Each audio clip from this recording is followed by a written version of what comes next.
Billions of individuals across the globe have been thrust into a merciless survival game on a desolate island, armed with nothing but a retractable grappling hook amidst a shroud of perilous fog. However, Wu Yang awakens to discover he possesses the Lux system, significantly amplifying his fortune. Every treasure chest he uncovers yields epic equipment, and the sea monsters lurking in the mist become mere fodder for experience points. While others struggle for mere sustenance, he has already constructed a flourishing maritime city, adorned in a full set of legendary gear, commanding the vast oceans with ease. Is this truly survival? It feels more akin to cheating and dominating. Witness how Wu Liang, armed with his extraordinary luck, transitions from desperate survival to reigning supreme over the seas. Chapter 1. The Island Survival Game. A gentle breeze caressed his face, mingling with a faint scent of the sea. Wu Liang, who had been unconscious, suddenly opened his eyes and sprang to his feet, warily surveying his surroundings. He found himself surrounded by an endless expanse of azure ocean, with wooden debris, stones, and various boxes bobbing upon the waves. Beneath him lay a barren island, measuring 10 meters in size, devoid of any vegetation. What is this place? Why are stones floating on the water? The sight before him filled him with a sense of panic. If his memory served him correctly, he had been at a bungee jumping site in Ouching when the staff around him suddenly collapsed, and he, too, succumbed to unconsciousness. Furrowing his brow, Wu Yang pondered who had cast him into this predicament and to what end. Suddenly, an eerie mist began to envelop the area, swiftly blanketing the sea. Apart from the barren island beneath him, only a 10-meter gap remained visible on his right, untouched by the fog. In the void, an emotionless celestial voice emerged alongside the mist, and as it spoke, a line of pulsating black text materialized upon the water before him. Welcome to the Island Survival Game. As you can see, all life on the planet Azure Star has been ensnared within the abyssal sea. The disabled will be restored, and all beings' intellect and physical capabilities will be elevated to that of ordinary humans, with the exception of the elderly, children, and pregnant women, who will be appropriately cared for. The island beneath your feet is your sanctuary. Do not stray from it lightly, for you currently possess a level of 0, and the dangers lurking in the waters could claim your life in an instant. Survival is your sole objective. To endure, remember the instructions within the survival manual, and utilize the retractable grappling hook judiciously to swiftly elevate your level.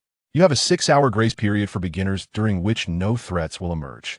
Do not entertain thoughts of drinking seawater or bathing in it, as it will only lead to poisoning. After 6 hours, creatures from the abyssal sea will surface to assault your island. If you wish to avoid becoming their prey, you must defeat them, and in doing so, you will be rewarded. Once the first day concludes, periodic attacks from these creatures will occur. Remain vigilant at all times. The mist may conceal survival supplies or dangerous sea beasts. Once the beginner protection period ends, be ever watchful. You can never know whether what you reel in is a creature from the abyssal sea or valuable resources. Each day, the difficulty of survival will escalate. Strive to endure, for after one day, a war mode will commence, and the waters beneath you will shift eastward, leading all players to gradually converge. You may choose to trade or ignore one another, or even plunder the hard-earned resources of others and seize their islands. Focus your attention. You may access the game panel, where numerous functions await your exploration.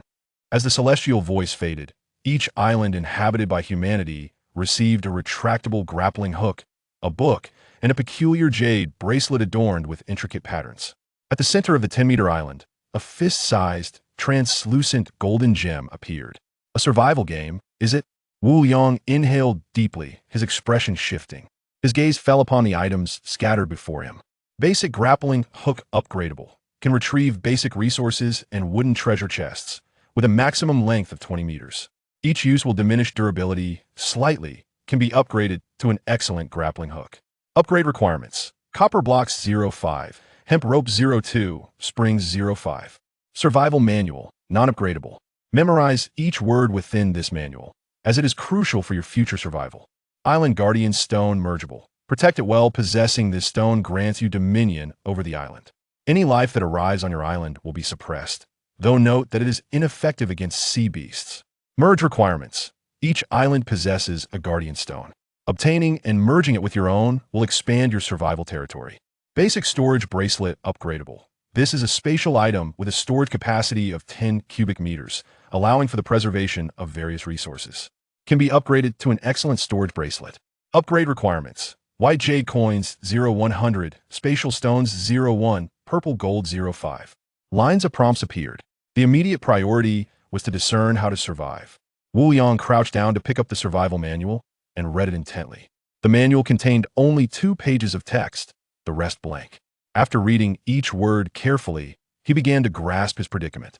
In summary, all life on Azure Star, including animals and plants, had been cast into the abyssal sea, with the exception of insects. Every living being had attained intellect akin to that of ordinary humans, albeit their survival conditions differed significantly from humans. All human beings shared identical survival circumstances. Each use of the grappling hook would deduct 5 health points. If health fell below 50 points, physical capabilities would be halved, rendering one powerless.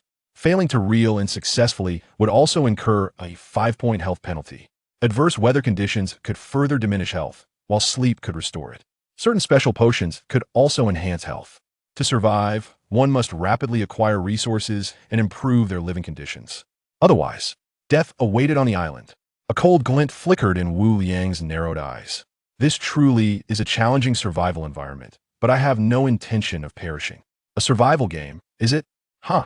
Wu Yang swiftly regained his composure, bent down to collect the scattered items, and silently recited, "Collect." The guardian stone, grappling hook, and survival manual transformed into beams of light, merging into the storage bracelet on his wrist. Wu Yang adorned the bracelet on his right hand, feeling a sense of novelty. Once he had mastered the use of the storage bracelet, he nodded in satisfaction. It's time to explore the functions of the game panel. Focusing intently, he mentally summoned the game panel. A translucent interface materialized before him. Wu Yang height, 183 centimeters, weight, 72 kilograms, experience, 0-100 lifespan, 80 title, none. The current time was the first day of the first month in the year of the new era, 6:05 a.m. Wu Yang had regained his composure. Though his mind was filled with questions, the priority was to discover how to thrive in this new reality. Beneath the game panel were buttons labeled Chat, Trade, Auction, and Craft. His gaze settled on the chat button. The page transformed, revealing 2 new options, World Channel and Local Channel. He focused on the World Channel. Is anyone there? Help! I'm trapped on an island. Have we been abducted by aliens? How do you use this grappling hook? The apocalypse has come for humanity. We're all doomed. What should we do now? Messages scrolled past. Wu Yang glanced at them before swiftly exiting the World Channel initially. One could only send a message in the World Channel once a day, and it was not a means to seek rescue. He glanced into the regional channel once more.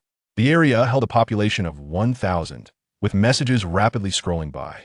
Similar to the World Channel, the avatars in the regional channel were all real photographs.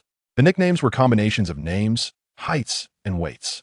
Chatting in the regional channel was unrestricted, yet the predominant tone was one of desperation, with individuals expressing their fears. Truly useful information was scarce. After observing for a while, Wu Yang shook his head and exited the regional channel. He had no desire to engage with them at that moment. Almost all the humans seemed lost, engulfed in a state of panic and confusion. It was exceedingly rare to find someone like Wu Yang who could swiftly regain composure. Subsequently, he explored the trading and auction features. The interface was barren, clearly indicating that no one had yet ventured to trade or auction any supplies. The trading platform allowed players to exchange items freely, with the option of gifting items at no cost. The auction, however, was different. It required the use of white jade coins or higher denominations such as green jade coins or purple jade coins. The auction duration and starting price were determined by the item owner, with no fees incurred. Wu Yang had learned from the survival manual that these 3 types of jade coins represented the currency of this world, as well as a source of energy. 1,000 white jade coins equated to 1 green jade coin, while 1 purple jade coin was valued at 1,000 green jade coins. The coins, or items from trades, would automatically be stored in a savings bracelet. If the bracelet was full, the system would temporarily hold them. Wu Yang then opened the crafting page, which displayed only a scant selection of items and equipment. Level 1 house. Wood 010 bronze sword. Wood 01 copper block 04 ordinary crossbow. Wood 02 hemp rope 01 copper block 01 with 5 matching bolts. Wood 01 copper block 01 ordinary leather armor. Bee skin 01 hemp rope 01. Each item and piece of equipment required different materials for synthesis. After thoroughly examining the game interface, Wu Yang summoned a basic grappling hook and made his way to the shore. 2 floating logs, a stone, and a bundle of miscellaneous items bobbed on the surface, while the supplies he had previously seen were shrouded in mist. Taking a deep breath, he thought, if I cannot retrieve resources that could enhance my health, I must ensure my health remains above 50 points, which means I only have 10 opportunities to salvage supplies. I cannot afford to waste them. These 4 resources are right before me. I must not fail in my attempts to retrieve them. I must seize this opportunity. Wu Yang understood that death could come at any moment. He needed to cherish and wisely utilize each resource. He was just about to make his move when a female voice echoed in his mind with a prompt. Ding! Congratulations, host. The European Emperor system is binding. The European Emperor system can amplify the host's fortune 100-fold. What? I've bound a European Emperor system? 100-fold increase in fortune? Is this part of the game mechanics? Wu Yang was taken aback, his mind momentarily blank. It took him a full minute to regain his composure, swiftly opening the world channel, and then the regional channel once more. No one mentioned binding a system. It seems I am the only one with a system. An amplification of 100-fold fortune by the introduction alone. It sounds extraordinary, but I am uncertain of its effects. Wu Yang was elated with the European Emperor system. His chances of survival would undoubtedly increase. He swung the grappling hook, which whistled through the air as he cast it. Come to me. The hook landed perfectly on the nearest piece of debris. Wu Yang gradually dragged the debris toward his island. It was far easier than he had anticipated, requiring no effort at all, as simple as eating or drinking. Game prompt. Wheat bread 1 triggered a 100-fold fortune increase. Additionally obtained 400 milliliters of bottled water 1. 2 distinct prompts sounded as the debris he had pulled vanished, automatically stored in his bracelet. There was food among the debris. Not only did it double, but I also received extra bottled water. Wu Yang felt a surge of joy. Looking into the savings bracelet, he saw 2 neatly arranged loaves of wheat bread and a bottle of water, filling him with delight. Wu Yang moistened his dry lips and once again wielded his grappling hook. Game prompt. Floating log 1 game prompt. The floating log can be decomposed into 10 units of wood. Would you like to decompose it? Where's the prompt sound? Wu Yang wondered. Decompose. Game prompt. With 10 congratulations, host, you triggered the European Emperor system, gaining an additional 2 units of wood. Triggered a 100-fold fortune increase. Additionally obtained 400 milliliters of bottled water 1. Now I understand.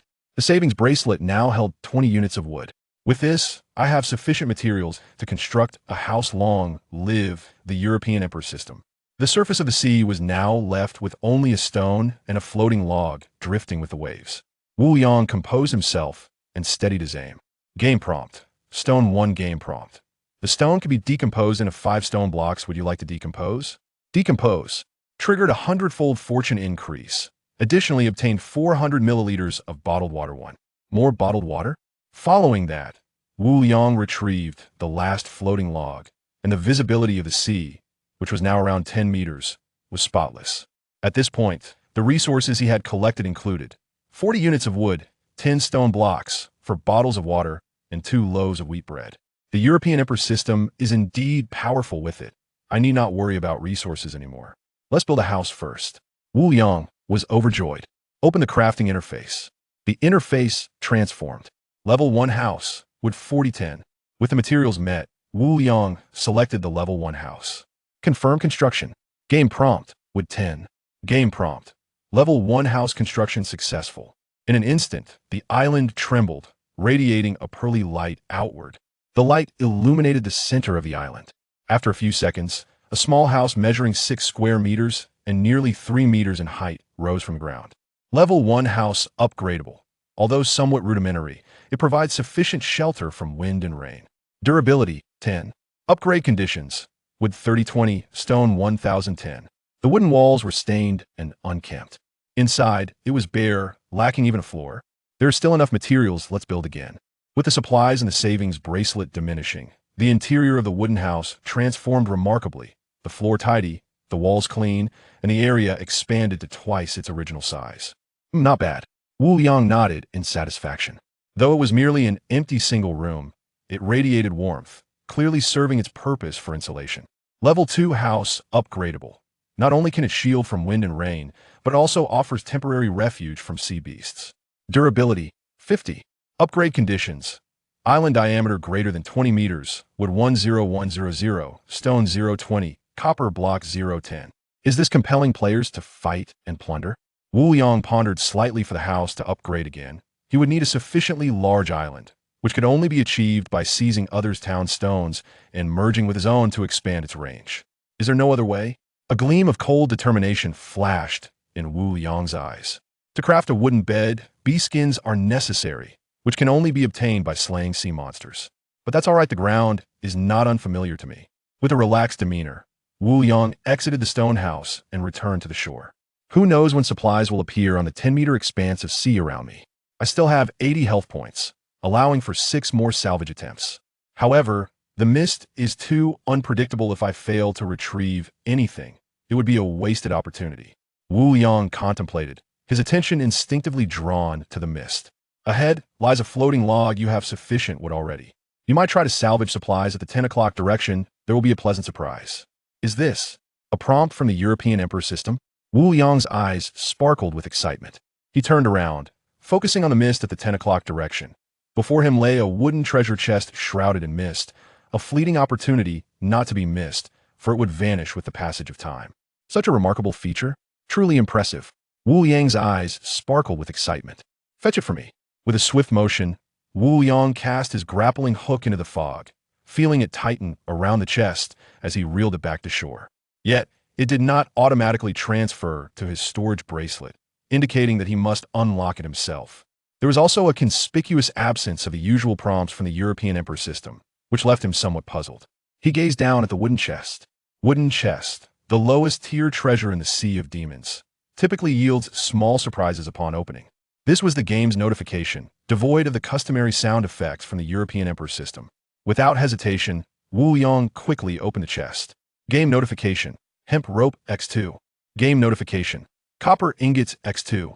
Game notification, wooden chest X1. Game notification, the wooden chest can be decomposed into 2 wood. Would you like to decompose it? Congratulations, host has triggered the European Emperor system, acquiring hemp rope X2. Congratulations, host has triggered the European Emperor system, acquiring copper ingots X2. A 100-fold luck amplification has been triggered, additionally acquiring a low-tier body strengthening technique X1. So is the act of opening the wooden chest that triggers the European Emperor system for double rewards. Wu Yang's eyes gleamed as he surveyed the treasure within the chest. This time it's not mere bottled water. Could it be that the more precious the materials, the greater the rewards?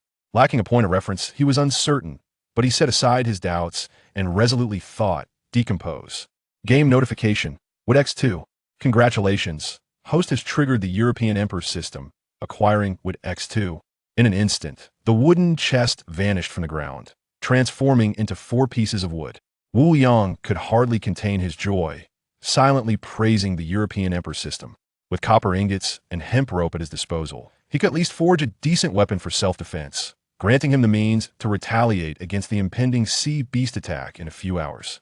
Furthermore, he had acquired a body strengthening technique, a name suggestive of its value. Wu Yang's mind was already bustling with plans.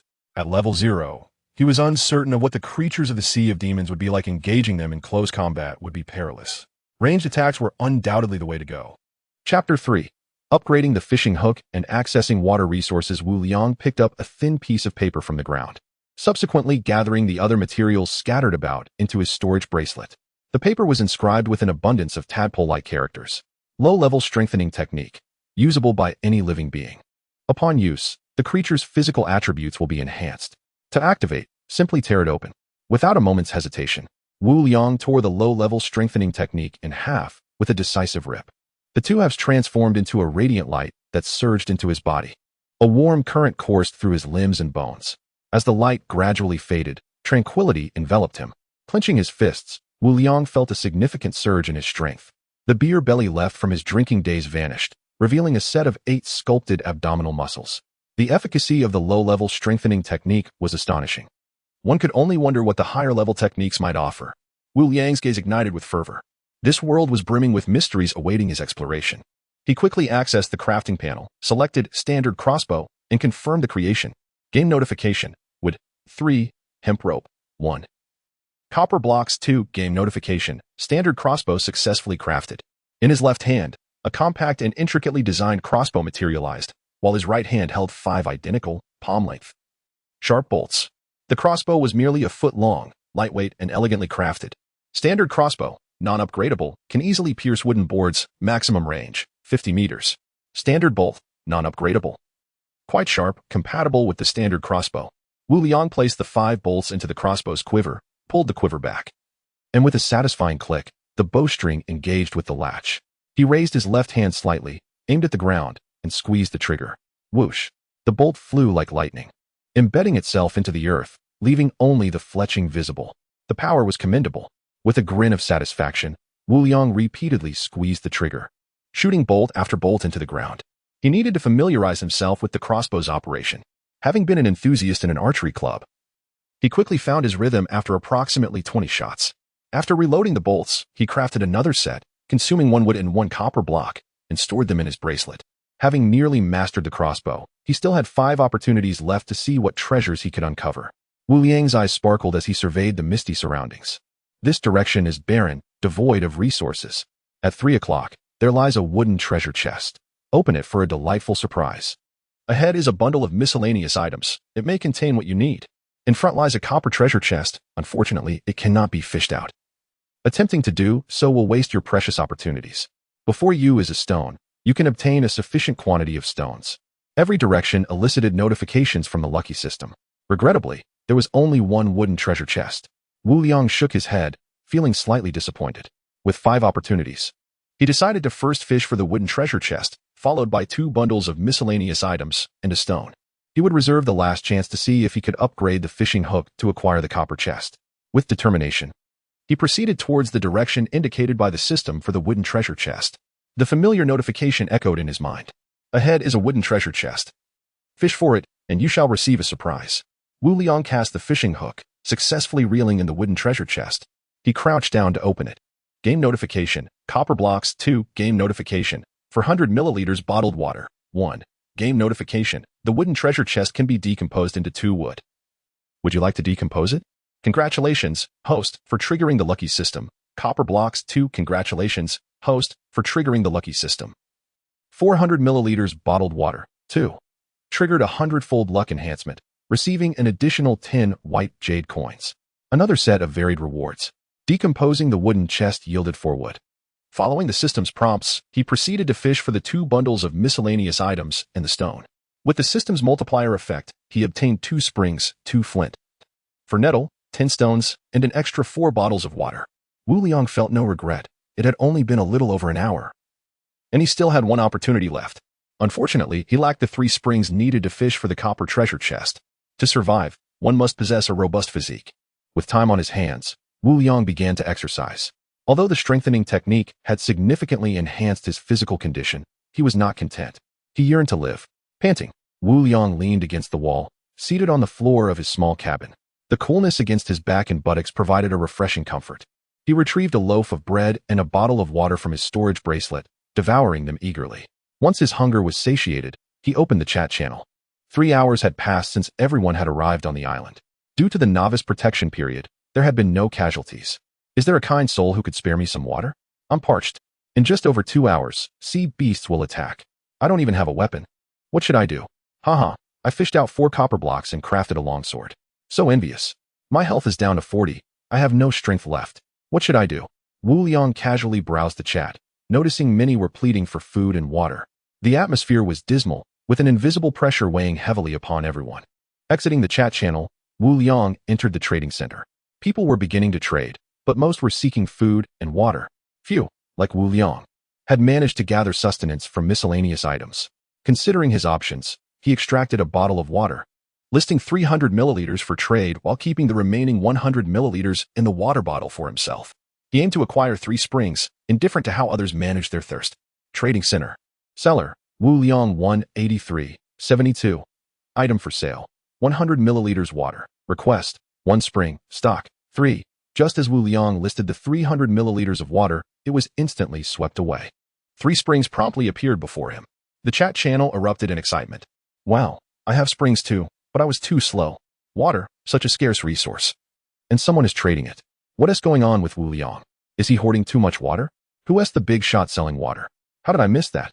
Amidst the lively chatter, some sharp-eyed individuals began to message Wu Liang privately through the trading channel. He ignored them all, closing the game interface. Now that he had acquired the springs, he could craft an excellent fishing hook to fish for the copper treasure chest. Chapter 4: The first copper treasure chest. Acquiring basic swordsmanship. Wu Liang opened the crafting page for the basic grappling hook and confirmed the upgrade. Game prompt: copper block -5. Hemp rope -2, spring -5. Game prompt: excellent grappling hook crafted successfully. A flash of brilliance illuminated the slightly damaged grappling hook, transforming it into an exquisite item. Excellent grappling hook, upgradable, capable of fishing for basic resources and iron treasure chests and below. Increases fishing probability by 20, length 20 meters. Upgrade requirements: iron block 0.5, hemp rope 1.2, spring 0.10. The iron treasure chest should be a tier above the copper one. Wu Liang's eyes sparkled with excitement. What treasures could be found within the copper chest? He licked his dry lips, eagerly making his way to the spot where he had seen the copper treasure chest earlier. The area is empty, devoid of any resources. In the direction of 11 o'clock, there lies a copper treasure chest, which surely contains what you desire. Do not miss out. Wu Liang felt a bit speechless. The surroundings were shrouded in mist, making navigation difficult. Game prompt: copper treasure chest 1. Copper treasure chest, a tier above the wooden treasure chest. Its contents are sure to surprise you. Wu Liang crouched down and swiftly opened the copper treasure chest. Game prompt: copper treasure chest 1. Game prompt: excellent fire soul sword blueprint 1. Game prompt: basic swordsmanship 1. Game prompt: the copper treasure chest can be decomposed into 2 copper blocks. Would you like to decompose it? Congratulations, host, you have triggered the lucky system, receiving an excellent fire soul sword blueprint of quality 1. Congratulations, host. You have triggered the lucky system, acquiring the basic swordsmanship original. Triggered a 100-fold luck boost, additionally receiving a fine condensation device crafting blueprint.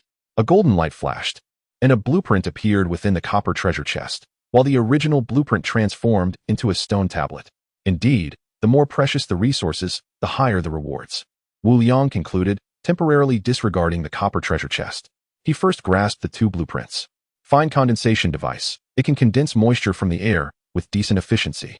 A daily use device. Would you like to learn? Fine fire soul sword. A rare melee weapon capable of effortlessly severing steel with an accompanying burning effect. A combat weapon. Would you like to learn? In this world, the quality of various items ranges from ordinary to excellent, fine, rare, legendary, epic, and divine. What splendid items! Wu Liang's eyes gleamed. The crafting list only contained the most basic items, yet none of such high caliber. Learn. The 2 blueprints in Wu Liang's hands transformed into beams of light, merging into his body. He opened the crafting page, silently reciting in his mind. He scrolled directly to the end. Fine condensation device. Copper block 0.4. Iron block 0.4 with 14.4. Crystal stone 0.1. Fine fire soul sword. Iron block 0.4 with 14.1. Fire crystal 0.1. He could only satisfy the wood requirement. Crystal stone? Fire crystal? The names alone hinted at their high value. Though he currently had 4.5 bottles of mineral water, water was a scarce resource. If he acquired the condensation device, he would never again lack water supplies. There was no need to rush. He would wait until his health was fully restored. Moreover, there was a trading channel to consider. Turning his attention to the basic swordsmanship, he examined the stone tablet within the copper treasure chest, which stood half a leg high. Crouching down, he observed the tablet inscribed with 13 figures wielding longswords, each displaying different stances, accompanied by annotations and simplified characters that Wu Liang could comprehend. Basic swordsmanship original. The first touch of the stone tablet allows for usage. Subsequent uses require adherence to the recorded suggestions. Usage count: unlimited. Was this akin to a martial arts manual in a wuxia novel? Wu Liang murmured, then reached out to touch the stone tablet. A stream of light surged from the tablet into Wu Liang's body. Game prompt: successfully learned basic swordsmanship, proficiency 0. Congratulations, host, you have triggered the lucky system. Increasing basic swordsmanship proficiency by 100. As 2 distinct prompts echoed, Wu Liang felt a new memory blossom in his mind. Proficiency 100. His eyes shone brightly. While he could not yet forge the fire soul sword, the ordinary copper sword was within reach. He decided to decompose the copper treasure chest. With the thought in mind, the copper treasure chest was instantaneously decomposed. Game prompt: copper block 2. Congratulations, host, you have triggered the lucky system, receiving an additional 2 copper blocks. Wu Liang collected the stone tablet and copper blocks from the ground and reopened the crafting interface. He focused on the ordinary copper sword and confirmed the crafting. Game prompt. Wood -1, copper block -4. Game prompt. Bronze sword crafted successfully. The freshly obtained copper blocks transformed into a bronze sword of approximately 2 feet in length. Bronze sword. Non-upgradable. A brand new long sword yet to taste blood. With it, one can confront some weaker sea creatures. Durability, 100. Not bad. Wu Liang weighed the bronze sword. It was reasonably light. He practiced the basic swordsmanship he had just learned. Chop, thrust, flick, hang, sweep, carry, lift, point. Each move was executed with precision, devoid of any superfluous actions. The sequence flowed seamlessly, without a hint of clumsiness. Wu Liang halted, the sword tip resting on the ground.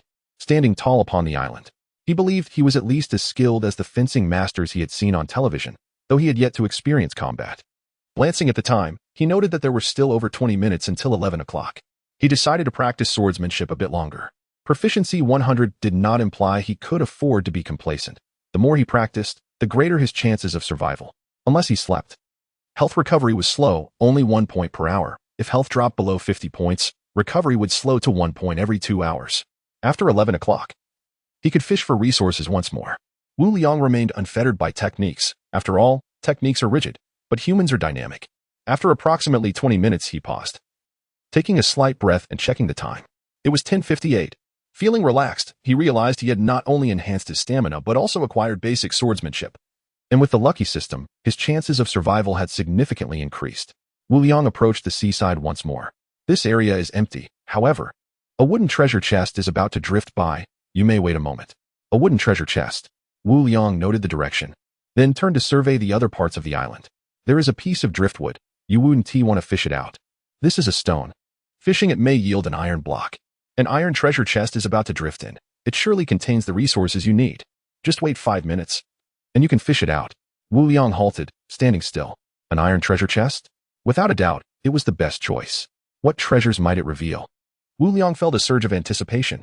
Chapter 5. Unlocking the iron treasure chest and crafting the exquisite water condenser after patiently waiting for approximately 5 minutes. Wu Liang heard the chime of the European Emperor system in his mind.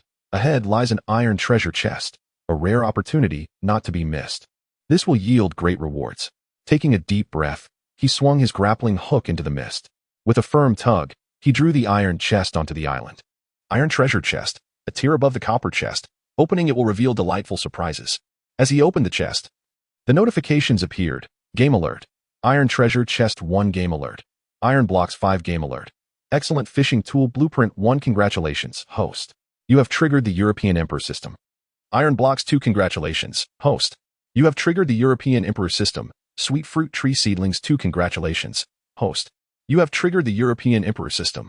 Excellent fishing tool blueprint quality 1 triggered a 100-fold luck enhancement. Additionally, receiving crystal stone 1. A tremendous windfall. With the water condenser and fishing tool at his disposal, Wu Liang would no longer suffer from food scarcity. His heart swelled with joy as he first grasped the blueprint. Exquisite fishing tool. Simply place it in the water, and it will effortlessly catch fish. Reciting the instructions mentally, the blueprint vanished. He accessed the crafting list. Exquisite fishing tool. Iron blocks 10-4, crystal stone 1-1, copper blocks 0-2. He then picked up the small seedlings on the ground. Sweet fruit tree seedling. Capable of yielding delicious sweet fruits, suitable for potting. With the seedlings in hand, he decomposed the iron treasure chest into 4 iron blocks and gathered all the materials scattered around. Kneeling in front of his house, he planted the 2 seedlings by the entrance, astonished that they could indeed grow. With iron blocks now in hand, he only needed copper blocks, which could be procured from the trading market. Wu Liang calculated his resources: 13 wood, 10 stone, 1 rope, 7 bottles of mineral water, 1 loaf of bread, 2 flint stones, 14 iron blocks, and 1 crystal stone. Swiftly, he made a decision. He would first craft the water condenser to trade water for resources.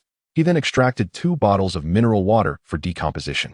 Moments later, at the trading center, seller, Wu Liang 183. 72 item for sale, for 100 milliliters water requirement, 1 crystal stone alternative, 1 fire crystal stone stock, 1. Seller, Wu Liang 183. 72 item for sale, 100 milliliters water requirement, 1 copper block stock. For the water traded for copper blocks vanished in mere seconds, underscoring its scarcity. The chat channel erupted with excitement. Wow, someone listed 800 milliliters of water, and it's the same person as last time. I managed to snag 100 milliliters, fantastic. By the way, what's a crystal stone? Meanwhile, numerous players privately messaged Wu Liang through the trading channel, pleading, "I'm parched, please send me some water. I'll fulfill any request you have in the future. Brother, can I trade tin wood for your water? Do you still want copper blocks?" No one possessed either crystal stones or fire crystals. Amidst thousands of private messages, some foreign avatars appeared, yet their messages were in Chinese, suggesting that the game had an automatic translation feature. A myriad of individuals reached out, including some familiar faces from television, employing various tactics to persuade or entice him. Wu Liang ignored them all. They were all trapped in this world, and who knew if they would ever return to reality? Without crystal stones, no exchanges would be made. He was no saint. In the private message channel, he set filtering options, marking crystal stone and fire crystal as keywords. Once triggered, a dialog box would appear. Subsequently, he decomposed the 2 plastic bottles in his possession and opened the crafting interface. Exquisite water condenser, copper blocks 4-4, iron blocks 14-4 with 13-4. Crystal stone 1-1. Confirm crafting. Game alert. Copper blocks -4, iron blocks -4, wood -4, crystal stone -1. Game alert. Exquisite water condenser successfully crafted. A device resembling a small aquarium appeared before Wu Liang, approximately 1 foot in length, width, and height, elegantly designed. Exquisite water condenser. Add a white jade coin to operate. 1 white jade coin can run for 30 days, producing 200 milliliters of clean water per hour. No durability?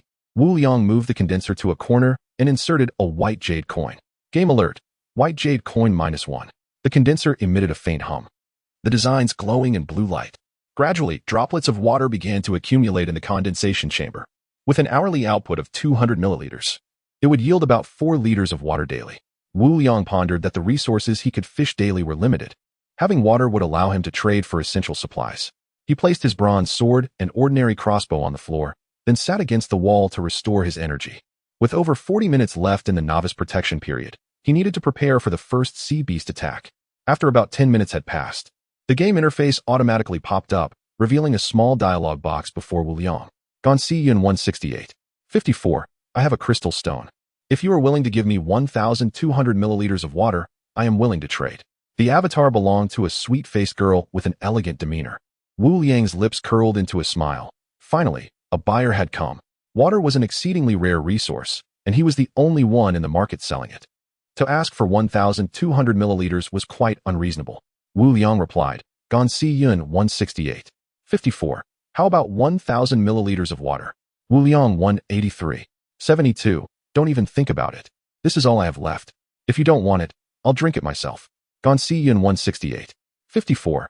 800 milliliters of water, that's my final offer. After a moment's contemplation, Wu Liang replied, the most I can offer is 600 milliliters. I still need some for myself. If that won't do, we'll part ways. He had only 1 loaf of bread remaining, and with no fishing opportunities left, if he failed to acquire a crystal stone and food soon, he would have to endure hunger. Around 2 minutes later, Gonsiyan finally responded, asking him to list the water. It seemed she had decided to buy. Wu Liang smiled faintly. With a crystal stone, he could craft the fishing tool and have fish to eat in the future. Without hesitation, he extracted another 200 milliliters of water and updated his listing for acquiring crystal stones. Just as he finished modifying and relisted, in less than 10 seconds. Game alert, 600 milliliters water transaction completed, crystal stone 1. A thumb-sized gem resembling a diamond appeared before Wu Liang, the crystal stone gleaming with clarity and emitting a faint blue light. Chapter 6. Crafting the fishing device. The monstrous sea creatures are approaching. Wu Liang glanced at the time. Less than 20 minutes remained before the onslaught. He still needed 2 copper coins, but there was no need to rush. A piece of bread remained, sufficient for his sustenance today. He continued to meditate in silence. Game notification. Please be advised, monstrous sea creatures will land from the east shortly. This is a single notification. Thereafter, players must remain vigilant at all times. The game alert resonated 3 times in succession. Wu Liang swiftly rose to his feet, clutching a crossbow in his left hand and a sword in his right as he exited his dwelling. Who knows where east is? Wu Liang vigilantly scanned his surroundings. Suddenly, a shrimp-like head emerged from the water's surface, devoid of fog, swiftly approaching Wu Liang's island. In the blink of an eye, half its body was visible. This is a large sea shrimp. Be cautious of its pincers, as it is easily dealt with. Easily dealt with, indeed? Upon hearing the system's prompt, Wu Liang felt an unprecedented calmness wash over him. He lifted the crossbow and aimed at the large shrimp. The bolt whizzed past the shrimp's body, disappearing into the mist. His fingers trembled as he repeatedly pulled the trigger. Blast! He discarded the crossbow from his left hand, firmly gripping the bronze sword while keeping a wary eye on the shrimp. Of the 5 bolts, only one struck the creature. The large shrimp had now made landfall, emitting a fierce screech and glaring intently at Wu Liang, brandishing its pincers and lunging toward him. It moved at the speed of an ordinary person. Wu Liang sidestepped the shrimp's attack. With a swift motion, he brought the sword down, severing one of its pincers as if slicing through tofu. As the system had indicated, this large shrimp was indeed easy to handle. My reflexes are remarkably quick. Wu Liang surmised that it was due to the strength enhancement technique, which not only improved his physical condition but also sharpened his reflexes. Had it been in the past, he might have been too slow to respond to the shrimp's assault. The shrimp emitted a cry of agony, swaying unsteadily before charging at Wu Liang once more. Come at me. Rather than retreating, Wu Liang advanced. With a sliding step, he thrust his bronze sword upward, cleaving the shrimp's head in two. A spray of briny blood drenched Wu Liang as the creature collapsed heavily to the ground. A flash of light revealed a wooden treasure chest and a white jade coin alongside the shrimp's carcass. Game notification, experience 10, Wu Liang's heart leaped with joy. It can drop items too? The odor was somewhat unpleasant, causing Wu Liang to wrinkle his brow. He discarded his soiled clothing into the sea. There was no one around. After all, unbeknownst to him, the garments were instantly corroded upon contact with the water. Decomposing the large shrimp, he silently intoned. Game notification, large shrimp meat 1. Game notification, large shrimp shell 1. Game notification.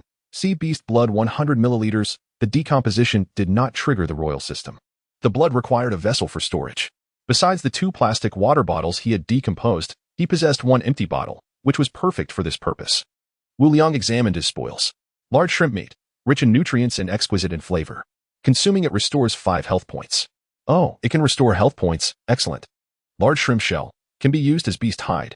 Sea beast blood, rich in trace elements. Consuming it restores 5 health points and can also be used in potions. Wu Liang had no intention of consuming raw meat, and as for the blood, it could be preserved for medicinal use. The fact that the shell could be used as beast hide did not surprise him. After all, finding himself in this strange world was the most peculiar thing of all. Wu Liang crouched down and opened the wooden treasure chest that had appeared from the shrimp. Game notification, wooden treasure chest 1. Game notification, copper coins 2. Game notification, recipe for a standard barbecue grill 1. Congratulations, host. You have triggered the royal system. Copper coins 2. Congratulations, host. You have triggered the royal system. Standard barbecue grill recipe quality 1. Triggered a 100-fold luck amplification, additionally acquiring a planting base recipe. A planting base. Wu Liang scrutinized the 2 recipes. Planting base contains fertile black soil, enabling rapid plant growth. Must be constructed outdoors, with a minimum area of 20 meters on the island. Excellent barbecue grill, capable of cooking food, enhancing its palatability. Wu Liang learned both crafting recipes. He then opened the crafting list and scrolled to the end. Planting base, wood 9-4, earth spirit stone 0-4, crystal stone 0-2. Excellent barbecue grill, wood 9-2, iron block 10-2. The materials for the fishing device were also sufficient. He selected the exquisite fishing device and confirmed the crafting. Game notification, iron block -4, crystal stone -1. Copper coin -2, game notification, exquisite fishing device crafted successfully. Before Wu Liang appeared a 2-meter-long, 1-meter-wide iron box, with a 2-meter-long chain attached, ending in a spike. Exquisite fishing device, capable of catching swimming fish. The description was straightforward. Wu Liang hastily gathered the materials scattered on the ground, then proceeded to the eastern shoreline with the fishing device in hand. He cast the device into the sea and drove the spike into the ground before quickly retreating to his abode. It was a bit chilly. After all, he was only clad in his undergarments. The interior of the house was warm and cozy. Wu Liang once again accessed the crafting page and selected the barbecue grill. Game notification, wood -4, iron block -2. Game notification, excellent barbecue grill crafted successfully. A compact barbecue grill materialized on the floor. Excellent barbecue grill. Charcoal cooked food enhances palatability. Requires a heat source. Did the items obtained lack durability? Wu Liang pondered slightly, uncertain, as he had received so little thus far. Having just consumed a piece of bread, he wasn't particularly hungry at the moment. After resting for a while, he opened the chat channel. After a brief survey, he noticed many players seeking water and healing potions. Those who survived were those who had triumphed over the first wave of sea beasts. At the game's inception, each regional channel had filled with 1,000 players, but now the numbers had dwindled. In Wu Liang's regional channel, only 883 players remained. An invisible pressure enveloped all players. If they did not hasten to gather resources and bolster their combat prowess, death would surely follow. However, the resources obtained through fishing might pose dangers. The challenges of survival were steadily escalating. He could only wonder how many would perish in the future. Those of weaker disposition were likely on the verge of madness. Wu Liang perused the messages before opening the trading channel. The price of beast hide had risen considerably. Wu Liang frowned slightly. After deliberating, he decomposed the remaining half bottle of water he had yet to consume and listed it for trade. Seller, Wu Liang 183. 72, trade item, 30 milliliters water, request, 1 beast hide, inventory, 6 in less than half a minute. 6 pieces of beast hide appeared before Wu Liang. A big shot is selling water resources. I have plenty of wood to trade. Worshipped, can I join your ranks? Would allow, why didn't you inform me? I have beast hide. 2 messages flooded in one after another, including from Gansi Yun. Discussions about Wu Liang filled the world and regional channels. This marked Wu Liang's 3rd time listing water for sale, and everyone expressed astonishment at his abundant stock. Chapter 7. Trading apparel and reeling in iron treasure chests at 6:30 p.m., the jarring sound of an alarm clock jolted Wu Liang from his slumber. The in-game clock allowed for alarm settings. Wu Liang stretched languidly. Although it was merely a single wooden bed, it was remarkably comfortable, complete with matching bedding and a pillow. He accessed the game interface and noted that his health had restored to 80 points, allowing him to fish 6 more times. A smile crept onto his lips as he swiftly sat up and opened the door. A chilling gust of wind met him head-on. Game notification, extreme weather detected. Please add clothing. Health will decrease by 1 point every minute. Bang! The door slammed shut. Wu Liang rubbed his arms and leapt back onto the bed, hastily pulling the covers over himself. Ah, comfort! He let out a satisfied sigh. Soon after, Wu Liang opened the trading center, intending to purchase a clothing crafting blueprint. His gaze swept across the trading market, filtering for crafting blueprints. A list unfolded before him, mostly offering blueprints for exchanging water, with some requiring meat. It seemed that fruit was indeed the rarest resource. This crafting blueprint looks promising. Seller, William 186. 86. Item. Excellent leather armor set blueprint. Requirements. For 100 milliliters of water and 2 loaves of bread. Stock. 1. Seller's message. Please come and indulge me, I beg you. The price was not particularly low. Wu Liang had plenty of water, but only 1 loaf of bread. Wu Liang 183. 72. Water is no issue, but I only have 1 loaf of bread. Is that acceptable? After sending the message, he continued browsing the crafting blueprints. Less than 5 minutes later, a dialogue box featuring a foreign avatar popped up. William 186. 86. Wonderful, Mr. Wu, I recognize you. Only you could afford such a large amount of water. If you add another 200 milliliters, I will sell it to you. He claims to know me, yet offers no discount. Wu Liang shook his head, contemplating. Wu Liang 183. 72. I have no excess water, but I can offer you a second-hand ordinary crossbow, used only a handful of times, with brand-new bolts. William 186. 86. All right then, Mr. Wu, who am I to refuse? I only have a bronze sword at the moment. After a brief exchange, Wu Liang braved the cold to retrieve the ordinary crossbow. And soon they completed the trade. In his hands, he held a new blueprint. Learning. The blueprint transformed into a stream of light and merged into his being. Wu Liang opened the crafting list to examine the synthesis formula. Excellent leather armor set. 1 hemp rope. 3 animal hides. 0 2 plastic. 8 2 iron blocks. Such a simple synthesis formula? Wu Liang murmured. It appeared that William had even better resources. He then took out 2 plastic bottles and decomposed them into 2 plastics. The clothing could be tailored to the user's physique, and with himself as the target. He consumed the materials and crafted the leather armor set. Before him appeared a garment and pants reinforced with iron plates. Excellent leather armor set. Offers a degree of warmth and decent durability. Wu Liang quickly donned the armor and approached the wooden bucket beside the water condenser, filling a wooden ladle with water and gulping it down. Refreshing. It was time to gather more supplies. In a few swift steps, Wu Liang exited the house. Game notification. Extreme weather detected. Please add clothing. Health will decrease by 1 point every 20 minutes. It was now 7 p.m. Has it turned into 20 minutes? Just as well. I have 81 health points. 20 minutes will suffice. The fierce wind howled, tousling Wu Liang's disheveled hair. The sky had darkened slightly, and a piece of driftwood bobbed along with a pile of debris on the sea, which was visible only within a 10-meter range. Wu Liang surveyed the surrounding fog. Ahead lies a wooden treasure chest, awaiting your fishing. A large shrimp is quietly observing you, clutching a piece of driftwood, waiting for your cast. The novice protection period had ended. Was there now a hint of danger surrounding him? Wu Liang furrowed his brow and gazed around the island in search of safer directions. There is an iron treasure chest ahead, posing no danger. What are you waiting for? Upon hearing this notification, Wu Liang hesitated not for a moment and swung his fishing line to reel in the iron treasure chest. He then stored the chest in his storage bracelet and continued scanning other directions. Ahead lies a silver treasure chest, guarded by a magical sea octopus. Although it poses some danger, you can handle it. Unfortunately, your fishing line cannot catch it. A silver treasure chest, you say? Wu Liang had enough iron blocks, but lacked hemp rope and springs. He mentally noted this direction and moved on. There is a copper treasure chest ahead, posing no danger, containing the supplies you seek. After a thorough scan, Wu Liang found he could only fish from an iron treasure chest, a copper treasure chest, and 3 wooden treasure chests. He paid no heed to the basic supplies. A plan formed in his mind. He would only fish from 2 of the wooden treasure chests.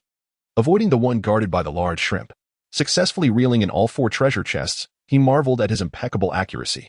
Wu Liang returned to his dwelling swiftly. The ambience inside the room felt like a different world compared to the outside, and his body temperature began to rise. He extracted 4 treasure chests and went all in. Game notification, Jasmine Rice Seedling 1. Game notification, Crystal Stone 1. Game notification, Excellent Toilet Paper Crafting Blueprint 1. Game notification, Spring 2. Game notification, Towel 1. Game notification, Spring 2. Game notification, Iron Treasure Chest 1. A series of notifications rang out. All resources doubled, and he received 4 additional rewards. Wu Liang's eyes brightened. He then learned 2 crafting blueprints, decomposed the 4 treasure chests, and collected all the resources. He opened his storage bracelet to check his inventory. 12 wood, 10 stone, 2,000 milliliters water, 1 wheat bread, 2 flint, 10 iron blocks, 8 copper blocks, 2 jasmine rice seedlings, 2 towels, 2 crystal stones, 8 springs. Just 2 more springs, and he could craft a refined fishing line. Wu Liang then opened the trading center. Springs were seldom available in the trading center and were priced high.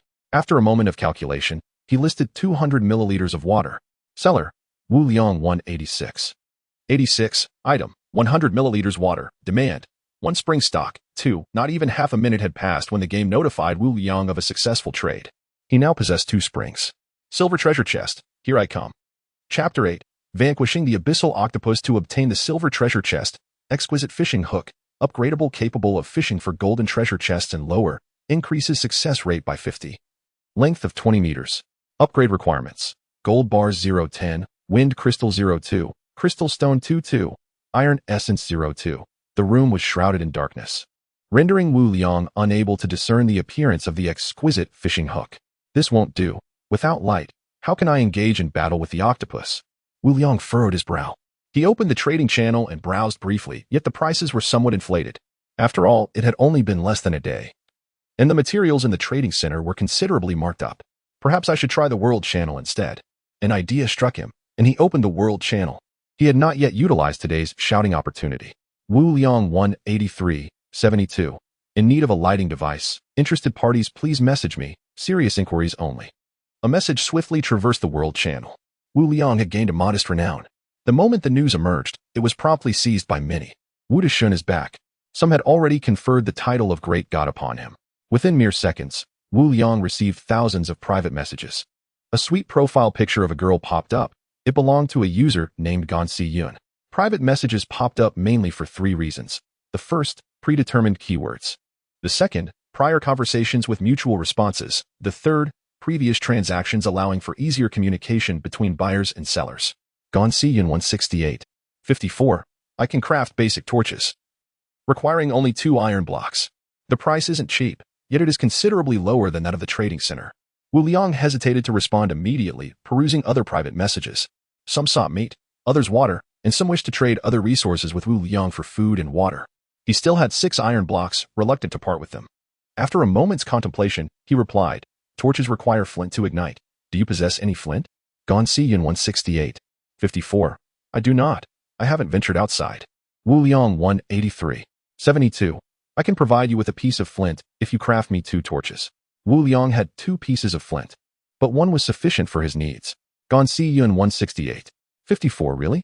Thank you so much, Mr. Wu Wu. Wu Liang smiled slightly when it did not inconvenience him. He was happy to lend a hand. Please send me the trade link. In the trading center, sellers could set their listings to be private, allowing only shared individuals to view them. similar to sharing links among WeChat friends. After a brief moment, the trade was completed, and Wu Liang now possessed 2 torches. He lit one and held the other as he stepped outside. The flickering flames of the torch dispelled the darkness. Although shadows lingered, Wu Liang could now discern his surroundings. He planted both torches into the ground and lit the other. The 10-meter-wide island was suddenly illuminated. Without further ado, with the fishing hook in his left hand and the long sword firmly grasped in his right, he advanced towards the silver treasure chest. Ahead, the silver treasure chest is guarded by an abyssal octopus. Use your long sword to shred it, but beware of its tentacles. Wu Liang swung the fishing hook forward, and as the hook tightened, it was evident he had snagged the silver treasure chest. Remaining vigilant, he slowly reeled in the hook, retreating steadily. Soon, he found himself in a corner. As he pulled the silver treasure chest ashore, 2 tentacles, each as thick as a child's arm, suddenly swung towards him. An octopus, towering like an average person, emerged onto the island. Fortunately, Wu Liang's instincts were sharp. With swift reflexes, he brandished his bronze sword, instantly severing 2 tentacles that fell to the ground, writhing incessantly. The abyssal octopus, in pain, flailed its remaining intact tentacles. The severed tentacles recoiled immediately. Whoosh! Another tentacle lashed out, and Wu Liang sidestepped, bringing his sword down to sever it once more. He darted forward, disregarding the surrounding tentacles, and struck the abyssal octopus with all his might. The tentacles fell limply from him, flopping on the ground.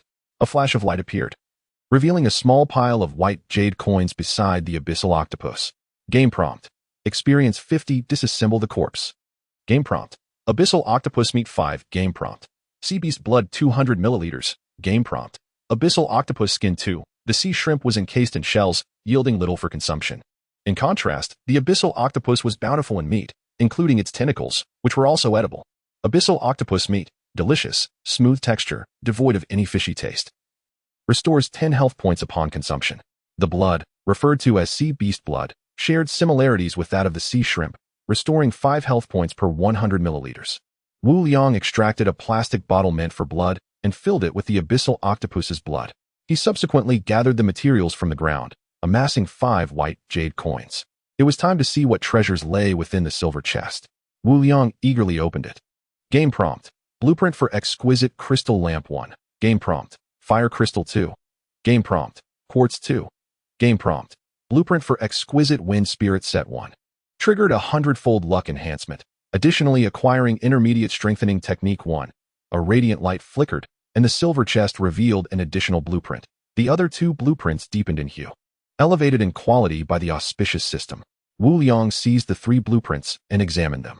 Intermediate strengthening technique significantly enhances the user's physical attributes. Usage requirement: tear to activate. Without hesitation, Wu Liang tore open the intermediate strengthening technique with a swift motion. A warm sensation surged through his limbs, enveloping him in increasing warmth, as his bones emitted a series of crackling sounds. This time, Wu Liang's muscles remained unchanged, yet he felt an abundance of energy coursing through him, a sensation that brought him immense comfort. He did not scrutinize the other 2 blueprints closely.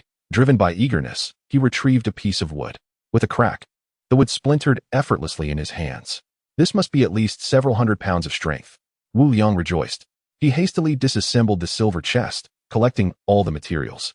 Wu Liang picked up a torch and returned to his dwelling. With the fire crystal, he could now forge the fire shadow sword. He opened the crafting interface, selected the exquisite fire shadow sword, and confirmed the creation. Game prompt. Iron block -4, wood -1. Fire crystal -1. Game prompt. Exquisite fire shadow sword crafted successfully. A long sword adorned with intricate patterns appeared in Wu Liang's grasp. Exquisite fire shadow sword, capable of severing silk and hair, imbued with a burning effect, exceedingly sharp. Wu Liang tested its weight with a few swings. The feel was satisfactory. After a few more flourishes, he sheathed the fire shadow sword and began to examine the synthesis formulas for the blueprints he had previously acquired. Chapter 9. Crafting the crystal lantern and enjoying barbecue. Excellent healing potion. Rosin herb 01. Nettle 42. Luzon fruit 01. Quality toilet paper. With 10-1. Water 650 milliliters 100 milliliters. Rare crystal lantern. Quartz 44. Crystal stone 22. Fire crystal 32. Rare wind wing set. Beast skin 210. Silk 010. Silver block 48. Wind crystal 010. Gold crystal 04. Crystal stone 22. The remaining materials are still far from sufficient. Only the toilet paper and crystal lantern can be crafted. Selecting and manufacturing, as the materials within the storage bracelet vanished. A lantern and 50 sheets of toilet paper appeared before Wu Liang. Quality toilet paper, soft and comfortable. The higher the quality, the fewer materials consumed. Rare crystal lantern. Consumes 1 white jade coin. Usable for 30 days, dispelling fog within a 5-meter range. The crystal lantern resembled an hourglass, adorned with a carrying handle on top, and featured a switch and coin slot at the bottom. Wu Liang inserted a white jade coin and activated the switch. In an instant, the roughly 6-meter small room was illuminated as if it were daytime. The torch, being a consumable, had burned halfway. Wu Liang held it aloft as he exited the house. Soon, the torch vanished and transformed into an iron box, the fishing gear. Lifting the lid, he found 10 different types of sea fish flopping about. 3 were covered in black spots resembling coins, while 4 resembled fat crucian carp and the remaining 4 looked like catfish, entirely devoid of scales. Game tip, Magic Sea Coin Fish 3. Game tip, Magic Sea Fortune Fish 4. Game tip, Magic Sea Catfish 4. Their names were as unadorned as their forms. Magic Sea Coin Fish, delicious flesh, long-term consumption enhances beauty. Consuming grants 10 health points. Magic Sea Fortune Fish, delicate flesh, rich in minerals, long-term consumption boosts immunity. Consuming grants 10 health points. Magic Sea Catfish, lacks nutritional value. The flesh is soft and acidic, merely filling hunger. No European Emperor system prompt appeared. Was it because they were living creatures? Or was it only items caught or found in treasure chests that triggered such notifications? A flicker of doubt crossed Wu Liang's mind, but he dismissed it. These fish could be stored in the savings bracelet without spoiling. Finding no value in the Magic Sea Catfish, he promptly discarded them at the trading center. Seller, Wu Liang 183.72. Trade item, Magic Sea Catfish. Demand, any crystal stone. Stock, 4. Seller's note, live fish. Just find a container, add some seawater, and they can survive. Though not tasty, they can stave off hunger and may produce fish roe in the future. To enhance its appeal, Wu Liang concocted a little narrative. The Magic Sea Catfish was successfully listed. In less than half a minute, the World Channel buzzed with discussions about the long-bodied sandy fish. Whoa, isn't seawater toxic? Yet there are fish? Haha, I just discovered this. Wudishan listed 4 live fish, claiming they taste bad. If anyone needs a companion, they can buy them to keep. Did you not notice Wudishan's note? Though not delectable, they can satisfy hunger, and in time, you may have a whole school of little fish, never worrying about food again. Why can't we catch magic sea fish? Does Wudishan possess fishing tools or skills? Seeking guidance from the expert. While we are still begging for water and food, Wudishan has begun selling live fish. We can't compete. I bought one. It has warmth and is quite useful. After pulling out a tooth, it became a great assistant. We have a pervert among us. Just 4 live fish sparked renewed interest in Wu Liang, becoming a hot topic of discussion. Game tip, Magic Sea Catfish -1. Game tip, transaction completed, Earth Crystal 1. Wow, that was fast. Wu Liang was astonished that within merely 3 minutes of listing, 1 fish had already been purchased. Indeed, rare goods command a premium. After a while, notifications of successful transactions filled his ears. All 4 fish had been sold. Wu Liang now possessed 2 earth crystals and 2 wind crystals, but no one traded with crystal stones or fire crystals. It was now 8 p.m. Wu Liang's stomach began to grumble. He had only consumed a small wheat bread throughout the day. Water was limited, and he hesitated to wash the fish. Instead, he retrieved a piece of shrimp meat and a piece of octopus meat, cutting them into several small pieces with his bronze sword, placing them on the barbecue grill inside the house. He added 1 unit of wood. 1 piece of wood burns for an hour, and he had 9 units remaining. More than sufficient for the barbecue. Striking a flint to ignite the fire, the meat emitted a tantalizing aroma under the intense heat. It smelled divine. Wu Liang inhaled deeply, the fragrance far surpassing any meat he had tasted before. His mouth watered profusely. He sprinkled sea salt and cumin over the meat, tearing open the packaging and adding a pinch. The small house filled with the delightful scent of barbecued meat. He fashioned a pair of chopsticks from another piece of wood, flipping the meat over, quietly awaiting it to become thoroughly cooked. Approximately 10 minutes passed, and both sides of the meat turned a golden hue. Wu Liang inhaled the enticing aroma once more, unable to contain his anticipation as he picked up a piece to eat. Hiss-ha, he gasped, chewing as the meat was slightly hot to the tongue. Yet, it was exquisite, surpassing any prior experience. Delightful. He quickly devoured the 2 units of barbecued meat. Unable to resist smacking his lips, he savored the aftertaste. If only there were chili pepper. The 2 servings of barbecued meat restored 15 health points. Combined with the 5 uses of the fishing rod he had previously expended, he could now fish 4 more times. The barbecued meat was somewhat oily, prompting Wu Liang to take a few sips of water before heading out with the fishing gear. After positioning the fishing gear, he strolled around the island. The surrounding resources appeared unchanged, save for a few missing treasure chests. Wu Liang wore a look of regret, then cast his line, snagging a wooden treasure chest guarded by a large shrimp. Watching the shrimp clumsily wave its pincers in his direction, Wu Liang smirked, skillfully dodging its attack and swiftly severing its head with a single stroke. How graceful! Game tip, experience 10. The large shrimp yielded a single white jade coin. Upon dismantling it, he acquired 1 unit of meat and 100 milliliters of sea beast blood, perfectly filling his plastic bottle. Opening the wooden treasure chest revealed. Game tip, silk 1. Game tip, toothbrush 1. Triggered a 100-fold luck increase, additionally acquiring 1 rosin herb seed. Wu Liang collected these materials, and his wood supply surged to 12 units. Feeling a bit of discomfort in his stomach, he squatted by the seaside to relieve himself. An unpleasant odor lingered in the air. He quickly retreated into his house. How dull. Wu Liang sighed, having already slept for 6 hours. He felt no inclination to sleep now. Most were engaged in idle chatter in the channel, while Wu Liang quietly listened, gathering useful information. Chapter 10. The first day passes. The island begins to move. The sudden chime of the game notification jolted Wu Liang from his slumber, pulling him fully awake. Game alert. The island is about to begin its movement. Game alert. The island is about to begin its movement. Game alert. The island is about to begin its movement. The message repeated thrice. Wu Liang felt a violent tremor as the entire island shook, only to settle once more in an instant. The indescribable celestial sound echoed through the sky once again. War mode activated. The island is moving eastward. Every 3 hours, the island will halt for 1 hour. During this hour, you must seize the moment to gather survival resources. Of course, you may also attempt to fish for resources while the island moves, but the likelihood of returning empty-handed is high. As the island moves, monstrous sea creatures may float in to attack you. Remain vigilant at all times. When 2 islands encounter each other, they will also cease movement, allowing you to choose to trade, ally, or plunder. Additionally, some resource-rich islets may appear, presenting both opportunity and peril. The survival manual has been updated. Remember, surviving is your sole mission. Wu Liang quickly dressed and stepped outside. The sea, with a visibility of merely 10 meters, churned violently, as several essential supplies were swept away into the obscuring mist. Although the island was in motion, Wu Liang felt no sense of turbulence. He then retrieved his survival manual and began to peruse its contents. Indeed, the manual had expanded by 2 pages. After committing the new information to memory, he stored it away. He pulled out his fishing device and, upon lifting the lid, discovered 5 fish within. Game alert. 3 goldfish from the abyss. Game alert. 2 fortune fish from the abyss. He collected the 5 fish and returned the device to the water. Just then, a gleaming golden chest appeared on the horizon. A treasure chest. Wu Liang's eyes sparkled with excitement as he prepared to cast his hook. Do not attempt to retrieve that golden chest. It will only lead to disappointment. The system's warning echoed in his mind, causing Wu Liang to hesitate.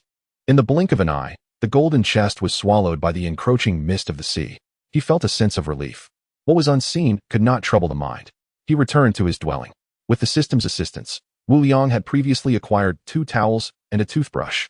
He retrieved a toothbrush, sprinkled it with a bit of sea salt, and after cleansing his mouth and washing his face, he felt invigorated. The condensation device was continuously functioning, and glancing at its gauge, he noted he still had over 3 liters of water. Although he craved fish meat, he hesitated to part with his water reserves.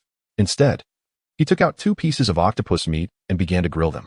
After enjoying a satisfying meal, Wu Liang lay on his bed, quietly observing the chat channel. The atmosphere was filled with lamentations.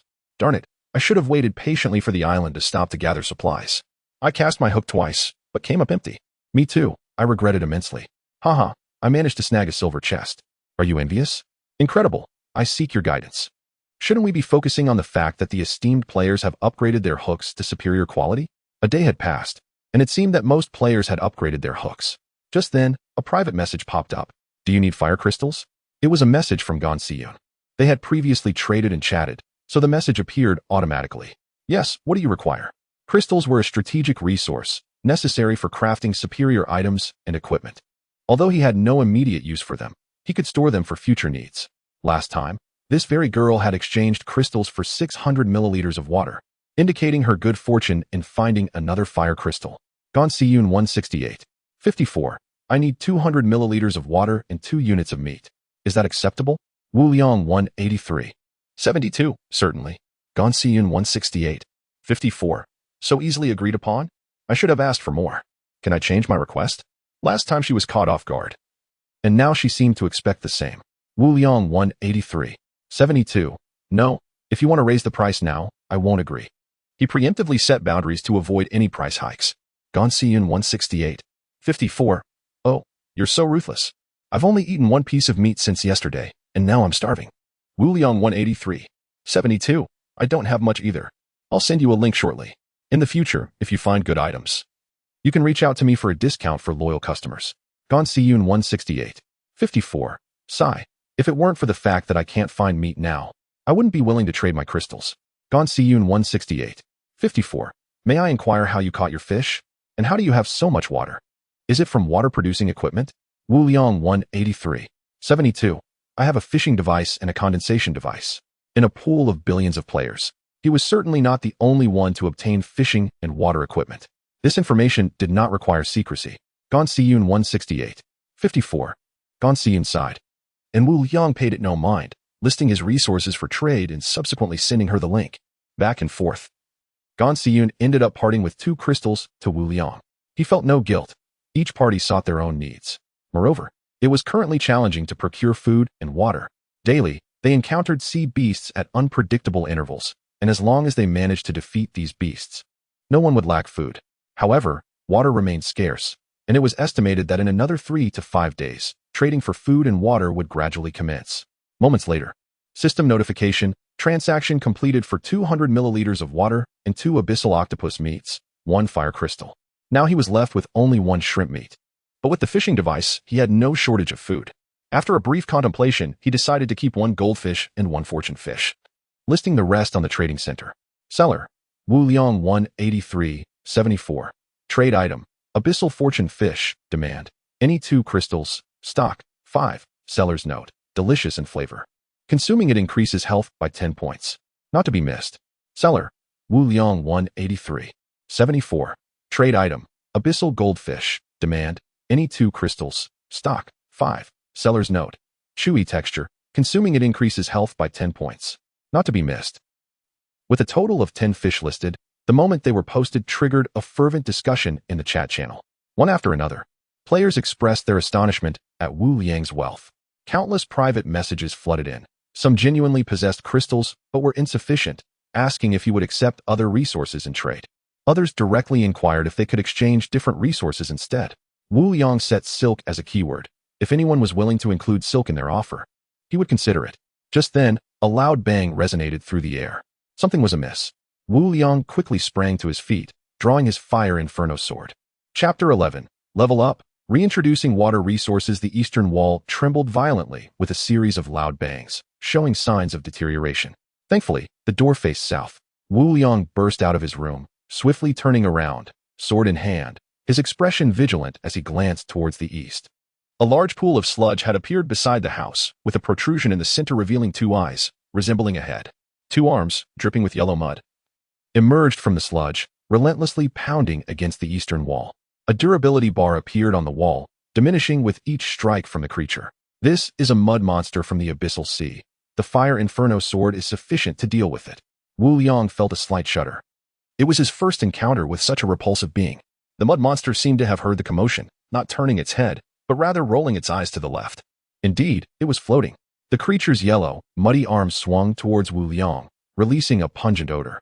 The sludge on the ground surged, and the mud monster's arms elongated rapidly, reaching Wu Liang in an instant. Remaining calm, Wu Liang deftly sidestepped to the left, evading the creature's attack. Pivoting his body, he thrust the sword upward. The blade of the fire inferno sword ignited with a crimson glow, and in a flash, the mud monster's right arm was severed. A sharp sound echoed as the moisture from the severed limb evaporated quickly, transforming into clumps of dirt that fell to the ground. The sound of the severed arm continued as dirt clumps dropped down. What an opportunity! Wu Liang's eyes lit up. He hadn't anticipated the burning effect of the fire inferno sword to be so effective. With a downward slash, he severed the mud monster's other arm, which also disintegrated into clumps of dirt. The mud monster appeared impervious to pain as the sludge surged again, and its arms swiftly regenerated, launching another attack towards Wu Liang. Prepared for the onslaught, Wu Liang wielded the fire inferno sword, slicing through the incoming limbs. He then dashed forward, twisting his wrist. The sword's tip plunged forcefully into the protruding head of the mud monster. A noxious scent assaulted his senses, reminiscent of burning refuse, utterly revolting. The creature's head was desiccated by the sword's burning effect. A radiant flash erupted, and the mud monster exploded, revealing a copper treasure chest. Game notification. Experience 50. Was it truly this simple? Wu Liang was somewhat taken aback, then realized it was due to the formidable burning effect of the Fire Inferno sword. Game notification. Player level 1. As the game notification appeared, Wu Liang felt a warm current rise from his navel, swirling around his body before settling back. A sensation of warmth enveloped him, his mind cleared, and he felt a surge of strength. Is this the essence of vitality? Wu Liang was pleasantly surprised. The overwhelming stench in the air quickly dampened his joy. Disassembling the mud monster. Game notification. Cooked abyssal mud monster meat X1. Cooked mud monster meat. Pungent and unpalatable, consuming it reduces health by 5. However, certain sea creatures are attracted to it, making it useful for luring them. It seemed he could use it for monster farming. Wu Liang collected it, not wishing to attract any creatures at this low level. He picked up the copper treasure chest and retreated into the house, overwhelmed by the foul odor. Game notification. Common Marine Creature Guide X1. Game notification. Copper Treasure Chest X1. Congratulations. Host has triggered the European Emperor System. Quality 1 Common Marine Creature Guide. Congratulations. Host has triggered the European Emperor System. Additionally, obtaining an excellent toothpaste recipe. Wu Liang grabbed the 2 blueprints, swiftly disassembling the copper chest. Excellent Marine Creature Guide. Displays information on sea creatures of levels 0 to 20. Excellent toothpaste recipe. Household item that improves quality of life. Higher quality requires fewer materials. Learning. Wu Liang silently chanted. The 2 blueprints transformed into streaks of light, entering his body. He then opened the game interface. Wu Liang height, 183 centimeters. Weight, 72 kilograms. Level, 1 experience, 10 100 health, 100 100 lifespan, 80 title. None. The row of buttons now included a section for the guide. Wu Liang clicked on it, revealing a dense list. Giant sea shrimp, abyssal sea octopus, abyssal sea mantis, abyssal sea serpent, abyssal sea jellyfish. Selecting the giant sea shrimp, he viewed the details. Giant sea shrimp, a foolish marine creature with a simple mind. Known for waving its pincers. Ability, pincer attack. Weakness, slow movement. Level, 0. In addition to the descriptive information, a 3D image of the giant sea shrimp appeared, allowing him to adjust the viewing angle.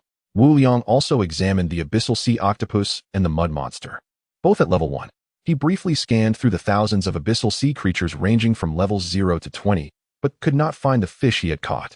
With the guide at his disposal, he could now target the weaknesses of other monsters he encountered in the future. He soon turned his attention elsewhere, opening the crafting page to examine the toothpaste synthesis formula. Excellent toothpaste. Sea salt, 396 milliliters, 100 milliliters. Quartz 01. Luzon fruit 02. Copper block 01. He was significantly short on materials. Glancing at the time, he realized only 2 hours had passed. The sea fish he had listed had yet to sell, as it appeared players were reluctant to part with 2 crystals for it, or perhaps they simply lacked them. However, once the island settled, he could gather resources. He was confident there would be buyers then. Wu Liang opened his housing interface. Noticing the durability had decreased from 50 to 40 points, he clicked on the repair page. Repair materials. Wood 12-4, stone -1. Confirm repair. Game notification. Wood -4. Stone -1. Game notification. Sturdy wooden house repair successful. The worn eastern wall was restored with a fresh appearance accompanied by the notification. Only 8 units of wood remained. Furrowing his brow, Wu Liang considered the scarcity of basic materials. After a moment of thought, he opened the trading channel. Trading channel. Seller. Wu Liang 183. 72. Item for sale. 15 milliliters water. Demand. 1 wood. Stock. 100. While others traded resources for food and drink, he stood apart. Wu Liang exchanged 15 milliliters of water for 1 wood. Though it was a greedy merchant's tactic, for players suffering from severe water scarcity, he was akin to a savior. Water was in high demand. Within mere seconds, his offer was snatched up completely. Wu Liang found himself with a substantial amount of wood, which he stored in his storage bracelet, increasing his wood count to 108 units. The buyers who managed to acquire the water sent him numerous private messages, expressing heartfelt gratitude for his timely assistance and requesting advance notice for future water listings. Chapter 12. Slaying the abyssal jellyfish through ranged attacks in the World Chat channel. Conversations buzzed with excitement. The formidable Wu, the great god, has begun selling water again. One exclaimed. It sold out within moments of being listed. Fortunately, my reflexes were swift, and I managed to snag some, haha. What's going on with Wu? Water and fish again. Is he a doggy accomplice? Another chimed in. There's fish over there. But Wu needs crystal stones. What even are those? I've never seen one. If all goes as expected, he must have acquired the apparatus for crafting water. Alas, fortune smiles upon him. Crystal stones are resources required for crafting items of superior quality. Goodness, a doggy accomplice indeed. He can even obtain blueprints for superior crafting. Wu, could you persuade the planner to let me out? I would offer you 10 billion. A group engaged in fervent discussion. Thousands of private messages flooded in, with requests for Wu's generosity, pity, or bizarre trade offers. It is often said that fame brings trouble, and the influx of messages was overwhelming. Thankfully, the private messaging system had a filtering feature to help eliminate the spam. Great God, do you want a photo collection? I need a unit of meat. Do you require a massager for your right hand? Would you trade a white jade coin for a fish? The assortment of trade items was peculiar, with some requests bordering on absurd. Weixing focused primarily on blueprints and crystal stones, for he had no immediate need for white jade coins, of which he possessed 25. Although there were plenty of blueprints available, none matched his requirements. As Wu scrolled through the private messages, the island beneath him quaked momentarily before settling. Checking the time, he noted it was precisely 9 o'clock. The 3-hour mark had arrived. Wu closed the game interface, pulled out his fishing rod, and dashed outside. On the surface of the sea, visibility limited to 10 meters, a wooden treasure chest floated serenely. He surveyed the surrounding mist. Ahead, there is a stone, with good fortune. One might extract an iron block. To the front, a large shrimp blows bubbles. At 11 o'clock, an abyssal jellyfish rests atop a silver chest. Beware its venomous attacks. Wu consulted the bestiary, searching for the abyssal jellyfish. Level 1, abilities include lightning attacks, with a weakness in its frail body. It was manageable. As long as he avoided its lightning strikes, he should be fine. Wu swung his fishing rod towards the silver chest, fearing he was too close to dodge in time. He cautiously retreated, pulling the silver chest closer. The jellyfish's body appeared somewhat translucent, roughly a meter in size, resembling an umbrella, with its stomach sac emitting an eerie glow. The jellyfish lacked eyes, leaving Wu perplexed as to how it sensed him. Suddenly, a bolt of lightning, the size of a thumb, shot forth from the jellyfish's mouth. It was lightning fast. Wu had no time to react and barely managed to raise his flame sword to shield himself from the assault. A tremendous force struck him, and he stumbled back several steps, nearly dropping his sword. The pain was intense, yet Wu's physical resilience had greatly improved, allowing him to recover swiftly. The jellyfish slithered down from the silver chest, unleashing another bolt of lightning. With a thud, Wu fell to the ground and rolled, narrowly avoiding the strike. The lightning crackled as it struck the earth, leaving a blackened patch that emitted smoke. Enraged by its missed attack, the jellyfish's translucent form shifted to a vivid pink, its tentacles thrashing wildly as it unleashed a barrage of lightning. Wu continued to roll on the ground, narrowly dodging a bolt that grazed his arm, tearing his sleeve and leaving a painful, swollen mark. Eventually, the jellyfish ceased its lightning onslaught, retreating slowly into the sea. Though Wu rolled on the ground, he kept a vigilant eye on the jellyfish. Noticing its retreat, his eyes sparkled with determination. Had its lightning run out? Seizing the opportunity, he sprang to his feet, wincing through the pain, and charged towards the jellyfish. Startled, the jellyfish's hue shifted to white, sputtering in vain as it could not muster any lightning. Wu plunged the flame sword into its body. Game notification, experience points 10. Hearing the gratifying notification, Wu swiftly withdrew his sword, observing the charred head of the jellyfish. It yielded only a few white jade coins. At last, it was over. He lamented his lack of combat skills. Confronted with ranged attackers, he found himself unable to close the distance, left to endure their assaults passively. Fortunately, the jellyfish was merely a level 1 sea creature, and its lightning strikes were limited in potency. Otherwise, he might have met his demise. Reflecting on his woeful design skills, Wu felt a headache coming on. During his time at the archery club, he had not exerted himself, and now it seemed too late to change. However, the island's size of merely 10 meters offered no space for practice. He would have to address this later. With a slight shake of his head and a soft sigh, Wu acknowledged that with each level gained, the experience yielded from similarly leveled sea creatures diminished, a fact clearly stated in the survival manuals. He felt a twinge of regret. The burning effect of the flame sword had been too severe, and despite his quick withdrawal, parts of the jellyfish's body had been scorched. Decomposing the abyssal jellyfish yielded the following. Game notification. Abyssal jellyfish flesh X2. Game notification. Charred abyssal jellyfish flesh X1. Game notification. Abyssal jellyfish blood 100 milliliters. Indeed, one piece had been thoroughly cooked. Abyssal jellyfish flesh. Crisp texture. Delectable. Best consumed raw. Restores 5 health points upon consumption. Charred abyssal jellyfish flesh. Satisfying but sour. Consumption may lead to abdominal pain. Abyssal jellyfish blood reduces swelling and alleviates pain, clears the mind. Wu crouched down, picked up a palm-sized clump of blood, and ingested it. It had a slightly metallic taste but was quite palatable. A refreshing sensation coursed through him, alleviating his pain and reducing the swelling on his arm. Refreshing. Wu exclaimed with satisfaction, crouching to open the silver chest. Game notification. Excellent Raincoat Blueprint X1. Game notification. Wind Crystal X2. Game notification. Crystal Stone X2. Congratulations, host. You have triggered the Lucky Emperor system, receiving an additional Frost Spell Blueprint X1. Wu collected all the materials and learned the excellent Raincoat Blueprint before focusing on the stone tablet for the freezing spell. Frost Spell fires a freezing projectile that rapidly freezes objects. Learning requirements. Level 5. Consumes Ice Crystal 010. White Jade Coin 3010. Wu's expression tightened. He was only at level 1, and reaching level 5 seemed a distant prospect. Nonetheless, it was a satisfactory ranged attack option. He promptly stored the blueprint away for future use. Chapter 13. Crafting Rare Equipment. The Wind Wing set time is of the essence, and the task is demanding. Wu Liang once again gazes towards the mist in other directions. Ahead lies an iron treasure chest containing toxic gas along with items you require. Remember to keep your distance when opening it, or you may end up as a pig's head. An iron treasure chest, indeed, seems promising. Wu Liang swiftly casts his hook, retrieving it before stowing it away. Ahead is an iron treasure chest, with a magical jellyfish resting atop it. You may deal with it. Well, never mind, he has no desire to endure another jolt of lightning. Ahead is a silver treasure chest, containing the resources you seek. Another silver chest. Wu Liang casts his hook again, pulling it back with ease. After circling the threatening island, he retrieves yet another iron chest. Wu Liang has only fished 4 times, thereafter. He refrains from further attempts, choosing not to cast his gaze upon the chests below. There is still ample time when the island shifts again. The surrounding resources will surely refresh. Wu Liang places the toxic iron chest to the east, securing the hook at the opening. He then retreats to the western shore, gripping the throw hook tightly. With a powerful tug, the iron chest bursts open. Game prompt. Silkworm Silk X2. Game prompt. Wood Crystal X1. Congratulations. You have triggered the Lucky Emperor system, receiving an additional 10 white jade coins.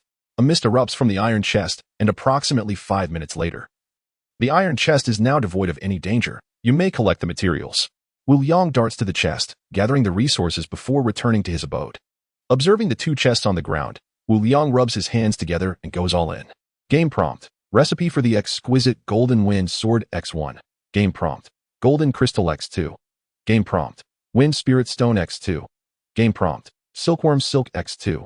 Game prompt. Ice Crystal X1. Congratulations. You have triggered the Lucky Emperor system, low-level strengthening technique X1. Congratulations. You have triggered the Lucky Emperor system, Luzon Fruit Sapling X1. Another sword recipe. Comparing its attributes, it surpasses the exquisite Fire Soul sword significantly. Each phase of the strengthening technique can only be learned once, so Wu Liang promptly stores it away. Resources among players are currently scarce and not suitable for sale.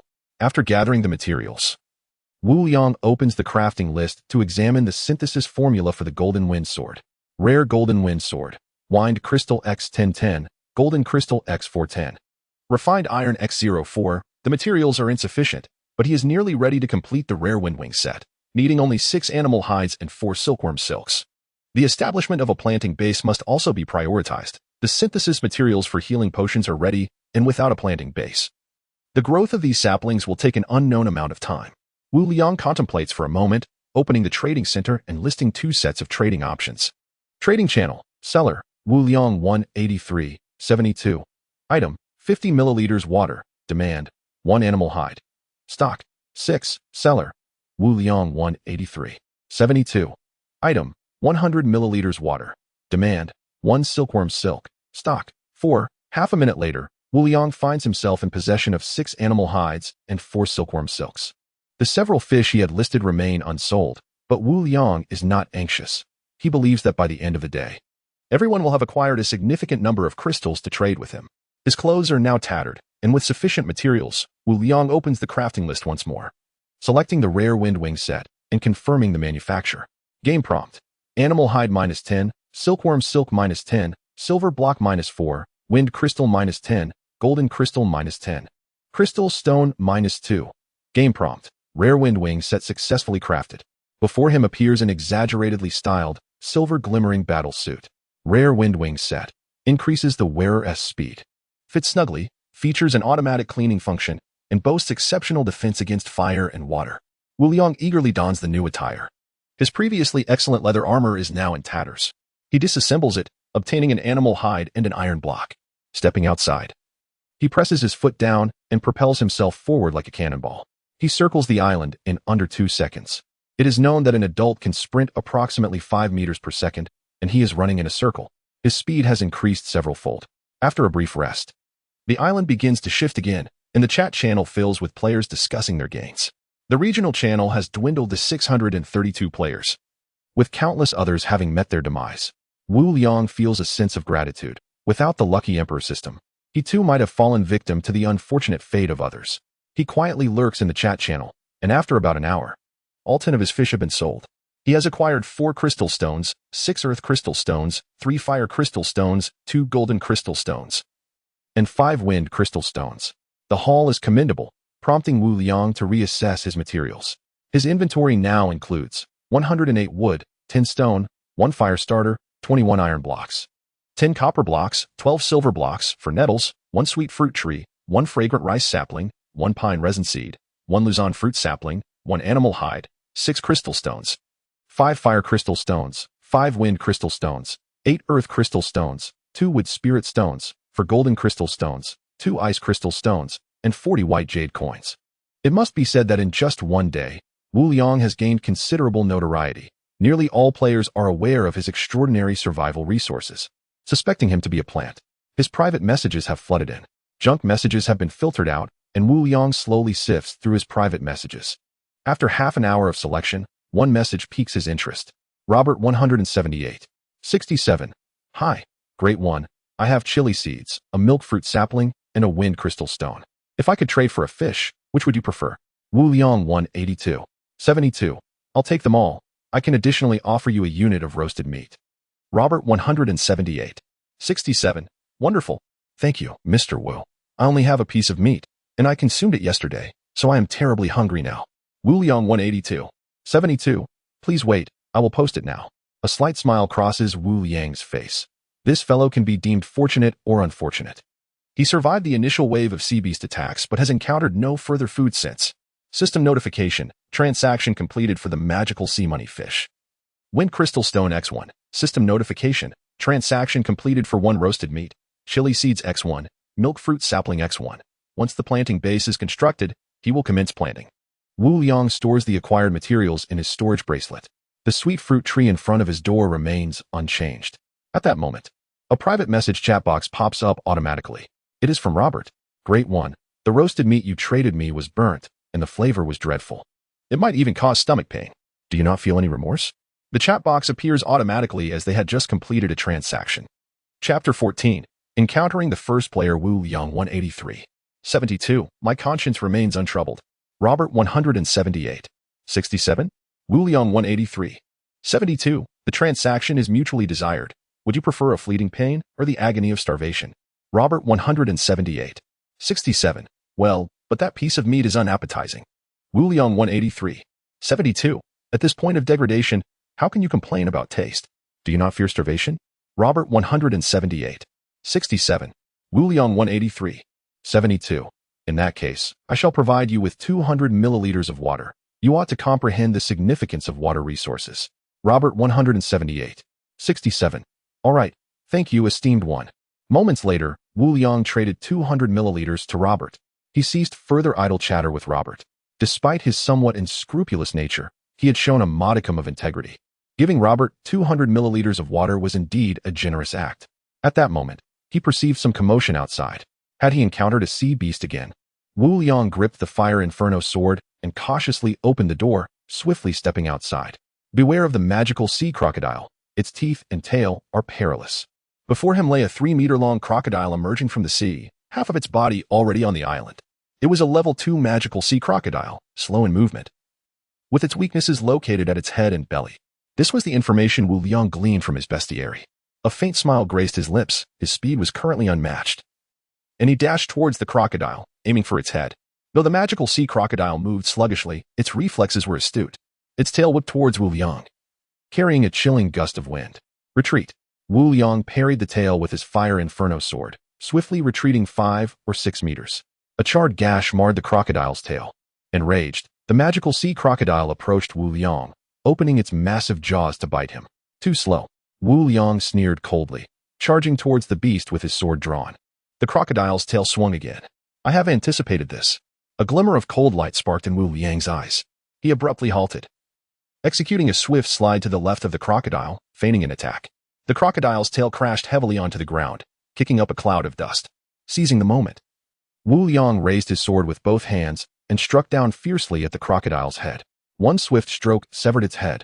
The severed head did not spout blood, for the wound had been cauterized by the fire inferno sword. Game notification: 50 experience points. The body of the magical sea crocodile emitted a radiant light, revealing a blueprint. Wu Liang picked up the blueprint to examine it. Excellent copper pot. Enhances the flavor of food. Without hesitation, Wu Liang learned the recipe and proceeded to dissect the crocodile's carcass. Game notification: 12 units of magical sea crocodile meat. Game notification: 600 milliliters of sea beast blood. Game notification: 2 units of magical sea crocodile skin. This time, he had not scorched the meat, leaving Wu Liang quite satisfied. He then spent 2 wooden planks to craft a wooden barrel to collect the blood. Magical sea crocodile meat exudes a rich aroma. Boiling it in soup enhances the toughness of bones and sinews, restoring 10 health points upon consumption. Enhancing the toughness of bones and sinews? Wu Liang's eyes brightened. A fine find. He gleefully accepted it. It was now noon, an opportune time for soup. Wu Liang prepared to return to his dwelling. Suddenly, the island beneath him trembled and came to a halt. The mist from the east roiled and dissipated, revealing an island identical to his own. The 2 islands touched, marking the encounter of players. In half an hour, they would automatically separate. Or they could choose to ally and sign a pact, or directly seize the island's core. Had he encountered another player so swiftly? Wu Liang narrowed his eyes. At that moment, a middle-aged man emerged from his dwelling, wielding a long knife. Upon seeing Wu Liang, the man stiffened. Wu Liang. This person recognized the real avatar of Wei Sheng from the World Channel and immediately identified the celebrity. What to do? The middle-aged man squinted, assessing Wu Liang. Observing his empty hands, thoughts racing through his mind. Wu Liang. The middle-aged man inquired tentatively, then approached Wu Liang with a broad smile. We have half an hour to gather resources on our respective islands. Let us remain indifferent to each other. Wu Liang had no intention of troubling the man unless he exhibited hostility. I am Kamita Kinto, the middle-aged man said. I wish to ally with you. Together we can gather resources and share them, ensuring our survival in this treacherous magical sea. Kamita Kinto's eyes gleamed with excitement. His complexion flushed as he continued. If we ally, we can join forces against other players and perhaps even forge a nation. The key is that Wu Liang seems to possess an endless supply of meat and water, and if he could ally with Wu Liang, their food and water issues would be resolved. Wu Liang frowned at the mention of the Japanese invaders. He held no favorable opinion of individuals from that nation. He noted that although Kamita spoke in his native tongue, it was translated into a language he understood. I have no interest. Wu Liang expressed his disinterest in forming an alliance. If possible, he even contemplated seizing the opponent's island core. However, the other party had not wronged him. And as a well-mannered citizen raised under favorable circumstances, his education forbade such actions. Kamita Kinto's body stiffened momentarily, but he quickly plastered a smile on his face, extending his right hand towards Wu Liang. Mr. Wu, encountering you is a stroke of fate. If you decline, let us trade instead. Observing Kamita Kinto's left hand gripping the long knife while extending his right for a handshake, a glint of danger shone in Wu Liang's eyes. With a sardonic smile, Wu Liang replied, What can you, a grown man, offer me? To clarify, my sexual orientation is not an issue. Seeing Wu Liang cross his arms, clearly uninterested in shaking hands, Kamita Kinto awkwardly withdrew his right hand. At that moment, the two stood less than a meter apart. I can provide. Before he could finish, Kamita Kinto swung his knife towards Wu Liang. Anticipating the attack, Wu Liang sidestepped and evaded Kamita Kinto's long knife. With a swift kick, Kamita Kinto was sent sprawling heavily to the ground. During the merging of the 2 islands, Kamita had not noticed the corpse of the magical sea crocodile. Otherwise, he would have surely left obediently. Do you know? When a person displays no caution towards you, it signifies that they do not regard you as a threat. Wu Liang scoffed, shaking his head. He drew his fire inferno sword, advancing step by step towards Kamita Kinto. Spare me, great one. Kamita Kinto whimpered in terror, scrambling backward on the ground. One must bear the consequences of their own recklessness. Wu Liang had no intention of sparing him. Suddenly, a fierce determination appeared on Kamita Kinto's face as he hurled the long knife at Wu Liang. Clearly, his previous demeanor had been a ruse. Wu Liang tilted his head, dodging the knife effortlessly. Too slow. A scoundrel is indeed a scoundrel. With a flick of his wrist, Wu Liang plunged the Fire Inferno sword into Kamita Kino's heart. Chapter 15. Fusion of the island. The area doubled without any auditory indication. Evidently, eliminating players did not yield experience points. Wu Liang picked up the long knife from the ground and then stripped the savings bracelet from the corpse. Game prompt. Common long knife X1. Can be decomposed. Game prompt. Unclaimed savings bracelet X1. Can be absorbed. Decompose. Absorb. Wu Liang silently recited in his mind. The savings bracelet transformed into a stream of light and entered the bracelet on his wrist, and subsequently, 2 iron blocks appeared in his hand. Game prompt. Unclaimed island stone X1. Game prompt. Wood X32. Game prompt. Stone X15. Game prompt. Plastic bottle X1. Game prompt. Iron block X4. Game prompt. Crystal stone X2. A series of game prompts resonated, and as they did, the island began to shift once more. Wu Liang felt a pang of regret, realizing he had no time to retrieve the treasure chest. The remains of Kitata Kin consisted mainly of basic materials, along with 2 crystal stones and a nettle seed. Wu Liang opened the savings bracelet, which had expanded from a 10-meter size to approximately 15 meters. Inside, the supplies were neatly arranged, bringing him a sense of joy. He couldn't help but ponder whether he should seize everything from players he encountered in the future. He quickly shook his head, dispelling the thought, as it contradicted his principles. Of course, if the other party harbored malicious intent, he would not hesitate to retaliate. The corpse of Kitata Kin could also be decomposed. However, Wu Liang had not yet sunk to the depths of cannibalism. He hoisted Kitata Kin's body and tossed it into the mist. It was time to fuse the island stone. Wu Liang excitedly rubbed his hands together and took out 2 identical blue stones. Game prompt. Unclaimed island stone detected. Proceed with fusion. Fusion. Game prompt. Detected structures on the island. Retain them. Do not retain. Game prompt. Wood X20. Game prompt. Stone X10. Game prompt. Fusion successful as the casual game prompt sounded. Kitata Kin's island instantaneously transformed into a stream of light and merged into Wu Liang's island. The island beneath his feet trembled, its diameter expanding from 10 meters to 20. Excellent. Wu Liang nodded in satisfaction, pleased with the increase in his living space and the expansion of his range of activities. With ample materials at his disposal, he eagerly opened the house construction interface. Level 2 house, upgradable, provides shelter from the elements and temporary refuge from sea beasts. Durability, 50. Upgrade requirements. Island diameter greater than 20 meters, wood 160-100, stone 35-20, copper 18-10. The upgrade requirements turned green, indicating that the materials were sufficient. Upgrade. Game prompt. Wood -100, stone -20, copper -10. Game prompt. Level 3 house construction successful. A milky white light flashed, and the wooden house at the center of the island expanded rapidly, transforming into a spacious 120 square meter dwelling in a matter of moments. From the outside, it no longer resembled an ordinary flat-roofed house. It now sported a pointed roof and eaves, along with several windows. Such a significant transformation, Wu Liang was pleasantly surprised. The interior had become a 3-bedroom, 1-living-room layout. The main hall was spacious, and the condensation collector, bed, and other items were placed in the innermost room, leaving it somewhat empty. Wu Liang felt a twinge of regret. Alas, he lacked the crafting blueprints for daily necessities. He arranged the barbecue grill and condensation collector in one of the side rooms, designating it as the kitchen. The condensation collector could store up to 12 liters of water, and it already held about 5 liters. Wu Liang then opened the crafting interface. Excellent copper pot. Copper X10-4, wood X61, select to craft. The copper pot came with a matching spoon. Wu Liang placed the pot on the barbecue grill, filling it halfway with water. He added a piece of wood and set it to boil.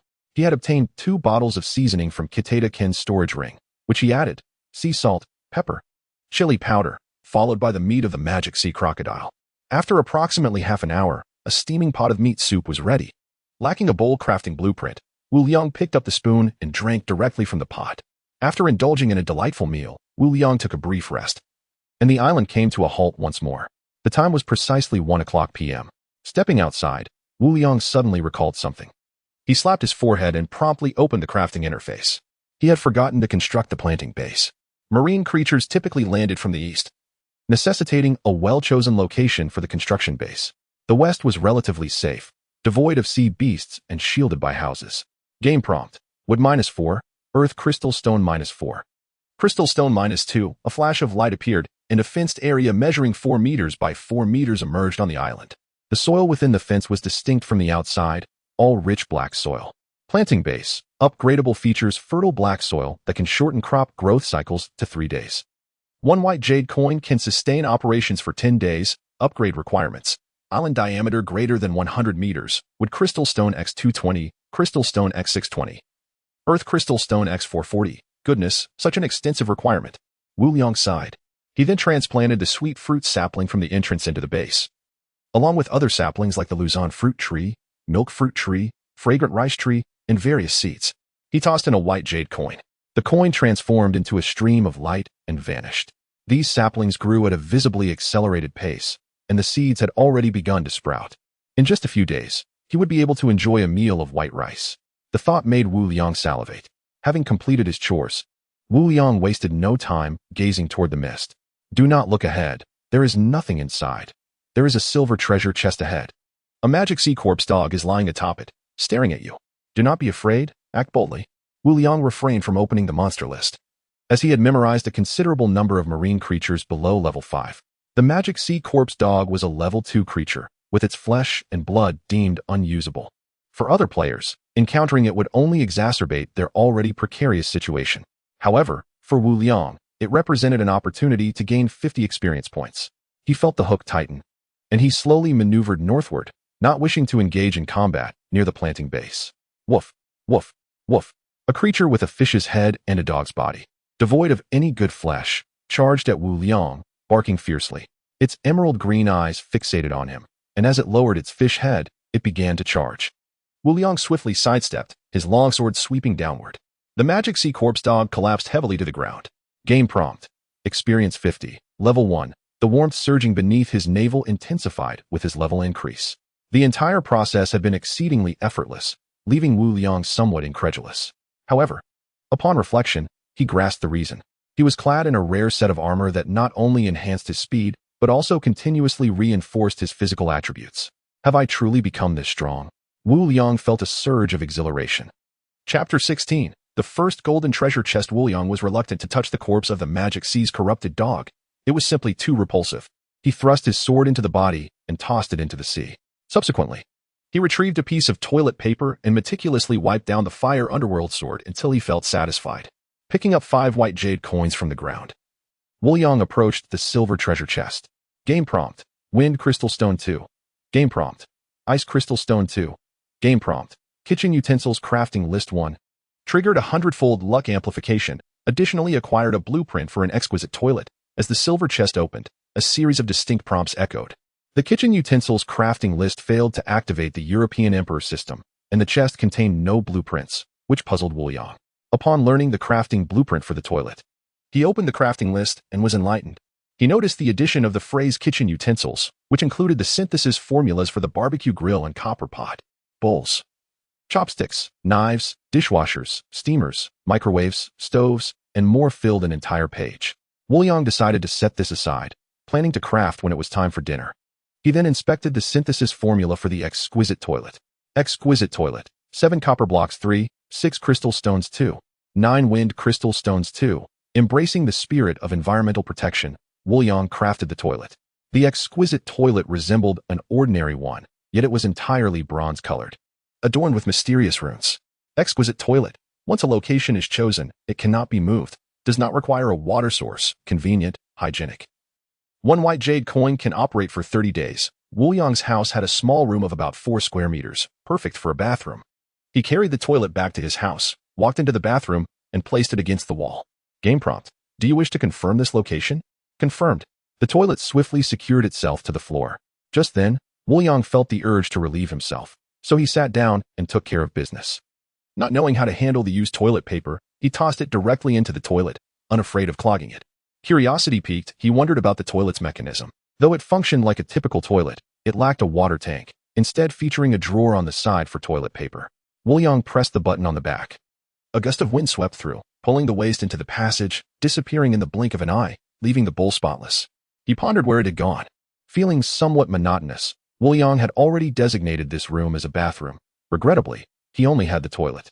He possessed a toothbrush and towel, but lacked a place to store them. Checking the time, he noted that the island would soon shift again. There was still ample time. Wu Liang swiftly exited the room. To the east and north, there was nothing of interest, merely an iron treasure chest which he dismissed. His appetite had surpassed what an iron chest could provide. He headed south. The area ahead is desolate, but at the 11 o'clock position, there lies a golden treasure chest, seemingly fraught with danger. A golden treasure chest. Wu Yang's eyes brightened. He gazed towards the 11 o'clock direction. There is a golden treasure chest ahead, but a magic sea jellyfish is perched atop it. A magic sea jellyfish? This was the perfect opportunity for revenge. Wu Yang felt a lingering resentment from his previous encounter. With his right hand gripping the sword and his left wielding a grappling hook, he cast it into the mist ahead. The magic sea jellyfish, along with the golden treasure chest, was reeled in. The jellyfish on the chest emitted a shriek, launching a bolt of lightning at Wu Yang. He smiled coldly, fully prepared. He swiftly evaded the lightning. His speed had vastly improved. With the fire underworld sword, he struck at the jellyfish. With a swift stroke, the magic sea jellyfish met its demise. Game prompt. Experience 1. After reaching level 2, does killing a level 1 monster only grant 1 point of experience? Wu Yang furrowed his brow and crouched down to dissect the jellyfish's corpse. His sword swung with remarkable speed, and this time, there was no burnt meat. The jellyfish's blood possessed pain-relieving and anti-inflammatory properties, which Wu Yang carefully collected. He picked up several white jade coins from the ground, eagerly opening the golden treasure chest. Game prompt. Wind crystal stone 5. Game prompt. Water crystal stone 5. Game prompt. Gold crystal stone 5. Game prompt. Excellent refined iron crafting blueprint 1. Game prompt. Golden treasure chest 1. Game prompt. The golden treasure chest can be decomposed into 2 gold ingots. Would you like to decompose it? Triggered a 100-fold luck amplification. Additionally acquired advanced strengthening technique 1. Splendid. A series of prompts sounded, living up to the reputation of the golden treasure chest with a bountiful yield. Gold, wood, water, fire, earth, wind, thunder, ice. 8 types of crystal stones exploded forth. Each doubled by the European Emperor system, along with the advanced strengthening technique. The sensation was exhilarating.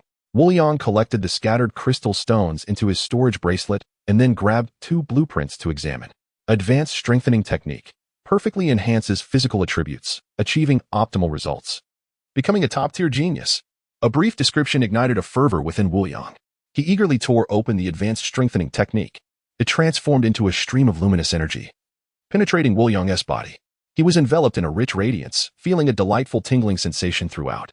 After an indeterminate time, the light gradually faded, leaving Wu Yang feeling exceptionally refreshed and at peace. His entire demeanor shifted, exuding an ethereal aura. Although his features appeared unchanged, there was an indescribable charm that emanated from him. Wu Yang excitedly clenched his fist, uncertain of the changes within himself, yet aware that his reflexes had sharpened and his hearing and vision had greatly improved. Suddenly, the island beneath him trembled again. Has it been so long? The island was on the move once more, eliminating any chance to gather resources. Wu Yang studied the refined iron blueprint in hand and returned to his room. At last, he could craft the golden windsword. Wu Yang excitedly opened the crafting list to examine the synthesis formula for refined iron. Excellent refined iron. 27 iron blocks 4. He immediately crafted 4 pieces. Excellent refined iron. Higher quality results and less material consumption can be used to forge equipment. So that is how it works. Wu Yang then selected the rare golden wind sword and confirmed the crafting. Game prompt. Refined iron. 4. Wind crystal stone. 10. Gold crystal stone. 10. A sword approximately 2 feet in length materialized before Wu Yang, its hilt now made of iron rather than wood. The blade, 2 fingers wide, was adorned with golden white patterns running from top to bottom. Golden windsword. Cuts through iron like mud, sharp and agile, enhances swing speed during use, akin to the wind. A rare melee weapon. Wielding it felt as if propelled by a gust of wind, exceptionally smooth, truly a rare weapon. Wu Yang couldn't put it down, swinging it repeatedly without effort. Curious about its sharpness, he crafted an iron core. The sword flashed, and the refined iron was cleaved in 2. What a fine sword. The blade remained unscathed. Wu Yang then decomposed the refined iron into 3 iron blocks. Using 1 iron block, he tested the sharpness of the golden windsword, deeming it a worthwhile endeavor. Chapter 17. The rankings unveiled. A terrifying power value. It was merely past 2 in the afternoon, and the island was in motion, making it an unsuitable time for gathering resources. Wu Yang perused the chat logs, gleaning valuable information from the global and regional channels, primarily concerning the current states of most players. They were not like him. Each attempt to procure resources felt akin to opening a blind box. Some tenacious players, injured in battles with the creatures of the Dark Sea, were forced to cease their foraging. Most would only resume once their food and water supplies were depleted. Today, a significant number of players had crossed paths, with many opting to form alliances, while a few chose to plunder resources and seize each other's islands. Such gruesome incidents were recurrent within the Dark Sea. Victims, in their final moments, would cry for help in the chat, but by the time others inquired, it was too late for a response. An increasing number of players had begun to call for cooperation in future encounters, urging against internal strife. As collaboration would enhance their chances of survival, two are far better than one, and camaraderie could alleviate loneliness. Murder is a crime, and one should refrain from transgressing moral boundaries. Everyone is a civilized individual. Any disputes can be resolved amicably. Wu Liang reflected on these discussions, concluding that a small faction of players was excessively naive, erroneously transplanting the moral codes of civilized society into the brutal realm of the underworld. The majority refrained from responding in the chat, understanding a fundamental truth. With sustenance available, coexistence was possible. In a dire scarcity of food and water, who would concern themselves with murder? In this place, killings went unnoticed, and no one awaited judgment. The rise in cooperative players left Wu Liang pondering whether resource availability would increase or decrease. He was uncertain. Teaming up for resource sharing would render foraging safer, providing mutual support in the face of the Dark Sea's creatures. However, there were downsides. Conflicts could arise over who learned from discovered blueprints or who would wield crafted equipment first. Each choice bore its own advantages and disadvantages, dependent on the player's decisions. Wu Liang silently observed the bustling chat atmosphere in the global and regional channels. This was their sole source of entertainment. He had never spoken in the regional channel, preferring to remain an unseen observer, collecting intelligence without drawing attention. After a day and a half, the population in the regional channel dwindled to around 500, a testament to the harsh elimination rate. He pondered how many more would remain in the future when suddenly, the game's notification sound echoed in his mind. Game notification. The major regional channels will be restructured. Game notification. The major regional channels will be restructured. Game notification. The major regional channels will be restructured. In an instant, the number of participants in the regional channel surged back to 1,000. And the arrangement of players became orderly. Wu Liang found himself at the very top. Game notification. The player with the highest power value will automatically become the regional channel's leader. At that moment, all players across the Dark Sea received the news simultaneously, shaking them to their core. The regional channel buzzed with excitement. Wow, it's back to 1,000. Look, the top spot is Wu Liang. The Great Wu. Wait. The Great Wu is with us? Wow, is the Great Wu's level the highest? Incredible, and he is not even at level 1 yet. Impressive, as expected of Wu Liang. The chat erupted with messages. Everyone knew Wu Liang was among the elite players. Selling such vast quantities of resources, he must be a master, at the very least. Within the top 10 or 5. Game notification. The ranking function is now activated. Each regional channel will feature a ranking system. Game notification. New average power values for the region have been implemented. Visibility restricted, for regional channel display only. Game notification.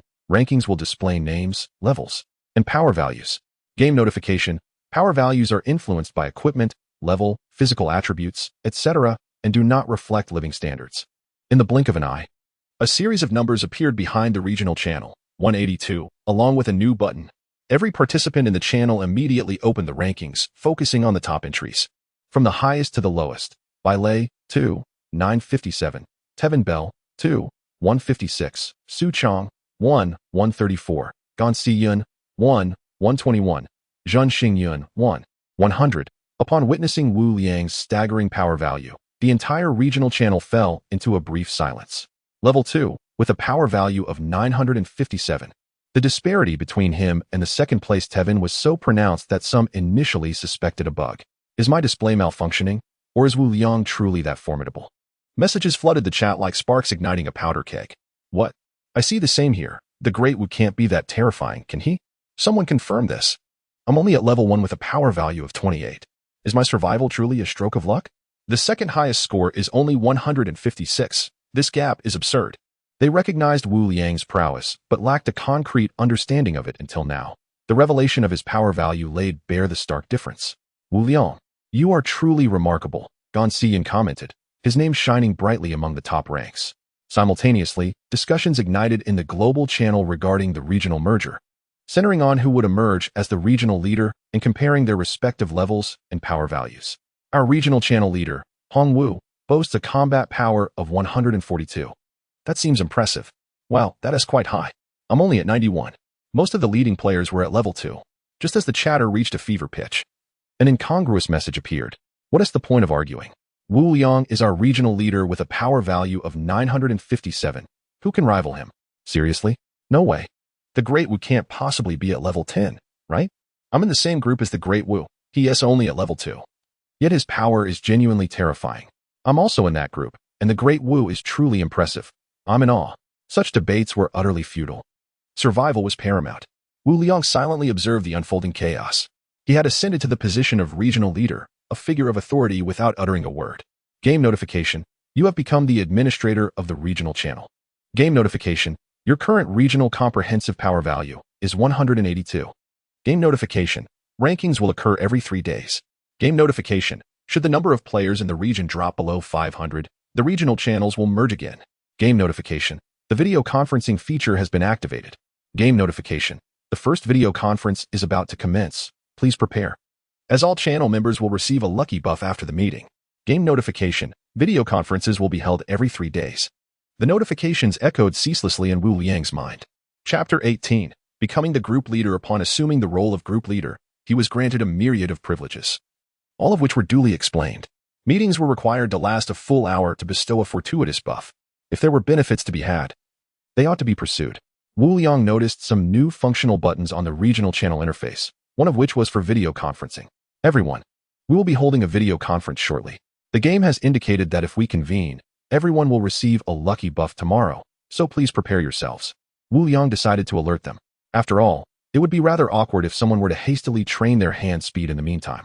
As he sent the message, the golden title of group leader shone brightly beside his name. What exactly is this lucky buff? Does it enhance our luck in fishing for treasure chests? Hold on. Group leader, I'm currently honing my skills. Could someone lend me a tissue? Wu Liang granted them 10 minutes to prepare.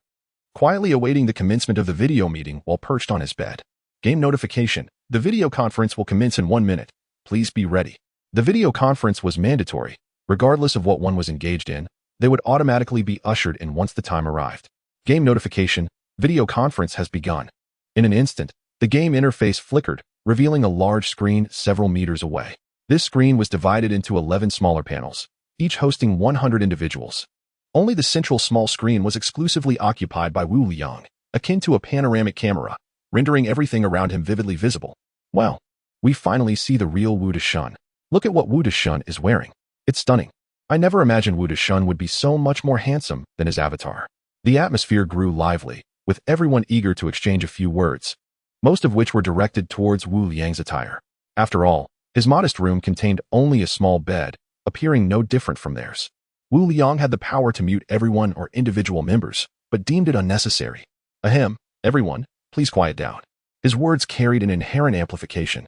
Gradually, silence enveloped the room. Hello everyone, I am Wu Liang, who inadvertently became the group leader of this regional channel. It is a pleasure to meet you all. It is indeed a fortunate coincidence for us to gather in this channel, and I hope we can all coexist amicably in the future. I will only address a few points during this meeting. Firstly, the game does not arbitrarily activate leaderboards. Those who rank higher may reap certain benefits. Secondly, I encourage everyone to prioritize trading within the regional channel, as this will enhance our collective strength. Lastly, as your group leader, I am also a survivor striving to endure, and I will not provide any special favors. However, I too will prioritize trading within the regional channel. Please understand that friendship is one matter, while commerce is another. With that, Wu Liang fell silent, fixating his gaze on the screen. A chorus of agreement resonated, followed by a tranquil hush. Tevin was the first to speak up. Mr. Wu, may I pose a question? Certainly, as long as it is not an overly confidential matter. However, I will only respond to one question per person. Wu Liang nodded, recognizing the potential for future encounters and wishing to grant them a favor. Why is your combat strength so much higher than mine? I possess 2 pieces of fine equipment, yet I still fall short by such a margin. I was once an elite special forces soldier, skilled in hand-to-hand combat. William's gaze was intense, fixated solely on this matter. He could concede to Wu Liang's superiority, but could not fathom the vast disparity. You possess only 2 pieces of fine equipment, while I wield 2 rare pieces. Observe my attire. It is part of a set, Wu Liang replied with a smile. Rare equipment, a set. The crowd gasped in astonishment. Most in the group had yet to acquire even a single piece of fine weaponry.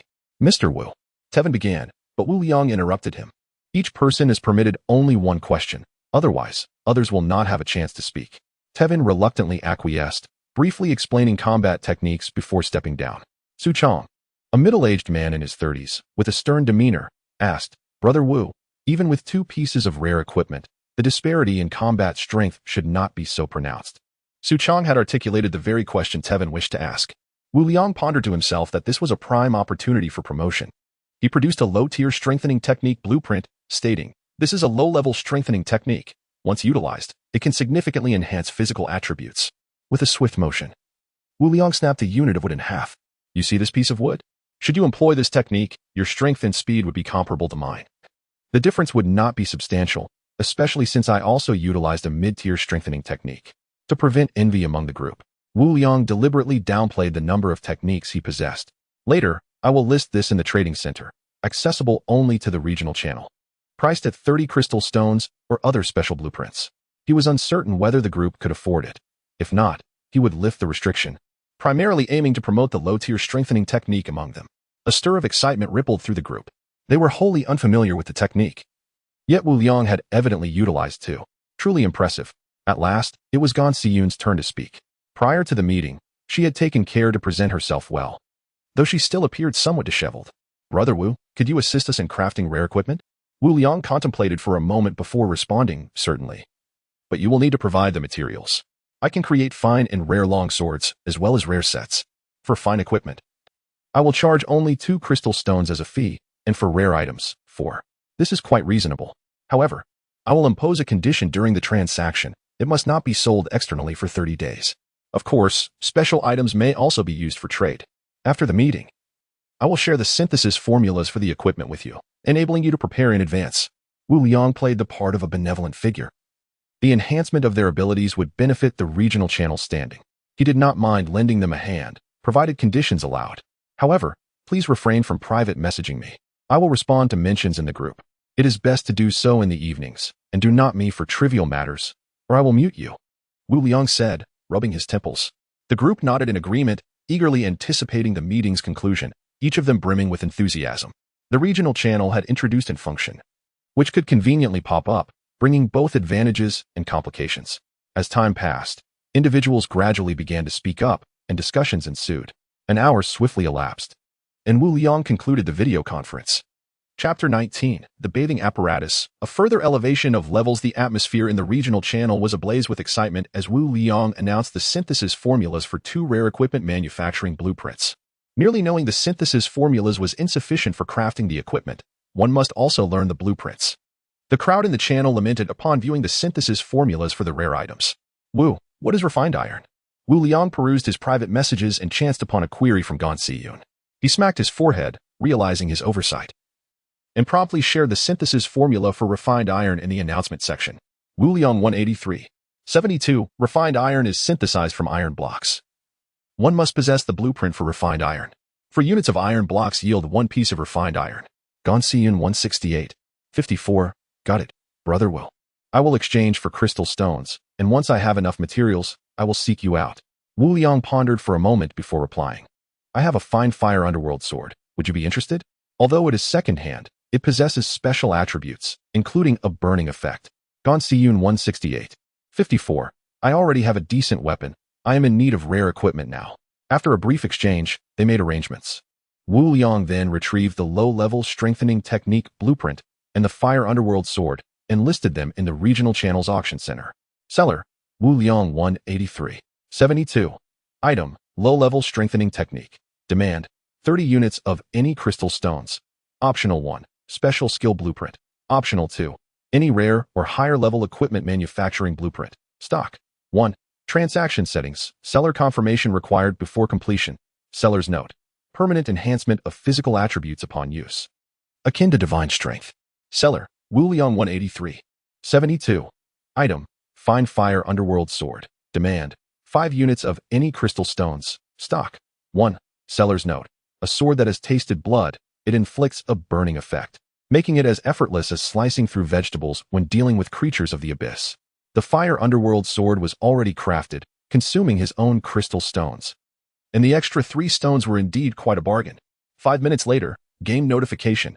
Fine fire underworld sword -1. Game notification. Transaction complete. Wine crystal stone 3. With Crystal Stone 2, to his surprise, Wu Liang did not expect the players in the group to be quite affluent. Curious, he opened the transaction record, discovering that it was Jin Xingyun, ranked 4th, who had made the purchase. It seemed that those ranked higher were indeed discreet. Wu Liang mused to himself, realizing he could exploit them further. At precisely 5 p.m., the island came to a halt once more. Wu Liang grasped his golden wind sword and stepped out of his room. He surveyed the mist surrounding the island, circling it carefully, and etched the locations of the 2 silver treasure chests, as indicated by the Emperor's luck system, into his memory. Presently, he was solely interested in the silver chests. He first approached a silver treasure chest that was unguarded by marine creatures. A silver treasure chest ahead is about to drift away. Seize the opportunity quickly. A sense of urgency gripped Wu Liang as he swiftly cast his hook. Thanks to the Emperor's luck system's guidance, his hook did not miss a single time. After securing the silver treasure chest, he moved on to the next location. You are mistaken. The silver treasure chest is located at the 11 o'clock direction. Wu Liang's lips twitched slightly. Surrounded by mist, he had lost all sense of direction and had indeed gone astray once more. A silver treasure chest ahead is guarded by abyssal squid. Beware of its ink, as it may harm your eyes. Since learning the advanced strengthening technique, Wu Liang's memory had significantly improved, allowing him to recall the weaknesses of all marine creatures below level 5 within the past hour. The abyssal squid was a level 3 creature, sharing the same weakness as the abyssal octopus with slow movement. A glint flickered in Wu Liang's eyes as he swiftly launched his hook, just as he was about to retrieve the silver chest. A jet of ink splattered toward his face, but he had remained vigilant. He deftly maneuvered to pull the silver chest and the abyssal squid onto the island. Simultaneously, he evaded the ink. Furious after being dragged onto the island, the abyssal squid's gaping mouth quivered as it spewed forth 5 jets of ink in succession. Wu Liang chuckled coldly, leaning back to evade the squid's ink once more. However, he was not one to passively endure. Rolling forward, he dodged another jet of ink and landed a powerful kick squarely on the abyssal squid's head. The abyssal squid was knocked to the ground, and Wu Liang, now standing, swiftly plunged his sword into the creature's body. Game notification. Experience 50. The abyssal squid dropped a small pile of white jade coins, which Wu Liang promptly collected. Game notification. Abyssal squid flesh 3. Game notification. Abyssal beast blood 200 milliliters. Game notification. Abyssal squid skin 1. The flesh of the abyssal squid was also a delicacy. After gathering the resources on the ground and securing the silver treasure chest, Wu Liang pondered silently. He was now merely 19 experience points away from leveling up. And within the nearby mist were 2 level 2 marine creatures. Let us do this. After all, dinner time is approaching, and it 1 tea cost me much health. Wu Liang made a swift decision. In this perilous world, rapidly enhancing his strength was of paramount importance. He cast his hook to retrieve an abyssal crocodile, which was clinging to a piece of driftwood. Without retreating, he swiftly thrust his sword into its skull as it reacted. After disassembling the corpse and collecting the resources, Wu Liang approached another area shrouded in mist. A abyssal corpse dog is sleeping soundly ahead. Your hook will not disturb its slumber. Take advantage of its sleep to crush it. A golden opportunity. Wu Liang's eyes lit up as he cast his hook. Indeed, the abyssal corpse dog was still in a deep slumber. Holding back his revulsion, he drove his sword into the creature's skull. Game notification. Experience 10. Game notification. Level 1. A surge of warmth enveloped him as Wu Liang contained his joy. Propping his sword against the corpse of the abyssal dog and casting it into the sea, he then produced a piece of toilet paper, meticulously wiping down his golden wind sword and hook. The abyssal corpse dog dropped a blueprint, which Wu Liang bent down to collect. Excellent hook blueprint. A durable household item that can be affixed to the wall. Not bad. It was just what he needed to craft and hang in the bathroom. Having leveled up, Wu Liang found no further resources of interest nearby and turned back to his house. He retrieved 2 silver treasure chests from his storage bracelet and went all in. Game notification. Gold crystal stone 2. Game notification. Excellent salt maker blueprint 1. Game notification. Quartz 2. Game notification. Crystal stone 2. Triggered 100-fold luck amplification. Additionally, obtaining an excellent bathing apparatus blueprint 1. After learning the blueprints, Wu Liang opened the crafting list to examine the synthesis formulas. Excellent salt maker. Quartz 4-4. Crystal stone 16-2. Fire crystal stone 15-2. Iron block 27-5. Copper block 410. Cotton cloth 02. Excellent bathing apparatus. Crystal stone 16-2. Fire crystal stone 15-2. Wind crystal stone 10-2. Iron block 2710. Copper block 7-3. An excellent bathing apparatus? He wondered how much water it would consume. Wu Liang murmured to himself. He currently possessed around 8 liters of water. While he was drenched in sweat, he hesitated to clean himself. Let us hope it doesn't disappoint me. Chapter 20. The exquisite bathing apparatus encountering the resource island having chosen a designated location. Wu Liang made his way to the bathroom. He selected the exquisite bathing apparatus and confirmed its construction. Game prompt: Crystal Stone 2, Fire Crystal 2. Wind Crystal 2, Iron Block 10, Copper Block 3. Game prompt: Construction of the exquisite bathing apparatus successful, in a flash of white light. A large iron box with a thickness of 20 centimeters and dimensions of 1 meter on each side appeared on the left wall, topped with a shower head. The box featured a water inlet, alongside a coin slot and switch. Below, an outlet for water emerged. Exquisite bathing apparatus. Higher quality results in lower resource consumption. Can hold 5 liters of water. 1 white jade coin allows for 30 uses, each consuming 1 liter of water. This consumption rate was indeed quite low, exceeding Wu Liang's expectations. Typically, a simple bath would require at least 20 liters to achieve cleanliness. To test its efficacy, Wu Liang fetched 5 liters of water from the condenser in the kitchen and poured it into the bathing apparatus, disrobing and storing his clothes in a storage bracelet. He inserted a white jade coin and gently pressed the switch. With a soft sputtering sound, the shower head released a fine mist of water. In mere moments, Wu Liang was thoroughly drenched, every speck of dirt washed away, even his hair was cleansed. There was no need for shampoo or body wash. His body felt immaculate. The entire experience was devoid of any harsh sensations, as his skin felt caressed by a gentle breeze, the warm mist providing a comforting embrace. In less than 5 minutes, his bathing was complete.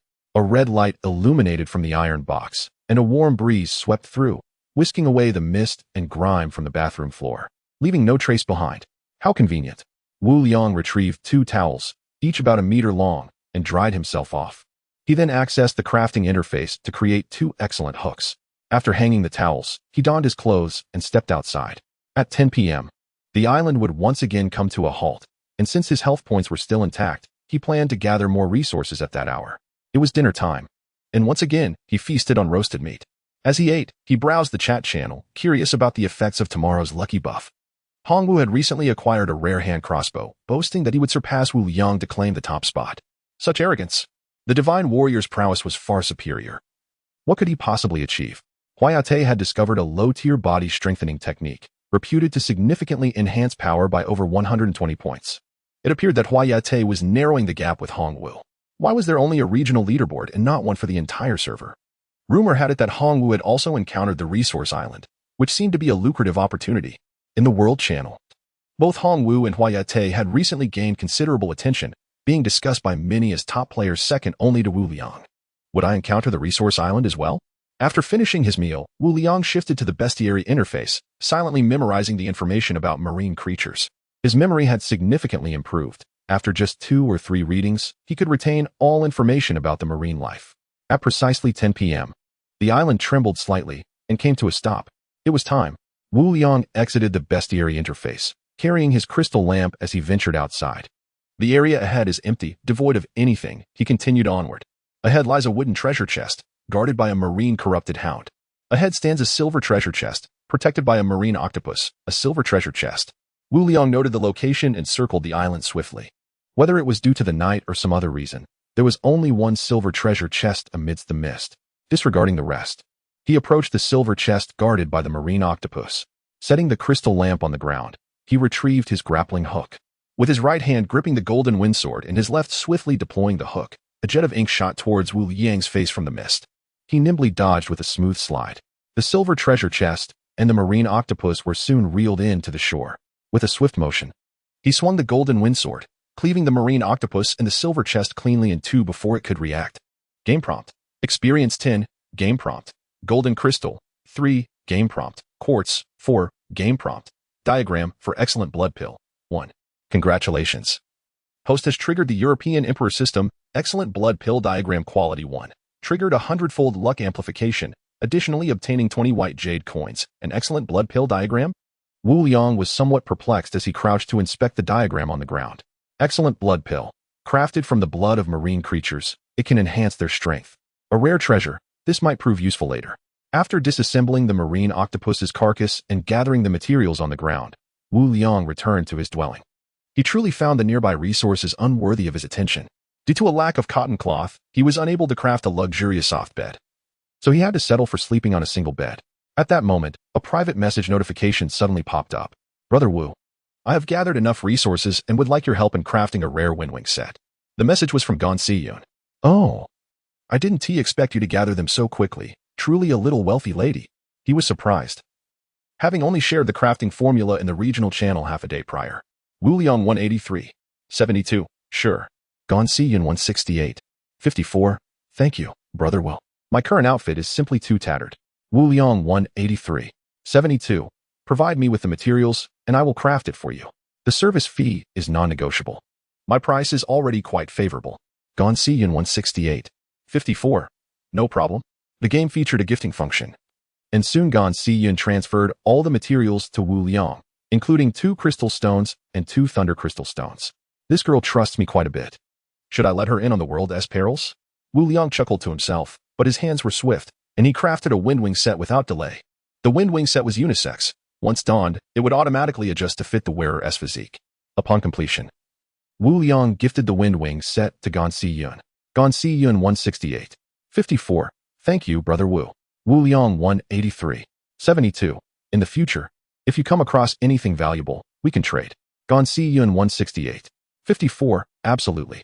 After exchanging a few pleasantries, Wu Liang ended the conversation. That night, Wu Liang's island gently trembled as it collided with a mist-shrouded small island, before coming to a halt. The tremors were so slight that the slumbering Wu Liang remained blissfully unaware. Chapter 21. Scavenging Materials Island. The Sea Demon Spirit the following day. Wu Liang groggily opened his eyes. Game hint. Lucky buff 1. Lucky buff. Lasts until the end of the day. Benefits from fishing and opening treasure chests will be enhanced. This marked the 3rd day since Wu Liang was cast into the realm of the Sea Demon. Uncertain of the effects, he made his way to the kitchen, scooping a spoonful of water before stepping outside. Lacking some fruit for his toothpaste, he braved the salty taste of seawater and performed a quick wash-up. He pondered how many fish might be caught in the fishing device overnight. After cleaning up, a sense of lightness enveloped him, and he descended the stairs toward the fishing device. What was this? In the eastern direction, where the fog had not yet settled, lay a desolate patch of land, with an unknown tree partially shrouded in mist. Could this be the Materials Island? Was this the effect of the lucky buff? Wu Liang felt a flicker of excitement and hurried back to his room to retrieve the crystal lamp. He then set foot on the fabled Materials Island. This is a 100-meter-sized island. Beware of the sea demon spirit at the center of the island, though it remains in a dilapidated mansion and will not emerge until nightfall, when it is most vulnerable. Currently, you are not equipped to confront it. The sea demon spirit? At level 3. Wu Liang could hardly contend with a level 5 sea creature. Perhaps he could manage it by nightfall. He tightened his grip. With the discovery of the Materials Island, it would cease its movement unless the island's town stone was acquired. However, the survival manual clearly stated that if the island remained stationary for too long, the player's situation would become increasingly perilous. Wu Liang cautiously approached the enigmatic tree, the light from his crystal lamp dispelling the mist within a 5-meter radius, revealing a tree over 3 meters tall. Phoenix orchid tree, the most common plant in the sea, can be decomposed into tinwood, transplantable.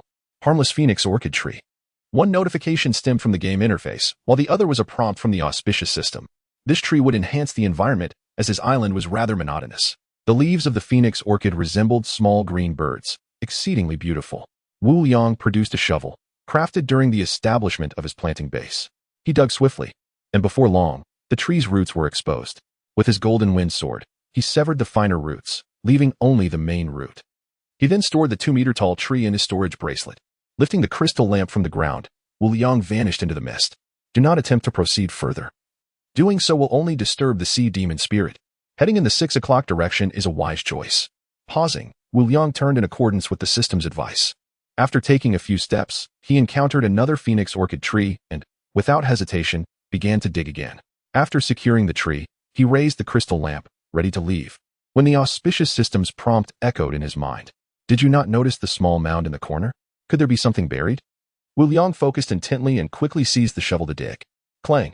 After just a couple of strikes, he struck something solid. This is a small shallow iron mine. What are you waiting for? Quickly craft a pickaxe. To mine, a pickaxe was essential. Wu Liang opened the crafting menu, where a standard pickaxe was readily available. Game hint. Iron block, 2, wood, 1, game hint. Standard pickaxe crafted successfully. A flash of light revealed a handy pickaxe in his hands. Clang, clang, clang. With minimal effort, each strike unearthed a bounty. Game hint. Iron block 6, game hint. Iron block 6, game hint. Refined iron 1, game hint. Iron block 6, refined iron? It seemed this mining venture yielded more than anticipated. He continued to dig. The rhythmic clinking persisted. Game hint. Iron Mother 1. What was this? The ground had transformed into a deep pit, all the ore automatically collected by a storage bracelet. Wu Liang extracted the recently acquired special mineral, feeling its weight. It was but a small piece, radiating a faint chill. Iron Mother. Can produce iron ore, requires a mine. It could produce iron ore. Wu Liang felt a surge of joy. Continuing on. There is nothing but sand here. There is nothing but sand here. It appeared all had been exhausted. Disappointment washed over him as the absence of a prompt from the auspicious system confirmed his suspicion. Only materials retrieved in treasure chests would trigger the auspicious system. Wu Liang leaped from the pit, satisfied with his fruitful excavation. He had amassed a total of 216 iron blocks, 20 refined iron, 8 Iron Mother, and 1 Iron Mother. He would no longer be in one of iron blocks. Cheerfully, he lifted the crystal lamp from the ground and proceeded forward, scrutinizing the earth for any further iron deposits. Unfortunately, upon reaching the shoreline, he found none, having only unearthed 6 phoenix orchid trees. This materials island, spanning 100 meters, was entirely enveloped in mist, making thorough exploration a daunting task. He turned right, walking about 5 meters along the shore before pivoting again, venturing deeper into the island. This strategy ensured no resources would be overlooked. After digging up yet another phoenix orchid tree, Wu Liang pressed on. Suddenly, the mist before him dissipated under the light of the crystal lamp, revealing a patch of farmland. Sparse varieties of crops were defiantly thriving within. And from the vegetables partially concealed in the mist, it was evident that this plot of land was quite expansive. Logically, given the island's isolation, it was unclear who had cultivated this field. Wu Liang conducted a brief inspection, discovering that this agricultural land spanned 200 square meters, home to 4 distinct types of crops. The first type, occupying half the field, was sea demon wheat, a common grain in the sea realm, akin to wheat but lacking a husk, easily harvested in large quantities. The fruits were hefty, about the size of a pinky, somewhat lacking in taste but abundant, suitable for milling into flour, and the grains could be replanted. Harvesting was remarkably simple. The second type was crystal cabbage, each had the size of an infant, crystalline and translucent, with excellent flavor. Simply removing the leaves allowed for easy replanting. The third was golden peanuts, buried underground, delicious raw or fried, and could also be pressed for delightful peanut oil. The fourth was the sea demon tomato tree, laden with red, round fruits reminiscent of tomatoes. Wu Liang plucked one of the fruits and bit into it, the sweet and sour juice flooding his mouth. Delightful.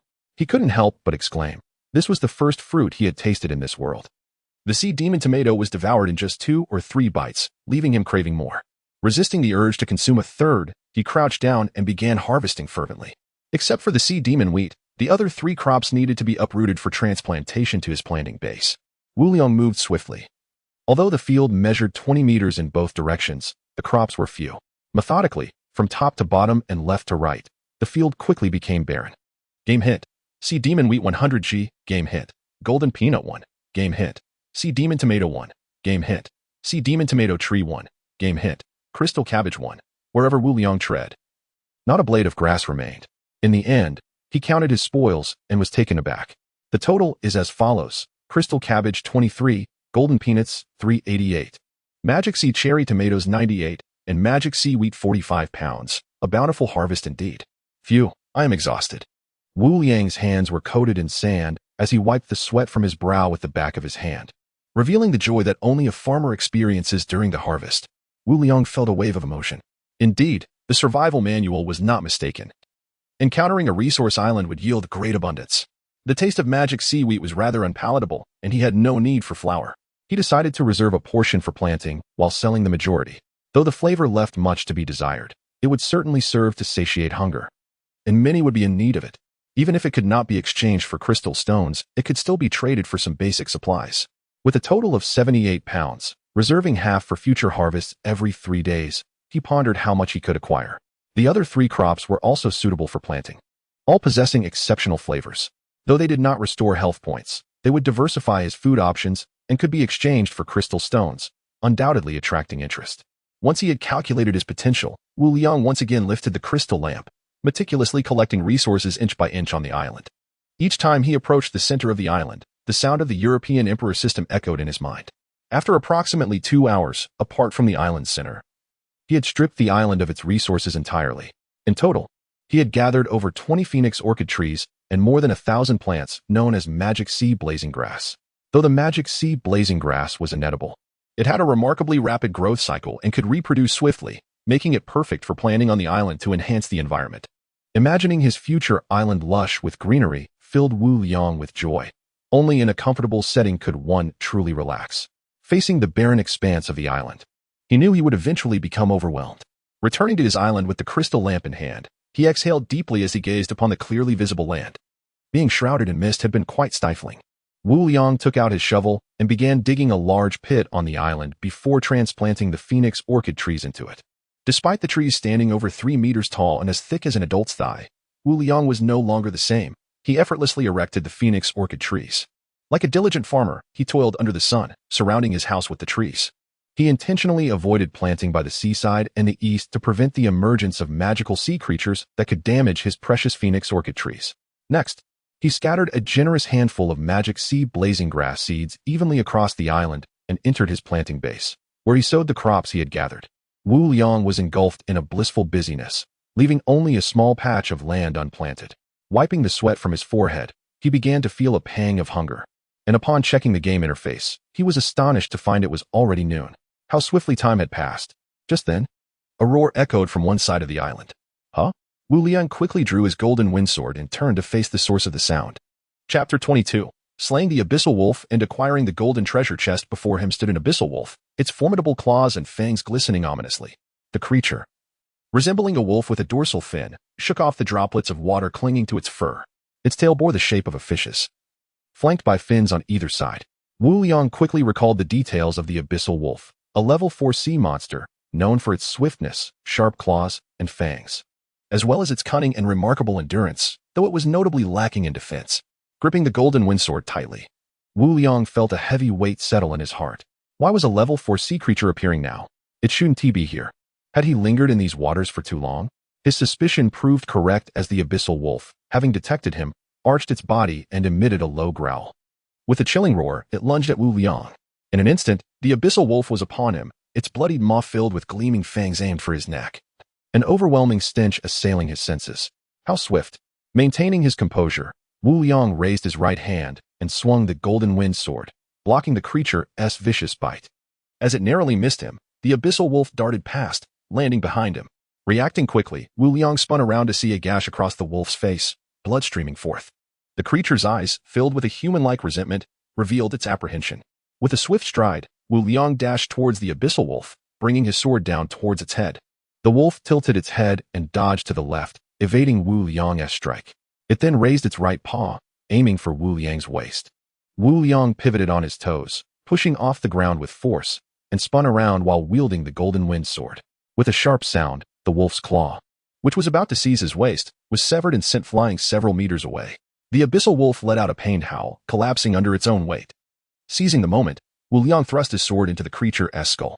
Game notification, 50 experience points. The Abyssal Wolf convulsed a few times before collapsing lifelessly to the ground, dropping a blueprint in the process. Another blueprint? Wu Liang picked it up, discovering it was a crafting diagram for a wash basin. After learning it, he paid it no further mind. Dismembering the Abyssal Wolf's carcass yielded Abyssal Wolf meat, 4, sea beast blood, for 100 milliliters, Abyssal Wolf hide, 2. He extracted a plastic bottle to collect the sea beast's blood. Although the Abyssal Wolf meat had a bitter taste, it remained a viable food source for players suffering from food scarcity. Wu Liang's stomach growled insistently, prompting him to hastily gather the spoils and head into the kitchen. His culinary tools were now fully equipped, with 2 condensers storing over 9 liters of water. He took out 2 fish, brandished his knife, and swiftly chopped them, one for grilling, the other for soup. He added a unit of wood to both the stove and the grill and began preparing lunch. The enticing aroma of grilled fish wafted through the air as it sizzled on the grill. After approximately half an hour, it was finally ready. Wu Liang eagerly grabbed his bowl and utensils and began to feast with abandon. Once satisfied, he savored a fruit of the Abyssal Sanctus, relishing this particularly sumptuous meal. Patting his rounded belly in contentment, he rose from the ground. It was time to gather more resources. Wu Liang was mindful of the fortunate buff he was under. A golden treasure chest lies ahead, with no danger present. What a splendid start! To his astonishment, he encountered a golden treasure chest directly. His eyes lit up as he stood upright, reeling in the chest. Upon opening it, he received game notification, 5 golden crystals, game notification, 5 wooden crystals, game notification, 5 crystal stones. Game notification. Crafting diagram for excellent cotton cloth. 1.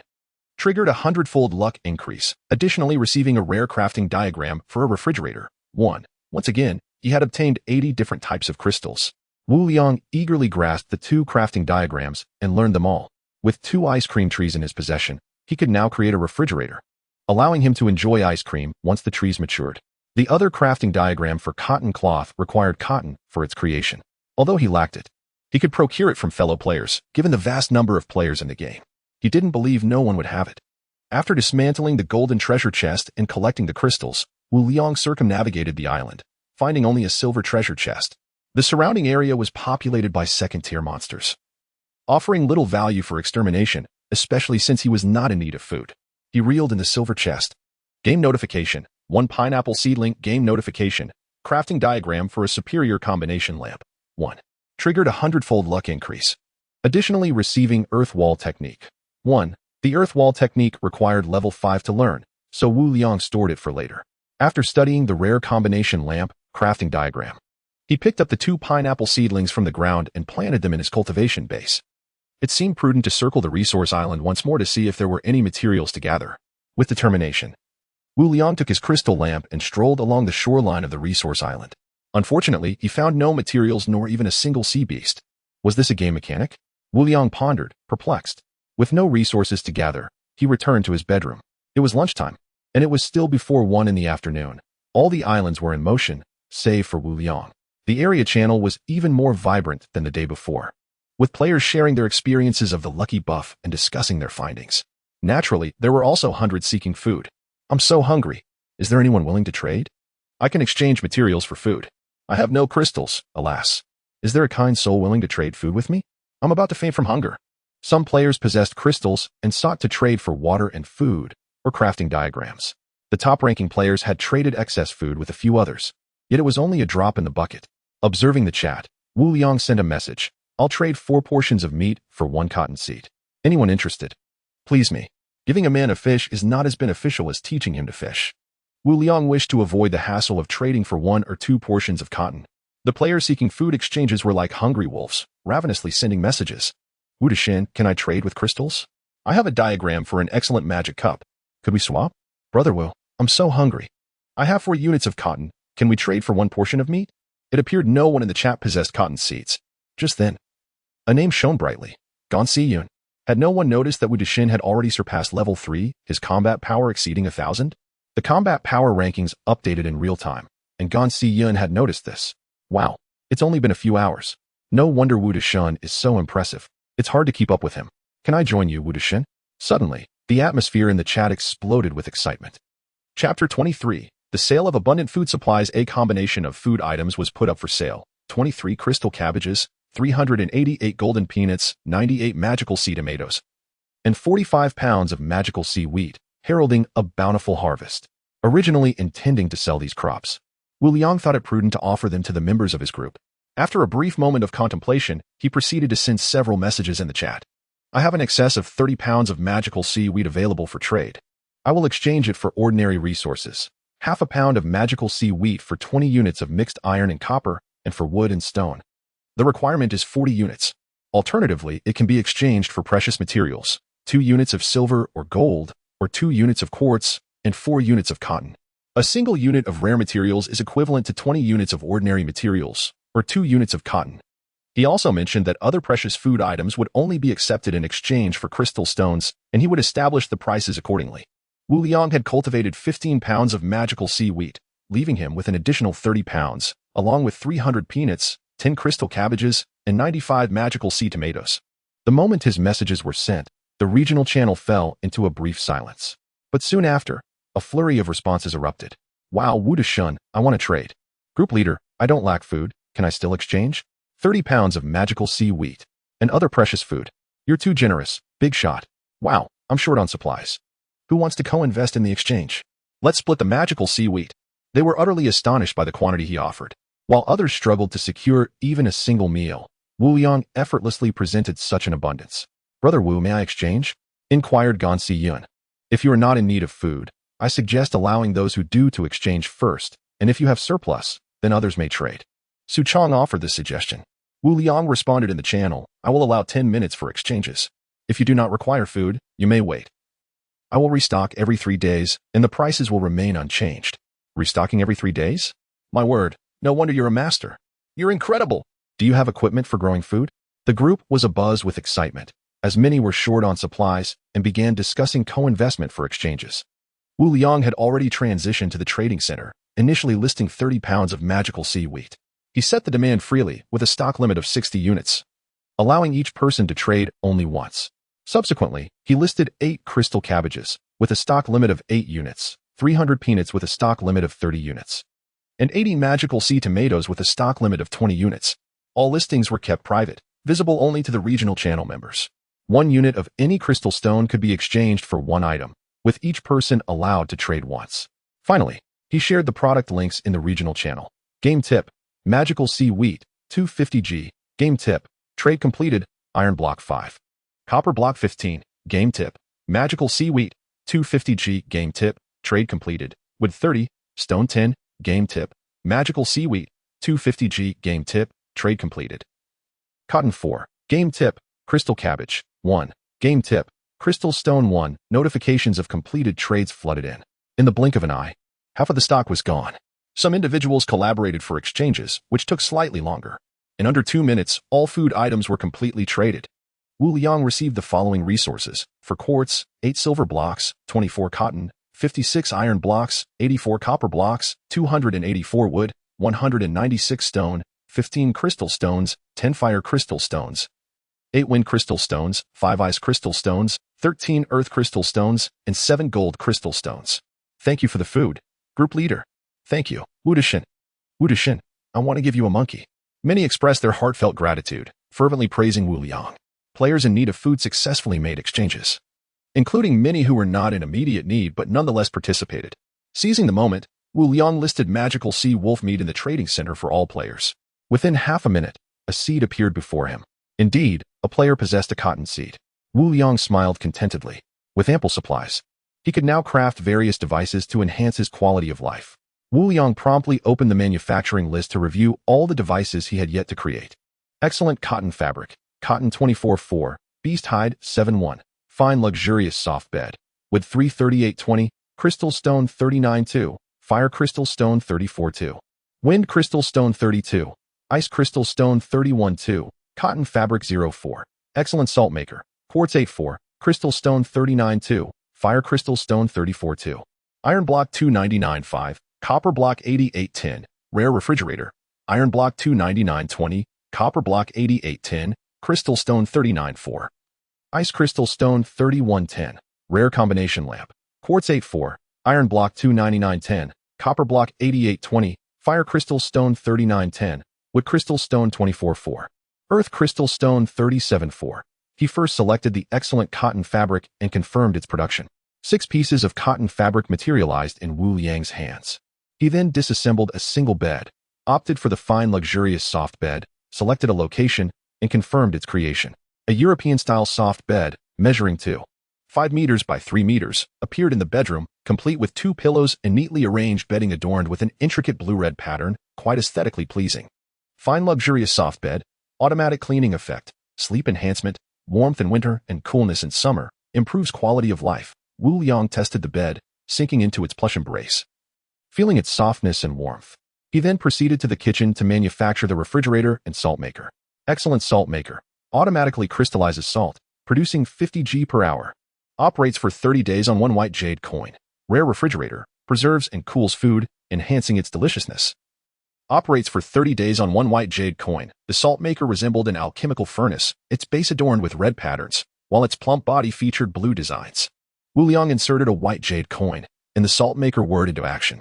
Contemplating, he placed the magical sea tomatoes inside the refrigerator and inserted another white jade coin into the coin slot. This world-esque conveniences were remarkable. No electricity was required. Only the white jade coin for these appliances to function automatically. Lastly, he proceeded to manufacture the rare combination lamp. After confirming the selection, a square iron box appeared before him. Rare combination lamp. Select location for automatic integration into the house. With each house upgrade, additional switches and hanging lamps will be provided. Operates for 30 days on 1 white jade coin. Wu Liang gazed at the iron box, pondering how to illuminate his home. Should he choose the switch location? He decided to place it at the front door. After some consideration, he walked to the entrance. Game tip, confirm location, confirm, game tip. Installation successful immediately. A ripple appeared on the walls of Wu Liang's home, and a hanging lamp manifested on the ceiling of the living room. Additionally, a small switch appeared on the wall at the chosen location, with a coin slot beside it. Wu Liang inserted a white jade coin, activated the switch, and the hanging lamp lit up instantly. After surveying his home, he discovered that each room now featured a switch and a hanging lamp. This is incredibly convenient. Wu Liang marveled. The raincoat was unnecessary for the moment, and he was short on toothpaste and healing medicine. Thus, he would have to wait until nightfall. A glint of determination sparkled in Wu Liang's eyes. Chapter 24. Slaying the Sea Demon Spirit in a Bountiful Harvest. Wu Liang lay on his bed, quietly perusing and memorizing the information within the marine biology compendium. The 3D illustrations of each creature captivated him, rendering the task anything but tedious. Unbeknownst to him, the clock struck 6:30 in the evening, and the sky had begun to darken. It was time to prepare dinner. By the time he finished, night would have fully descended. With a sudden resolve, Wu Liang set about making an exceptionally sumptuous meal, stir-fried crystal cabbage with meat, accompanied by a bowl of delectable fish soup, topped off with 2 chilled magical sea tomatoes he had stored in the refrigerator. As he concluded his dinner, the night had enveloped the surroundings, and the weather remained unremarkable. Sharpening his skills was essential for the task at hand. Wu Liang took up his crystal lamp and made his way to the seaside where his fishing gear was set. Discovering 15 magical sea fish, 8 of which were magical catfish, he promptly listed the 8 magical catfish at the trading center before heading towards the resource island. The magical sea demon spirit is currently in a weakened state, residing in the dilapidated manor at the island center. Remember not to meet its gaze. You are fully capable of handling this. Upon hearing the change in the prompt from the lucky system, Wu Liang felt a wave of relief wash over him. Every moment spent on the island increased the peril, yet today seemed to be blessed with a stroke of fortune, as he had only encountered a level 4 magical sea wolf. Tomorrow, however, was a different story altogether. Without further delay, Wu Liang gripped his golden wind sword tightly in his right hand and held the crystal lamp in his left, striding directly towards the island's center. His speed was remarkable. Within mere seconds, he arrived at the heart of the island, where a decaying manor lay shrouded in mist, its full form obscured. The once vibrant vermilion door was now peeling, and one side was utterly shattered. Wu Liang pushed the door open and entered the manor. The magical sea demon spirit has been alerted. It hides behind the door of the right chamber. To the right, Wu Liang approached.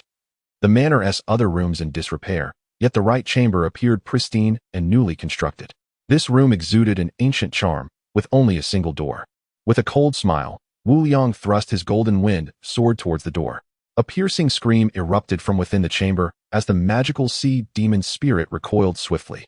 Wu Liang sensed he had missed, which did not surprise him. With a swift kick, he shattered the door.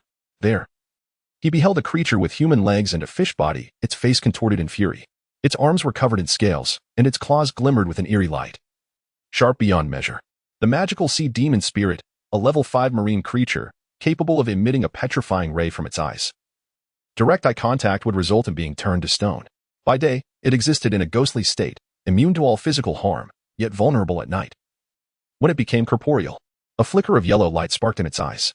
This is bad. Wu Liang's heart raced, and he promptly shut his eyes. The magical sea demon spirit, seeing his eyes closed, let out a low growl and raised its claws, slicing through the air towards Wu Liang's neck. A movement.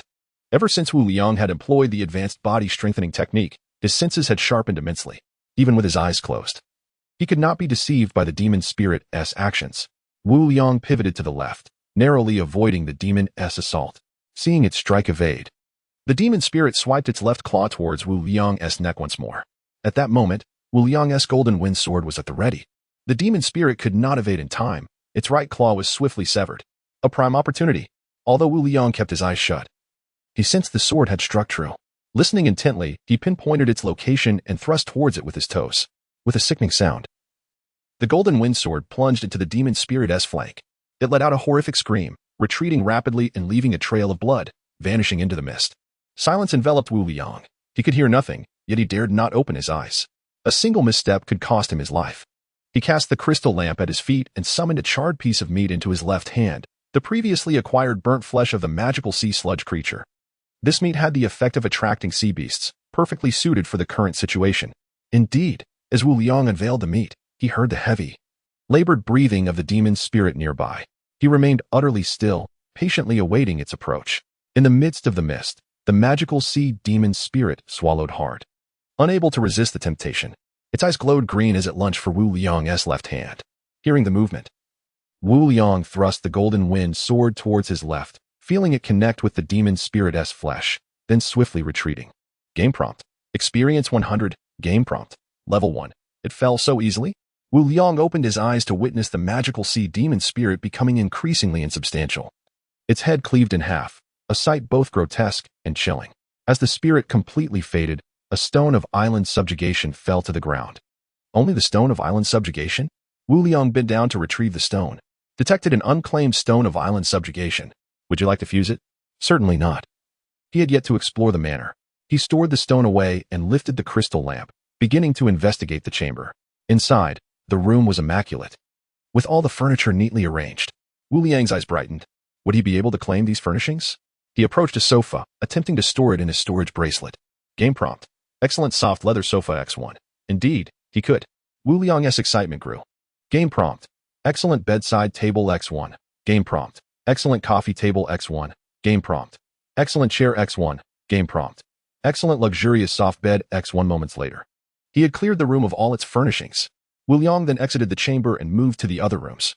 Though the others were in ruins, he still managed to find a few tables and benches. The soft bed could be sold at the trading center, while the other furniture could enhance his own living space. A satisfied smile crept across Wu Liang's face. This was indeed a tremendous windfall. This single resource island had equipped him with all the essentials, significantly elevating his quality of life. Did you not notice the golden treasure chest buried in the left wall? Just as Wu Liang prepared to leave the manor, the lucky system's prompt echoed in his mind. A treasure chest? Wu Liang felt a surge of delight as he hurriedly made his way to the left side. The left wall had collapsed significantly, and under the illumination of the crystal lamp, a glimmer of gold emerged from the rubble. Wu Liang crouched down, clearing the debris with his hands. Within a minute, a golden treasure chest appeared before him. He chuckled to himself, pondering what treasures awaited him inside. With a grin, Wu Liang opened the golden chest. Chapter 25. Enhanced Quality of Life. House Upgrade. As the game notifications chimed, the host activated the European Emperor system, granting a refined house cleaning device of quality level 1. A surge of luck led to the acquisition of a basic manual for the woodspike technique, depicted on a stone tablet inscribed with the training diagram in Mandarin. However, much like the frozen ray, this technique could only be learned upon reaching level 5. Currently, Wu Liang was at level 4, tantalizingly close to the required experience for advancement. He gathered the crystals scattered on the ground and dismantled the golden chest before departing from the resource island. It was time to fuse the island stones. Wu Liang retrieved 2 island stones, murmuring a silent incantation. Fusion. The game prompted him to confirm whether to retain existing structures on the island. He opted not to retain them.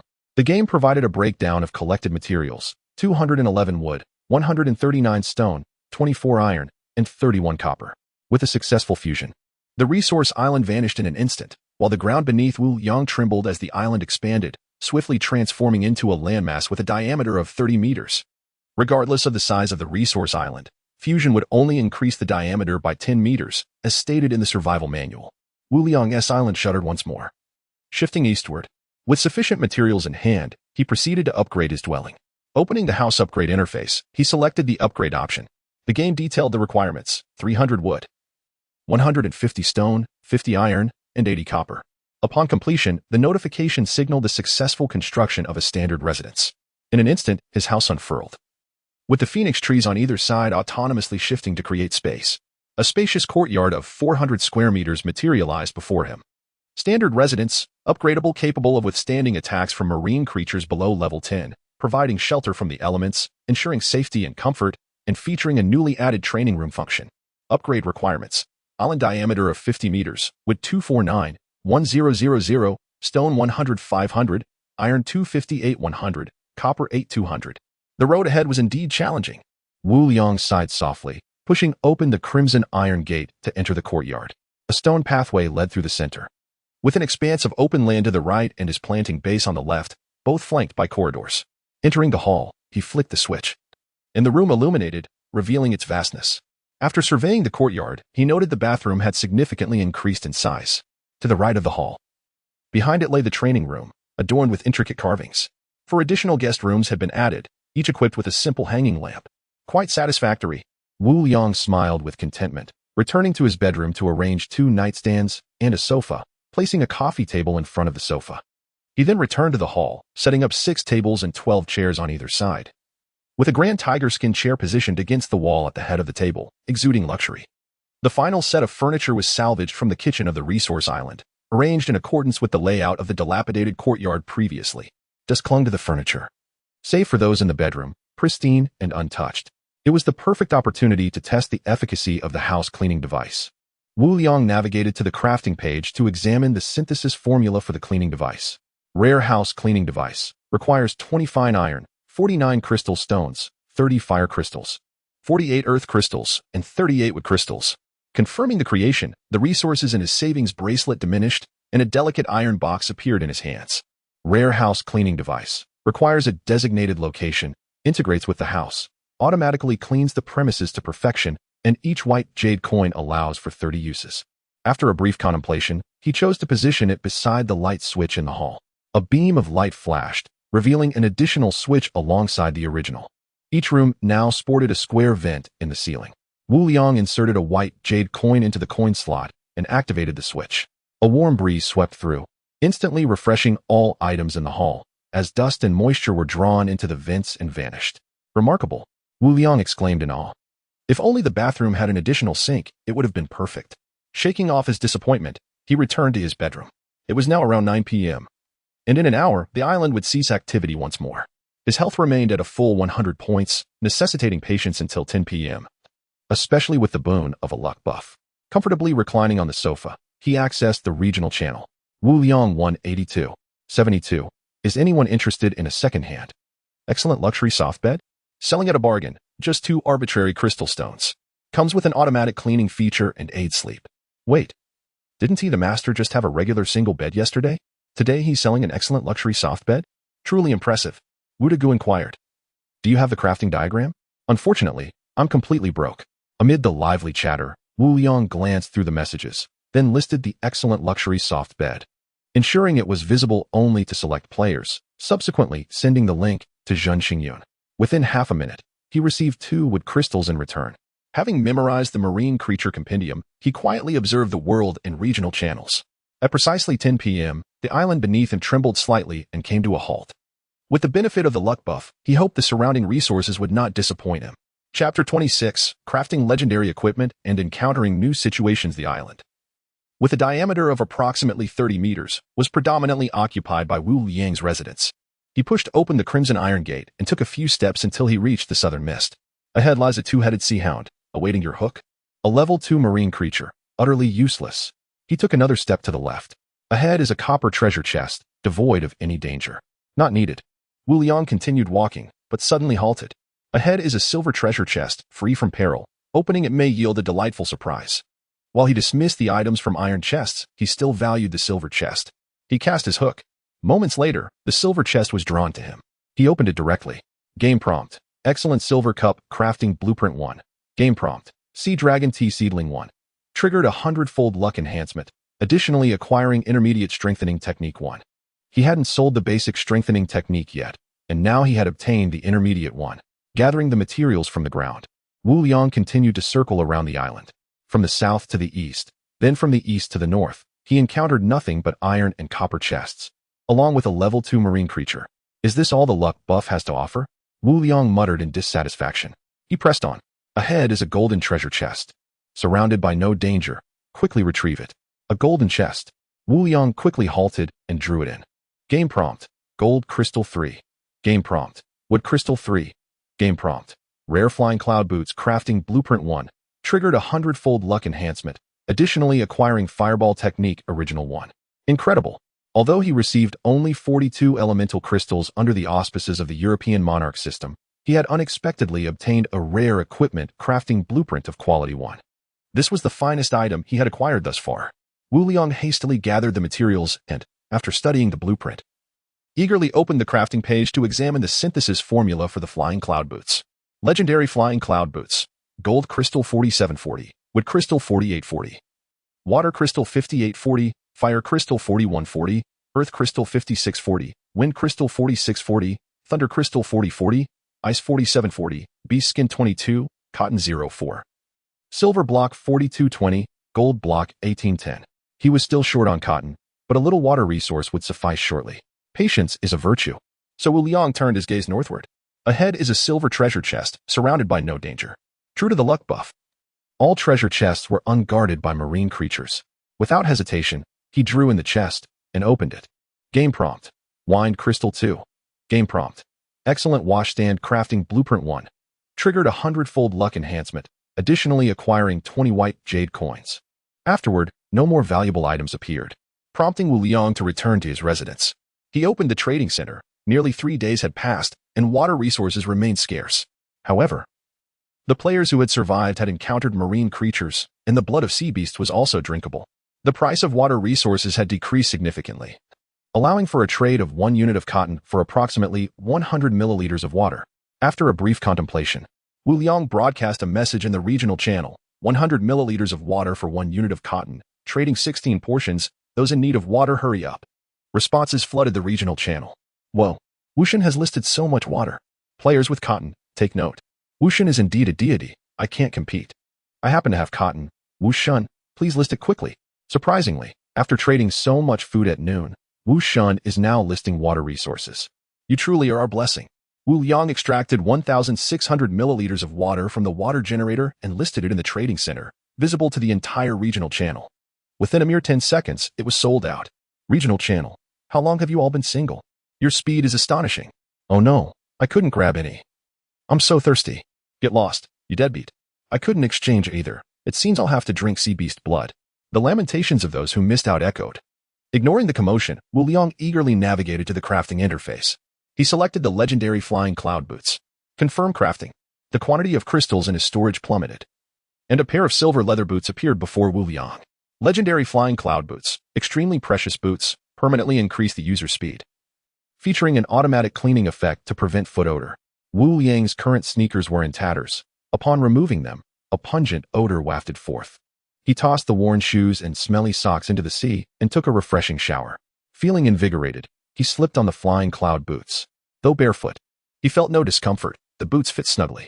Testing his agility, he sprinted 5 meters in an instant. His speed had more than doubled. After a brief experiment, he retrieved his iron shovel and the sea dragon tea seedling, transplanting them into the planting base. The night passed without incident. At 6:30 a.m., Wu Liang awoke, brimming with energy from his luxurious bed. Exiting his bedroom, he beheld a verdant planting base. Fragrant rice fruit, liu pine cones, pine resin grass, nettle, sweet fruit, chili peppers, milk fruit, and bread trees had all matured, each tree bearing 10 fruits. The skin of the fragrant rice fruit revealed pristine white grains within. The milk fruit was palm-sized, with a pointed end. Biting into it allowed one to savor its delightful milk. The chili peppers were vibrant red, with each string containing 5 peppers. Wu Liang gathered all the crops, yielding a total of 10 pounds of fragrant rice, 20 yew pine cones, 6 pine resin grass, 8 nettles, 50 chili peppers, 20 milk fruits, 10 breads, along with a seed of pine resin grass and a seed of nettle, which he replanted. Finally, he could produce toothpaste. Opening the crafting page, he created a tube of toothpaste and headed to the bathroom. The previous evening, he had fashioned a washstand and placed it in the bathroom, along with a silver cup. The washstand was connected to a water generator, also crafted by Wu Liang the night before. This water generator was linked to the shower, but there was no visible change. It was a new feature after upgrading the house. Now, Wu Liang possessed 3 water generators. Turning on the faucet and refreshing himself, he placed his toothbrush and toothpaste into the silver cup. His breakfast was exceedingly lavish, consisting of milk fruit, bread, and liu pine cones. After a delightful meal, Wu Liang contentedly settled onto the sofa. This life was simply too enjoyable. At that moment, the island trembled slightly before coming to a halt. What was happening? Wasn't it still too early? Wu Liang swiftly rose, unsheathing his golden wind sword as he exited his residence. Chapter 27. Encountering the resource island again and acquiring a pet. Did I stumble upon the resource island once more? To the east, an island emerged from the sea, basking in sunlight, inhabited by a congregation of black sea turtles.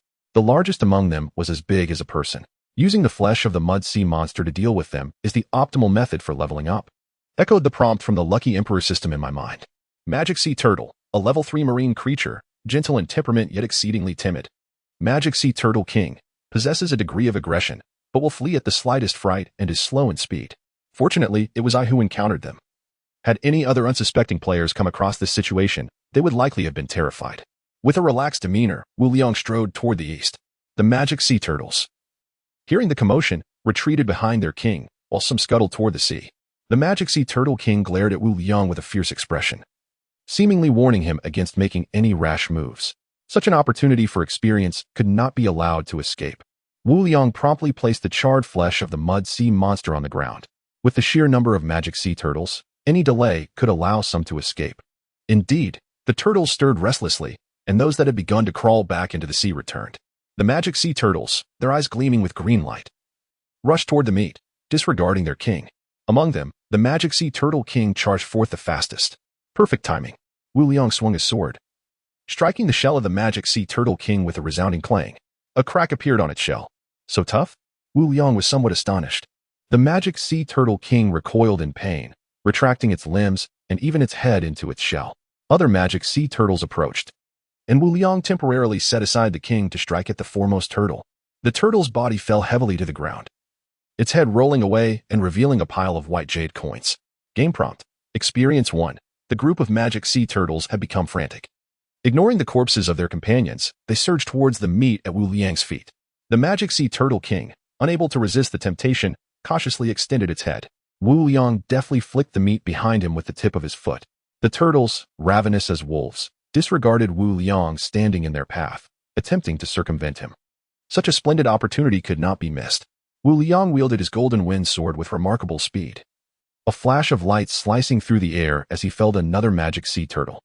Game prompt. Experience 1. Game prompt. Experience 1. Game prompt. Experience 1. In a matter of minutes, Wu Liang had eliminated the entire flock of magic sea turtles, gaining a total of 19 experience points. The magic sea turtle king had stealthily circled behind Wu Liang, quickly lunging for the mud sea monster meat. Wu Liang, momentarily distracted, realized too late as the king consumed the meat. Damn it! Wu Liang fumed, raising his golden wind sword and turning to strike at the magic sea turtle king. Having ingested the flesh, the king regained its senses, filled with fear, and immediately withdrew into its shell. Clang! Another crack appeared. Did you think I couldn't deal with you? Enraged, Wu Liang disregarded the turtle's shell, unleashing a flurry of strikes upon it. Clang! Clang! Clang! With a final crack, the shell of the magic sea turtle king shattered into fragments. Wu Liang's golden wind sword came down once more, cleaving the turtle's body in two. Game prompt. Experience 10. At this moment, Wu Liang had regained his composure. What a pity. He wondered whether the magic sea turtle king had digested the meat. Yet, he felt unsatisfied. He proceeded to dismantle all the corpses on the ground, acquiring 19 turtle shells, usable as beast hides. The flesh of the turtles yielded 42 pieces, with the magic sea turtle king contributing 4, while the others provided 2 each. He collected a generous 2 liters of sea beast blood. Furthermore, his stock of white jade coins had swelled to over 150. A bountiful harvest. As Wu Liang beheld the resources floating on the ground, a smile finally graced his face. The abundance of sea beast blood was remarkable. Although he possessed an exquisite recipe for crafting blood pills, it held no value for him. He would rather sell it to thirsty players. Wu Liang crafted a wooden barrel using 2 units of timber, capable of holding up to 12 liters. He filled it with all the sea beast blood, totaling 10 liters. Subsequently, he gathered all the resources together. The mineral water bottles in his storage bracelet were rendered useless, so he dismantled them into 8 plastic pieces. Taking out his crystal lamp, Wu Liang made his way toward the resource island ahead. At the center of the island lies an egg, containing extraordinary power. As he stepped into the territory of the resource island, the prompt from the Lucky Emperor system resonated in his mind. Food, perhaps? After just a few paces, a white egg adorned with blue patterns appeared before his eyes. Are we having fried eggs for lunch? Wu Liang approached and cradled the egg in his hands. Game prompt. Sea Beast Egg X1. Triggered a 100-fold luck amplification. The Sea Beast Egg evolved into a Growth-type Sea Beast Egg. Growth-type Sea Beast Egg, nurtured by mature magic sea beasts. It requires a drop of blood to bind with you, granting a loyal companion without the need for hatching. It can continuously level up, becoming your formidable aid. A drop of blood for bonding? I wonder what kind of marine creature it might be. If it turns out to be a repulsive mud sea corrupted dog or a mud monster, that would be dreadful. After a moment of contemplation, Wu Liang resolved to proceed with the blood binding. He had no shortage of food. If it turned out to be something unpleasant, he could always discard it.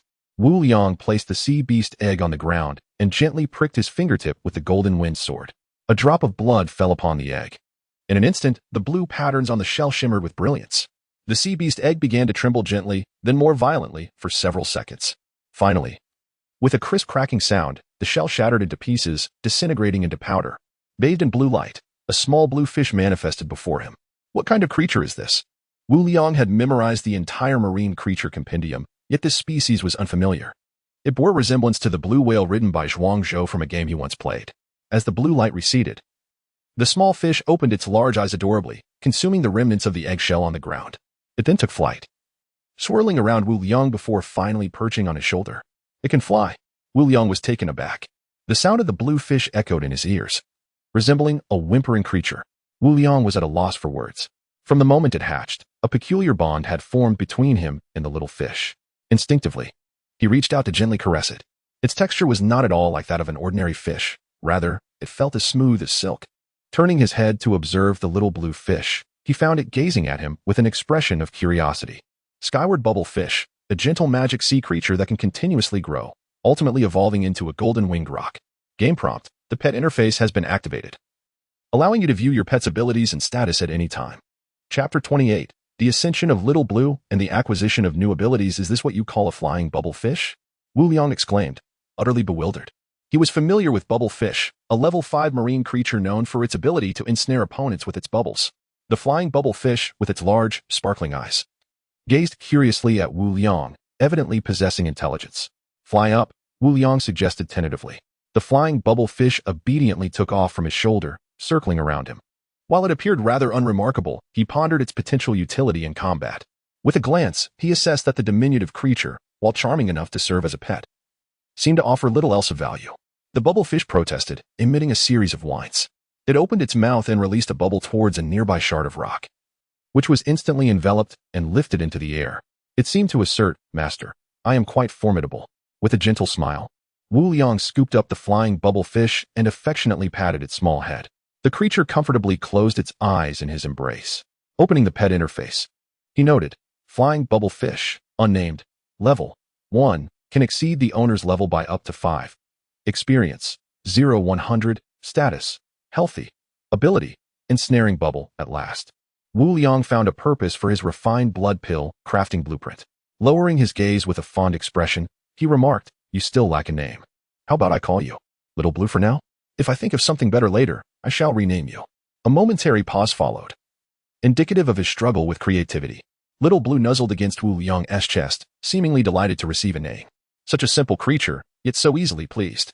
Wu Liang chuckled softly and placed Little Blue on his shoulder, raising his crystal lamp to survey the supply island's condition. This diminutive island measured merely 10 meters across, devoid of any resources except for Little Blue and a cluster of monstrous sea turtles. Wu Liang circumnavigated the island's perimeter, confirming that the nearby waters yielded no materials. It appeared that resources only respawned in proximity to one's own island. He concluded that the island guardian stone had been dropped by the king of the sea turtles. However, he remained unperturbed, taking a leisurely stroll around his island until he managed to fish out a silver treasure chest.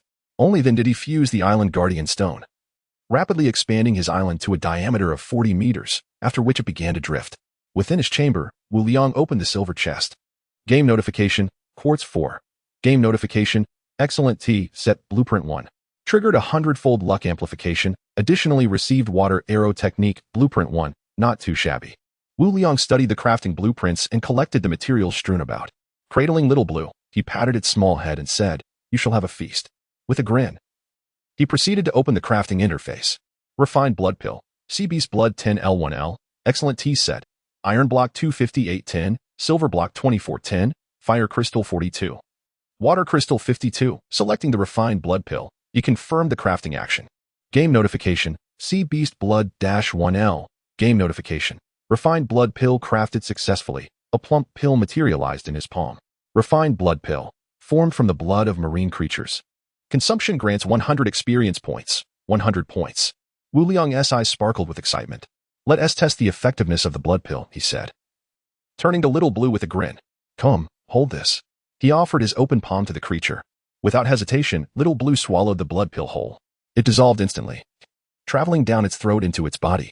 Boom. A surge of energy erupted within it, and Little Blue noticeably grew in size. Game notification, Pet Little Blue Level 1. Little Blue soared from the sofa, playfully nuzzling Wu Liang's face, an evident display of joy. Wu Liang promptly crafted 9 more blood pills, storing one in his storage bracelet, then fed the rest to Little Blue. Game notification. Pet Little Blue level 1. Game notification. Pet Little Blue level 1. Game notification. Pet Little Blue level 1. Game notification. Pet Little Blue level 1. Game notification. Pet Little Blue level 5. New ability, Paralysis Effect. Game notification. Little Blue level 1. The game notifications echoed repeatedly, propelling Little Blue's level directly to 9. What once was a palm-sized creature now resembled an infant in size. A new ability? Wu Liang quickly opened the pet interface to examine. Flying Bubble Fish, level 9, can only upgrade with the owner's level increase. Experience, 0-100. Name, Little Blue. Status, healthy. Ability, Ensnaring Paralysis Bubble. It appeared to be quite impressive. Wu Liang gently patted Little Blue on the head, instructing it to settle on the sofa. He then proceeded to craft the excellent tea set once more. A flash of light illuminated the space as a set of silver tea utensils materialized before him. Excellent tea set automatically boils water and cleans tea leaves, maintaining a constant temperature of 50 degrees. 1 white jade coin operates for 30 days. This exquisite set included 4 silver cups, a small kettle, and a tray with a coin slot. Once the sea dragon tea tree matured, he would enjoy a delightful cup of tea. Wu Liang smiled with satisfaction. Allowing Little Blue to amuse itself in the bedroom, he stepped outside to inspect the fishing device. Regrettably, no new species had been caught, and the monstrous sea catfish remained elusive. Over the past 2 days, Wu Liang had accumulated 35 magical sea fish in his storage bracelet. Returning to the bedroom, he opened the trading center, noticing the prices for food, like water, had decreased significantly. Sellers were gradually listing magical sea fish at 1 crystal stone each, which were swiftly snatched up. It seemed I was not the only one with a fishing device, he mused, considering the billions of people worldwide. After some contemplation, Wu Liang opened the regional channel and sent a group message, selling 30 magical sea fish, delicious and providing a 10-point health boost upon consumption. The price is any 1 crystal stone. I will allow a redemption period of just 10 minutes, with each person limited to 1 exchange. I will list them in 1 minute. Wu God, you are like a father to me. Wu brother, may I be your girlfriend? Thank you, group leader. I can hardly wait. The chat erupted with excitement. Wu Liang then opened the trading center and listed the 30 magical sea fish, categorizing them into 30 portions, each requiring 1 crystal stone, setting them to private view only for regional channel players, to go live in a minute. In a flash, all 30 fish were sold out. Wind crystal stones, 3, fire crystal stones, 5, earth crystal stones, 5, water crystal stones, 7, wood crystal stones, 6, gold crystal stones, 4. At 10 a.m., Wu Liang felt a gentle tremor beneath his feet as the island came to a halt. It was time to test Little Blue's abilities. Wu Liang licked his lips and stepped out of the courtyard with Little Blue. Chapter 29. Leveling up and learning spells. Xiao Lan struggled to climb onto Wu Liang's shoulder, but he had grown considerably heavier. After a futile attempt, he opted to fly around Wu Liang instead. Wu Liang stood by the seaside, gazing into the mist before him. In front, 2 magical sea two-headed hounds were sparring intimately. Wu Liang turned to observe the mist, twisting his head in curiosity. In the vacant expanse ahead, at the 10 o'clock direction, there was a silver treasure chest. 10 o'clock. Wu Liang noted this with confidence and took a few steps forward. Ahead lay a silver treasure chest, guarded by a magical sea mother spider. This presents a rare opportunity. Unexpected rewards await. Magical sea mother spider, a level 3 creature. Endowed with a degree of intelligence, capable of summoning numerous small spiders, and possessing venom, though its weakness lies in its slow movement. It was the perfect moment to test Xiao Lan's abilities. Wu Liang flicked his grappling hook towards the mist, retracting the hook slowly. He noticed Xiao Lan pause at his right side, peering intently into the fog. After a moment, a silver treasure chest and a large spider were drawn up by the grappling hook. The magical sea mother spider let out a shrill scream as its massive abdomen swelled, birthing a stream of tiny spiders, 10 in total. These small spiders rushed towards Wu Liang with haste. Xiao Lan, go, Wu Liang said casually, turning to the little creature. Ing. It seemed to say, Master, watch closely. Xiao Lan's small tail flapped excitedly, and a mischievous expression appeared on its round face. Opening its tiny mouth, it swiftly expelled a flurry of small bubbles. The bubbles expanded in mid-air, quickly reaching the swarm of small spiders. One by one, they became ensnared, lifted into the air before going limp, trapped within the bubbles. Well done, Xiao Lan, Wu Liang praised with a smile. Ing. Xiao Lan puffed with pride. The magical sea mother spider, furious, expanded its abdomen once more, summoning another 20 small spiders, but soon slumped dejectedly to the ground. Is this all? After all, it is a level 3 creature. Its weakness is not its fault. Wu Liang thought for a moment. Xiaolon unleashed another volley of bubbles, capturing all the small spiders along with the magical sea mother spider. The bubbles floated in the air, each containing a small spider, the largest of which was the magical sea mother spider, still struggling but growing increasingly feeble. Wu Liang took his golden wind sword and prodded the floating bubble. The bubble dented but did not burst. Gradually applying more force, he finally pierced the bubble with a significant effort. The sharpness of the golden wind sword, combined with Wu Liang's considerable strength, made the resilience of the bubble evident. The unconscious small spiders tumbled down, and with a swift motion, Wu Liang cleaved one in two with his sword. Game notification, Experience 1. Game notification, Pet Xiaolon Experience 1. No matter the level of the magical sea creature, a kill would always yield at least 1 point of experience. Wu Liang's heart soared with joy.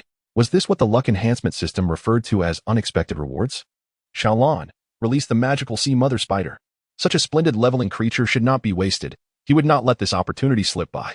Receiving the command, Xiaolon expelled another small bubble, which collided with the bubble imprisoning the magical sea mother spider.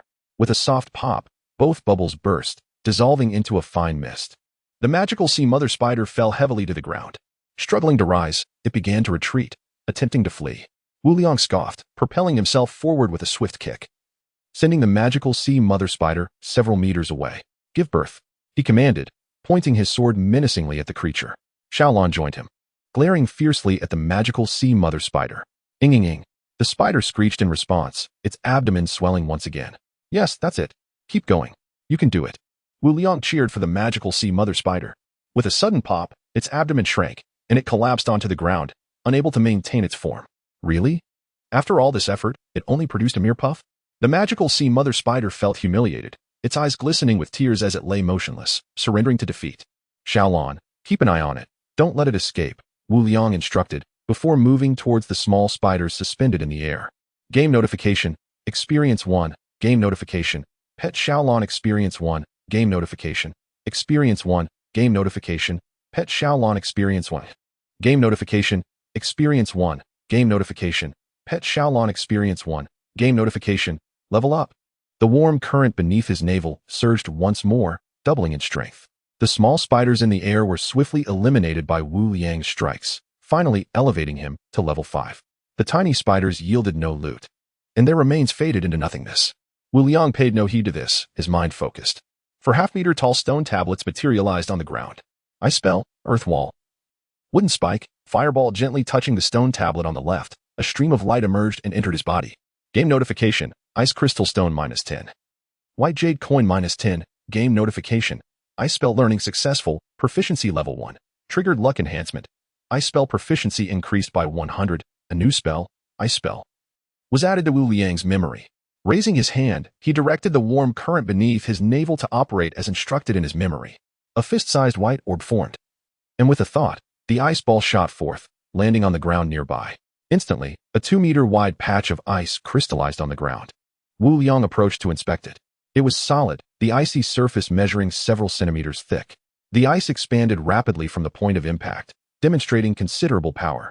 However, this was merely a surface. If it were a living target, Wu Liang recalled his formidable shooting talent, feeling a twinge of concern. Yet, with the practice room now available, he could hone his skills without limit. Having learned the remaining 3 spells, he stored the tablets away. The earth wall could be instantaneously summoned, rising 3 meters high and over 50 centimeters thick, forming a sturdy barrier. The wooden spike could erupt from the ground, serving as an area attack. The fireball possessed burning capabilities with a wide area of explosion. After testing these spells, Wu Liang sensed a distinct depletion of energy within him. Each spell consumed a similar amount of energy, and he estimated he had enough vitality for over 30 more uses. With a clearer understanding of the 4 spells, Wu Liang turned his gaze back to the magical sea mother spider. How should he proceed with this leveling creature? Chapter 30. Manufacturing plans for the submersible. The abyssal mother spider lay motionless on the ground, fixated under the gaze of Little Blue. Wu Liang, with his chin resting on his left hand, contemplated his next move, but found himself lacking viable solutions. Thus, he decided to leave it be for the moment. Little Blue remained vigilant, its fishtail swaying earnestly as it kept a serious watch on the abyssal mother spider. With over 30 minutes until 10 o'clock, there was ample time. Wu Liang squatted in front of the silver treasure chest, Game notification. Win Crystal Stone 3. Game notification. Superior Flesh Type 1. Congratulations. Host has triggered the European Emperor System, Superior Flesh Type Quality 1. Triggered a 100-fold luck amplification. Additionally obtained a Premium Beast Cage Manufacturing Blueprint 1. Indeed. The European Emperor System never failed to deliver. Wu Liang's eyes sparkled as he eagerly absorbed the knowledge. What exactly was this flesh type? He pondered, lifting a heart-sized, tumor-like piece from within the silver chest. Thump, thump. The flesh type pulsated gently in Wu Liang's grasp. Upon closer inspection, he could discern minute blood vessels. The surface alive with countless tiny tentacles dancing incessantly. Truly unappealing. Premium flesh type. Implanted into a living abyssal creature or bury it in the earth to cultivate a flesh forest. Just water it daily, and it will yield a continuous supply of meat, perfectly preserving the culinary attributes of the abyssal beings. A flesh forest? Wu Liang struggled to envision a grove of fleshy trees, his expression one of bewilderment. To think that mere watering could yield a steady supply of meat. He turned his gaze toward the abyssal mother spider. Squeak. The abyssal spider, feeling the intensity of his stare, squealed in alarm. Never mind, it was a prime leveling creature. Wu Liang resumed his stroll along the shoreline. Ahead lies a golden treasure chest. No danger nearby. A golden chest. Wu Liang halted abruptly, eagerly retrieving the chest and opening it. Game notification. Gold Crystal Stone 5. Game notification. Wood Crystal Stone 5. Game notification. Premium Submersible Manufacturing Blueprint 1. Triggered a 100-fold luck amplification. Additionally obtained a Space Stone 1. Space stones and rare submersibles. Such fine treasures. As his supplies grew, Wu Liang noticed that his storage bracelet was becoming increasingly inadequate. With the addition of the space stone, he was now merely 5 pieces of purple gold away from upgrading his storage bracelet. Wu Liang gathered all his materials and circumnavigated the island. Today, the quality of resources surrounding the island had more than doubled, yet the abundance of marine life had also increased, none of which piqued his interest. He would capture the abyssal crocodile. Surrounding the island were abyssal two-headed hounds, abyssal crocodiles, abyssal squids, and the like. Consuming the flesh of the abyssal crocodile over time would enhance the resilience of bones, making it the perfect host for the flesh type. Resolute in his decision, Wu Liang hastened towards the misty area inhabited by the abyssal crocodiles. Ahead lies an abyssal crocodile. No resources in the vicinity. You are the one. In an instant, Wu Liang withdrew his fishing line, retreating swiftly. Roar. The abyssal crocodile, angered, charged towards Wu Liang. Little Blue. Wu Liang darted to Little Blue's side, receiving the command. Little Blue opened its mouth and unleashed a bubble. The bubble expanded relentlessly, quickly enveloping the 3-meter-long body of the abyssal crocodile. Well done, Little Blue, Wu Liang praised, impressed. The level 2 abyssal crocodile was no match for Little Blue, a level 9 bubble fish. The abyssal mother spider, lying on the ground, regained some strength and stealthily assessed the duo. It began to inch towards the sea. Don't move. Wu Liang remained vigilant, unwilling to let this leveling creature escape. Upon hearing his shout, the abyssal mother spider immediately became submissive, lying still on the ground. Little Blue's bubble not only restrained but also induced paralysis. Within a couple of minutes, the abyssal crocodile ceased struggling within the bubble, succumbing to unconsciousness. Can you control your bubble's movement? Wu Liang turned to inquire. Little Blue bobbed its round head in affirmation. Excellent. Wu Liang stroked Little Blue's smooth body. Stop playing dead. Get up. He kicked the abyssal mother spider lying on the ground. The creature, evidently regaining strength, snapped at Wu Liang's leg. Still daring to resist, Wu Liang pressed the spider's head firmly into the ground. This is what you get for defiance. With each level up, not only did his internal energy increase, but his physical attributes improved significantly as well. The abyssal mother spider shrieked under Wu Liang's foot. Dare you challenge me again? With one final kick, Wu Liang slammed the abyssal mother spider against the wall of his courtyard. Wail. The abyssal mother spider, weakened, slid helplessly from the ground, whimpering and shaking its head. Wu Liang smiled coldly, indifferent to whether the spider truly submitted. As long as it complied, he would not hesitate to discipline it further until it became a suitable leveling creature. Wu Liang pushed open the iron gate, casting a glance at the abyssal mother spider. Enter. The spider obediently crawled into the yard. Wu Liang followed, and once Little Blue had floated in with the bubble containing the abyssal crocodile, he closed the gate. Wu Liang took out a shovel and began to dig a large pit in the empty space on the right. He directed Little Blue to place the bubble inside, then burst it open. The abyssal crocodile lay unconscious in the pit. Little Blue, keep an eye on the abyssal mother spider. After instructing, Wu Liang jumped onto the body of the abyssal crocodile, drawing his golden wind sword to carve a gash in its flesh. The abyssal crocodile writhed in pain. its body trembling as it gradually regained consciousness. Without a second thought, Wu Liang took the pulsating flesh type and forcefully inserted it into the abyssal crocodile's body. As the flesh type made contact with the flesh and blood, its surface tendrils surged forth, rooting themselves within the meat, and the internal blood vessels grew increasingly grotesque. Like a tumor, the flesh type adhered tenaciously to the abyssal crocodile's form. With a sudden crash, in mere seconds, the abyssal crocodile's body seemed to collapse from within, its supporting bones vanishing into nothingness. All flesh and blood disappeared, leaving only a puddle of meat paste, from which protruded meaty pillars resembling trees, gradually growing ever taller. Wu Liang leaped from the pit, covering it back with soil. He retrieved a bucket of water from the kitchen, scooping out a ladleful to pour over the surface. The condensation device in the kitchen had been working tirelessly, and he now possessed over 20 liters of water. As he poured, the ground quivered, and meaty pillars burst forth from the earth. Wu Liang added half a bucket more, witnessing the meat pillars tremble vigorously, sprouting an additional 30 or so pillars, each about 20 centimeters tall and as thick as a small arm. Premium flesh forest. Main material selected is abyssal crocodile, rich in nutrients. Long-term consumption can enhance bone resilience. Requires daily watering of 1L, lifespan of 60 days. It even has a lifespan? Wu Liang observed as the pillars pulsed rhythmically. Remarkable, how swiftly they grew. He then shifted his focus back to the abyssal mother spider, the intended leveling creature. Chapter 31. Crafting the submersible to frighten the abyssal mother spider as the events unfolded. Little Blue observed the entire scene, trembling in fear, and flew into Wu Liang's embrace, seeking comfort. With a tearful gaze, she pointed at the flesh forest and then at herself. Wu Liang, understanding her unspoken words, chuckled softly. Do not worry, I shall not treat you in such a manner. Indeed, the fishtail exhibited remarkable dexterity. Little Blue's large head rubbed against Wu Liang's chest, clearly startled. The abyssal mother spider nearby mirrored her terror, trembling uncontrollably at the sight of Wu Liang. Upon noticing Wu Liang's gaze, the spider let out a shrill scream, its quivering form unable to stop shaking. It was evident that Wu Liang's presence had intimidated the abyssal mother spider. Perfect. He silently mused, addressing the spider retreating to the corner. As long as you obey, I shall not harm you. Disobedience, however, would have consequences. Wu Liang smirked, gesturing towards the flesh forest. The spider understood and nodded vigorously, then produced 10 small spiders first. The abyssal mother spider shook her head, pointing at her abdomen with an expression of distress. Wu Liang was puzzled, noticing his confusion. The spider lowered her head and bit into the ground, then pointed again at her abdomen. Ah, it needed sustenance. Wu Liang realized he had forgotten that the spider could not speak. He retrieved 2 less than appetizing chunks of meat and tossed them onto the ground. In mere seconds, the spider devoured the meat like a whirlwind.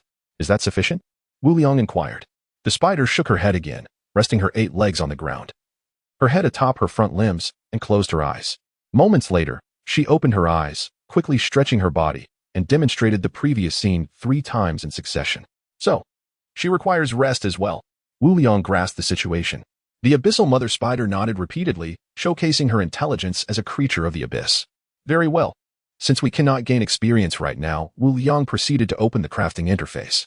The abyssal mother spider appeared compliant for the moment, yet he felt more secure with her confined. Excellent beast cage. 20 fine iron 5, 8 copper blocks 8, 10 earth crystals 2, rare submersible, 28 crystal stones 8, 8 wood crystals 8, 26 wind crystals 4, 288 iron blocks 20, 8 plastics 4. He selected the excellent beast cage and confirmed the crafting, choosing the abyssal mother spider. Within moments, a large iron cage materialized before Wu Liang. Setting the cage in the corner of the southern wall, he turned to the spider and said, "Get in." Reluctantly, the abyssal mother spider began to move, and Wu Liang nudged her with his foot. "Hurry." The spider shuddered and dared not delay any further. Once she crawled into the beast cage, Wu Liang secured the iron bars and locked it. "How long will it take for you to recover?" The spider inside the cage cautiously extended 5 of her legs. 5 hours. Wu Liang contemplated, realizing he could accumulate at least 60 experience points daily, potentially more if he stayed up late. Next, he crafted the rare submersible. Rare submersible, worn like a backpack, portable and wearable, allowing the user to dive into the abyss. 1 white jade coin grants 1 hour of use. How expensive? This was Wu Liang's immediate impression, yet with 120 white jade coins in his possession, he was not financially constrained. The submersible resembled iron, measuring approximately 30 centimeters in length and width, with a thickness of about 10 centimeters. A tube connected it to a plastic headgear. Given that the island was currently shifting, he was reluctant to dive into the sea now, fearing he might lose sight of his island. Checking the time, It was around noon. Wu Liang patted Little Blue's head. Come, let us have a meal. Thinking of the 10 pounds of fragrant rice stored in his bracelet, his appetite awakened. Though only 4 days had passed since arriving in this world, Wu Liang felt as though ages had elapsed, yearning for the taste of white rice. He soaked the rice, cut the meat, chopped a quarter of a crystal cabbage, and sliced a few chilies. Soon, the rice was in the pot, meat was roasting, and the cabbage was stir-fried with meat. Within half an hour, the meal was ready, filling the kitchen with delightful aromas. Little Blue began drooling, her bright eyes fixed on the table, unable to look away, eagerly anticipating the feast. Wu Liang retrieved a large bowl and mixed some rice, roasted meat, and vegetables together. He also took 2 milk fruits out of the refrigerator. Dig in. Wu Liang smiled, curious about how Little Blue would eat. Little Blue, unable to contain her excitement, produced a small bubble from her mouth, wrapping a bit of rice and vegetables within it. Swallowing it whole, her mouth revealed a row of sharp teeth, effortlessly popping the bubble, much to Wu Liang's astonishment. She inhaled while chewing, seemingly scalded by the hot food. You little rascal. Wu Liang chuckled, shaking his head as he began to eat. A mouthful of rice, a bite of vegetables, followed by a slice of roasted meat. Delightful. Wu Liang felt as if every cell in his body was dancing. In a whirlwind, he slumped into the chair, rubbing his stomach with one hand while occasionally sipping from the milk fruit with the other. Little Blue mimicked him, leaning against the backrest. Her tail draped over the chair as she enjoyed her milk fruit. You learn quickly. Wu Liang beamed, patting Little Blue's head. After lunch, Wu Liang opened the trading channel. Seller, Wu Liang 183. 72, trade item, a bowl of fragrant rice. Demand, any crystal stone, stock. 1. Setting, visible only to players in the area channel. Seller message, freshly cooked fragrant rice from noon. Be quick, slow hands need not apply. Wu Liang listed the leftover rice, knowing it was mealtime. Though slightly cold, it would still satisfy the hunger of starving players. Within moments, a golden crystal stone appeared in his hand. Wow, Wu Dishun is actually selling a portion of white rice. Is there rice available? I must see. It's been ages since I tasted it. I'm salivating at the thought. Just one bowl? Come on. The big shots have so many good things. Messages flooded in from the group, inquiring if he had more rice. Has no one noticed that Wu Dishun has reached level 5? His combat power has surpassed 3,000. The group fell silent. Wow. The atmosphere in the group erupted with excitement. I just broke 100 combat power, and the second in rank, Taewon, has only just surpassed 500. Impressive. Wu Dishun, could you share how you became so formidable? Is this not just dog paddling? Wu Liang paid no heed to the messages or private inquiries.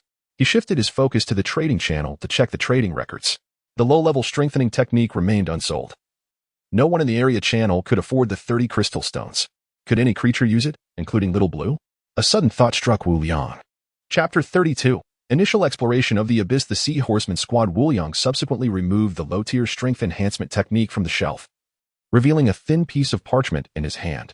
Come, Xiaolan, tear it apart and see. Wu Liang patted Xiaolan's fish head, placing the technique before it. Xiaolan was closely connected to him. As both grew stronger, their chances of survival in this game would increase, and thus he was generous. Xiaolan, somewhat puzzled, pressed the parchment down with its tail and gently tugged at it. The low-tier strength enhancement technique was torn in two, transforming into a streak of light that darted into Xiaolan's body. It works. Wu Liang felt a surge of joy, retrieving the mid-tier strength enhancement technique for Xiaolan to use. Xiaolan, overjoyed, leaped towards Wu Liang's chest, affectionately rubbing against him. Its strength had increased several-fold. Wu Liang, caught off guard, was nearly toppled by the force. Xiaolan, you've gained a lot of strength. Be sure to control it in the future. He gently patted its head, and Xiaolan nodded in a manner that suggested understanding. Then, he fed Xiaolan the last exquisite blood pill.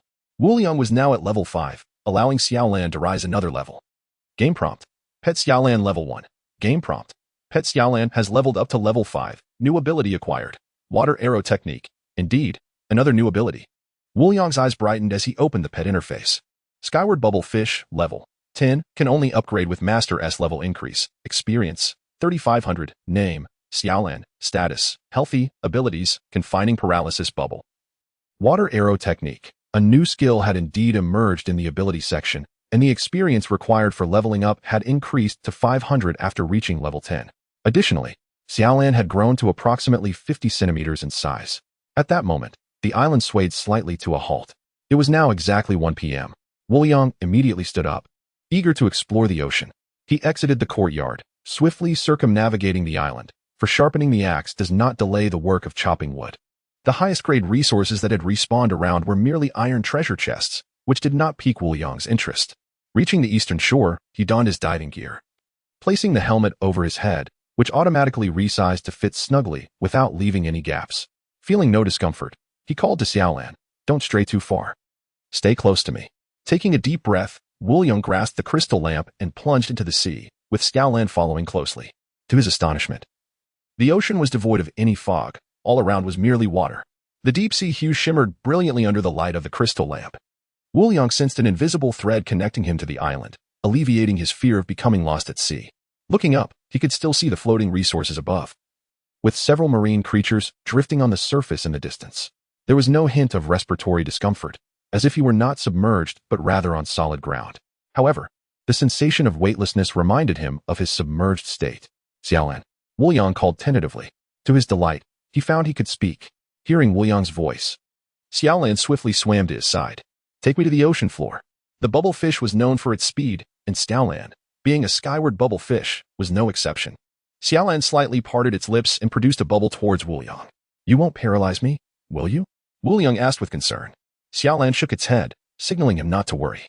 The bubble enveloped Wu Yang's body. He felt no discomfort and found movement unrestricted.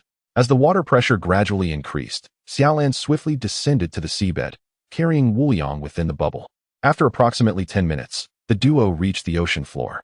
Without needing to call Xiaolan, Wu Yang struck the bubble with his fist. It burst instantly, and the surrounding seawater rushed towards him, intensifying the pressure he felt. The seabed was not an abyss of darkness, it was adorned with twinkling starlights, illuminating the underwater realm beautifully. Wu Yang focused on the starlight. Magic sea lanternfish, the most common fish in the Magic Sea, the lantern on its head emits light, posing no harm, though its flesh is sour. Magic sea coral, the outer shell secreted by the Magic sea coral polyps, the most common plant in the Magic Sea, serves as a source of illumination. Magic sea glowing jellyfish, a small jellyfish, the most common creature in the Magic Sea, inedible and toxic. "Ah, I see." Wu Yang promptly stowed the crystal lamp and ambled along the seabed. His speed was more than half compared to land, and the sensation of weightlessness persisted. Wu Yang quickly assessed his situation. Fortunately, being at level 5 and having learned 3 spells, his combat prowess would not be severely diminished underwater. "Do not proceed further. You will encounter the Magic Sea Orca, but where it might swallow you whole." The prompt from the system echoed in his mind. Wu Yang's eyes lit up. He turned to examine the remaining 3 directions. "There is nothing ahead. You will only waste effort. There is a whirlpool ahead that will sweep you away hundreds of miles. There is a special cave ahead, home to 7 magic sea horsemen, who have diligently gathered treasures, all piled within. Sister Xiaolan is more than capable of handling them. There is no shame in living off others." "Living off others, indeed," Wu Yang muttered. Although his combat power had diminished, he could still utilize spells. The Magic Sea Horsemen, level 5 marine creatures, fond of living in groups and hoarding treasures. With fish heads and tails, human upper bodies, and horse lower bodies. They wield weapons, collect treasures, and are known for their volatile tempers and foolishness. No wonder the system suggested he live off others. A single level 5 marine creature was already challenging for him, let alone 7. Since this direction posed the least danger and also promised potential rewards, Wu Yang swam towards the location of the Magic Sea Horsemen, with Xiaolan closely following him. The seabed was adorned with patches of glowing coral, and Magic Sea lanternfish and Magic Sea glowing jellyfish swam by, showing no fear of humans, instead gliding around Wu Yang. Xiaolan occasionally played with them, but upon seeing Wu Yang lag behind, it quickly caught up. Wu Yang held no interest in these creatures.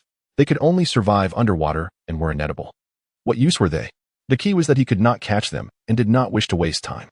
He merely collected a few pieces of coral to store in his savings bracelet. After swimming for about 5 minutes, Wu Yang spotted a massive peak rising from the seabed not far away. At its base was a dark cave, shrouded in pitch darkness. Wu Yang, bold and skilled, retrieved the crystal lamp. He let Xiaolan swim in first, following closely behind. The cave was long and narrow, dark as a stomach, with a slight curve in the middle. Soon, Wu Yang's eyes brightened. He and Xiaolan had reached the depths of the cave. Chapter 33, The Team of Enchanted Seahorse Men. A sudden collapse inside lay an expansive cavern, illuminated brilliantly by the coral formations. With the coral's glow as his guide, Wu Yang indeed spotted a group of enchanted seahorse men. They circled around a stone structure towering over 3 meters, leaping about with wild abandon. Their hooves thudded against the ground, and their robust tails whipped through the water, stirring up clouds of sediment. Their skin bore hues of dark brown or black, adorned in tattered garments. 7 of the seahorse men noticed Wu Yang and Xiaolan, their eyes glinting ominously. Seizing spears from the ground, they charged at Wu Yang with fierce cries. Wu Yang halted, raising his hand to target the foremost seahorse man. Frostbolt, a sphere the size of a fist, shot forth from his palm, narrowly missing the first enchanted seahorse man and striking one behind it. Cursing his accuracy, Wu Yang watched as the struck seahorse man froze in terror, unable to utter a sound before the frost rapidly enveloped it. In an instant, it transformed into a statue of ice, crashing heavily to the ground and sending up a plume of sand. The leading seahorse man screamed in panic. The remaining 5, understanding the threat, lifted their spears, preparing to throw. Xiaolan, water arrow. Wu Yang bellowed as the spears raced towards him. Earth wall. The seabed sediment swiftly surged, coalescing into a massive earthen barrier that stood firm before him. Xiaolan, heeding Wu Yang's command, ascended to the cavern's ceiling and unleashed a foot-long arrow of condensed water, showcasing her newly acquired water arrow skill. With a swift whoosh, the water arrow pierced through a seahorse man's chest, causing it to topple backward. Game notification, experience 10. Game notification, pet Xiaolan experience 1. Well done, Xiaolan. Wu Yang praised. The earth wall could only endure for 10 seconds, and as that time elapsed, it crumbled back to sediment, causing the 6 spears to fall to the ground. The 5 remaining seahorse men screamed in dismay, now bereft of weapons. What to do? Flee. They flailed their hooves, darting towards the cave's exit. Wu Yang could only shake his head. No wonder the marine bestiary described them as foolish. He and Xiaolan hovered just above the exit, yet they still attempted to escape, moving at a sluggish pace. Xiaolan, again. As the 5 seahorse men clustered together, Wu Yang raised his hand once more. Earth wall. A wall of earth abruptly rose, blocking the exit. The 5 seahorse men crashed into it, tumbling to the seabed. Xiaolan's water arrow struck again, taking down another seahorse man. Game notification, experience 10. Game notification, pet Xiaolan experience 1. Now's your chance. Wooden spike. Suddenly, spikes as thick as an arm erupted from the seabed in front of the earth wall, impaling several enchanted seahorse men. The surrounding waters quickly turned crimson. Game notification, experience 10. Game notification, pet Xiaolan experience 1. Game notification, experience 10. Game notification, pet Xiaolan experience 1. Only the last frozen seahorse man remained.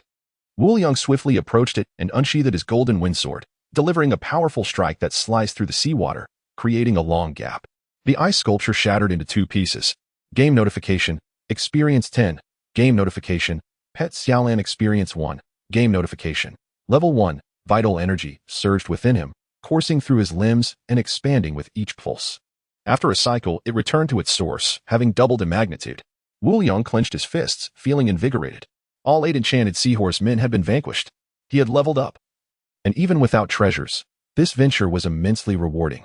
He gathered the spears and the white jade coins dropped by the seahorse man, 80 coins in total. The spears could be dismantled for resources, which Wu Yang also collected. Xiaolan swam beside him, proudly showcasing her achievements. Wei Sheng affectionately ruffled Xiaolan's head, laughing. I'll treat you to an extra piece of meat tomorrow. Ing. Xiaolan squealed, nuzzling against Wei Sheng's palm. The corpses of the enchanted seahorse men were transformed into beast blood, meat, and hides. A total of 4 liters of beast blood and 40 units of seahorse meat were acquired. The meat tasted sour and unpalatable, offering no health benefits. However, the beast blood could be crafted into excellent blood pellets to enhance Xiaolan's experience. She leveled up to 6, allowing her to advance yet again. Wu Yang decided to list the unappetizing meat at the trading center. Following the usual practice, it would only be visible to players in the regional channel. For units of meat comprised 1 portion, divided into 10 parts. Each portion required 1 arbitrary crystal stone. Though unappetizing, it was plentiful. The listing sparked quite a stir in the regional channel. Does anyone want to eat enchanted seahorse meat? Sounds a bit odd, doesn't it? Not at all. It's super fresh. Though, it doesn't seem very tasty. Despite lacking health value, the cost effectiveness is impressive. I'm tempted. The enchanted seahorse sounds formidable. Has anyone encountered one? I possess 10 marine bestiaries. Enchanted seahorse men are level 5 marine creatures and prefer to live in groups. Zhun Xingyun also chimed in. Despite the chatter, players acted quickly. All 10 portions of meat were snatched up in no time. Look, Wushan has leveled up to 6. His battle power has dropped from over 3,000 to just above 2,000. What is going on? Is Wushan injured? Didn't you hear Zhun Dalao mention that enchanted seahorse men are social creatures? It's remarkable how Wushan managed to eliminate an entire group of level 5 monsters. Is this the gap between me and high-level players? I find level 3 monsters dangerous, while Wushan slaughters 5 level beasts and does so by the dozen. Only 4 days had passed, and most players were around level 2, with the highest barely reaching level 3, while Wuliang had surged to level 6. What incredible heights had he achieved? Countless players bombarded him with private messages, yet Wuliang remained unresponsive, shrouded in an aura of mystery.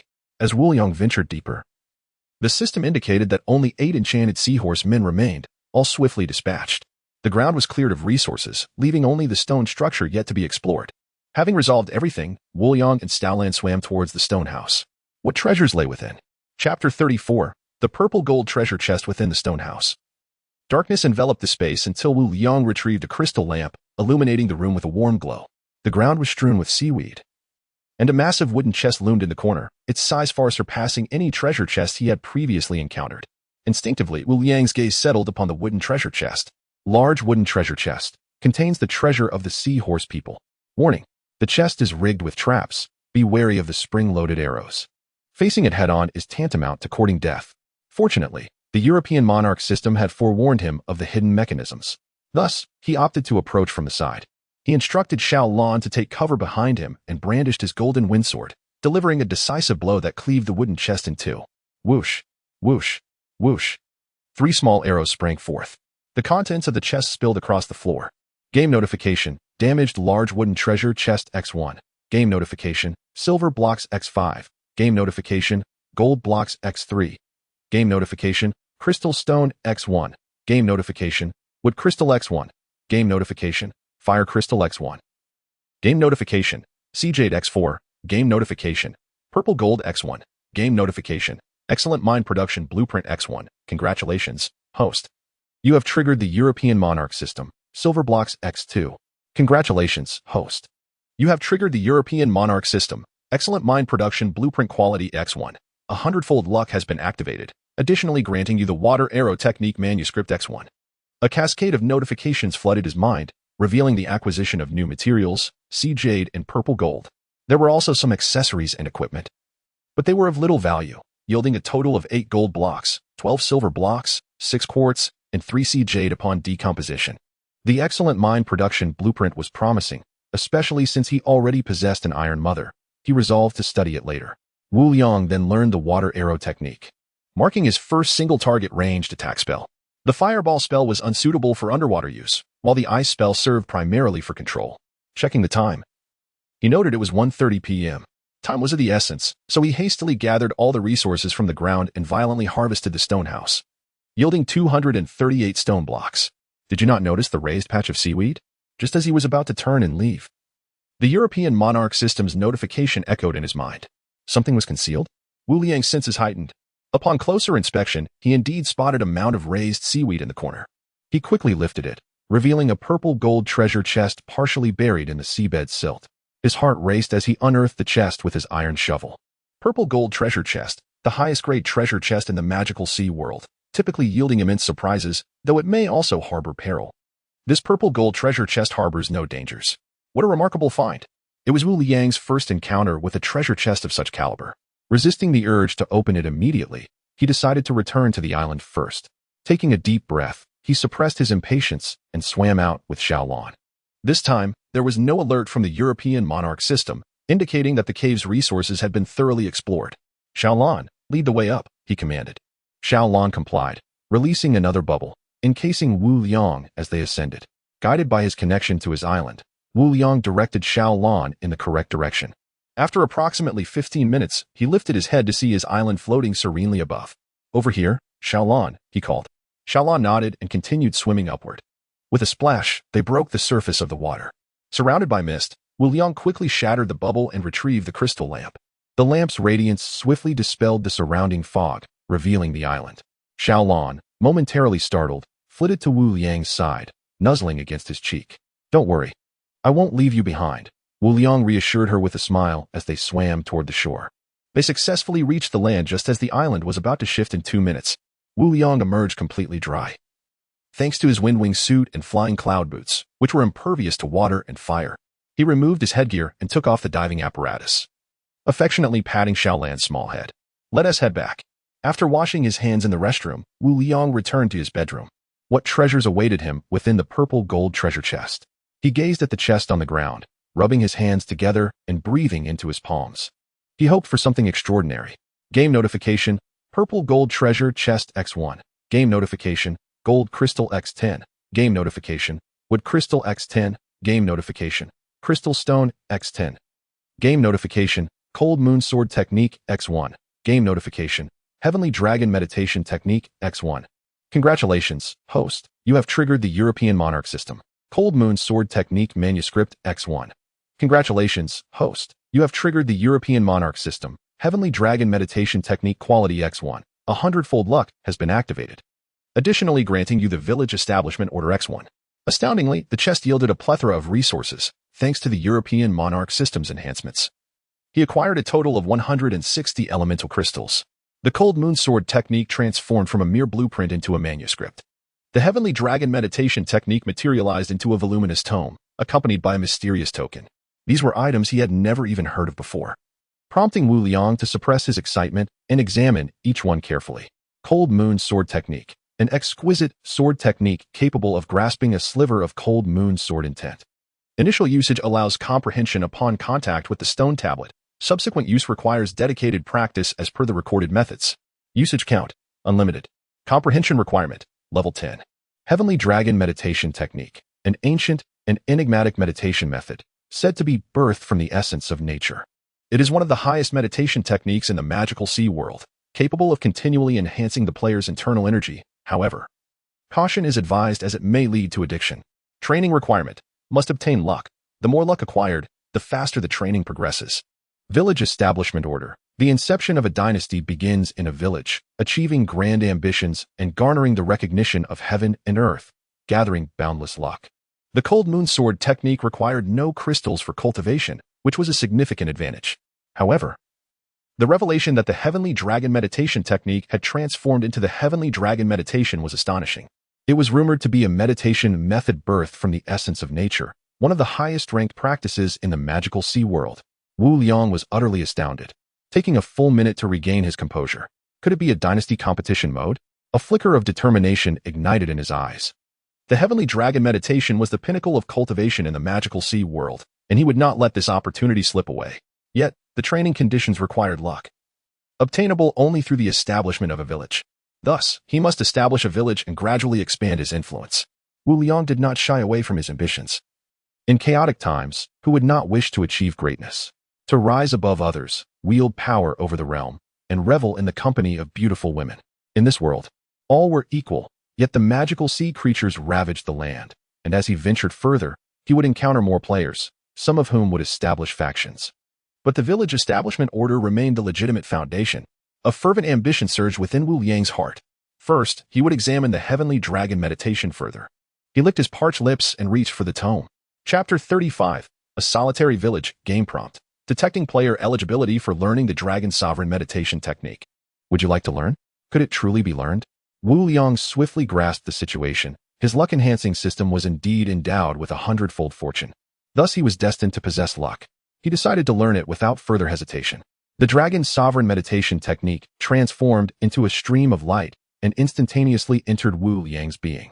An influx of information flooded his mind, compelling him to slowly digest it. So that is how it is. After a considerable duration, Wu Liang finally opened his eyes, having assimilated the knowledge.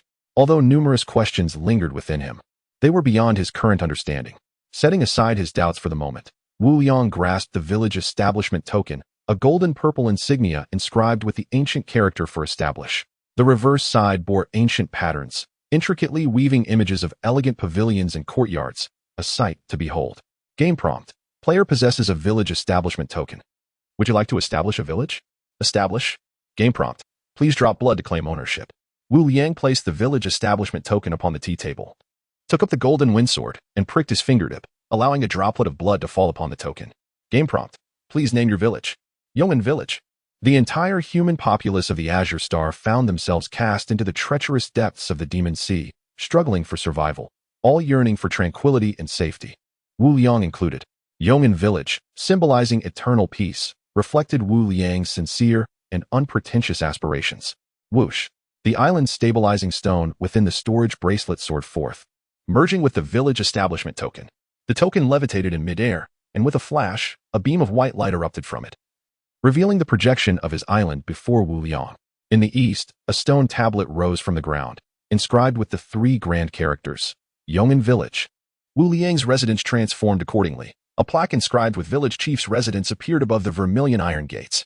In the center of the main hall, another plaque emerged. Reading, Conference Hall. Below the luxurious tiger skin chairs, 9 steps materialized. Game prompt, Yong'an Village established successfully. Game prompt, new interface for Yong'an Village created. Game prompt, new map functionality added. Game prompt, new channel for Yong'an Village introduced. A cascade of game prompts filled the air. As the final notification faded, the projection before Wu Liang vanished, and the village establishment token descended from the sky. An overwhelming influx of regulatory information surged into Wu Liang's mind. Closing his eyes to fully comprehend it, he gazed down at the token in his hand. The village establishment token was no longer merely a token. It had been elevated to the status of Village Chief's token. Village Chief's token, upgradable, possesses luck space functionality, can merge islands. Upgrade requirements. Island area must not be less than 100 square kilometers. Population must not be fewer than 1,000 people. Quite a considerable task. Wu Liang silently contemplated opening the luck space. Whoosh! The village chief's token soared from his hand, hovering above his head, and a radiant light cascaded down, causing Wu Liang's form to vanish in an instant. He felt a brief flash of light before the surroundings transformed into an unfamiliar expanse. Little Blue had also disappeared from his side. This was the inherent space of the village chief's token, an open area surrounding a 3-meter diameter pool. Within the pool lay an ethereal spring, with wisps of golden gas converging, eventually bubbling forth a droplet of golden liquid that fell into the pool. The golden liquid formed a thin layer, approximately 50 centimeters deep. Within it swam a fry of koi, which shared a peculiar bond with Wu Liang, akin to that of Little Blue. Splash! The koi fry seemed to sense Wu Liang's arrival, joyfully swimming and creating splashes in the pool, even surfacing to gaze affectionately at him. This was the spirit of fortune, the colorful koi. Wu Liang inhaled deeply, his gaze fixed upon the pool. This reservoir was the core brought forth by the village establishment token, the very foundation of the village. With this luck pool in place, it would gradually gather fortune, condensing it within. The colorful koi was intricately tied to Wu Liang. It was the spirit of fortune born from his blood. Its presence signified that this space's fortune belonged to Wu Liang, making him the rightful master of Yong'an Village, the sovereign of luck. The luck of this space represented the fortune of Yong'an Village. As long as he carried the village establishment token, Wu Liang could cultivate the dragon's sovereign meditation technique. And with the enhancement of luck, his progress would be thrice as swift. The more luck he amassed, the faster his cultivation would proceed. To gain luck, he must continuously expand Yong'an Village, drawing in more villagers. Such advantages were rare to find. The spirit of fortune also required sustenance. It thrived on luck. And should it perish, Yong'an Village would vanish, and the village chief's token would shatter. Wu Liang pondered when he might encounter another player to become his first villager. Shaking his head, he exited the luck space. Little Blue curiously observed him, unable to fathom how Wu Liang had vanished and reappeared so swiftly. Ignoring Little Blue, Wu Liang opened the game interface, where a new button for Yong'an Village appeared at the bottom. He promptly clicked it. Map, chat, video conference, rules, laws, trade. Wu Liang first clicked on rules. Whoosh! A lengthy page unfurled before him. 1. The village chief must ensure the safety of the villagers. 2. The personal freedom of villagers must not be restricted. 3. If a villager violates the law, the village chief may implement arrest and conduct a trial according to legal provisions. 4. The village chief may disregard the law, but it is advisable not to do so, as it may lead to loss of trust. 5. The village chief may enact additional laws, but cannot delete those established by the system. 6. The islands of villagers will merge into the main island, permanently increasing its area. 7. When villagers open treasure chests, there is a 70% chance of receiving a fortune bag, which will automatically be transported to the village chief. Wu Liang perused the rules, which, though somewhat restrictive, were overall quite favorable. These regulations were tailored for him, while villagers would adhere to their own set of rules. He then proceeded to click on the laws section. The volume of laws was overwhelming, yet the prominent titles clarified everything for Wu Liang. The laws were formulated based on the nation he previously resided in, Huaxia, with the sole exception of regulations limiting the carrying of weapons. Wu Liang licked his lips. As an ordinary person, crafting laws was an immense challenge for him. He then clicked on the map page, and the projection of the island materialized before him. With a swipe of his left hand, the projection of the village chief's residence enlarged. Wu Liang immersed himself in the exploration of all functionalities before stepping outside. He still had one crucial task left to accomplish. Chapter 36. Upgrading the savings bracelet. Upon entering the yard, Wu Liang observed two vacant plots beside the meat field. He promptly accessed the crafting interface. Superior Mine, stones 33820, earth crystals 54. He selected the position and confirmed the crafting. Game prompt, stones -20. Earth crystals -4. Game prompt. Superior Mine successfully constructed. A stone pile, measuring an additional meter in size, emerged to the left of the meat field. Superior Mine. Increases production speed by 50, requires or to operate. Wu Liang placed iron ore into the stone pile. Suddenly, the pile trembled and transformed into a mound of earth. The information displayed also changed. Superior Iron Mine. Produces 1 iron block per hour. Additionally produces 1 fine iron daily. Quite impressive. A flicker of excitement graced Wu Liang's face. With the trivial tasks completed, it was time for the most crucial endeavor, upgrading the savings bracelet. Previously, his savings bracelet had absorbed the bracelet of the turtle farmer, granting it a range of 15 meters. However, it was still insufficient, as the available space was already 90 utilized. Wu Liang opened the upgrade interface for the savings bracelet. The upgrade requirements had turned green, indicating that an upgrade was possible. He confirmed the upgrade. Game prompt. Space stone -1, purple gold -5, white jade coin -100. Game prompt. Savings bracelet upgrade successful. A radiant white light emanated from Wu Liang's right wrist. As the brilliance receded, the savings bracelet transformed into a lustrous purple gold, adorned with more intricate and ancient patterns. Excellent savings bracelet, upgradable. A spatial item with 100-meter capacity for storing various resources. Can be upgraded to a superior storage bracelet. Upgrade requirements. Green jade coin 01, space stone 02, purple gold 120, sea jade 1220. Goodness! Wu Liang exclaimed. Setting aside the other requirements, the green jade coin alone posed a formidable challenge. It is worth noting that a single green jade coin is equivalent to 1,000 white jade coins. Nevertheless, a 100-meter expansion sufficed for the time being. Focusing his attention, Wu Liang surveyed a storage space larger than his island, previously brimming with resources, now only occupying a small corner. He tallied the resources within his savings bracelet as follows: 257 wood, 318 stones, 1 flint, 2 copper blocks, 24 quartz, 23 beast skins, 40 silver blocks, 43 gold blocks, 258 iron blocks, 15 fine iron, 8 iron essence, 12 sea jade, 1 purple gold, 40 gold crystal stones, 27 wood crystal stones, 42 crystal stones, 32 fire crystal stones, 26 earth crystal stones, 48 wind crystal stones, 31 thunder crystal stones, 29 ice crystal stones, 52 meat chunks for sea beast blood, and 218 white jade coins. It seemed he could upgrade the grappling hook. However, after some thought, he decided to wait for a purple gold treasure chest instead. Approaching the corner, Wu Liang delivered a swift kick to the beast cage. The magical sea mother spider inside startled and retreated to a corner, trembling as it gazed at Wu Liang. Have you rested enough? If so, it's time to work, he said. It was already past 3 in the afternoon, and considering the time, the magical sea mother spider should have regained its strength. The spider quivered and cautiously approached the center of the cage. Its abdomen swelled, and 10 tiny spiders emerged in a line, awaiting instructions from their mother. Release them one by one, and no tricks. Wu Liang opened the beast cage. The magical sea mother spider directed one of the small spiders to step out. With a swift motion, Wu Liang struck, cleaving the spider in half. Game prompt. Experience 1. Game prompt. Pet Little Blue. Experience 1. Continue. Game prompt. Experience 1. Game prompt. Pet Little Blue. Experience 1. Game prompt. Experience 1. Game prompt. Pet Little Blue. Experience 1. After accumulating 30 points of experience, Wu Liang smiled contentedly and tossed 2 coins into the beast cage. Eat quickly. I'll check on you later. The magical sea mother spider's eyes welled with tears as it gulped down the coins. Let us go, Little Blue, to the training room. Wu Liang patted Little Blue on the head, leading it toward the back of the council hall. The training room was similar in size to his council hall, adorned with intricate patterns on the surrounding walls. Water arrow technique. Wu Liang raised his left hand, and a water arrow shot forth, striking the wall. Ding! The water arrow shattered into countless droplets, leaving no trace on the wall. Having tested the wall's sturdiness, Wu Liang pointed to the opposite wall. Little Blue, release a bubble there, and don't move. With a soft sound, Little Blue expelled a bubble, which expanded in mid-air, enveloping the wall. No, smaller. Wu Liang called out urgently. Little Blue, puzzled, complied with his command. Smaller. Even smaller. Good. Stop right there. Yes, just like that. A fist-sized bubble adhered to the wall. Suspended in the training room's midair, Wu Liang retreated to a corner and aimed at the bubble. Water arrow technique.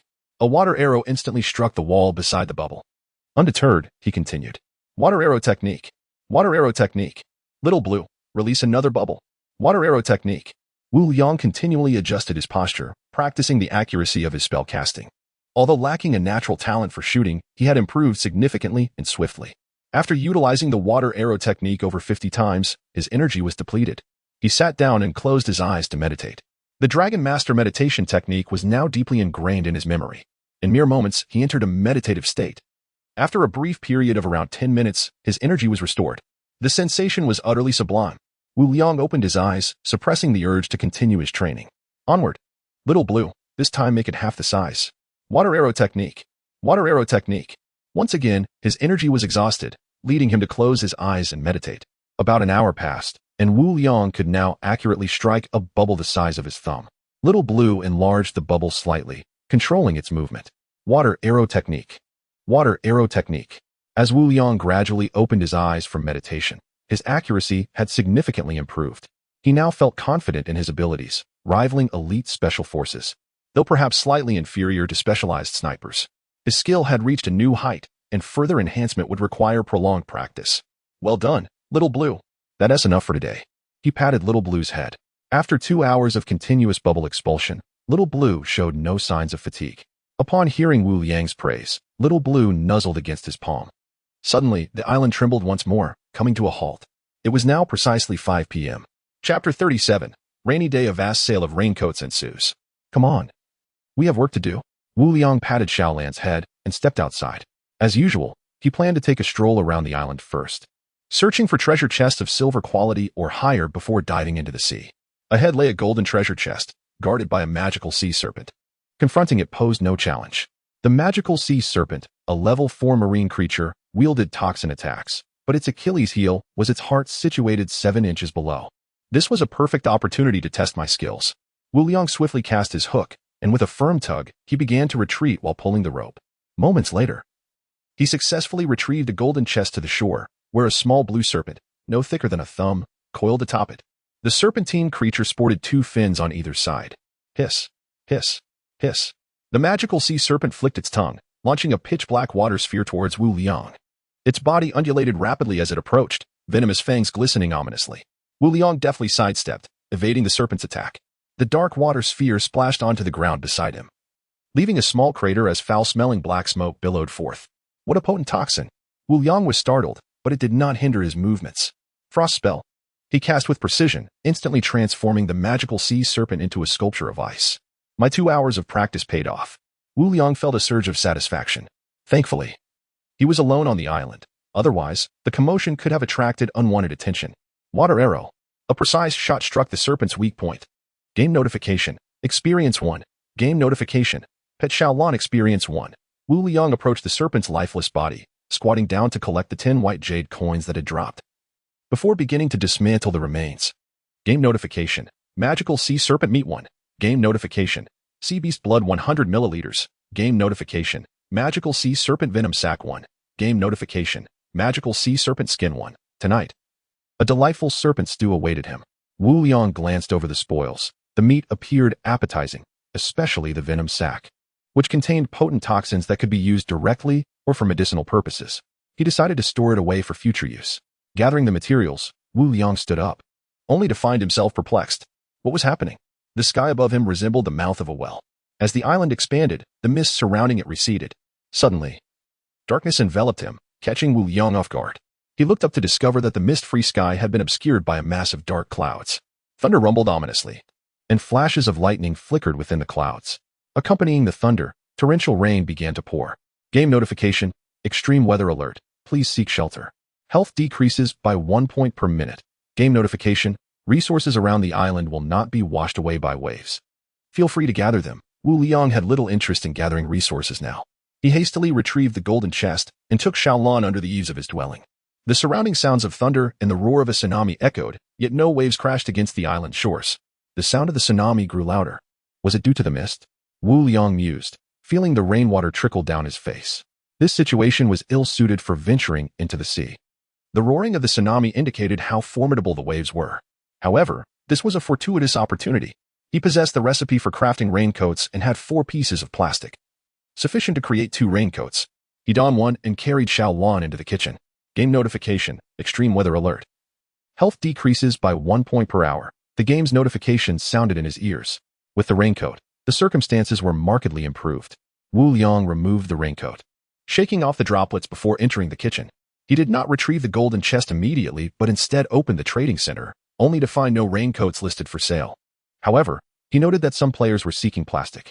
It appeared that all players had begun to operate primarily within their respective regions. He opened the regional channel, finding discussions about the rain. Now that it was raining, would they still be able to gather resources? How could the weather change so abruptly? I was in combat with a sea beast when the rain began. What bad luck. Do you think this rainwater is safe to drink? Don't be foolish. I filled a basin. And the game notification forcibly deducted 100 health points. Damn. Hongwu's regional channel was selling ordinary raincoats for 2 crystal stones each. I know that an ordinary raincoat only decreases health by 1 point every 10 minutes. How enviable. Unfortunately, they are not for public sale. I heard that Hongwu has gathered over a dozen people. His island must be vast. Isn't Hongwu boasting about surpassing the god of war? Where's the god of war? Come on, show yourself. It seemed all players had shifted to regional operations. Wu Liang briefly scanned the messages and then posted several of his own. Everyone, I possess a superior raincoat crafting blueprint, which reduces health by only 1 point per hour. It requires just 1 arbitrary crystal stone. I will also list some water resources in exchange for plastic.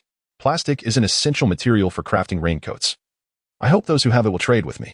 1 crystal stone is not excessive. If I placed it on the market, it would undoubtedly be priced higher. Additionally, I stipulated that trading with players outside the regional channel is prohibited for 30 days after the exchange. If you agree, let's trade. If not, feel free to decline. Wu Liang's pricing for regional players was fair, and water resources were life-saving items, exceedingly scarce. These individuals could potentially become his future villagers. To win them over, he needed to demonstrate tangible benefits and gradually win their trust. I agree with Brother Wu's terms. Please list it quickly. Gonxian, noticing Wu Liang's presence, chimed in. The prices offered by the god of war were indeed reasonable, especially considering Hong Wu's ordinary raincoats cost 2 crystal stones. Truly, 1 crystal stone is not excessive. The god of war is quite generous, but it would be wise to give everyone a few minutes to prepare. The top-ranked players quickly chimed in. Participants in the chat expressed satisfaction with Wu Liang's fair pricing. I do not have much plastic on hand. I will list water resources first. In 5 minutes, I will list raincoats. Wu Liang sent 2 messages before transitioning to the trading channel. 3 water condensers were tirelessly operating, beyond his daily usage. He had amassed 54 liters of water. He directly listed 50 liters of water, setting it at 2,000 units, with each unit being 25 milliliters, requiring 1 piece of plastic. And unrestricted trading. Only regional players could see this listing, sharing the link. Game notification, 25 milliliters water -1. Game notification, trade completed. Plastic -1. The game's notification sounds echoed incessantly in his ears. Before him, the plastic gradually piled up into a small mountain, continuously increasing. Chapter 38. The crystal spring. The pre-sale of the condensation device commenced, and fortunately, there was a feature for mass production. Selecting high-quality raincoats, production commenced in bulk. Game notification, plastic -200. Game notification, 100 high-quality raincoats successfully crafted. Without imposing transaction limits, within a mere 2 minutes, all water resources were swiftly depleted, as some individuals possessed more than 1 unit of plastic. Ignoring the persistent game notifications in his ears, Wu Liang continued to craft high-quality raincoats. Glancing at the time, he listed 500 high-quality raincoats for sale and continued producing. Once the plastic was exhausted, he found himself with another 500 raincoats, forming a small mountain before him. The game notifications continued to resonate, prompting Wu Liang to list an additional 501 raincoats. In less than 2 minutes, he sold 872 raincoats, after which there was no further movement. Including himself, there were exactly 873 players in the regional channel. Over the course of 2 days, more than 100 lives had been lost, leaving 128 raincoats available for listing at the trading center. The product settings certainly required modification, eliminating the special clause prohibiting external sales for 30 days. The price was raised to 3 arbitrary crystals. It was time to examine the golden treasure chest. Rubbing his hands together, Wu Liang retrieved the chest. Come, Xiaolan, let us see how fortunate you are. He beckoned Xiaolan, who, albeit a bit bewildered, followed his command and flew to the golden chest, using her fins to open it. Game notification. 5 gold crystals. Game notification. 5 wood crystals. Game notification. 5 water crystals. Game notification. Rare element ring crafting blueprint X1. Game notification. Wind blade technique X1. Congratulations, host, on triggering the luck system. Wind blade technique initially at level 1. Triggered a 100-fold luck boost, additionally receiving 1 crystal spring. The crystal spring? Wu Liang pondered, observing the newly appeared orb within the treasure chest. Crystal spring, a natural spring imbued with a touch of ethereal energy, sweet and palatable. Long-term consumption can enhance overall physical qualities. Upon use, it can condense moisture from the air, producing 1 liter of water per hour with unlimited storage capacity. Requirements: 20 water crystals, 20 earth crystals, 10 wood crystals, 10 stones. What a remarkable item, indeed. Wu Liang's eyes sparkled with delight as he learned the wind blade technique and the legendary element ring crafting blueprint, gathering the materials strewn about.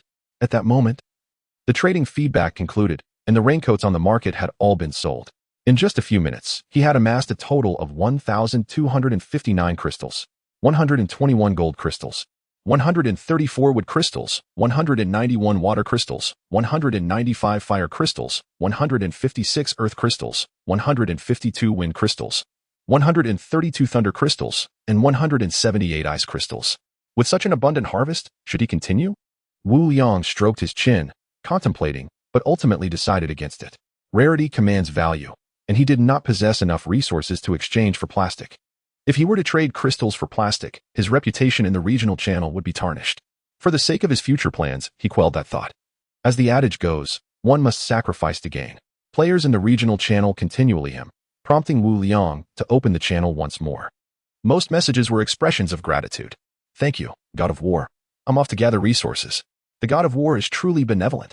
Well, how many crystals has the God of War earned? I'm envious. If you had as much water and special blueprints as the God of War, you could too. Just look at his combat power. It's nearly 5,000. Has the God of War fully recovered? He must possess a condensation device, though its level remains unknown.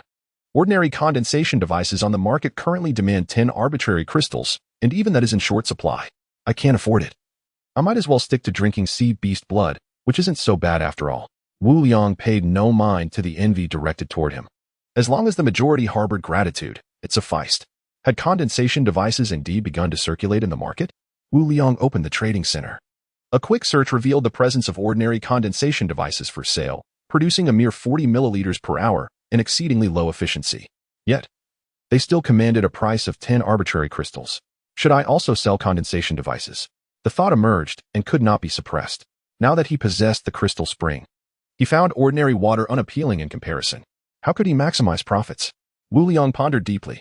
Soon enough, he reached a decision. He crafted a message and clicked send. I can create high-quality condensation devices capable of producing 200 milliliters of water per hour, available for purchase at a discounted price. The message ignited a flurry of excitement in the group. Ordinary condensation devices in the market were already in high demand, producing only 40 milliliters per hour, a stark contrast. Brother Wu, I want one. Upon hearing about the high-quality device, Gan Xiyan emerged from her usual silence. I want one too. The God of War, please list it. Wu Liang continued to send messages. Let me clarify. The high-quality condensation devices will be sold to you at cost price, but there are stipulations. You will need to sign a rental contract, wherein you owe me 200 wood and 100 stones, to be repaid within 30 days. Upgrading the courtyard consumes a substantial amount of wood and stone, and as a prominent village leader, soon to be emperor, his residence could not be modest. The price was set at 3 crystals, 6 copper pieces, and 4 iron pieces, with an additional 2 copper pieces added, as he currently had none.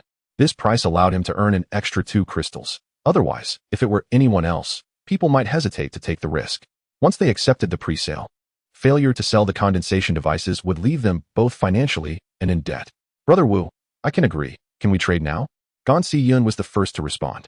I believe in you, Brother Wu. I want to. Su Chong followed suit. I trust the God of War. I want to. Jin Xingyun quickly added. I want to as well. Gan Xiyan hastily interjected. Count me in. I want to. Taewon observed for a moment before unable to restrain himself. All right, I'll trade with you first. Wu Liang proceeded to list the pre-sale. He was out of copper pieces. Pre-sale item. High-quality condensation device. Listing time. 1740. Requirements. 1 water crystal. 2 arbitrary crystals. For copper pieces. For iron pieces. 4 wood pieces, special condition 1. Interest of 200 wood, 100 stones, special condition 2. No interest on the first day, special condition 3. Minimum repayment of 10 wood. 5 stones daily, special condition 4. Interest to be settled within 31 days, special condition 5. No external sales permitted within 31 days. Stock. 8. Chapter 39. A glitch in the game in the regional channel. Items listed by Wu Liang became visible, and any transactions made with him would also be displayed. It was now 5:35 p.m. With pre-sale items set to be available after a 5-minute countdown. Pre-sale transactions could commence immediately, and after 5 minutes, the items would be automatically delivered to the buyers. The rain continued to pour, and Wu Liang chose not to gather resources, knowing that there were no abundant crystals to be found. Considering the late hour, he decided to set the interest settlement period to 31 days. Gan Siyun purchased pre-sale item, refined condenser X2. Taewon Robert purchased pre-sale item, refined condenser X2. Su Chong purchased pre-sale item, refined condenser X2. Zhun Xingyun purchased pre-sale item, refined condenser X2. Everyone could see this clearly. Wu Liang also received notifications from the game. Game notification, pre-sale item -1. Game notification, transaction complete, crystals 1, wind crystals 2, copper blocks 4, iron blocks 4. Wood 4. As the pre-sale items were successfully sold, a substantial amount of resources appeared before Wu Liang. He navigated to the crafting interface and produced 6 refined condensers.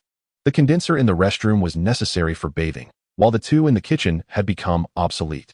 With over 20 days of operation remaining, he thought of it as a pleasant surprise for one of the 4 buyers, though he was unsure who would be that fortunate one. At exactly 3:40 p.m., Wu Liang listed the 8 condensers and completed the transactions with the 4 buyers.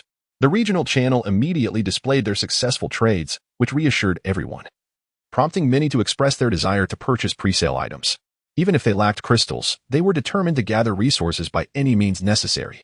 With the condensers in hand, they were confident about recouping their investments eventually. Brother Wu, the 2 condensers you sold me are still operational? The lucky recipient of the 2 used condensers turned out to be Gan Siyun. These are the ones I've used. They can still function for at least 27 days. Consider this your benefit. Wu Liang replied as he continued crafting condensers. Gan Siyun. Brother Wu, do you have something even better? Wu Liang. Indeed. But you must keep it a secret. Gan Siyun. Is it a crafting diagram? What is the synthesis formula? Can you help me craft one when I have the materials?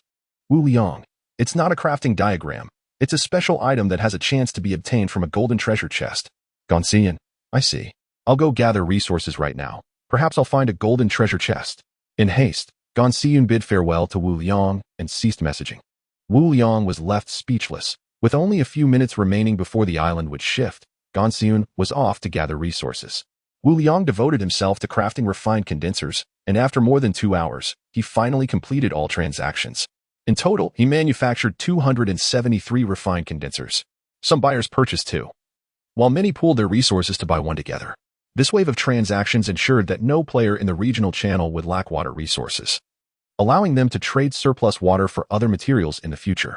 Moreover, this endeavor yielded Wu Liang 546 crystals and 564 copper blocks, along with thousands of wood and stone daily.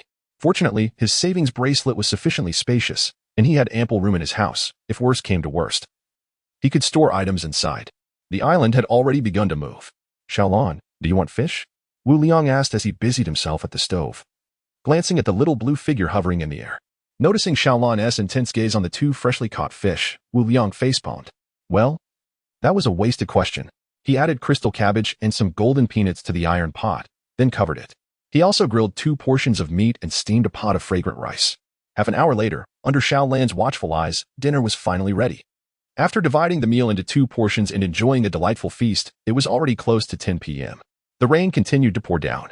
Wu Liang led Xiaolan out of the kitchen, only to find the planting base, mine, and meat grove in the yard cloaked under a shimmering barrier. Each raindrop was repelled by an invisible force, sliding off as it fell. Such a function exists? Wu Liang marveled at the scene before him. He hadn't noticed this when the rain first began. Did the spring of clear water possess such capabilities? With a flick of his left hand, a fist-sized orb appeared. The spring was a deep emerald, reminiscent of a pearl. Wu Liang instructed Xiaolan to return to the bedroom, donned a raincoat, and stepped into the courtyard. He placed the spring on an empty patch of land to the left of the meat field. Use. Wu Liang silently commanded. Game notification. Earth crystal -20, crystal -20. Wood crystal -20, stone -10, Game notification. Construction of the spring well successful. A flash of light passed, and the spring vanished. Replaced by a well opening about 2 feet in diameter, adorned with intricate carvings. The surrounding rain, upon nearing the well, was also deflected by the same invisible force. Gliding around the well's opening. Looking down, Wu Liang saw that the well was only a foot deep, with clear droplets of water accumulating within. Spring well, constructed from the spring, produces 1 L of pure water per hour. Long-term consumption enhances overall physical quality. The more pure water collected, the deeper the well becomes. Ah, now I understand. Wu Liang felt a wave of relief wash over him. He approached the animal cage against the wall and kicked it lightly. Time to get to work. He received a delightful 30 experience points, tossed 2 pieces of meat to the mother spider of the demon sea, and, lantern in hand, stepped outside the courtyard. By 10 p.m., he realized that he hadn't yet planted the demon sea coral, suddenly remembering that he still had some in his savings bracelet. Wu Liang took out his iron shovel, planting a coral every 5 meters. The demon sea coral, a peculiar entity that fell from the shells of the demon sea coral worm, could not be classified strictly as either animal or plant. Although it wouldn't grow on land, it still provided illumination. After a considerable time, all the demon sea coral was planted. Some emitted a red glow, others a bright light, and some a purple hue. The vibrant colors illuminated the island beautifully, creating a stunning spectacle. Absolutely breathtaking. Wu Liang admired the scene before him. The raindrops in the air sparkled with the coral's luminescence. Checking the time, he noted it was now 10:03 p.m. What is going on? Why has the island stopped moving? Opening the world channel, he saw all players discussing this peculiar occurrence. Is there a glitch? What is happening? Wu Liang pondered. Unable to decipher the situation, he shook the raindrops off his raincoat and stood quietly beneath the eaves, deciding to wait a little longer. Chapter 40. Changes in Island Mobility Rules. Update. Wu Liang quietly immersed himself in the world channel. Suddenly, the familiar game notification sounded in his ears once more. Game notification. Changes in Island Mobility Rules. Game notification. Changes in Island Mobility Rules. Game notification. Changes in Island Mobility Rules. The alert reverberated continuously. Game notification. All islands will cease movement daily at 12 p.m. and resume at 8 p.m. Game notification. Resources within the island range will refresh every 2 hours. All players are advised to take note. So, this means I can linger on the seabed for a longer duration. Wu Liang perceived this alteration in rules as quite beneficial to him. Since he would not be staying today, he turned back to his bedroom. Game notification. Major area channels are being restructured. The number of participants in the area channel surged back to 1,000, with Wu Liang still holding the top position. Well, it's back to 1,000. It seems the number in some areas had fallen below 500. What the heck? Who is this? I'm actually in the same channel as the God of War. Messages flooded in as players, initially active due to the islands not being stationary, became even more lively with the reorganization of the area channels. Game notification. The area leaderboard feature is now active, ranking players based on the average combat power values within major area channels. Game notification. The player with the highest combat power will become the channel leader. Game notification. The channel leader will name the area. As the game notification chimed, another prompt reached Wu Liang's ears. Game notification. Please name your area, Yangon. His village is called Yangon Village, so it would be fitting for the area channel to be named Yangon. With Wu Liang successfully naming the area, a leaderboard suddenly appeared on the game interface. Players from around the world eagerly opened the leaderboard, their eyes drawn to the top positions. Yangon, Wu Liang combat power, 532 Holy Knight, Y8, combat power, 384 Hanwu Alliance, Hongwu, combat power, 324 Shantian Society, Shantian Town, combat power, 292. Indeed, our area is first. The God of War is impressive. Our area is not lacking either with a combat power of 384. Hua confidently stated he would surpass Wu Liang next time. How could anyone surpass the God of War with over 5,000 combat power? The world channel fell into a brief silence, all players astonished by Wu Liang's terrifying combat power.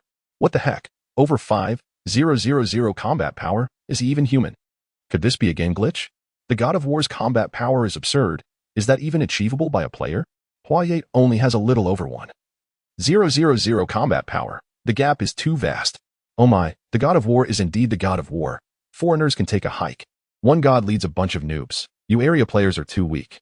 The atmosphere in the world channel erupted. Game notification. The area channel combat power leaderboard will be updated every 3 days. The top 100 areas will receive rewards, with varying rewards based on rankings. Game notification. The area leaderboard will not update in real time. Rankings will occur every 3 days. and the top player automatically becomes the channel leader. Game notification. The chat channel allows voice messages, images, and videos. The game notifications concluded. No real-time updates anymore? That's quite favorable. Every time his combat power updated in real time, a flood of private messages would annoy him. The name of Wu Liang's area channel changed to Yangon, and the specific rewards were disclosed. Each player would receive a blessing buff tomorrow. There would be no marine creature attacks on islands, and resource refresh rates around the islands would double. Each player would gain a status buff, receive double experience rewards, and an additional 100 health points. However, this last reward was of no use to Wu Liang, as he never exhausted his health points daily. These rewards would be available after tomorrow's video conference. Brothers, we must strive. If Hua Yate surpasses us, where will the God of War's dignity be? I heard the players from Hua Yate's area say their health points reward is only 50. The disparity is so significant. Thankfully, we have the God of War. My combat power is only over 600. Without real-time updates, I want to have to see the God of War's level and combat power rocket upwards. It's just too disheartening. Tevin helplessly chimed in. A god can only be gazed upon, not surpassed. One must grow accustomed to it. Hey, the world channel is buzzing about our area. This feels exhilarating. We owe our gratitude to the God of War. Thank you, God of War. Thank you, God of War. The following messages were merely copies and pasted, uniformly expressing gratitude to Wu Liang. Wu Liang decided to make an appearance briefly. It was already late. Everyone should rest well. Tomorrow, I will remind everyone for the video conference at 7 a.m. New friends, regardless of your area, you are all now part of the Yangon area. I hope everyone will prioritize contributions to our area's development. The benefits of ranking first in combat power values are self-evident. Everyone has experienced it. Soon, I will pre-sell exquisite fire and nether swords at cost price, only requiring a 1 crystal stone handling fee. Of course, for those with exquisite equipment, I won't elaborate further. The group announcement contains the synthesis formulas for rare gear, and those with sufficient materials can contact me. I will also pre-sell exquisite condensers again, and for new friends. If you have any questions, feel free to ask in the group. As before, there is no pressure. New players began to inquire about the pre-sale, and naturally, others provided answers. Wu Liang switched to the trading channel, listing the exquisite condensers and fire and nether swords.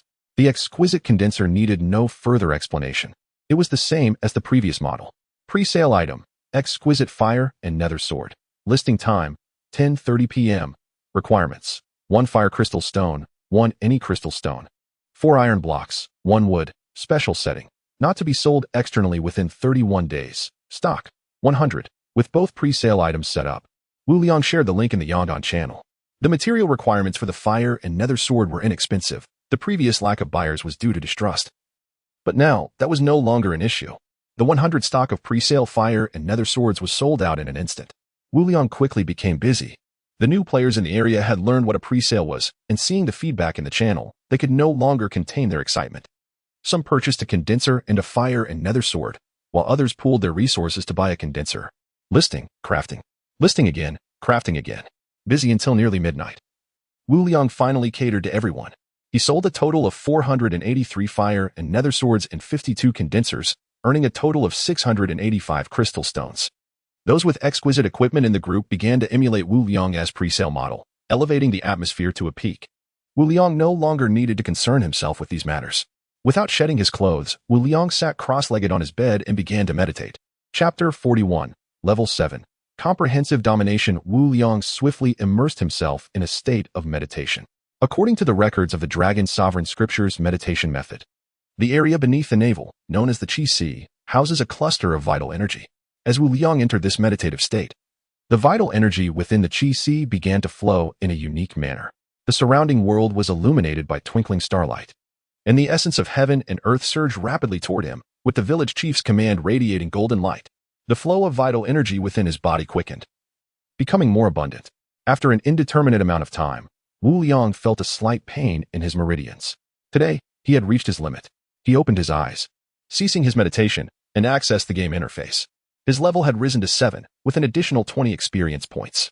A single session of meditation had granted him 60 experience points. Wu Liang was somewhat astonished. He felt no trace of drowsiness. Meditation inherently revitalized the spirit, and he now felt more alert than after a full night's sleep. At 3 o'clock, he decided to harvest again, unaware of when the heavy rain would cease. Wu Liang pushed open the door, donned his raincoat, and ventured outside. It was time to get to work. The once peacefully slumbering mother spider of the demon sea was startled by Wu Liang's sudden presence, and it dared not slacken its efforts. After completing his harvest, Wu Liang took a refreshing shower and returned to his bedroom, feeling quite content. His luxurious soft bed, known for its sleep-inducing properties, soon lulled him into a deep slumber. On the fifth day, at 6:30 a.m., Wu Liang awoke. Despite having only slept for a little over 3 hours, he felt invigorated. Xiaolan had somehow burrowed into his blankets, and he gently roused her. After donning his windwing armor, he stepped out of the door. The sky had cleared, and the air was suffused with the fragrance of fresh earth. The ice cream fruits had ripened, yielding a total of 20. The ice cream would take about an hour to freeze in the refrigerator, and Wu Liang was in no hurry. For breakfast, he enjoyed bread and milk. The bread from the bread tree was substantial enough to satiate his hunger with just one piece. A plate of sweet fruits and cherry tomatoes lay on the coffee table. He had a video conference scheduled for an hour to collect yesterday's rewards and a stroke of good fortune. In 10 minutes, the meeting would commence, and everyone was advised to set aside their tasks. Wu Liang typed a message in the regional channel. "Hold on, I'm busy in the restroom. I've been using dirt blocks for hygiene, and my hemorrhoids are acting up." He suddenly found the sweet fruit on his phone unappetizing and could no longer eat it. "I've been using animal hides as well. My once black hides have turned yellow. Anyone interested? 1 piece of wood in exchange for my hide." "Gross. Is that really necessary?" "I'm trying to eat here," someone replied. "Hey everyone, what did you have for breakfast? My food supply is limited. I can only eat once a day. Share some details to satisfy my cravings. Leave the sea beast blood out in the sun to dry, and it can become a food substitute. Just average. I had roasted meat." "Wow, you had roasted meat for breakfast? I'd love a piece. Can you trade me a bite? I'm really hungry. I still have some leftovers. Anyone wants to trade for resources? Trading while in the restroom? You have quite the spirit." Wu Liang observed for a moment before sending another message. "Does anyone need quality toilet paper? 50 sheets for any 1 crystal stone. If you have sea jade, purple gold, or iron marrow, you can exchange for 20 sheets. Gold bars, silver bars, quartz, and silkworm silk can be traded at a rate of 1 unit for 10 sheets. Copper and iron blocks are 1 sheet per unit, but I'm not accepting wood or stone blocks." He had plenty of wood and stone, and his crafting blueprints were no longer needed. His living equipment was already sufficient, and he had little interest in common-grade gear. Guan Yun was the first to respond. "I need some. I'll trade you crystal stones." "I also need them. I'll exchange with crystal stones as well." "Me too." Su Chong chimed in as well. Several players had taken a cue from Wu Liang and were now selling quality equipment, each reaping rewards. "The war god is truly my lucky star. I'm still busy. Finally, I won't have to use dirt blocks anymore. Does no one use crafting blueprints? You can learn after cleaning up." "Ugh, don't say that. It's too disgusting. War god, look over here. I'll reserve 100 sheets." The mention of toilet paper ignited a frenzy among the players. Most were using dirt blocks or wood from the island, while some used the hides of sea beasts. Nothing was as comfortable as toilet paper. "I'll put it up for sale shortly. Each person is limited to 50 sheets. Don't worry, there will be more." The toilet paper was freshly made, ensuring safety in use. After sending his message, Wu Liang proceeded to the restroom. The condensation device inside had gathered 12 liters of water, replenishing the sink and shower. He extracted all the water from the device and an additional 3 liters from the kitchen, consuming 15 liters of water and 150 pieces of wood. He crafted 7,500 sheets of toilet paper. He listed them in the trading center, visible only within the regional channel. Once the conditions were set, Wu Liang announced in the regional channel, "Hurry while stocks last." As soon as he sent the message, he received immediate feedback on completed transactions. Players in the group had been eagerly waiting for Wu Liang to release the link, much like an online shopping frenzy on Double 11. In a mere 5 minutes, all 7,500 sheets of toilet paper were sold out. Every player managed to purchase some, most opting for resource exchanges. Following the pre-sale frenzy from the previous day, the crystal stones within the regional players' possession were predominantly held by those with quality equipment. This transaction netted Wu Liang a total of 80 elemental crystal stones, 36 gold bars, 48 silver bars, 76 quartz pieces, 40 silkworm silks, 732 iron blocks, and 768 copper blocks, missing out on sea jade, iron marrow, and purple gold. Today's interest also reached Wu Liang, with over 3,000 pieces of wood and more than 1,600 stones. This influx filled nearly half of his savings bracelet's capacity. With no time to spare, the video conference commenced directly, mirroring the previous one. A large screen projected before the wall in front of the sofa, with smaller sections displaying players from the regional channel against various backgrounds. Wu Liang's image remained prominently in the center, quite conspicuous. Wow, the war god is actually sitting on the sofa. The decor has changed. Look how much larger his room is now. Indeed, it's furnished with everything except the television. Look at that fruit on the coffee table. It looks delicious. Has the war goddess house been upgraded again? I'm still in a level 1 wooden house. I'd love to sleep in that bed. It looks so comfortable. All players quickly noted the changes in Wu Liang's residence. The disparity in combat power was disheartening. With even the houses reflecting such superiority, it was a complete and overwhelming dominance. Wu Liang picked up a sweet fruit and savored it with delight. Xiaolan, who had been playing in midair, suddenly appeared in front of the camera, curiously inspecting the projection on the wall. With a flick of her mouth, a bubble enveloped a cherry tomato and entered her mouth. My goodness! What is that? A pet? So adorable! Chapter 42, The Martial God and the Encounter with Gan Siyun. How does the martial god tame pets? Oh dear, martial god, grant me a piece of fruit, and I can bear you offspring. Sob sob. Do you need a maid, martial god? If you support me, I can be of service in any way. These individuals, disheveled and unkempt, failed to pique one's interest. Only Gan Siyun, clad in the same wind-winged ensemble as Wu Liang, stands out, especially as she is not lacking in water resources. Among the numerous female players, she shines particularly bright. Upon witnessing the pets casually enjoying fruits, the morale of the crowd shattered instantly. Ahem, everyone, please settle down. I wish to say a few words. Our district, Yong'an, has secured the first place due to our collective efforts, and the rewards are well known. After the video concludes, there will be 3 additional buffs, along with an increase of 100 health points. This means we all have 30 opportunities to gather resources. I hope no one squanders this chance with the buffs. Most of us are equipped with top-tier gear, making it manageable to hunt some marine creatures. Furthermore, defeating these creatures will yield double experience. Let us strive for a surge in levels and power. Let us prosper. As each day passes, the survival conditions become increasingly arduous. I implore everyone to work together. I do not wish to witness a decline in our district's population. These players may become our villagers in the future, and with this reward in mind, Wu Liang is more invested in the district channel. In closing, I hope we can all strive together to secure first place once more. That is all I wish to convey. Feel free to share your insights and thoughts. Leaning back on the sofa, Wu Liang relinquished control to the group. Martial God, how do we tame pets? Asked Taewon curiously. You simply need to find a sea beast egg and bind it with your blood to establish a bond with the pet. Understood. Gan Siyun eagerly inquired, Martial brother, may we see your island environment? Certainly, Wu Liang replied as he rose from the sofa, the camera shifting to reveal a courtyard steeped in ancient charm. Wow, it's a courtyard. Look at that. It's filled with fruit trees and crops. And those trees, why do they resemble meat? Martial God, why is there a spider caged in your beast pen? Wu Liang vaguely responded, it's a marine creature. I saw potential in it and captured it. As he exited the courtyard, Wu Liang's island came into view. It's stunning. Look at those glowing corals. Such a vast island. How many resource islands has Martial God encountered? Are those trees and corals transplanted from resource islands? My island pales in comparison to Martial Goddess. Martial God is truly extravagant. I would gladly endure any hardship to live with him. The group was once again astounded. The environment was simply celestial. After a brief tour, Wu Liang returned to his bedroom. With effort, you two can achieve what I have. He cheerfully offered words of encouragement and then fell silent. Wu Liang's island ignited the collective ambition of the group, each eager to wait for their islands to dock and gather resources. Discussions of strategies and intelligence began to flourish. Wu Liang listened intently, noting information he had not previously encountered, such as the possibility of encountering players on resource islands. In return, Wu Liang shared insights regarding the weaknesses of common marine creatures. Each piece of information was meticulously recorded for future use, as very few players possessed a marine creature compendium. Knowing this could potentially save lives made it exceedingly precious.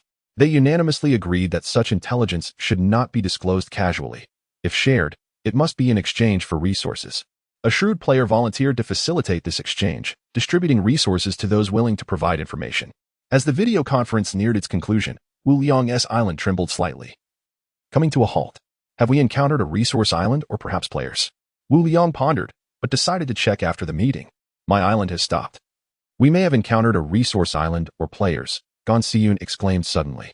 Be cautious. If you encounter players from other regions, do not hesitate to act if the situation seems perilous, Wu Liang advised. Has anyone else's island halted? The others shook their heads. Could it be Gan Siyun? Wu Liang mused quietly. I'll go take a look, she declared, drawing a long sword as she stepped outside. The players' islands were not shrouded in mist, thus devoid of any obscurity. As Gan Siyun's camera shifted, a somewhat desolate yet still beautiful island emerged on screen. This island looks familiar. Look at that courtyard. Doesn't it resemble Martial Goddess? Yongin Village. It's Martial Goddess Island. But why is there a stone tablet inscribed with Yongin Village? Is it a feature of the group leader? Gan Siyun is truly fortunate. Wu Liang felt a surge of excitement, realizing he had indeed encountered his own island. And his villagers were all beauties. As the discussion erupted among the group, the hour-long video meeting abruptly cut off. Their enthusiasm remained unquenched as they transitioned to chat channels, fervently discussing the events. Wu Liang stood and made his way outside. Upon exiting the courtyard, he indeed spotted Gan Siyun, who was curiously touching a coral. Wu Liang observed her with intrigue. Her features were enchanting, her skin fair, and her captivating eyes drew attention. Standing at around 1.60 meters, she possessed long legs and a slender waist, with all the right curves in all the right places. Upon seeing Wu Liang, Gan Siyun was unfazed and cheerfully greeted him. Martial God, I finally see you in person. You're even more handsome than I imagined. Wu Liang, who had always considered himself ordinary-looking, noticed a slight change in his appearance after utilizing advanced body enhancement techniques. Just a subtle difference, yet it was transformative. Hello, you are even more beautiful in person, he complimented, before directly asking, would you like to become my villager? Gan Siyun looked puzzled. A villager? Wu Liang nodded. Indeed, I have obtained a village building decree. I am the village chief, and I now invite you to join as my villager. What are the benefits? She inquired. Villagers can be forcibly tamed. But since we are in the same region and have traded numerous times, I am reluctant. Only a sincere bond will endure. Essentially, I will lead, and you will assist. As a villager, I can ensure your safety. He briefly outlined the rules. That is all. If you choose to become a villager, you can learn more about the specifics within the game. Pausing for a moment, he continued, what do you think? Chapter 43, the first villager. It feels quite good. Can I ask you to craft equipment for me for free? Gan Siyun said with a beaming smile. Certainly. Are there any gifts included? Yes, there can be. How about free fruits? That can be arranged as well. Then could you prepare a room for me? I wish to reside in your estate. Wu Liang's expression twitched. Don't you have a house? Is it too dilapidated? Where can you find a home more comfortable than yours? Also, if you could craft me a luxurious soft bed. I would agree. Gan Siyun replied nonchalantly. Well, that can be done, but you will need to provide the materials, Wu Liang pondered. Recalling that his previous roommates were also female, and they had coexisted without interference. All right, it's settled then. How can I become a villager? Gan Siyun cheerfully nodded. First, tidy up your island and hand over the town island stone to me for fusion, and you will automatically become a villager, Wu Liang responded. Wait a moment. Gan Siyun turned and walked towards her house, rummaging through her belongings until she ultimately dismantled her own house. Wu Liang was unconcerned. He had an abundance of wood and stone. While Gan Siyun organized her items, he took a stroll around the island, finding no resources. Clearly, the rules had changed. Resources would only refresh after midnight. All right, here you go. Gan Siyun approached Wu Liang, handing him the town island stone. Wu Liang accepted it silently, merging it with his village construction order. A notification chimed in Gan Siyun's ear, and her game interface revealed a new channel for Yongin Village. I have a new channel, Gan Siyun exclaimed curiously as she opened the game interface. Yes, it contains restricted rules and regulations that you can review, Wu Liang replied, then opened the house upgrade page. Game notification, wood, 1,000, stone, 500, iron 100, copper, 200. Game notification, ordinary mansion construction successful. A brilliant light enveloped the island as Wu Liang's estate unfolded like a flat surface, with surrounding corals and phoenix trees shifting back. As the radiance dimmed, the size of the house doubled. How magnificent! Gan Siyun was awestruck by the sight of the mansion. Come, let me show you around, Wu Liang beckoned, striding towards the house, with Gan Siyun following closely behind. Wow, so many rooms. And a backyard. Oh, that spider looks hideous, Gan Siyun exclaimed repeatedly, curiously surveying everything. She envisioned living there in the future, her joy unmistakable. Wu Liang remained impassive. The entire estate now boasted 6 additional rooms and a backyard. The front courtyard retained only a hall, while all the rooms were situated in the back, including the restroom. The planting base, meat grove, and clear water well were all placed in the backyard, leaving only a beast cage and a mine in the front. With the rearrangement of the rooms, Wu Liang was uncertain which one was his. He led Gan Siyun to the main room in the backyard. Indeed, this is my bedroom. Wu Liang chose not to bring Xiaolan out, and instead left it in the bedroom. Xiaolan, startled by the house upgrade, rushed into Wu Liang's embrace upon seeing him. Whimper, whimper. All right, it's fine. Wu Liang gently patted Xiaolan's fish-like head to soothe it. Wow, this little creature looks even more charming than in the videos. May I pet it? Gan Siyun inquired as she reached out towards Xiaolan. The creature, unperturbed. Allowed her to handle it, curiously observing the being that resembled its master. Seeing that Xiaolan was unbothered, Gan Siyun seized Xiaolan from Wu Liang's arms, hugging it tightly and playfully squeezing it. Wu Liang's mouth twitched slightly. This girl was indeed quite forward. You may select a room as your bedroom. The restroom has a shower, so you can freshen up, he suggested. Really? I haven't bathed in ages. I feel filthy. Gan Siyun exclaimed with delight. I mentioned I would give you a gift. Here is a toothbrush for you. Wu Liang jested, pulling out a toothbrush and handing it to Gan Siyun. He had received 2 toothbrushes earlier, used one, and kept the extra in his storage bracelet. Wu God, you are quite stingy. This isn't one you've used. Is it? Gan Siyun looked at him with a peculiar expression. I'm just joking. This toothbrush isn't used. It's yours now. The restroom has toothpaste. Go wash up. And then we can talk. Do you have a towel? If not, you can use mine. I don't mind. Wu Liang grinned mischievously at Gan Siyun. Her face flushed. Gan Siyun retorted, I don't mind either. Where is the restroom? Wu Liang scanned the area, noting a small room beside his bedroom. Upon entering and opening the door, he confirmed, this is it. The far right is for drying off. You can use it if you don't mind. With her cheeks flushed, Gan Siyun hurriedly entered the restroom and locked the door from inside. Wu Liang explored the backyard rooms, familiarizing himself with the estate's layout. He chose the 2 most secluded rooms, placing the remaining wood and stone inside to use as storage. In less than 10 minutes, Gan Siyun emerged from the restroom, her damp hair cascading casually over her shoulders. Wu Liang could hardly contain his tears of joy. Wu big brother, where is my gift? Gan Siyun approached him, reaching out eagerly. You're only at level 3. Wait until you reach level 5, and I will give you something special. For now, I'll gift you a basic swordsmanship skill. He had already planned this. Basic swordsmanship? I previously received a martial arts skill, and my proficiency is only at 20. Gan Siyun stuck out her tongue. Don't rush. First, pick a bedroom. Gan Siyun pointed to a room adjacent to Wu Liang's bedroom. I will stay here. All right. Wu Liang nodded as they moved to the chosen room. You can place your belongings here. I don't have cotton. You will need to buy 24 units to craft bedding. My cotton seeds haven't matured yet, so I don't have spare cotton to make cloth. No problem. Wu big brother. First, help me craft a rare golden windsword, Gan Siyun said nonchalantly, pulling out a pile of materials. Wu Liang surveyed her with a raised eyebrow. Wow, I didn't expect you to be so wealthy. Hee, I learned that from you. Pre-sale tactics. I'm just trying to get a bit of the spoils. Wu big brother. I can provide you with a fine hand crossbow. Do you need one? Gan Siyun asked cheerfully. Wu Liang shook his head. His water arrow technique was on par with a fine hand crossbow. Accepting the materials Gan Siyun offered, he crafted her a golden windsword. Your equipment is now nearly as impressive as mine, Wu Liang remarked in awe. Yet you still lack shoes, Gan Siyun pointed out, clearly noticing the distinctiveness of Wu Liang's footwear. Chapter 44, Level 8. Indulging in ice cream, a total of 320 elemental crystals of the 8 major elements, along with 20 gold bars, 20 silver bars, and 20 pieces of beast skin. If you require supplies, I can assist you in crafting them, Wu Liang remarked nonchalantly.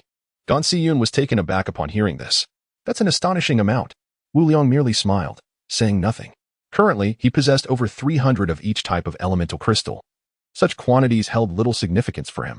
After exchanging a few casual remarks, Gan Siyun successfully procured cotton. Wu Liang accepted the cotton she handed him and proceeded to create an opulent soft bed. This room serves as a training area. I have already placed the basic swordsmanship techniques inside. You may study them shortly, he indicated towards a side chamber. You should rest for now. I shall not disturb your repose. With ample time remaining, he could meditate for a while longer. What about my fruit? Gan Siyun pouted, casting an indignant glance at Wu Liang. Ah, I completely forgot. Wu Liang chuckled awkwardly. Come, allow me to treat you to something delightful. With that, he led Gan Siyun to the kitchen. Wow, what an impressive array of utensils. Gan Siyun exclaimed in awe, turning to Wu Liang with a pleading expression. Wu de go, may I use your kitchen? I beg you. Wu Liang had initially brought her to the kitchen for a different purpose and replied with a smile. Not a problem at all. You may help yourself to my food as well, though I do have a slight condition. Gan Siyun regarded him warily, clutching her collar tightly. What do you intend? You cannot win me over merely with food. Wu Liang, bemused, retorted, where are your thoughts wandering? I simply wish for you to cook for me in Shaolin daily in exchange for unrestricted access to my abode, since she intended to reside in his mansion. Gan Siyun thought it wise to accept this offer. Ah, I understand now. I agree. She nodded eagerly. Wu Liang, pleased with her acquiescence, opened the freezer compartment of the refrigerator. Inside, 20 ice cream fruits lay quietly. Wow, what is this? It looks utterly delectable. Gan Siyun gazed longingly at the ice cream fruits. These are ice cream fruits. Wu Liang explained as he retrieved 3 of them. He deftly sliced them open, revealing the snowy white flesh within, akin to creamy ice cream. Xiaolon curiously peered up, seemingly asking for a taste as well. There will be enough for you, Wu Liang assured her with a gentle smile, retrieving 2 spoons from the utensil holder and handing one to Gan Siyun. One for each of us. They each took a spoon and savored a bite, the ice cream melting instantly in their mouths. Indeed, it tastes just like ice cream, quite delightful. Xiaolon eagerly devoured her portion, a flurry of bubbles surrounding the ice cream fruit. It's so cool and delicious. I must save half for my mother. Your mother? In this world, everyone had been compelled into the treacherous realm of the Sea of Magic, and families were no exception. Compared to that, he remained solitary, with hardly any friends to speak of. So far, those few friends had not sought him out. They might well have perished. Wu Liang felt satisfied with Gan Siyun's demeanor. She was temperate and did not demand another. He retrieved another ice cream fruit from the refrigerator and handed it to her. Please give this to your mother as a gift from me. Wu Liang was not a stingy person, after all. Gan Siyun would be considered part of his circle from now on. Really? Thank you so much. Wu Go. Gan Siyun expressed her heartfelt gratitude. After enjoying the ice cream, Wu Liang took Gan Siyun for a stroll around the backyard, explaining the various items present. He then retreated to the front yard. With the double experience rewards from the game, he harvested another wave of sea mother spiders, earning 60 experience points for both himself and Xiaolon. To his surprise, Xiaolon also received the double experience bonus. This revelation filled Wu Liang with delight. The time was still shy of 9 o'clock. He returned to his bedroom.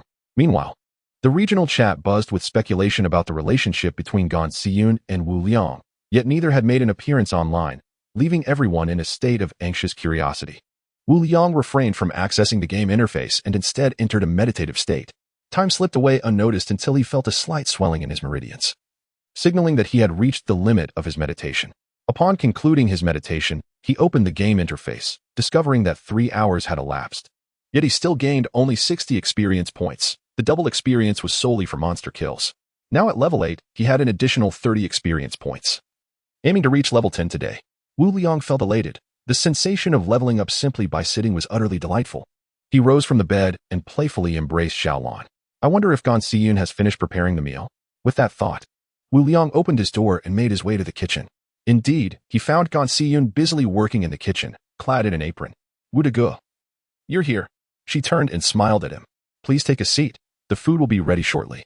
The aroma of the cooking wafted through the air, and Wu Liang inhaled deeply, his mouth watering. Before long, a feast was ready. Steaming fragrant rice, stir-fried crystal cabbage with meat, and a pot of fish soup. Miss Gan, your culinary skills are truly remarkable. Wu Liang devoured the meal with gusto. Wu Go, you're being too formal. Just call me Siyun from now on, she mumbled, engrossed in her meal. All right, sounds good. The two enjoyed a hearty meal together, patting their satisfied bellies. Wu Liang then retrieved 3 milk fruits from the refrigerator. These are milk fruits. They can be consumed in place of milk. Gan Siyun's eyes shimmered with gratitude as she gazed at Wu Liang. Wu Go, thank you. This is the first time I have had such a sumptuous meal since arriving here. Seeing her on the verge of tears, Wu Liang felt flustered. He had never encountered such an emotional display. It's nothing. Please don't feel this way. With a giggle, Gan Siyun observed his flustered state. I'm perfectly fine. I'm merely feeling a bit sentimental. You're too endearing, Wu Go. Wu Liang's mouth twitched in surprise. The adage held true. Women's moods were as unpredictable as the weather in June. Endearing? He wore a puzzled expression. At that moment, the island gently swayed before coming to a halt. It was precisely noon. Let us go. It is time to gather supplies, Wu Liang declared, invigorated as he finished his milk fruit and rose to his feet. With you by my side, Wu Go, I am certain we will achieve great success today, Gan Siyun exclaimed, her eyes gleaming as she stood. The two promptly exited the courtyard. Wu Liang glanced over, noting that Gan Siyun's fishing rod was of high quality as well. Wu Go, which direction are you heading? Let us keep a bit of distance. I rely on intuition. I will take a circuitous route. Wherever I feel the best vibes, that is where we shall go. Wu Liang fabricated a response. For the luck of the Emperor's system was his greatest secret. Fabricating a story would certainly minimize future complications. Chapter 45. The Purple Gold Treasure Chest. 2 legendary equipments. Before you lies a wooden treasure chest, surrounded by no danger. Before you lies a copper treasure chest, upon which a magical sea turtle rests. Before you is a piece of driftwood. You already have ample timber. Before you stands a silver treasure chest, with no dangers in sight. Before you is a purple gold treasure chest, guarded by a magical sea wolf.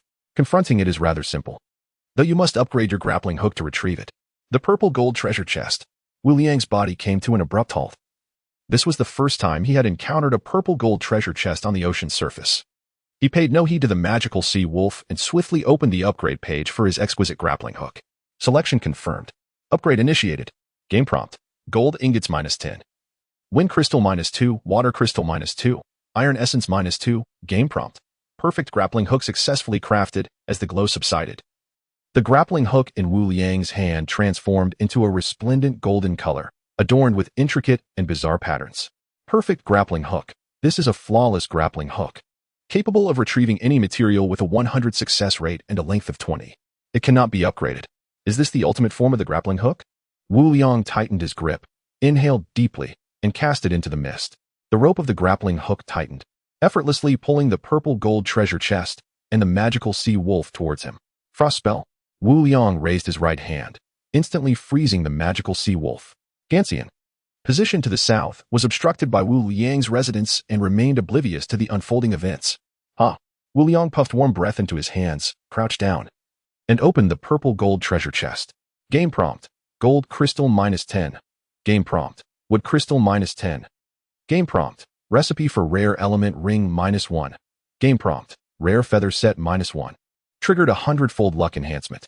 Additionally, obtaining the thunder step skill -1. The glow of the purple gold treasure chest waned, and a plethora of materials erupted forth. At the top lay 2 blueprints and a stone tablet. Wu Liang's breathing quickened, and he seized the 2 crafting blueprints to study them immediately. Thunder step, swift as lightning. A rare movement technique. Requirements. Thunder crystal -35220, level 10. Movement techniques are invaluable for survival. It seems I must reach level 10 today. Wu Liang gathered the materials scattered on the ground, hoisting the magically frozen sea wolf as he strolled around the island, eventually arriving beside Ganxian. Ganxian had just retrieved a silver treasure chest, precisely the one Wu Liang had first noted. Brother Wu, why are you holding a frozen corpse? Ganxian asked curiously as she collected the materials from the ground. I made a round and only managed to hook this magical sea wolf. What level are you now? Level 3. I'm confident I can reach level 4 today. Ganxian exclaimed with excitement. This magical sea wolf is merely frozen and not dead. You can finish it off. Wu Liang remarked as he circled the island, noting several silver treasure chests remaining in the mist, which no longer piqued his interest. The magical sea creatures were all at levels 3 and 4. He was preparing to dive into the sea. So it would be better to leave the magical sea wolf to Ganxian to bolster her strength. He was indifferent to the trivial experience points. Give it to me? Ganxian asked in astonishment, pointing at herself. Yes, my level far exceeds that of the magical sea wolf. This paltry experience is not worth my time. It's better to enhance your strength. I wouldn't want my first villager to perish inexplicably. Wu Liang nodded, dropping the magical sea wolf onto the ground. Without further ado, Ganxian drove her sword into the frozen magical sea wolf. The creature dropped 10 white jade coins, which Wu Liang gathered. A full 100 experience points. I leveled up, Ganxian exclaimed joyfully, jumping in delight. Wu Liang was not at all surprised, as everyone benefited from a double experience boost. Be cautious when retrieving sea creatures. I don't wish to return and find you missing. Return? Ganxian asked with a puzzled expression. Yes, I'll prepare to dive shortly. I will return before the island moves. Brother Wu, do you have diving equipment? Can you take me along? I've never seen what lies beneath the sea, Ganxian said, her eyes gleaming with excitement. Wu Liang shook his head. Your current strength is too weak. The depths of the sea are perilous for you. Oh. Ganxian understood the disparity in their strengths and did not press further. At 2 p.m., head to the front yard. The magical sea mother spider can summon 30 small spiders, which can be slain for experience. You are now capable of handling them. Wu Liang continued seriously. Remember, do not kill the magical sea mother spider. It is a rare leveling creature. Afterward, simply feed it 2 pieces of meat. He intended to dive into the sea, and it would be a waste to let the magical sea mother spider remain. Better to enhance Ganxian's experience. Another leveling creature? Ganxian's voice rose a few pitches. Since meeting Wu Liang, her astonishment had yet to cease. Nothing to be overly surprised about. Perhaps in the future, you will encounter them as well. When you do, remember to capture them. Be cautious. Also, do not retrieve materials in just one direction. Explore more. Wu Liang reiterated, then turned and returned to his residence. He needed to craft the 2 legendary pieces of equipment he had just acquired. He opened the crafting page. Legendary element ring. Gold crystal -38660. Wood crystal -36960. Water crystal -38760. Fire crystal -38240. Earth crystal minus 36160, wind crystal minus 35760, thunder crystal minus 37260, ice crystal minus 39460, silver ingots minus 8210, sea jade minus 1210, legendary feather set, gold crystal minus 38660, wood crystal minus 36960, water crystal minus 38760, fire crystal minus 38240, earth crystal minus 36160, wind crystal minus 357,100, thunder crystal minus 37260, ice crystal minus 39460, silver ingots minus 8240, gold ingots minus 7940. Beast skin minus 2620. Wu Liang chose to craft both pieces of equipment. A substantial amount of materials was deducted. And a verdant ring and a brand new outfit appeared before Wu Liang. Legendary element ring. An exceedingly precious ring that enhances the casting speed of 8 elemental spells and accelerates the recovery of chi. Legendary feather set. An exceedingly precious combat set that grants flight capabilities, with exceptional defensive qualities, requiring the consumption of chi and possessing a self-cleaning function. Wu Liang eagerly donned the element ring and changed into the feather set. The wind wing set was completely obsolete. The feather set fit snugly, and with a thought, he activated its powers. The wing-like patterns on the back of the feather set illuminated, and 2 ethereal wings, each about 2 meters in length, unfurled. The wings exhibited no sense of drag, instead moving as fluidly as his own arms. Wu Liang stepped into the courtyard. With a gentle flap of the wings, he soared high into the sky. Chapter 46. Re-entering the abyss. Upon witnessing Wu Liang ascend into the air, the otherwise idle little blue, who had been aimlessly hovering, became invigorated and began to circle around him out of sheer curiosity. Let us test the flight capabilities, Wu Liang thought, with a mere flicker of intent. He felt the rush of energy as his wings flapped with increasing velocity, transforming him into a mere shadow that darted across the sky. Up, down, forwards, backwards, left, right. His speed was commendable, and he maneuvered with remarkable agility, even surpassing his ground pace. After 2 minutes of vigorous experimentation, Wu Liang gradually mastered the mechanics of flight, becoming increasingly adept at controlling his movements. The little blue continued to chase him in the air, utterly unable to catch up. Spotting Wu Liang come to a halt, the creature flitted around him in a curious dance. Indeed, this is swifter than my running on land and allows for acceleration. Wu Liang descended with a smile. Retracting his wings, estimating his energy reserves, he concluded that he could sustain flight for approximately 30 minutes at a regular pace. The more energy he channeled, the greater his speed, though the consumption was considerable. The little blue, still filled with curiosity, circled around Wu Liang, its simple fish brain unable to fathom how his wings had vanished. It is time to venture to the ocean depths, but first, I shall put the wind wing set up for sale, Wu Liang murmured. He accessed the trading center and listed the wind wing set, setting the price at 25 arbitrary crystal stones visible only to regional players. Given the rarity of such equipment, there was no one else offering it. Wu Liang was indeed unique. Merely the crystals alone would cost 16 pieces, excluding other materials, making 25 crystals a reasonable price. Calling to the little blue, he stepped outside. Suddenly, a notification echoed in his ears. 20 crystal stones had appeared before him. How swift! Wu Liang was taken aback as he opened the transaction record, realizing it was a purchase by Tevin. It was he. Tevin had pre-sold a batch of exquisite equipment the previous night. 25 crystals were a trivial sum for him. Gon Si-yun was crouched on the ground, dissecting the carcass of a marine creature. Upon hearing the commotion, she quickly rose, alert and cautious. Brother Wu, is that diving gear you're wearing? Not quite, Wu Liang replied, shaking his head. You carry on with your tasks. I shall be heading underwater. Is that a newly forged set? Is it superior to the Windwing set? Could it be a legendary grade item? Gon Si-yun inquired, her eyes widening in astonishment at her own conjectures. Wu Liang shot her a sidelong glance. You've said it all. How am I to respond? Well, if your resources are sufficient, I could assist you in forging, as we previously discussed. You should gather your materials first. Gon Si-yun nodded vigorously, excitement lighting her face, and hurried off to collect materials. Shoes alone require over 300 crystals. What about that set? She mused, her heart racing with anticipation. Wu Liang donned his diving apparatus, and under the fervent gaze of Gon Si-yun, plunged into the ocean with the little blue. Minutes later, the little blue guided Wu Liang to the ocean floor. With a powerful punch, he shattered a bubble and surveyed his surroundings. Do not attempt to proceed forward. You shall gain nothing. In this direction lurks a foolish marine flower snake. Its lair contains an iron treasure chest. Ahead lies an injured marine snail. Its shell carries a plethora of goods. You may choose to slay it for treasure or engage in trade. However, should you choose violence. It is highly likely it will escape. Too perilous. In this direction dwells a marine dragon, capable of swallowing you whole in one breath. An injured marine snail? Wu Liang felt a twinge of surprise. The level of marine snails is not fixed. The weakest are at least level 5, and they are known for scavenging treasures, making them the most common merchants in the underwater realm. Clever and trustworthy, they possess a keen sense of danger, retreating swiftly into the sea bed at the slightest hint of trouble. Their vulnerability lies in their frail constitution.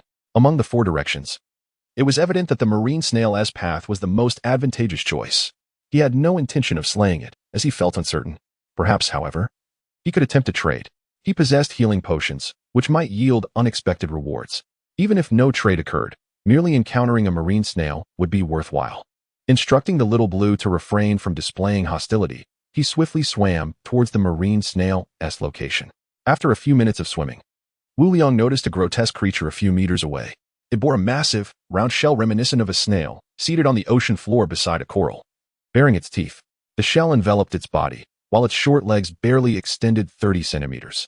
Its skin was wrinkled and predominantly brown, with antennae sprouting from its head, and its face was lined with creases. A significant wound marred its arm, with blood seeping through. Upon sensing a presence, the marine snail hastily scrambled to its feet, swiftly tucking its arms into its shell. Its legs barely exerted any effort as it burrowed into the seafloor, leaving only its enormous shell exposed.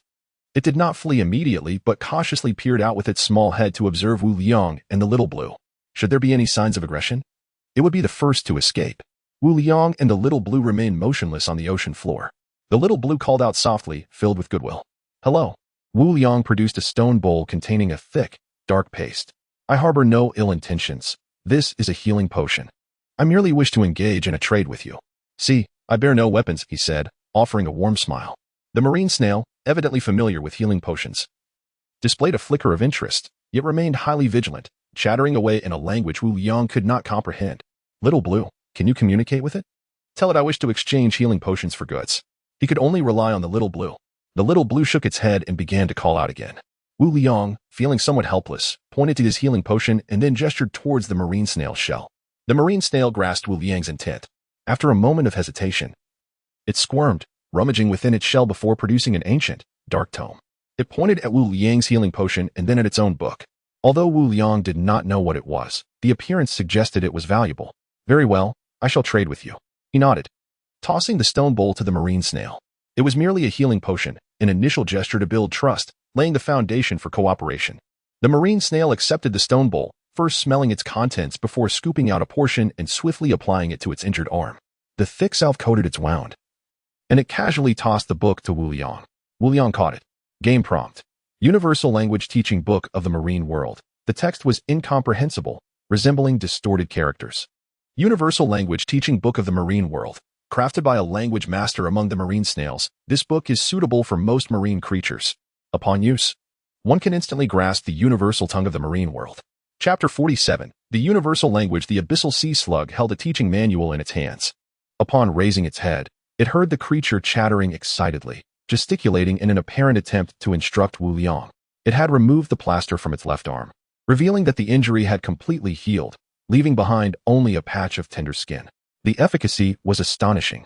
Wu Liang was somewhat taken aback. The abyssal sea slug scratched its head, persistently signaling for Wu Liang to learn. Without further delay, Wu Liang silently chanted, "Use."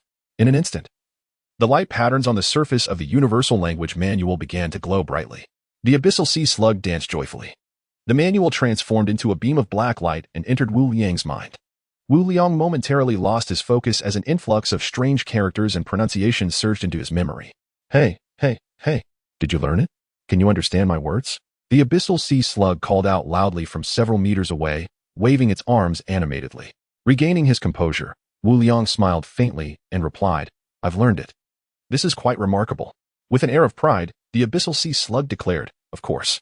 The Universal Language Manual is a rare treasure crafted by our linguistic masters. Given the exceptional healing potion you traded, I was willing to part with it. Usually, learning the universal language requires years of study, progressing little by little through the entire volume." Rubbing its hands together, the abyssal sea slug grinned. "You see, could you perhaps provide me with another healing potion?" "Ah, so that was the motive. No problem. I can offer you another healing potion. We can continue our trade." Wu Liang retrieved another vial of healing potion and handed it over with a cheerful demeanor. Do you have anything else of value? Crystals, perhaps? Or special materials? The abyssal sea slug's face darkened with a hint of resentment as it growled. This expedition has been unfortunate. I encountered a group of shark men who not only injured me but also stole many of my treasures. Thank you for the healing potion. It tossed a jade plaque to Wu Liang and waved as it prepared to leave. Before departing, it paused to ask, may I inquire about something? What is the abyssal sea world truly like? Wu Liang quickly posed his question. The abyssal sea slug hesitated and scoffed. The abyssal sea world is vast. Our current location is on the outskirts. If you journey eastward, you may discover Dragon City. Only upon reaching Dragon City can one encounter civilization. The outskirts are inhabited solely by sea beasts. You must be a wandering human from the central continent. How could you not know this? Forget it, not my concern. I'm off. With that, the abyssal sea slug vanished in an instant. Dragon City? The central continent? Wu Liang pondered the information relayed by the abyssal sea slug. Dragon City? The celestial empire, civilization, and the outskirts filled solely with sea beasts? It seemed that even among abyssal sea creatures, a hierarchy existed. Humans from the central continent? Could it be true that there were other humans in this world? What of other continents? What might exist upon them? The sheer volume of information was overwhelming. Wu Liang set aside his burgeoning curiosities for the moment. His island was moving eastward, and one day, they would undoubtedly encounter it. A sense of urgency began to swell within him. Who knew how these civilizations would regard individuals like him? Before anything else, enhancing his own strength was paramount. Wu Liang glanced down and picked up the jade plaque that the abyssal sea slug had tossed to him. Game notification. Reputation Trading Token 1. Reputation Trading Token. Originating from the abyssal sea slug, it is granted only to honest buyers. With this token, other abyssal sea slugs will trust you implicitly in future encounters. Could this be considered the abyssal sea slug's endorsement? Wu Liang stored the token within his bracelet. Where to next? Ahead lies the domain of the abyssal venom eel, a place filled with toxic dangers that could suffocate you. There is a cave ahead containing an iron treasure chest. You will encounter an abyssal mini-eyed monster ahead. Do not make eye contact, or you risk mental collapse. Its cave may hold unexpected treasures. The abyssal mini-eyed monster, an 8th-level abyssal creature, covered in a multitude of eyes, visible from any angle. It possesses a long tongue, its primary means of attack, though somewhat weak. Making eye contact induces madness and the gradual loss of will. Those with stronger mental fortitude can resist longer. Its weakness lies in its massive size and slow movement. The image of the abyssal mini-eyed monster was somewhat grotesque. A veritable nightmare for those afflicted with trypophobia. What surprises might it hold for me? Wu Liang licked his lips. His senses were acute. As long as he could feel the currents, he was confident in his ability to defeat the abyssal mini-eyed monster. This was the one. Wu Liang quickly made up his mind. However, before swimming toward the direction of the abyssal mini-eyed monster, he needed to give Xiaolan a few instructions. This creature was overly curious. He couldn't risk it looking up foolishly and causing trouble. Xiaolan, stay closely behind me. When I stop, shut your eyes and do not look around. Wu Liang said gravely to Xiaolan. Xiaolan's tail swayed up and down as it obediently gazed at Wu Liang. Remember, if you dare to disobey, there will be no dinner for you tonight. Wu Liang issued another warning. Xiaolan appeared alarmed and quickly covered its eyes with its fins. Let us go. Wu Liang swam toward the abyssal mini-eyed monster. Before long, a massive cave came into view. Wu Liang halted, standing at the seabed, and instructed Xiaolan. Close your eyes and stay here without moving. After some contemplation, he felt that having Xiaolan beside him was somewhat unsafe. The currents stirred by Xiaolan's movements could disrupt his senses, and if Xiaolan couldn't resist the urge to peek, it would spell trouble. Xiaolan promptly shut its eyes, remaining perfectly still, fearing that Wu Liang would indeed withhold its dinner. Wu Liang lowered his head and cautiously approached the cave entrance. The cave appeared to be around 10 meters wide. As he reached the cave's mouth, he drew his golden wind sword, closed his eyes, and ventured inside. The surroundings were eerily silent, devoid of any sound. Guided by instinct, Wu Liang moved cautiously through the water. Suddenly, he sensed the current intensifying ahead. He turned his body and struck in the direction of the flow.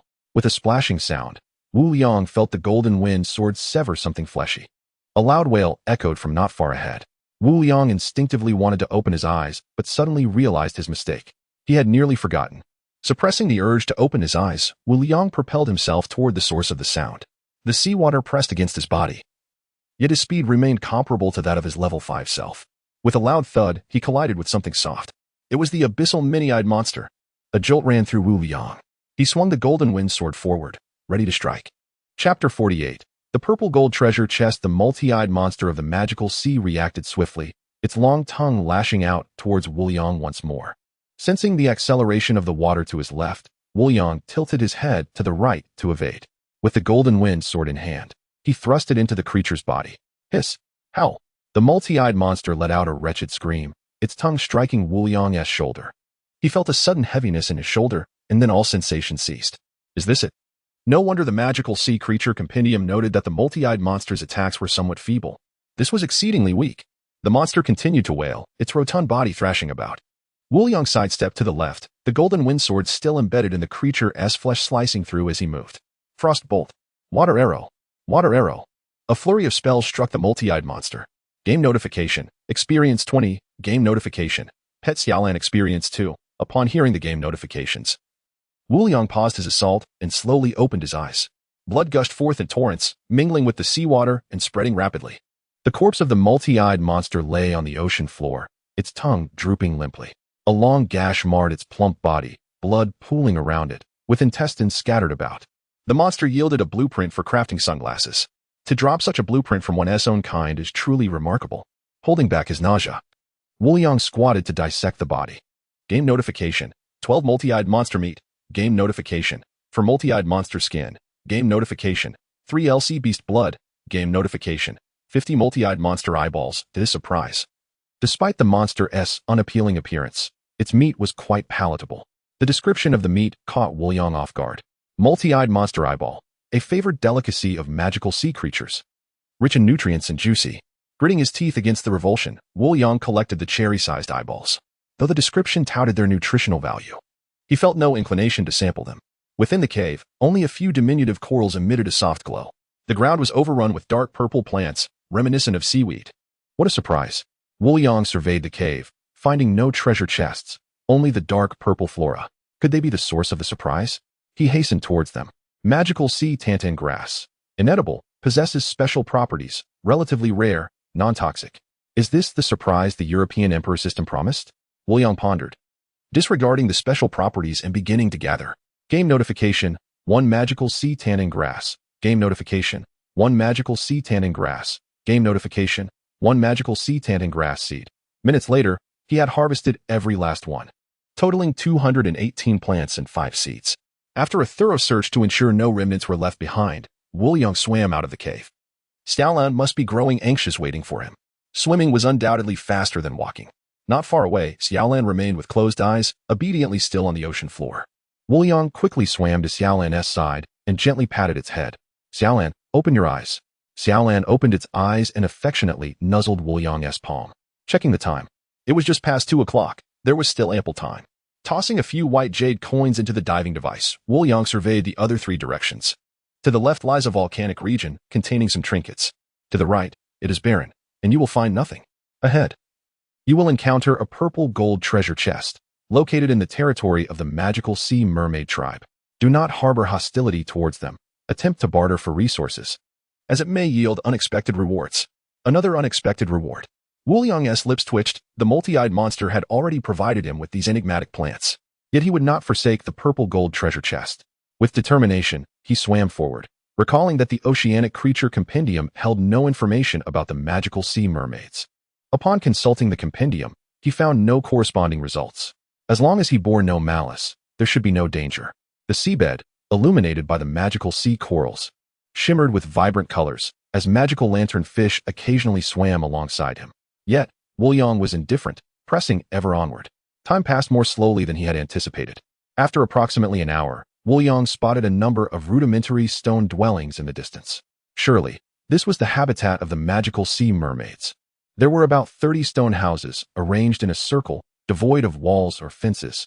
After all, they were underwater. With keen eyesight, Woolyong quickly located the purple gold treasure chest. A faint purple glow emanated from the coral cluster adjacent to the stone houses, marking the treasure's location. Woolyong swiftly approached the purple gold treasure chest and opened it. Game notification. 10 golden crystals. Game notification. 10 wooden crystals. Game notification. 10 water crystals. Game notification. 1 sense technique. Game notification. 1 rare lighthouse blueprint. Triggered 100-fold luck amplification. Additionally, obtaining 1 gold arrow technique blueprint. Hearing some commotion from within the stone houses, Woolyong hurriedly stowed away all the items. putting on what he hoped was a friendly smile as he looked up. To his astonishment, several mermaids swiftly emerged from the stone houses. Are these the mermaids? Wu Liang's smile faltered. They were nothing like he had imagined. Clad in somewhat tattered leather armor, both male and female, they brandished long spears, regarding him warily. With fish heads and human bodies, two small fins protruding from their backs, they bore a striking resemblance to humans, if not for their heads. Greetings. No need for hostility. I am merely a traveling merchant from the central continent, here to explore. You may call me Wu Liang. Though not the mermaids he had envisioned, he opted for a friendly approach. Wu Liang was unaware of the mermaid's strength. Thus, extending goodwill could not only diffuse any hostility, but might also facilitate the exchange of unique items, resulting in a significant profit. The newly opened purple gold treasure chest, coupled with the European Emperor System's bonus, had already brought him considerable gain. However, who would refuse an abundance of resources? Greetings. I did not expect to encounter a distinguished guest from the central continent on the outskirts of the magical sea. I am Muqing, the leader of the magical sea mermaid tribe. It was not one of the spear-wielding mermaids who spoke, but a voice that emerged from behind them. As the mermaids parted to bow, a stunning mermaid resembling a human, adorned in opulent attire, gracefully approached. Were it not for the two fins on her back, one might easily mistake her for a human. Wu Liang was internally shaken. What is this situation? Why does this mermaid differ so remarkably from the others? Chapter 49. The tears of the mermaid. Wu Liang swiftly composed himself. I stumbled upon this place unintentionally. I hope I am not intruding, he said. His expression bore a hint of conflict as he observed the mermaids and remarked, I see you, and your kin. Muqing chuckled softly. Do you think I resemble a human? The others, though still weak, would grow stronger and become like her once they reached the third rank of qi refinement. Third rank of qi refinement? Wu Liang silently noted these words. Indeed, this world was not delineated by mere ranks of power, leaving him curious about the corresponding levels. I see now. I had misjudged. He smiled and nodded as more mermaids emerged from the stone dwelling, approximately 30 in total, all of them with fish heads and human bodies. Quietly scrutinized Wu Liang, whispering amongst themselves. Wu Liang, undeterred, boldly met their gazes.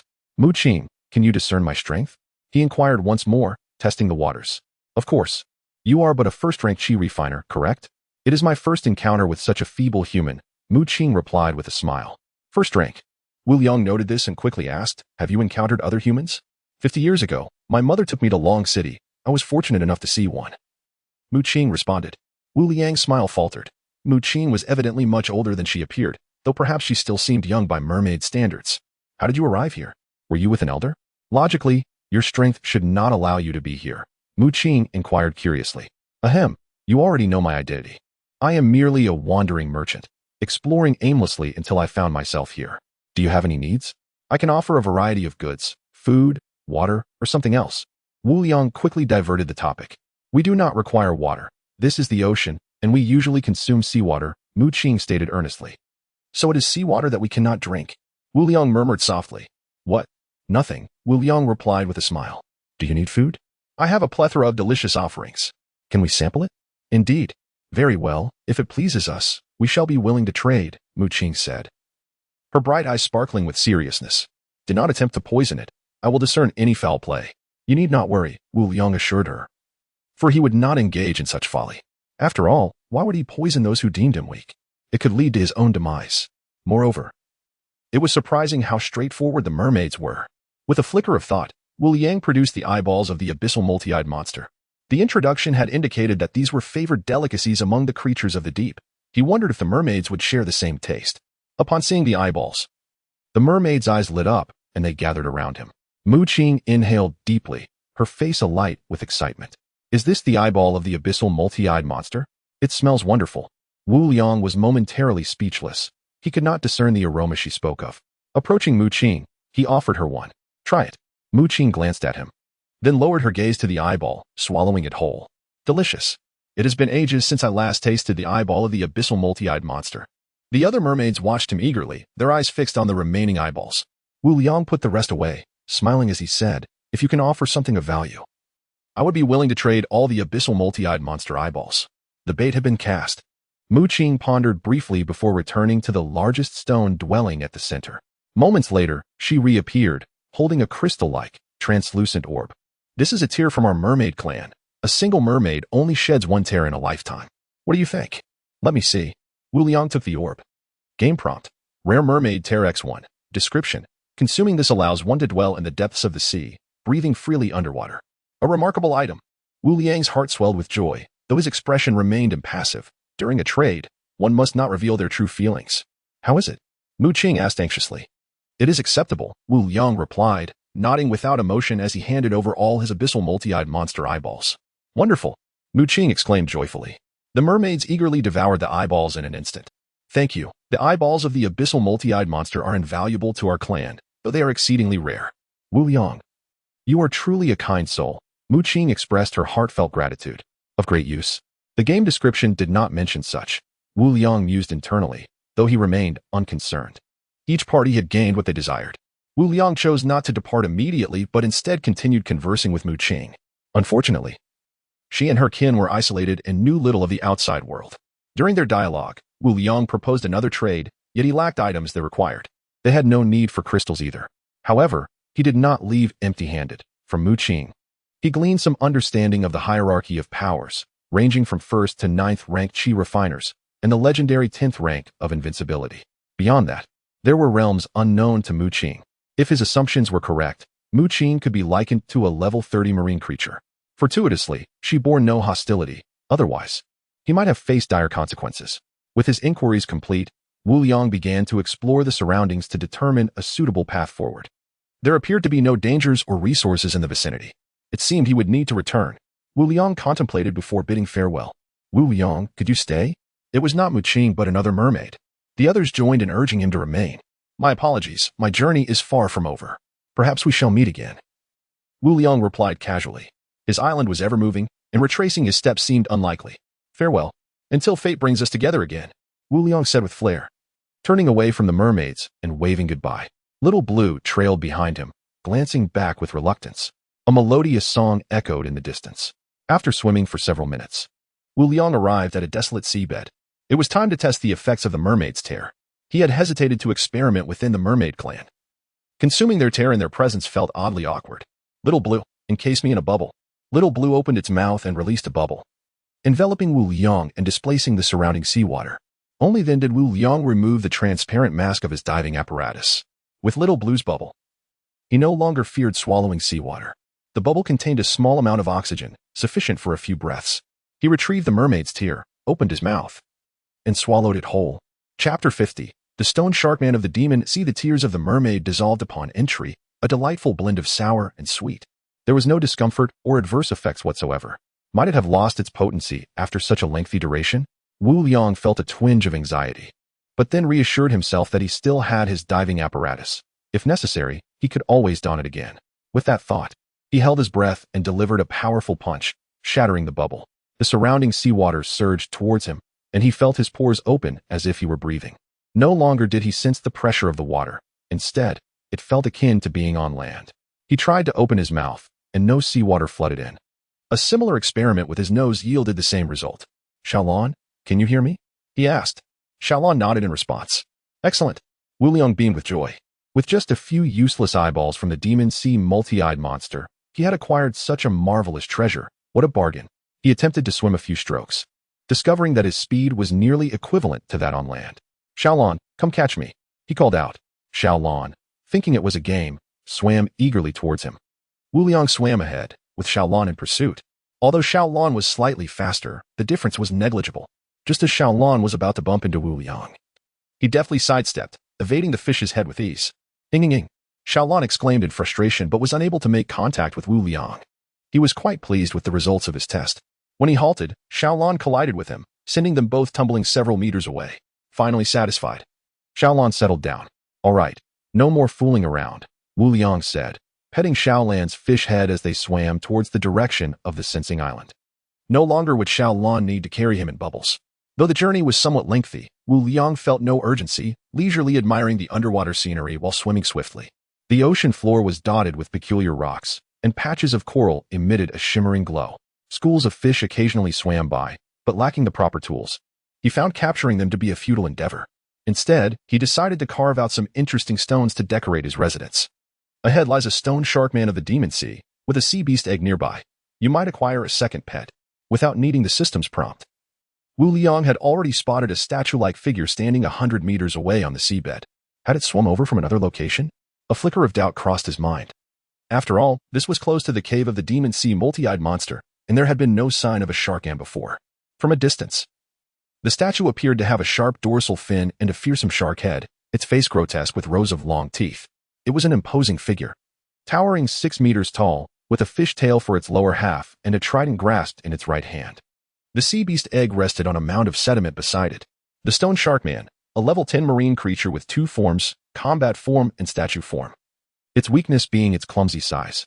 In statue form, it possessed exceptional defensive capabilities and remarkable camouflage.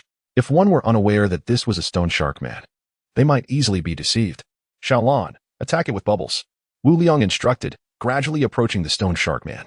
At that moment, a school of demon sea fish swam into the vicinity of the stone sharkman.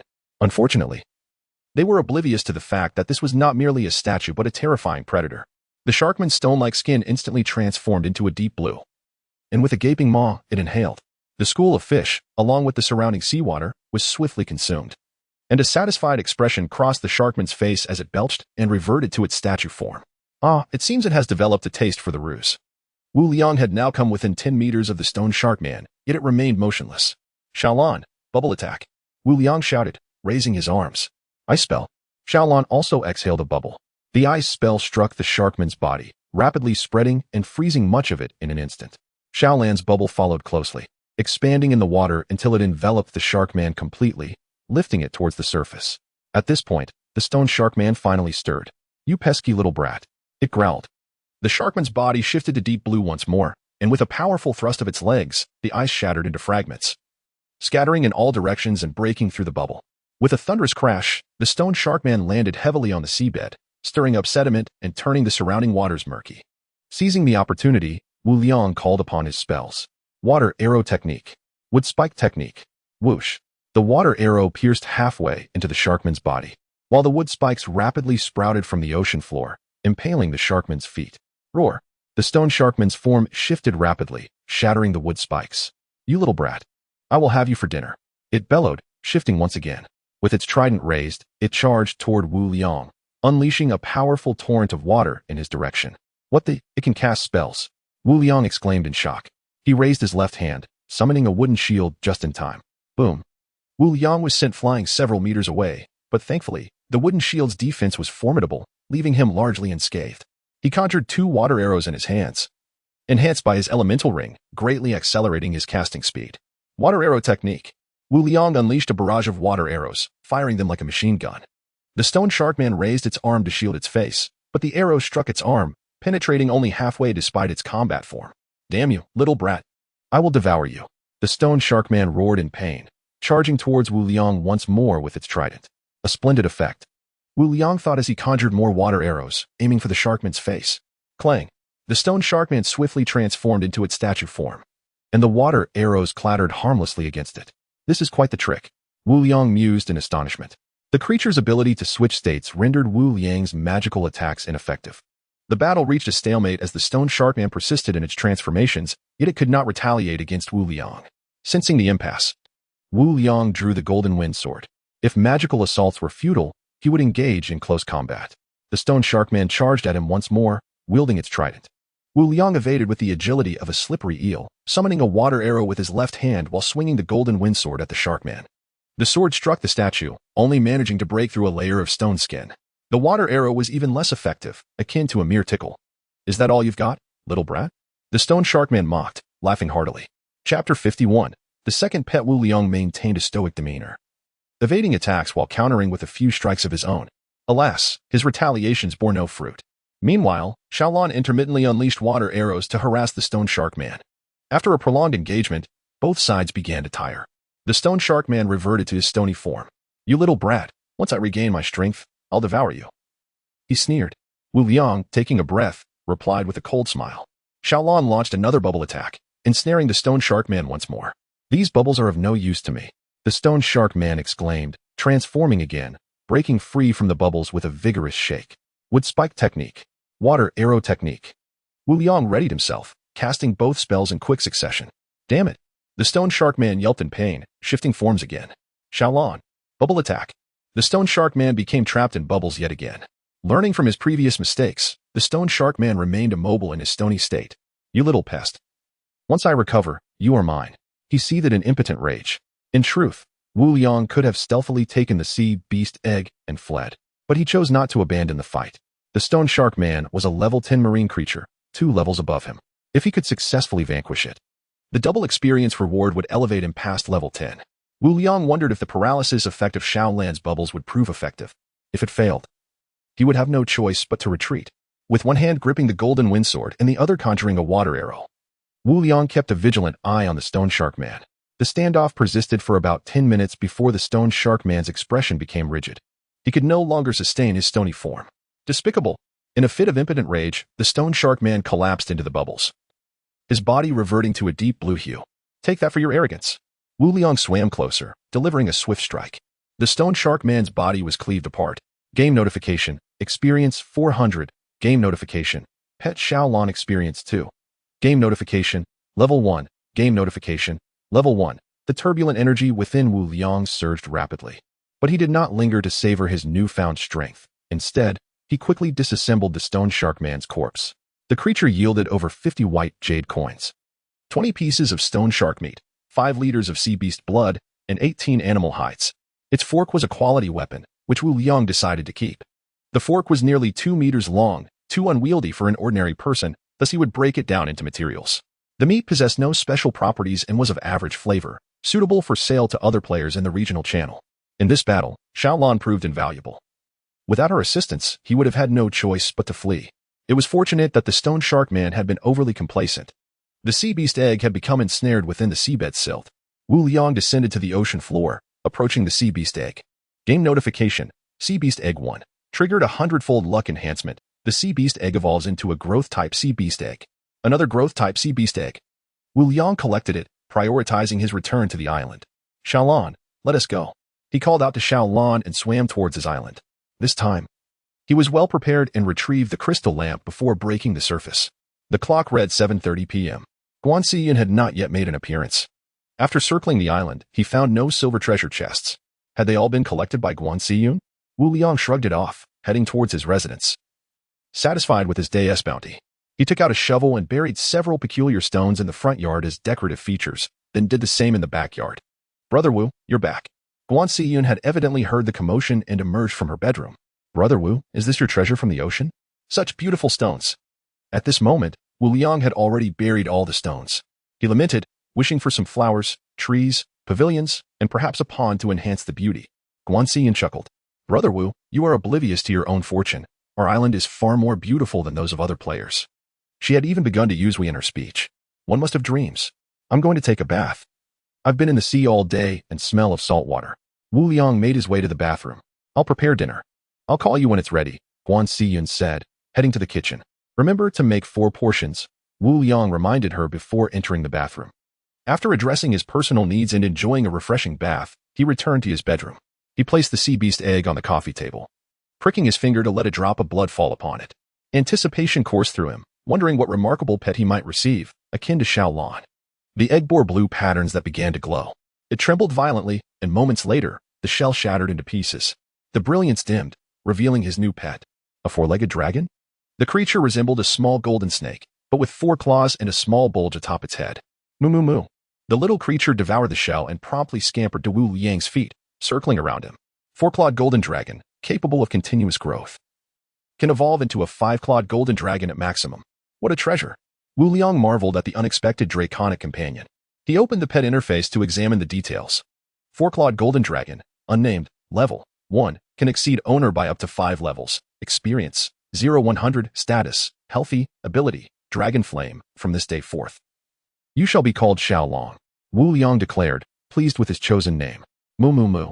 The 4-clawed golden dragon circled around Wu Liang, its tiny eyes crescent-shaped with delight. Xiaolan, too, widened its bulging eyes, curiously observing the new arrival. Growth-type pets start at level 1 and can continuously level up. What about ordinary pets? Wu Liang pondered, but decided against dwelling on it, instead opening the crafting interface. He had yet to create refined blood capsules from the sea beast blood he had collected, and now was the perfect opportunity. He possessed a total of 12 liters of sea beast blood. With the familiar notification sound, Wu Liang found 12 blood capsules in his hands. Come here, Xiaolong. Open wide, he said gently, placing the dragon on the sofa. Whimper, whimper, whimper. Xiaolon flitted to Wu Liang's side, eyes filled with yearning. You've had enough already. I'll give you one more, and then you'll behave while I treat you to something delicious. Wu Liang fed Xiaolon one capsule, appeasing it. The remaining 11 capsules found their way into Xiaolong's mouth. The tiny dragon, initially a mere inch long, now grew to about a foot. Acquiring 2 new abilities, flight and weather manipulation. Xiaolong clumsily experimented with its newfound ability to fly, quickly mastering it and frolicking with Xiaolon. Wu Liang paid little heed to the 2 playful creatures, choosing instead to revisit the game interface. He had yet to check his own status, curious to see what changes had taken place. Chapter 52. The Exchange of Abundant Sea Beast Blood. Wu Liang, height, 183 centimeters. Weight, 72 kilograms. Level, 10 combat power, 8957 experience, 250-500 health, 200-100 lifespan, 20 title, village chief of Yong'an village date. The 6th day of the 1st month in the year of Kaiyuan. 1945, the combat power was nearing 10,000. Wu Liang's initial elation swiftly transformed into dismay as he fixated on the glaring 250 experience points, suppressing his irritation. He glanced at the experience bars of Xiaolon and Xiaolong. Xiaolon needed 300 experience points to level up, while Xiaolong required 400. As Wu Liang had already reached level 10, both of these young ones could ascend to level 15. To craft exquisite blood pills, a staggering 47 liters of sea beast blood would be required. Wu Liang accessed the trading center to check the price of sea beast blood. Currently, no one was exchanging crystal stones for essential supplies, as all players had come to recognize the preciousness of crystal stones. Sea beast blood could also quench thirst. Maintaining a 2:1 price ratio with water resources, or could be exchanged for 500 milliliters of sea beast blood in return for ordinary food. Although food and water remained scarce resources, their prices had significantly decreased and were expected to drop further in a few days. Players in the region channel were no longer lacking in water resources, allowing them to trade food for sea beast blood. He had an abundance of food. Stepping outside with the 2 little ones, he found that the crops in the planting base and the sea dragon tea trees had matured. He squatted down and harvested them all. The magical seaweed he had initially planted at 15 gene had yielded an impressive 120 gene, an astonishing 8-fold increase. He decided to keep the other 3 varieties of crops, as he now needed to sustain 4 individuals. The sea dragon tea leaves resembled ordinary leaves. He only plucked one, knowing that the longer they remained, the more fragrant they would become, and the harvested areas would continue to sprout. Having not checked his fishing device for nearly 2 days, he discovered he had caught 40 fish, including 6 magical sea catfish.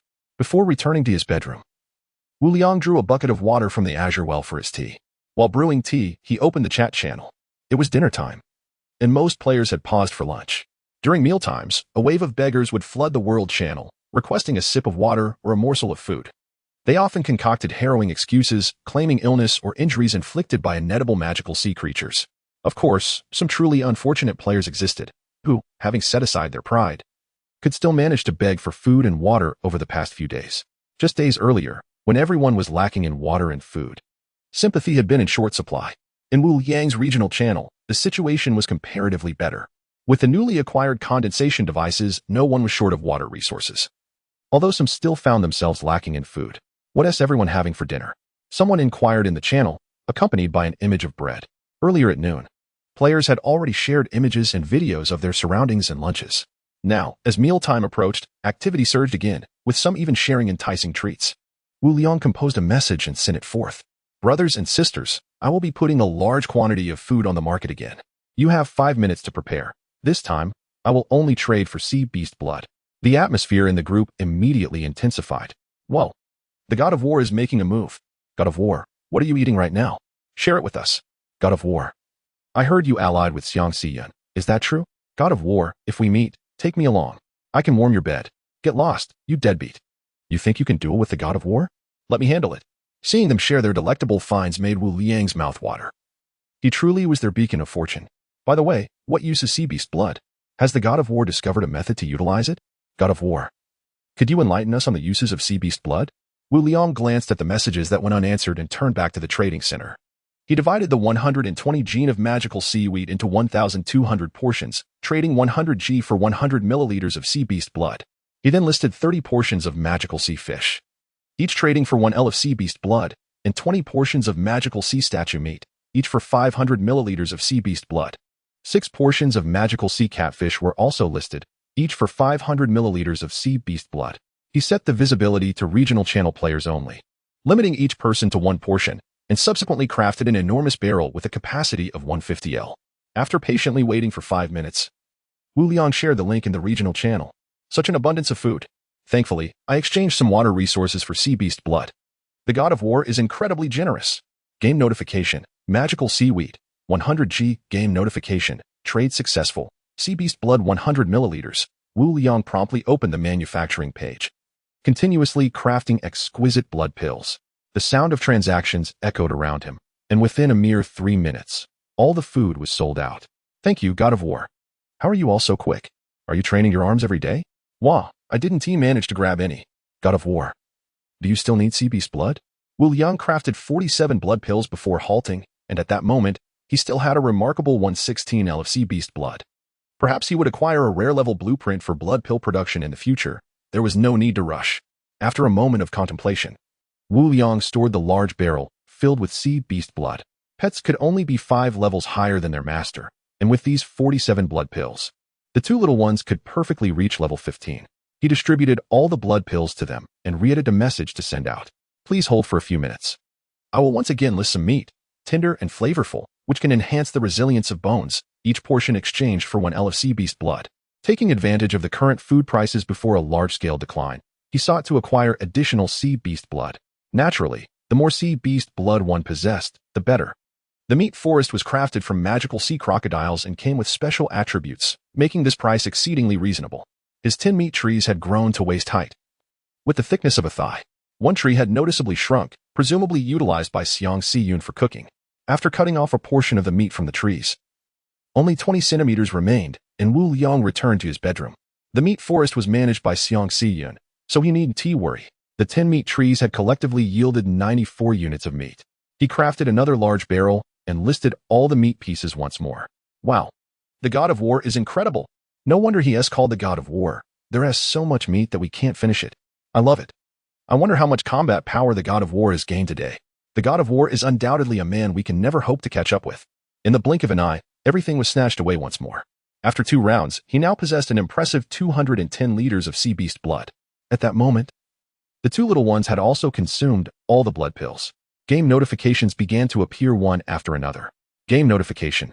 Pet Xiaolon has leveled up to 15, gaining a new ability, Wind Blade Technique. Game notification. Pet Xiaolon has leveled up to 15, gaining a new ability, Dragon's Roar. Chapter 53. The Legendary Watchtower. What is the Dragon's Roar? Could it be akin to the Lion's Roar technique? Lacking a point of reference, Wu Liang remained uncertain about the efficacy of Little Dragon's newfound abilities, though he found Little Blue's capabilities quite comprehensible. He could only await the next encounter with the creatures of the Abyssal Sea to experiment with Little Dragon's powers. Both little beings had grown noticeably larger, eagerly examining each other. Previously confined to the ocean depths, they had not yet had the chance to explore the magical stone tablet and crafting diagram that Wu Liang had extracted from the golden treasure chest.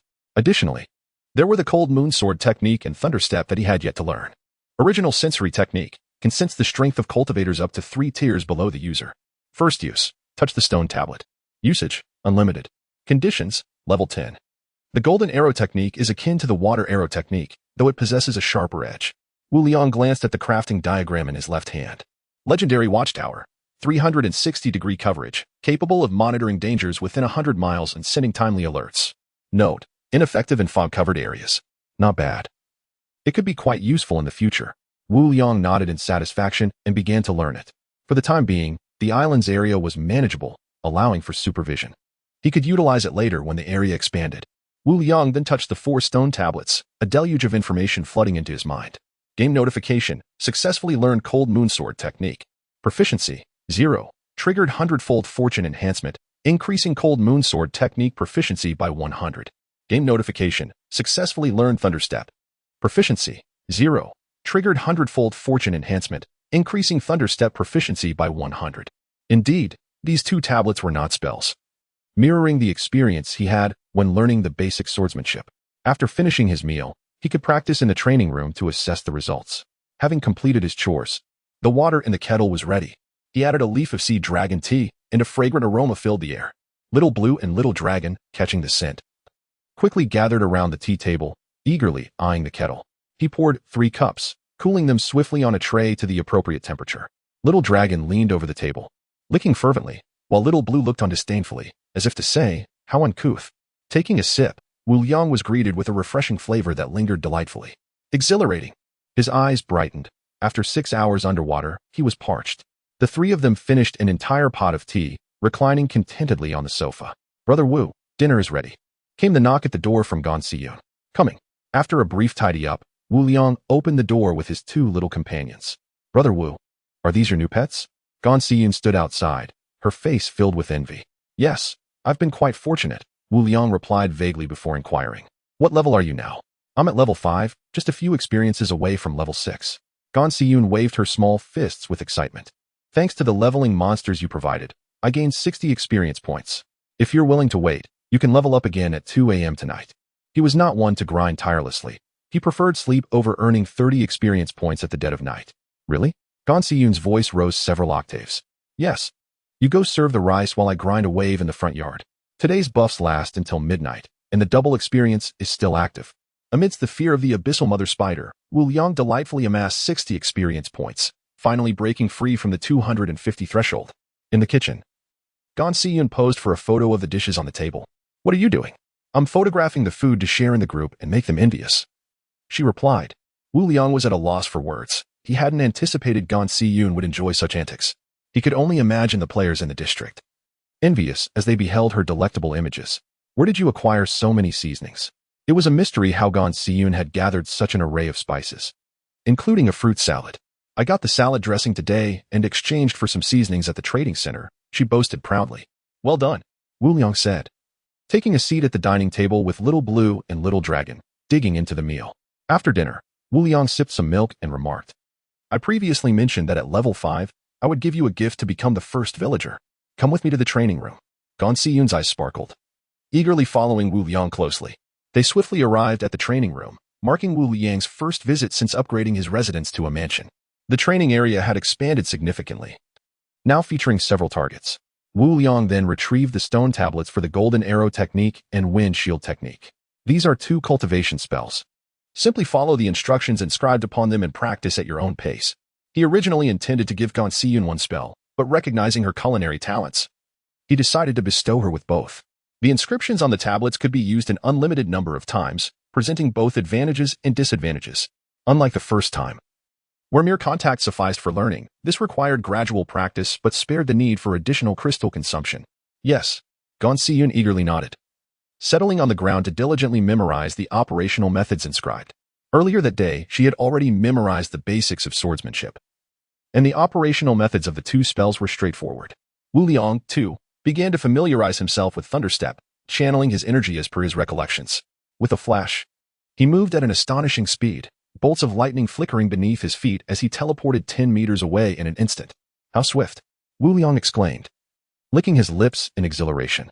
Brother Wu, you're incredibly fast. Gan Siyun gasped in awe. The little girl truly lacked eloquence. This is a new step technique I recently acquired, requiring level 10 for cultivation. Once you reach level 10, you may exchange something with me. Wu Liang responded, repeatedly utilizing Thunderstep.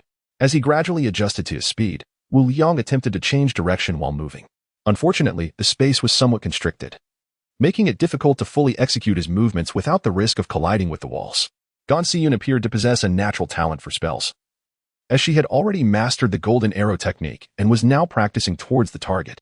Siyun, take your time to cultivate. I'll leave now. With that, Wu Liang exited the training room. Stepping outside onto the island, he noted it was already past 9 in the evening. Night had fallen. Yet, the island glowed as if it were daytime under the illumination of the corals. Wu Liang approached the seaside once more to further familiarize himself with Thunderstep. He no longer had to worry about lack of space. He began to move freely, not bound by direction. Just as he was about to collide with the coral or the phoenix orchid tree, he evaded with a swift sidestep. This was the advantage of having achieved 100 proficiency. The technique had become second nature to him.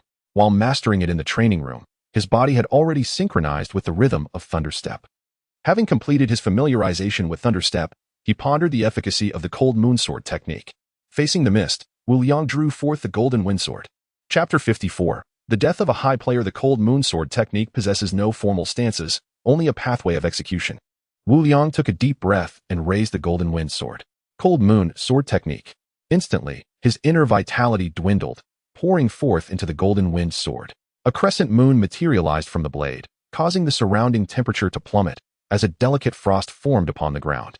The sword's aura surged into the heavens. The crescent moon, imbued with a fierce sword intent, cleaved through the mist. Boom! A chasm stretching 100 meters opened before Wu Liang. As the once gently flowing seawater was suddenly bisected, towering walls of water surged upwards on either side at a breathtaking pace. Many unsuspecting magical sea fish found themselves airborne, their eyes wide with confusion and innocence. Game notification. Experience 2. Game notification. Pet Xiaolan Experience 2. Game notification. Pet Xiaolong Experience 2. In an instant, the seawater rushed back, dragging the airborne fish and a bisected corpse back beneath the waves. The surrounding mist quickly swirled, enveloping the sea once more, appearing as though nothing had transpired. Is this the essence of the Cold Moon Sword intent? Wu Liang was utterly astonished, having not anticipated such formidable power. Alas, the consumption of vitality was too great. With his current reserves, he could perform this technique no more than 3 times. Nevertheless, as a trump card, it was more than sufficient. Should he encounter the magical sea statue Sharkman, a single strike would cleave it in twain, regardless of its form. Regaining his composure, Wu Liang turned with satisfaction towards his abode. He paid no heed to the misfortunate sea creature he had unwittingly slain, for in the depths, its remains would be lost. At around 2 in the morning, Wu Liang awoke from meditation and opened the game interface, discovering his experience had reached 432 points. After ascending to level 10, the duration of meditation had not only extended but now yielded the equivalent of 2 days' experience in a single day. Wu Liang felt a twinge of regret. Had he known the duration of his training would be so extensive, he would not have relinquished the 30 experience points from the magical sea mother spider to Gan Xiyun. However, there is no remedy for regret, and with a flicker of hope, he proceeded to the courtyard. Seeing the languid magical sea mother spider shake its head in fear, Wu Liang sighed. Indeed, Gan Xiyun had already farmed it. I wonder if staying up late affects one's complexion? He mused, retreating to his chamber. The night passed in silence, and at 7 in the morning, Wu Liang awoke from his opulent bed, performing a simple morning routine. Gan Xiyun was busy in the kitchen, and he chose not to disturb her, instead plucking a tea leaf and returning to his room. The 2 little creatures, drawn by the aroma of tea, flitted to his side. Pouring 3 cups, he idly opened the trading center to explore for any intriguing items. The wares in the trading center were arranged by price. A spell hung prominently at the top. Ah, a spell, yet its price was rather steep. The quicksand technique, capable of creating an expanse of quicksand terrain. Wu Liang desired to purchase it, but the seller demanded 1,000 arbitrary crystals. Surely he could negotiate. As the thought crossed his mind, he contemplated a suitable price, only to find that the stock had already depleted to 0. Upon checking again, the price had dropped from 1,000 to 400 arbitrary crystals. Clearly, someone had swiftly reached an agreement and made the purchase. Such a pity. I wonder who acquired it? Wu Liang's curiosity piqued. He turned to the world channel to search for keywords. 6 days had passed, and with numerous players, it was no surprise that someone had reached level 5. Have you heard? Million has reached level 5. After level 5, one can learn spells, and it seems there is a mage profession. Quickly, check the trading channel. Someone is selling spell learning blueprints. What spell? Is there truly a mage profession?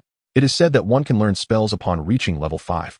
Players who attain level 5 must surely need spells, but the prices are exorbitant. The description of the quicksand technique appears somewhat lackluster. Breaking news. Alice has successfully negotiated the price, acquiring the quicksand technique for 400 crystals. Alice? Isn't she the mistress of YA8? Indeed. It's said that YA8 has met his demise, and Alice inherited his fortune. I suspect it was Alice who orchestrated YA8's downfall. The news was abundant. YA8 is dead. He was also a prominent player, leading a regional channel that ranked in the top 2 just yesterday, only to perish today. The vicissitudes of life. Wu Liang pondered, continuing to remain low-key. The world channel was rapidly refreshing with messages. Need a short video? Click the avatar for private chat. Selling an unopened silver treasure chest. Click the link if interested. Note: for advertising services, trust only the Bayun Alliance, covering hundreds of regional channels with formidable strength. For advertising services, trust only the Haitu Alliance. Bayun Alliance is a scam. Please be cautious. We are recruiting a batch of capable ladies. Contact us through the unique avatar to join. We have the support of the Haitu Alliance. The requirements, you understand. On the very first day, all players entered the magical sea world. Some had already ventured into advertising. It was surprising that since last night's unveiling of pictures and videos, a multitude of artists had emerged, providing a boon to male players. The game's interface, unlike the internet, does not suffer from server lag or poor image quality. The visuals are lifelike and can be magnified at will. Some, in their struggle for survival, have resorted to selling their bodies. How much more so for merely filming a video? Each individual's sole aim is survival, even if it means clinging to life. After a brief observation, Wu Liang turned to his private messages. Each day, he received countless private messages. They were either selling short videos, begging for handouts, or offering him their wares. Most of the items did not pique his interest, but soon one private message caught his attention. A blueprint for exquisite lingerie, offered in exchange for healing potions. The sender, a handsome young man named Jia Yofu, seemed sincere. Very well, Wu Liang replied. He had long been in the market for something new. Although the Feiyu set was incredibly snug and comfortable, it still felt somewhat off. Temporarily setting aside the conversation, he finished his last sip of tea and headed to the front courtyard to collect 30 experience points, tossing 2 pieces of meat to the magical sea mother spider. He then returned to the backyard, where Gan Siyun emerged from the kitchen. Brother Wu, it's time to eat. She beamed sweetly at him. All right. With the 2 little creatures in tow, he approached the dining table when suddenly a private message popped up. Wonderful. I've searched for many people, and only you are willing to trade healing potions. No one else to trade with? Perhaps it's because those you approached either weren't available or had no need for lingerie. Wu Liang silently scoffed. Chapter 55 Encounter with the 2-person team. Wu Liang. Please provide me with the link, and I shall send it to you immediately. Previously, he had crafted 6 healing potions, exchanging 2 for the magic sea snail people, leaving him with 4. Jia Yofu. I will send you the link right away. Thank you so much, Wu God. Jia Yofu promptly shared the link. Once the transaction was complete, Wu Liang found himself in possession of a crafting blueprint. Learning, he murmured quietly. Wu Liang was not secretive about it, and Gan Siyun observed the entire exchange with curiosity. Big brother Wu, what blueprint did you trade for? Wu Liang jested. It's a blueprint for undergarments. Would you like one? If so, I'll gladly gift you a set. Yay. Gan Siyun nodded eagerly. Wu Liang had merely spoken in jest. But to his surprise, Gan Siyun seemed undeterred. Let's wait until after dinner. Having uttered it, Wu Liang had no intention of retracting his words. After they finished their meal, he opened the crafting interface. Exquisite undergarment. Cotton 02, silk 46.4, crystal stone 347.1. Wu Liang greeted Gan Siyun before stepping out of the kitchen. Little Long and Little Lon, the 2 small creatures, trailed closely behind him like shadows. The cotton plants in the cultivation base had matured. After harvesting, the plants withered away, crumbling at a gentle touch. He collected a total of 64 cottons and 2 cotton seeds, promptly planting the seeds. Jia Yofu. Wu God. The healing potion works wonders. I can stand now. Thank you, Wu God. As soon as the transaction concluded, a private message popped up. Wu Liang, no problem. Just remember me if you come across anything good in the future. After exchanging a few casual remarks with Jia Yofu, Gan Siyun emerged from the kitchen. Big brother Wu. Can we craft it now? She seemed impatient, her excitement palpable. Yes. Wu Liang transformed the cotton into 16 pieces of fabric. Selecting the crafting formula, he aimed it at Gan Siyun as the target. Moments later, a women's undergarment materialized for her. Wu Liang glanced down and noted the system's measurements. It appeared to be quite suitable for Gan Siyun. Thank you, big brother Wu. A flush of crimson graced Gan Siyun's cheeks as she eagerly accepted the undergarment and hurried back to her room. Wu Liang returned to his bedroom, crafting one for himself as well. Once donned, a sense of reassurance enveloped him. The exquisite undergarment possessed self-cleaning properties, making it unnecessary to craft multiple sets. Soon, he fell into a meditative state once more. An inexplicable starlight shimmered in the surrounding air, gradually merging with his being as he meditated. Time slipped away, and Wu Liang's aura swelled dramatically. Engrossed in his meditation, he remained unaware of the passage of time until an urgent knocking at his door jolted him awake. Siyun, is something the matter? Wu Liang rose, slipping on his shoes and casually opening the game interface. It was nearly 11 o'clock. He had reached level 11 and amassed an additional 36 experience points, his combat power exceeding 10,000. To his astonishment, upon surpassing level 11, his lifespan had reached 160. Big brother Wu, the island has suddenly halted. I'm unsure whether we've encountered a resource island or another player. Gan Siyun's anxious voice came from outside the door. What's wrong? Wu Liang opened the door to find Gan Siyun drenched in sweat, as if she had just emerged from a fierce battle. She shot him a weary glare. You've been holed up in your room while I've been responsible for the island's safety. Excitedly, she continued. Big brother Wu. The golden arrow technique you taught me is incredible. I recently encountered a level 5 magic sea creature, and I took it down with a single shot. Wu Liang rolled his eyes. What does your excitement have to do with your sweaty state? Well, I was practicing swordsmanship in the training room. I heard commotion. And that is why I rushed to call you. Come on, why are you blocking the door? Let me out. Gan Siyun's ears flushed red as she hurriedly stepped aside. Amused, Wu Liang stepped outside. Upon pushing open the courtyard gate, he spotted a man and a woman filming in front of the main entrance. The man's gaze brightened upon seeing Wu Liang. It's really Wu God. Haha. He turned to his female companion. I told you so. Just look at that stone tablet, and this island is clearly Wu Goddess. But what about Siyun? Is she living with Wu God? The woman appeared puzzled. The man was none other than Zhen Xingyun, currently ranked 4th in the regional leaderboard, accompanied by his girlfriend. Just then, Gan Siyun emerged from the mansion, having taken a moment to freshen up. Hearing the woman's words, a deeper blush crept onto her face. Indeed, we do live together. I was wondering why I hadn't seen the beautiful Gan. Zhen Xingyun and his girlfriend exchanged curious glances, eager to gossip. I must tell everyone. Wait. Gan Siyun called out in a panic. Zhen Xingyun smirked mischievously. Too late. I've already sent it out. I was chatting with everyone just now. Zhen Xingyun was naturally loquacious, often bubbling over in group chats. Wu Liang, however, paid little mind as Gan Siyun hastily opened the regional chat. The goddess is cohabiting with Wu God?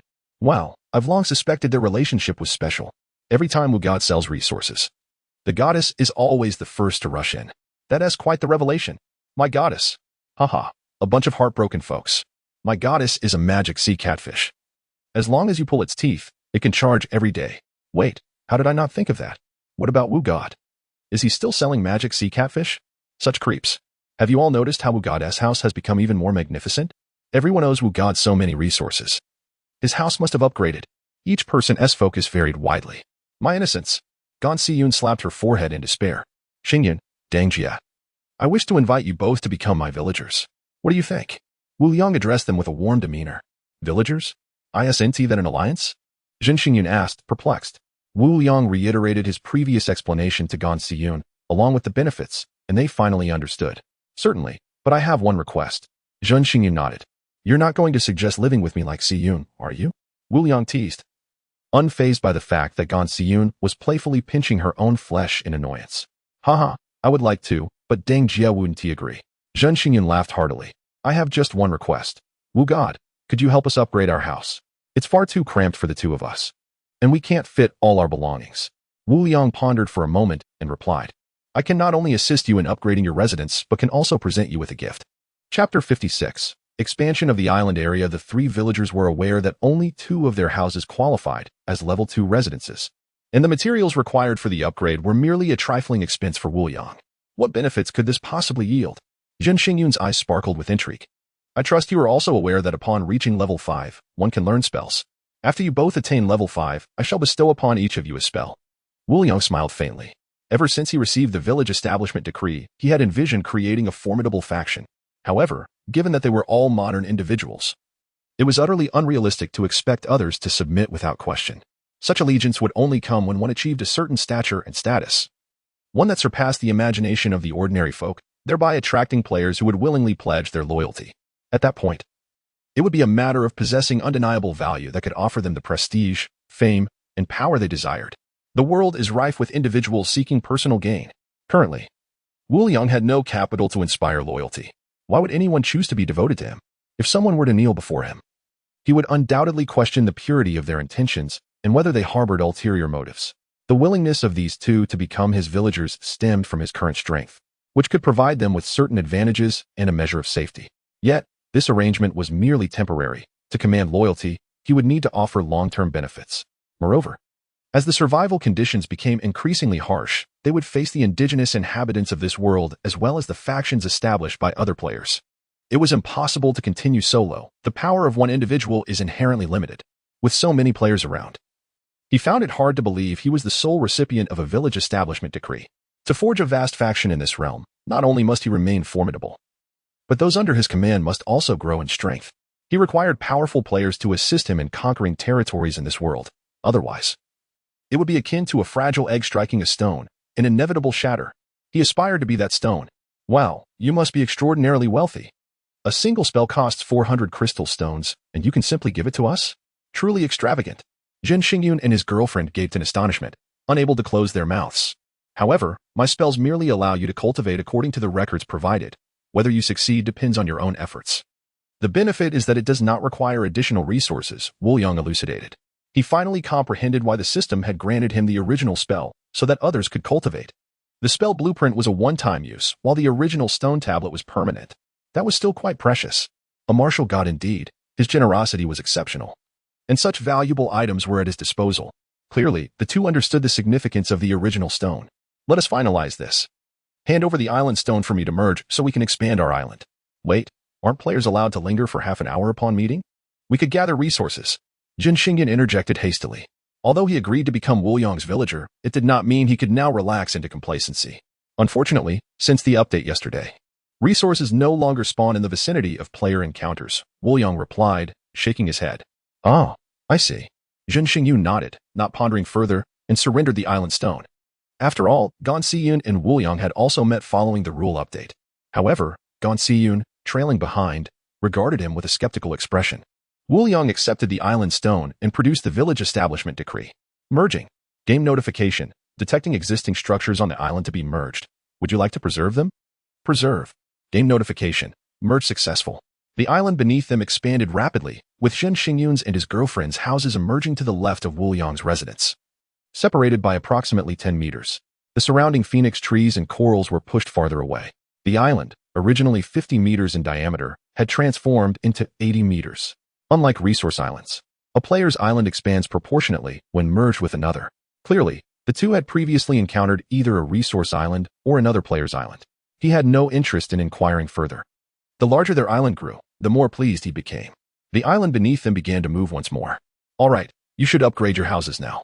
Woolyang produced the materials required for upgrading to level 3 and laid them on the ground. We won't disturb you any longer, Deng Jia said, pulling Jin Xingyan toward their house. How did you know that resources no longer spawn near player encounters? You can't possibly be a shill. Once the door to the residence was closed, Gan Siyun could no longer contain her curiosity and asked, While you were tidying your house, I was gathering resources. Is that so? Gan Siyun looked doubtful. Indeed. My fishing hook has upgraded to its final form, with a 100 chance of retrieving resources. I caught nothing and wasted quite a bit of health. Woolyang said this with a straight face, spinning a tail. Really? Well, Gan Siyun lowered her head, her small hand seemingly at a loss. What's wrong? Why so shy? May I give some fruit to my mother? Don't worry. I will trade crystal stones for it. Gan Siyun stomped her foot, looking pleadingly at Woolyang. Of course, no need for crystal stones. Woolyang admired Gan Siyun's consideration, after all. A bit of fruit was hardly a burden. In the future, such matters do not require my permission. You can decide for yourself. Brother Wu, you are truly wonderful. Gan Siyun exclaimed excitedly, wrapping her arms around Woolyang. She quickly realized her actions, blushing fiercely, and dashed to the kitchen. Brother Wu, I'll start preparing dinner now. Her voice floated back, reminiscent of a mosquito. Woolyang found it amusing. Clad in leather armor, what was there to be shy about? Yet, it was rather endearing. A smile crept upon his lips without his awareness. Glancing at the time, it was only 11:30. He made his way to the training room. The consumption of the cold moon sword in tint was quite substantial, and he intended to familiarize himself with its usage while he had the chance. With proficiency in the cold moon sword technique reaching 100, it felt as natural as instinct. He controlled the energy within his body, gracefully wielding the golden wind sword. The more energy he expended, the stronger the cold moon sword intent became. Once he fully depleted his inner energy, Woolyang sat on the floor to meditate and restore his strength. The Dragon Sovereign scriptures were indeed a meditation method birthed by heaven and earth, within mere minutes. His energy was completely replenished. The island had ceased its movement. After enjoying a delightful meal with Xiao Lan and Xiao Long, Woolyang drank a generous spoonful of water. He had been parched while submerged underwater the previous day, and he certainly wouldn't forget to hydrate this time. Brother Wu, I'm almost at level 6. Can you take me to the seabed? Gan Siyun asked eagerly, her face brimming with anticipation. Chapter 57 The First Golden Fortune Bag Certainly. Woolyang nodded. However, I must clarify a few points first. Firstly, I am uncertain whether you can sense the island. If you cannot, I advise against venturing into the sea, as it may lead to disorientation. Secondly, the depths of the ocean are fraught with peril. I implore you to act within your limits. Thirdly, I cannot accompany you at all times, so you must rely on your own capabilities while underwater. Woolyang made his intentions clear, respecting Gan Siyun's autonomy in making her decision. However, every individual must bear the consequences of their choices. Once submerged, her fate would hinge upon her own fortune. Although Gan Si-yoon was a villager of his, he was not her guardian. While he held a deep admiration for her, it was impossible for him to constantly oversee her. At best, he could guide her towards a relatively safe path. Rest assured, I merely wish to take a look. If danger arises, I shall flee, Gan Si-yoon assured, harboring no resentment towards Wu Liang's pragmatism. Very well, it's settled then. Wu Liang rose and headed outside. Si-yoon, find a spot to gather supplies. I will call for you when we are ready to dive. Okay. Gan Si-yoon nodded obediently from the side. Wu Liang circled the shoreline, soon reaching a spot near Jin Xingyun. War God, are you here to gather supplies as well? Yes, but I will search elsewhere. Do be cautious. After a brief exchange, Wu Liang continued to navigate the misty coast, keeping an eye on the surroundings. Before long, he found himself next to Gan Si-yoon once more. Weren't you gathering supplies? Gan Si-yoon asked, surprised to see him beside her. I've finished. Nearby, the sea surface revealed a golden treasure chest. Yet Wu Liang deemed it unwise to risk discord with Jin Xingyun over it. That was quick. Lucky not to have encountered any sea beasts, he remarked. Having deliberately waited a few minutes, let us head east. This is the diving apparatus. Remember to place a white jade coin into it every hour. Wu Liang produced the device and handed it to Gan Si-yoon. This is one I used previously. It comprises 20 crystal stones, 20 iron blocks, and 2 plastics. The cost is merely the base price, and I want to charge you for the few white jade coins inside. Brother Wu, what will you use then? Gan Si-yoon inquired. Puzzled.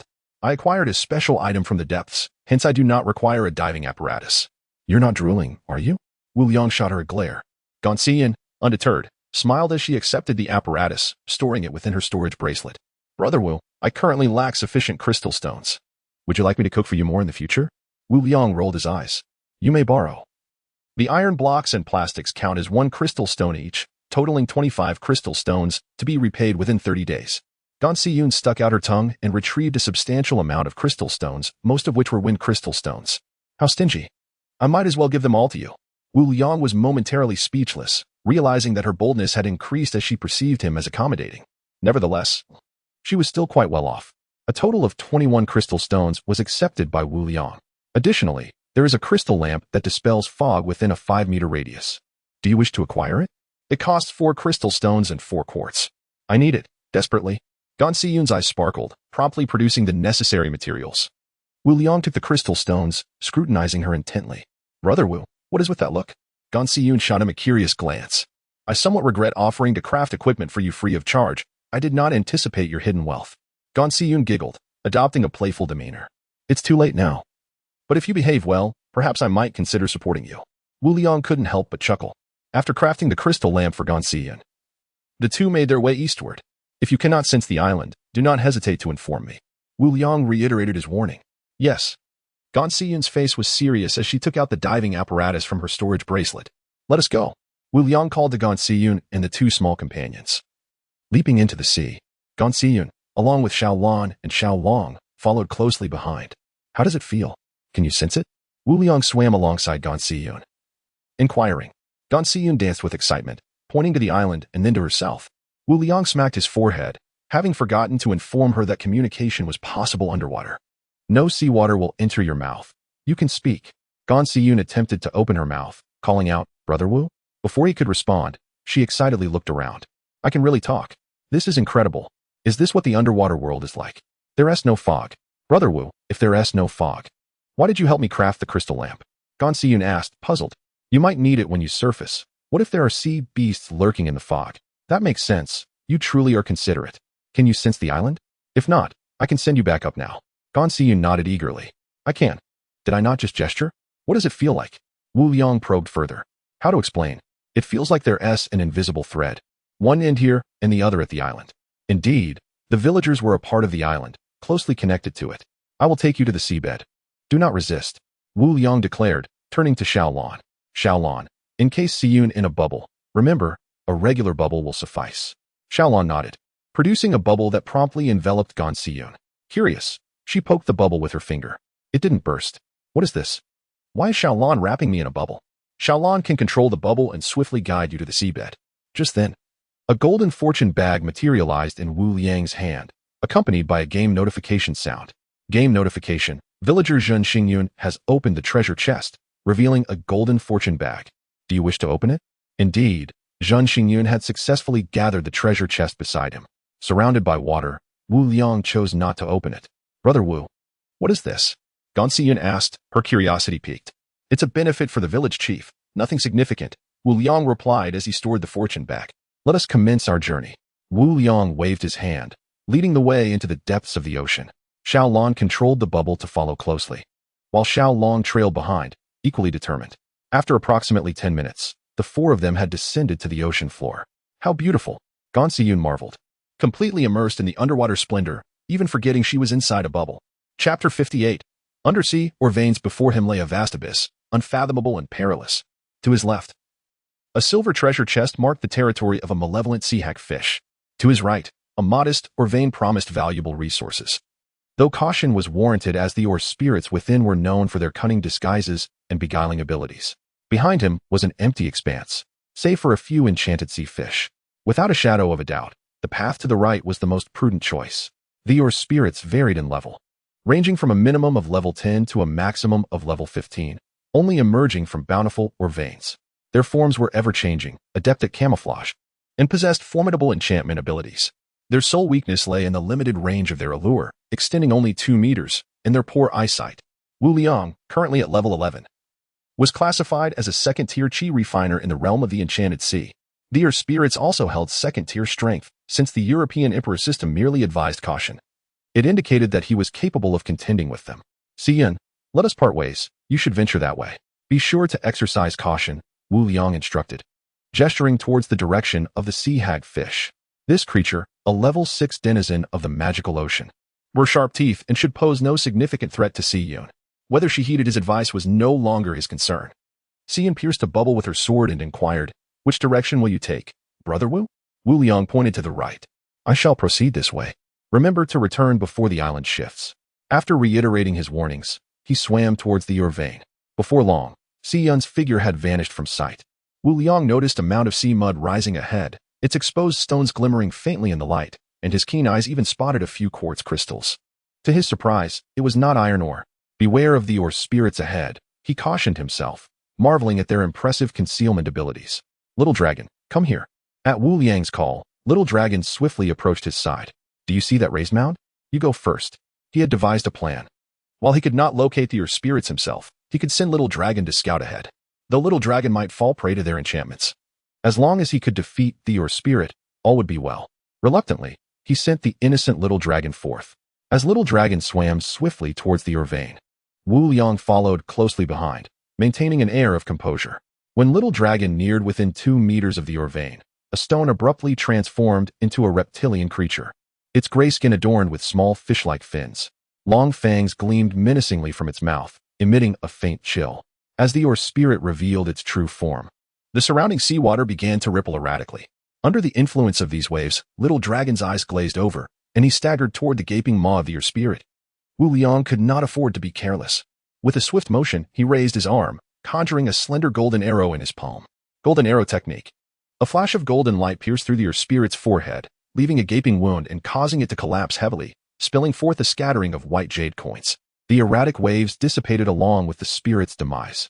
Game notification. Experience 100. Game notification. Pet Little Dragon Experience 1.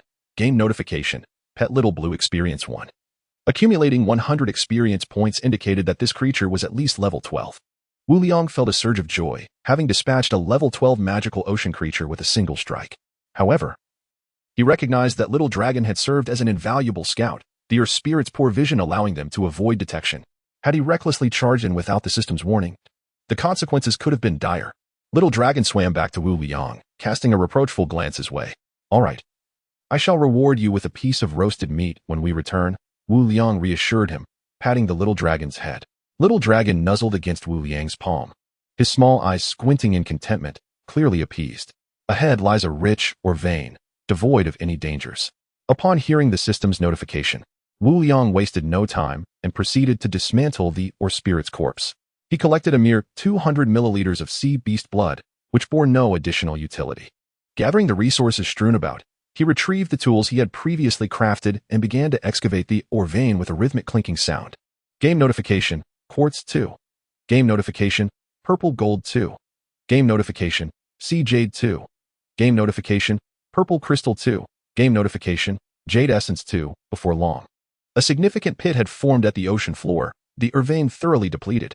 Wu Liang conducted a brief inventory of his spoils: 542 quartz, 364 purple gold, 158 purple crystals, 68 jade essences, 1 purple gold mother ore, and 1 crystal jade mother ore. The bountiful yield was indeed impressive. Purple gold mother, capable of continuously producing purple gold and purple crystals, requires a mining site. Crystal jade mother, capable of continuously producing quartz and jade essences, requires a mining site. These were treasures of great worth. Wu Liang's eyes narrowed into crescent moons, a grin spreading across his face as he collected the resources and swam out from the pit. The journey beneath the waves was far from over. Ahead, a certain girl named Gon is opening a silver treasure chest. How did Siyun arrive ahead of him? Wu Liang quickly realized that he had been swimming in a different direction than before. However, it appeared that she had heeded his counsel and successfully slain the sea hag fish.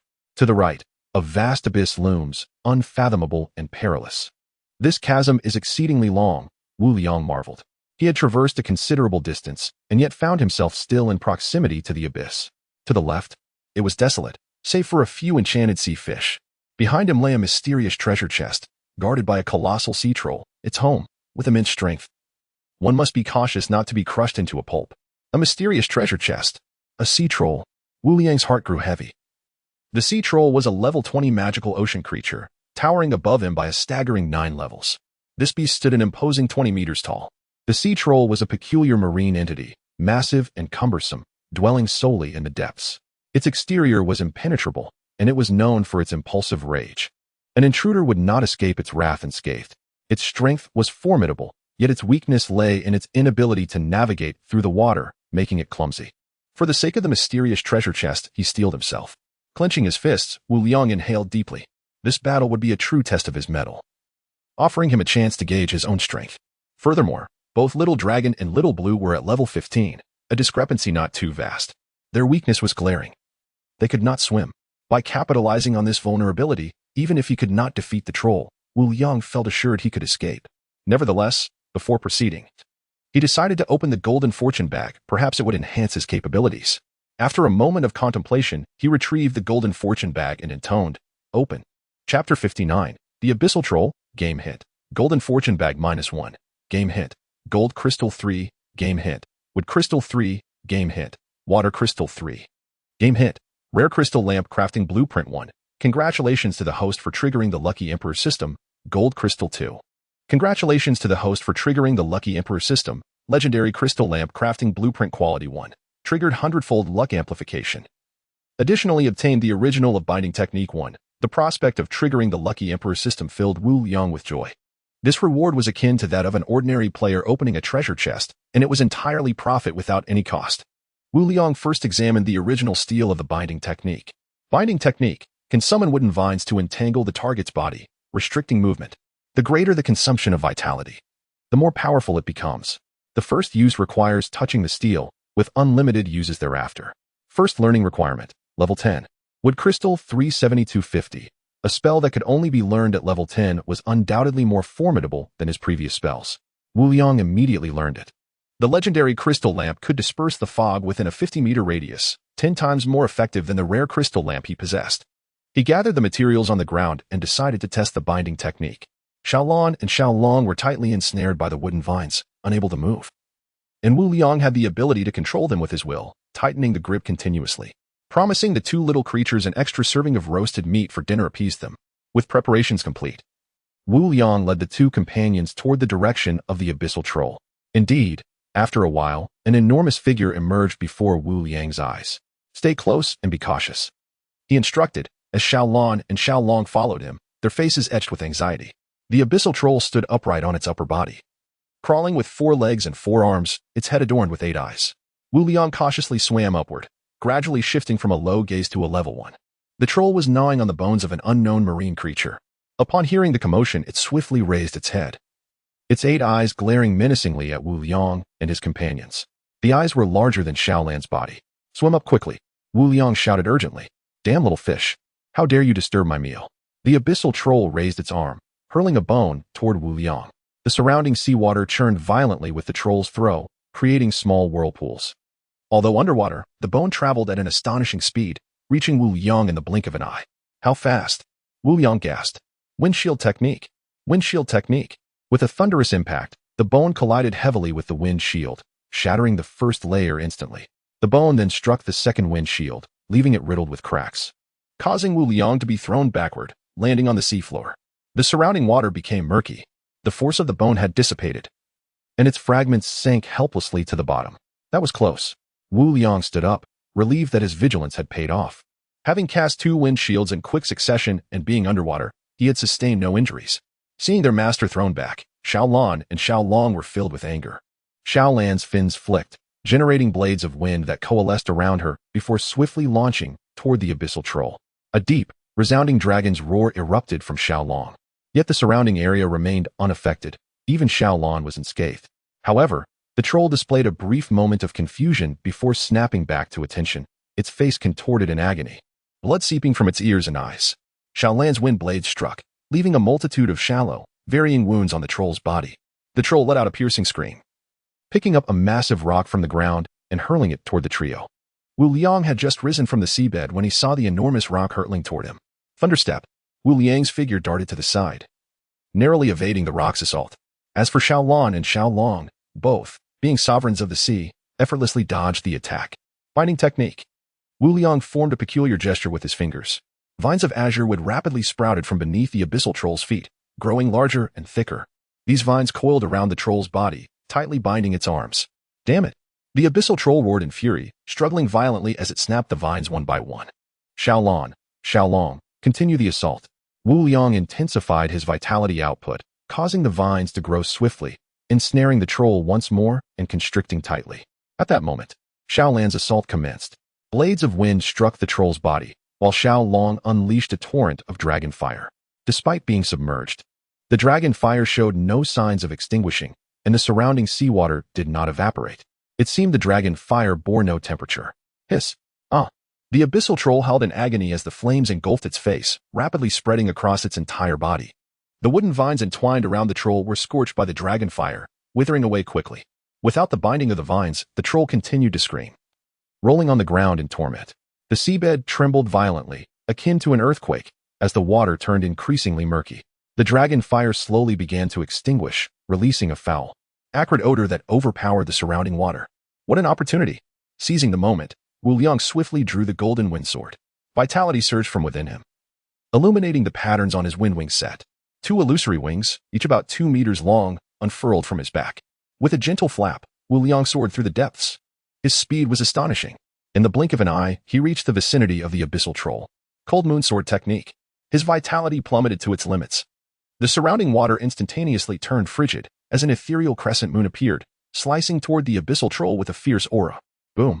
The previously murky water became even more clouded, with torrents surging in all directions. Game hit. Experience 2000. Game hit. Pet Xiaolong experience 1000. Game hit. Pet Xiaolong experience 1000. Wow. 2000 experience. Wu Liang exclaimed in astonishment. His vitality surged rapidly.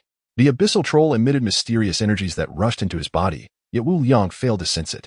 His previously depleted vitality swiftly replenished and multiplied several times over, enhancing his physical attributes significantly. The surrounding water regained its clarity as Wu Liang landed beside the corpse of the abyssal troll. Chapter 60. The Mysterious Treasure Chest. Acquiring epic gear, the body of the abyssal troll was cleaved in two, and both Little Blue and Little Dragon swam towards Wu Liang. Little Dragon appeared somewhat lethargic, clearly showing the toll that dragon flame had taken on it. Wu Liang, suppressing the unpleasant odor, began to disassemble the corpse. The sea beast's blood amounted to a staggering 10 liters, alongside 80 pieces of abyssal troll meat, 20 charred pieces of meat, and 20 units of charred beast hide. The charred beast hide was of no use whatsoever, and consuming the burnt meat would not only induce diarrhea, but also diminish health by 20 points. Thus, Wu Liang discarded it without hesitation. He picked up over 100 white jade coins that the abyssal troll had dropped and swam towards the mysterious treasure chest. Mysterious treasure chest, a special type of chest, often referred to as a lucky chest, devoid of any dangers, its opening solely reliant on fortune. As the surrounding scent gradually dissipated with the movement of the seawater, it became less offensive. Solely reliant on luck? My fortunes have always been favorable. Wu Liang exhaled into his palm and opened the mysterious treasure chest. Game prompt. Mysterious treasure chest 1. Game prompt. The mysterious treasure chest can be decomposed into 2 jade crystals. Would you like to decompose it? Game prompt. Blueprint for the Legendary Blade of Greed 1. Game Prompt. Excellent Marine Creature Codex 1. Game Prompt. Detection Technique 1. Congratulations. Host, you have triggered the European Emperor System, Quality 1 for the Legendary Blade of Greed Blueprint. Congratulations, Host, you have triggered the European Emperor System. Quality 1 for the Excellent Marine Creature Codex. Triggered a 100-fold luck amplification, additionally acquiring the original 7 Celestial Meditation Technique 1. Wu Yang's body jolted with excitement. An epic weapon. His breath quickened as he eagerly grasped the blueprint within the chest to examine it.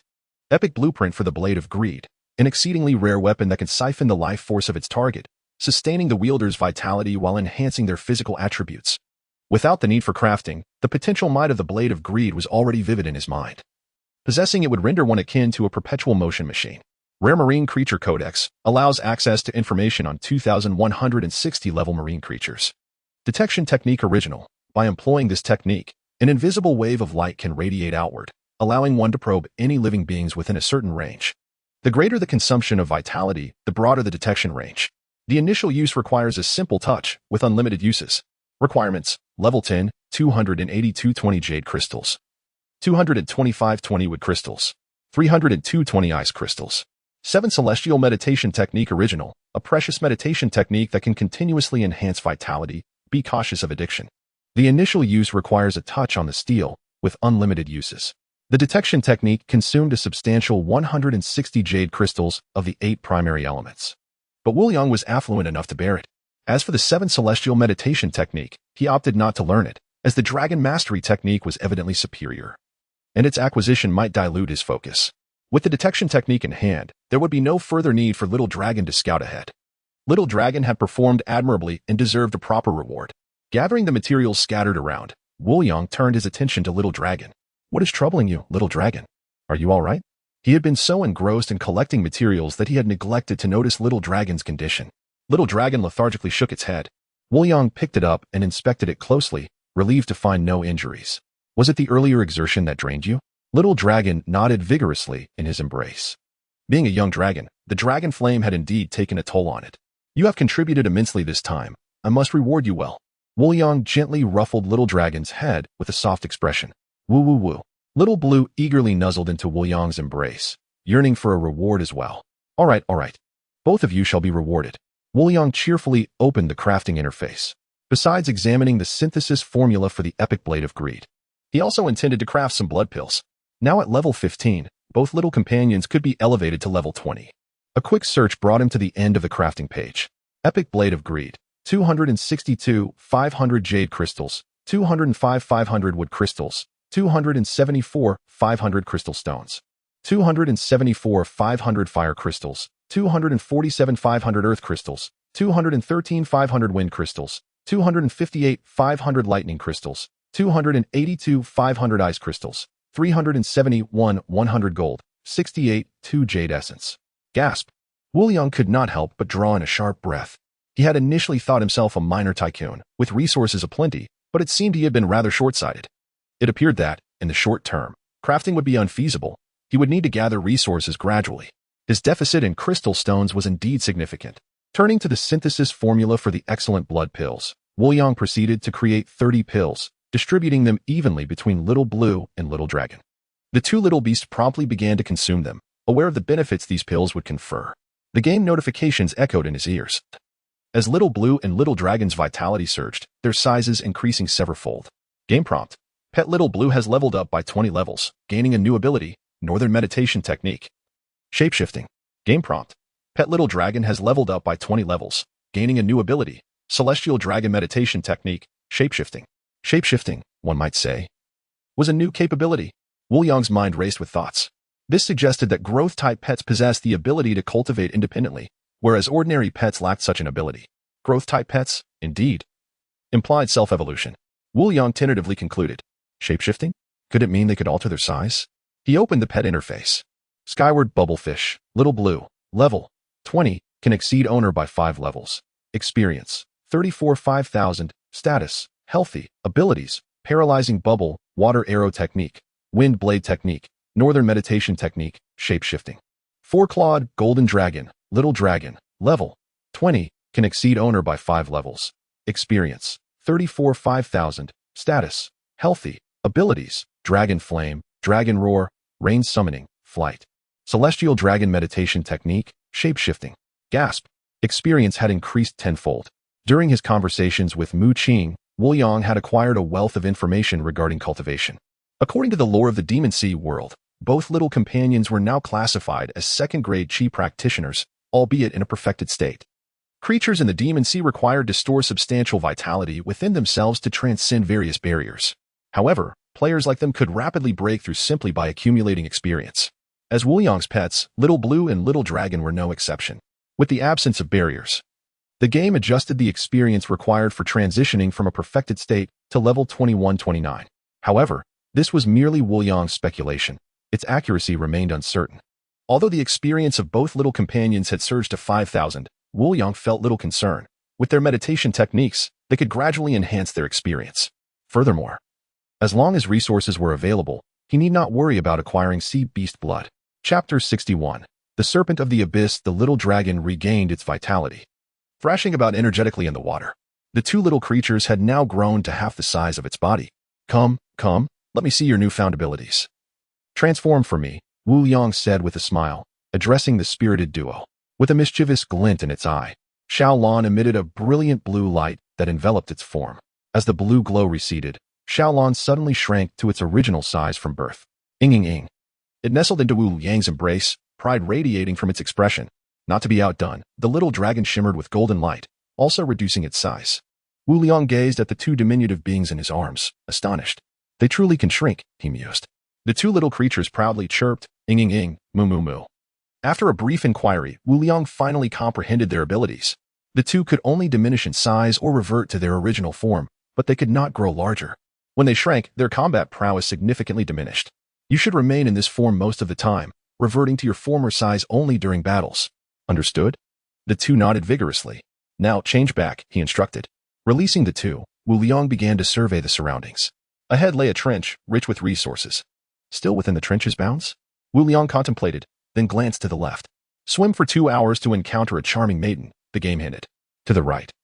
There lies a golden treasure chest, guarded by a slumbering serpent of the abyss. Do not attempt to awaken it, for that would be perilous. A serpent of the abyss? Wu Liang pondered, noting the absence of such information in the bestiary for creatures below level 20. He opened the bestiary interface to search. Serpent of the abyss, level 25 marine creature, ferocious in nature, roams the ocean floor restlessly, fond of consuming sea mud and sleeping. Abilities: devouring technique, body constriction, tracking skill. Weakness: the 7th inch. Upon reviewing the entry, Wu Liang felt a surge of excitement. Having previously vanquished a sea troll, his confidence soared. A level 25 ocean creature promised substantial experience. Seizing the opportunity while the serpent of the abyss slumbered, he thought he might slay it with a single strike. Be cautious and silent, he warned the two little ones as he swam toward the creature. The journey took longer than anticipated, indicating the serpent's considerable distance. Just as Wu Liang spotted the creature 100 meters away, a game notification chimed in his ear.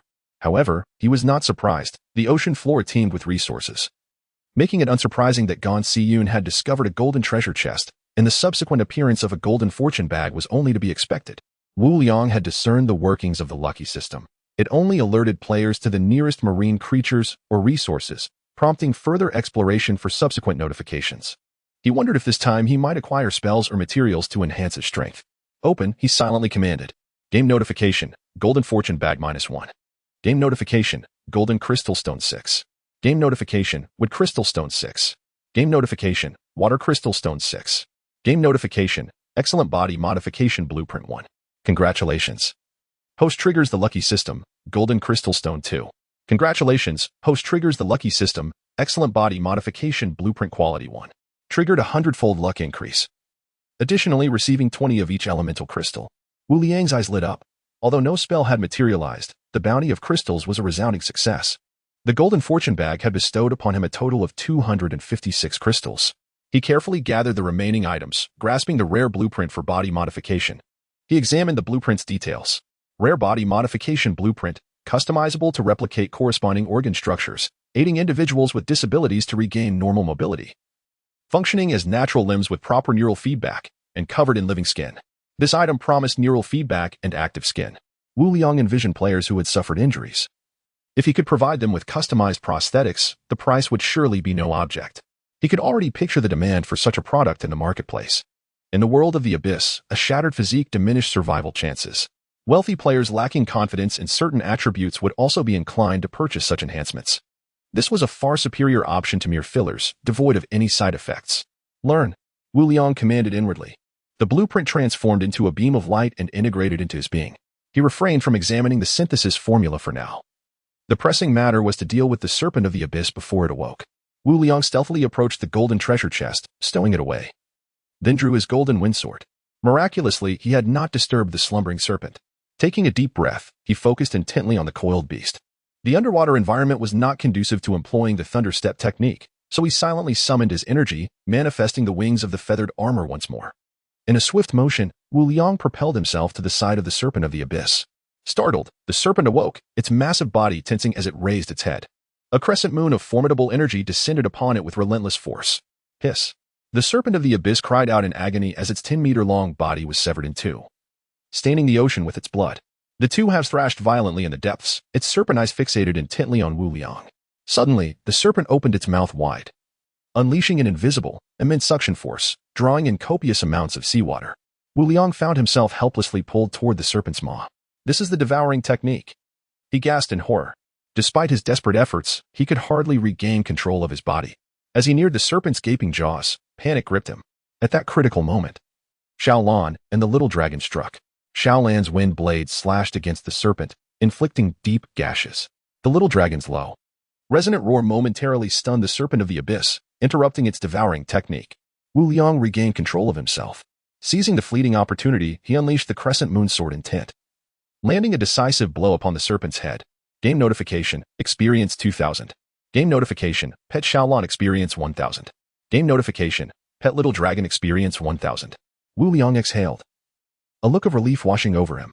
The previous moment had been incredibly harrowing, had it not been for his two loyal companions. He feared he might have met a dire fate. Chapter 62, A Pursuit and an Escape. How overly ambitious I have become. Wu Liang patted his chest, still shaken from the recent ordeal. The triumph of slaying the abyssal leviathan had imbued him with immense confidence, leading him to believe that the abyssal python, merely at level 25, would pose little threat. With himself at level 15 and both Xiaolong and Xiaolan having reached level 20, he thought the disparity in strength was negligible. Little did he anticipate that a moment's carelessness would nearly cost him his life. Fortunately, the abyssal python was in a deep slumber, allowing him a chance to escape. Otherwise, it seems one must not let hubris cloud their judgment. Wu Liang silently reminded himself. Xiaolan and Xiaolong swam to his side, nuzzling against his large leg, as if to comfort him. It's all right, I am unscathed. He gently stroked their sizable heads and began to disassemble the body of the abyssal python. He collected a total of 3 liters of sea beast blood, 500 units of meat, and 10 units of beast skin. The meat of the abyssal python was not only tender but also enhanced physical flexibility. Wu Liang had already resolved to feast upon it that very night. Beware, an enraged abyssal python is swimming towards you. You are no match for it. Flee to survive. An abyssal python. Wu Liang was startled and hurriedly gathered the scattered materials. Run, he called out to his two companions. Swim forward, and you will directly encounter the abyssal python. Damn it, wrong direction. Wu Liang swiftly turned around, swimming away from the direction of the abyssal python. He had no intention of confronting it, despite having reached level 19. The earlier experience had left him quite fearful. After a brief swim, noticing that no abyssal python was pursuing him, he finally felt a semblance of relief. Thank goodness it hasn't. He followed. Wu Liang paused, glancing at the time. It was still just past 4. There was ample time to explore elsewhere. He began to assess which direction would be most suitable for him to venture. Beware. The abyssal python is now less than a kilometer away. Flee immediately. What the hell? This creature is relentless. Wu Liang muttered under his breath. Indeed, a vague shadow was rapidly approaching from behind. Run, Wu Liang shouted, propelling himself and his companions forward.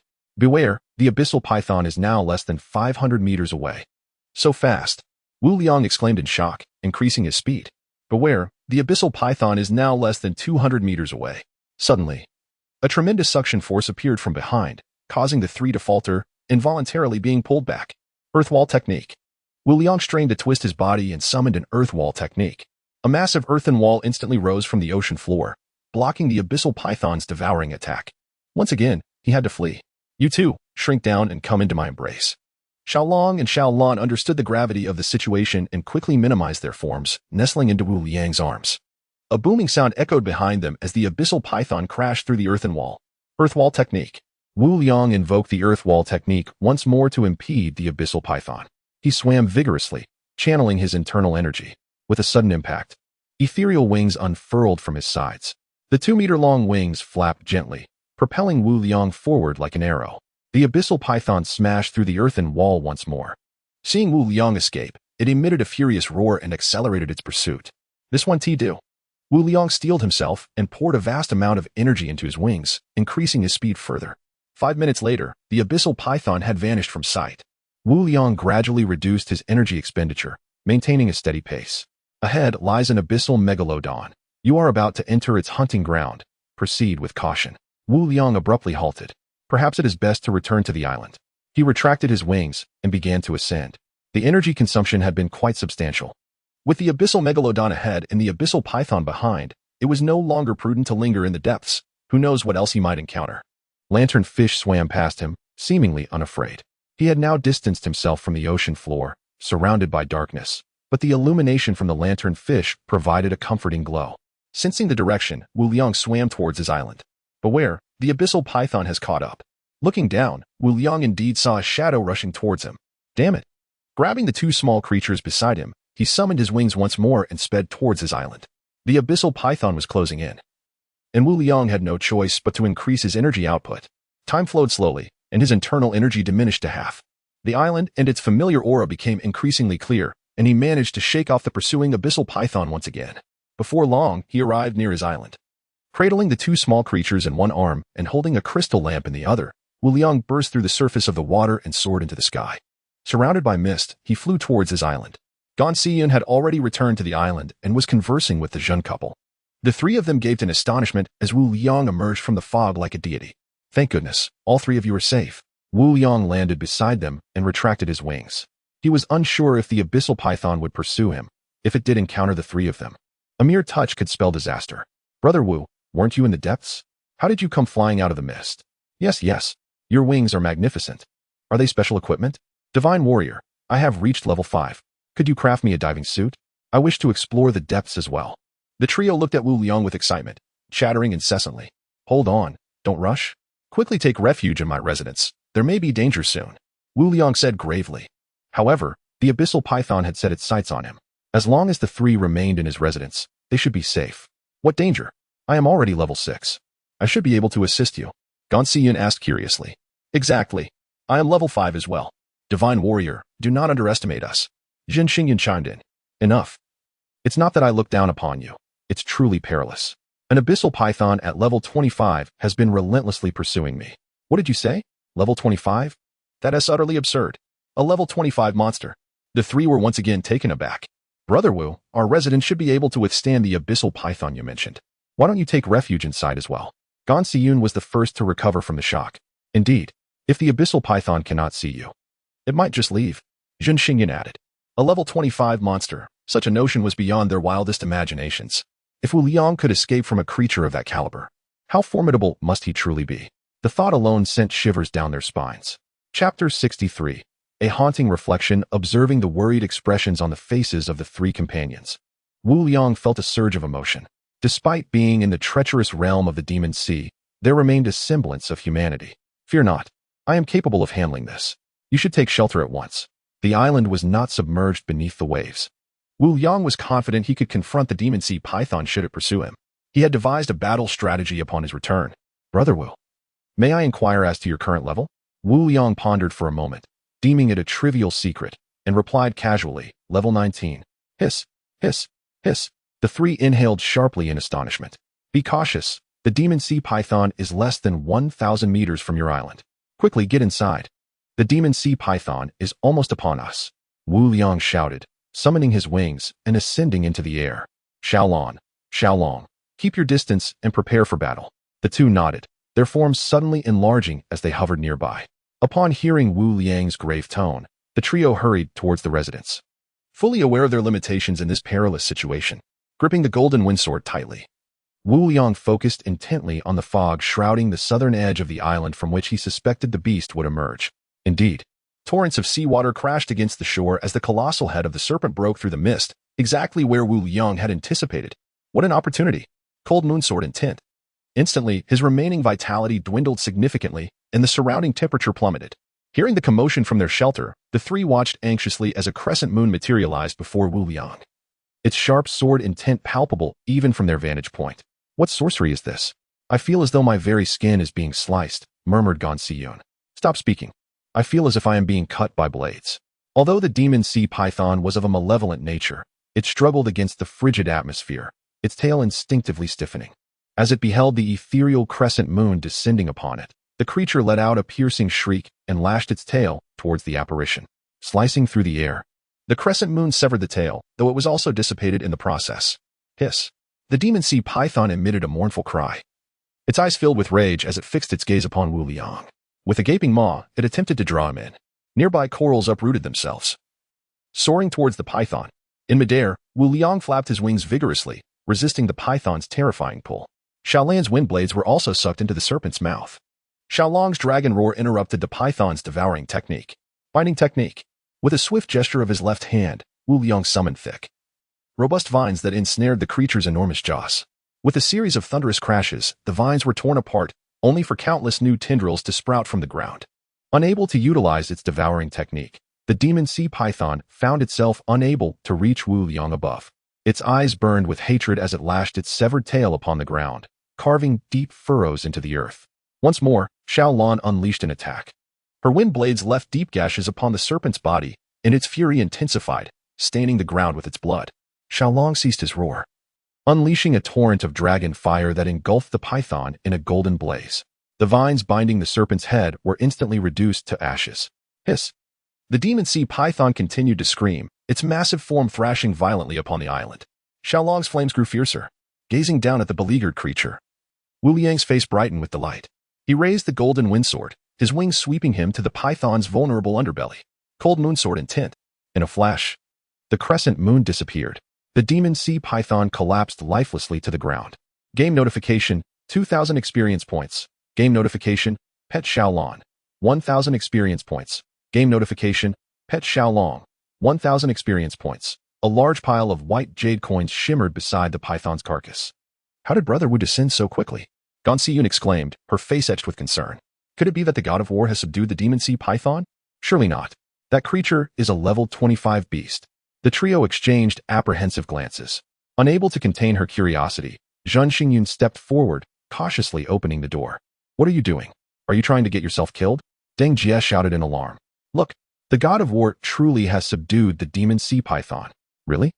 The excitement in the voices of the two women heightened significantly as they exchanged glances and hurried towards the entrance.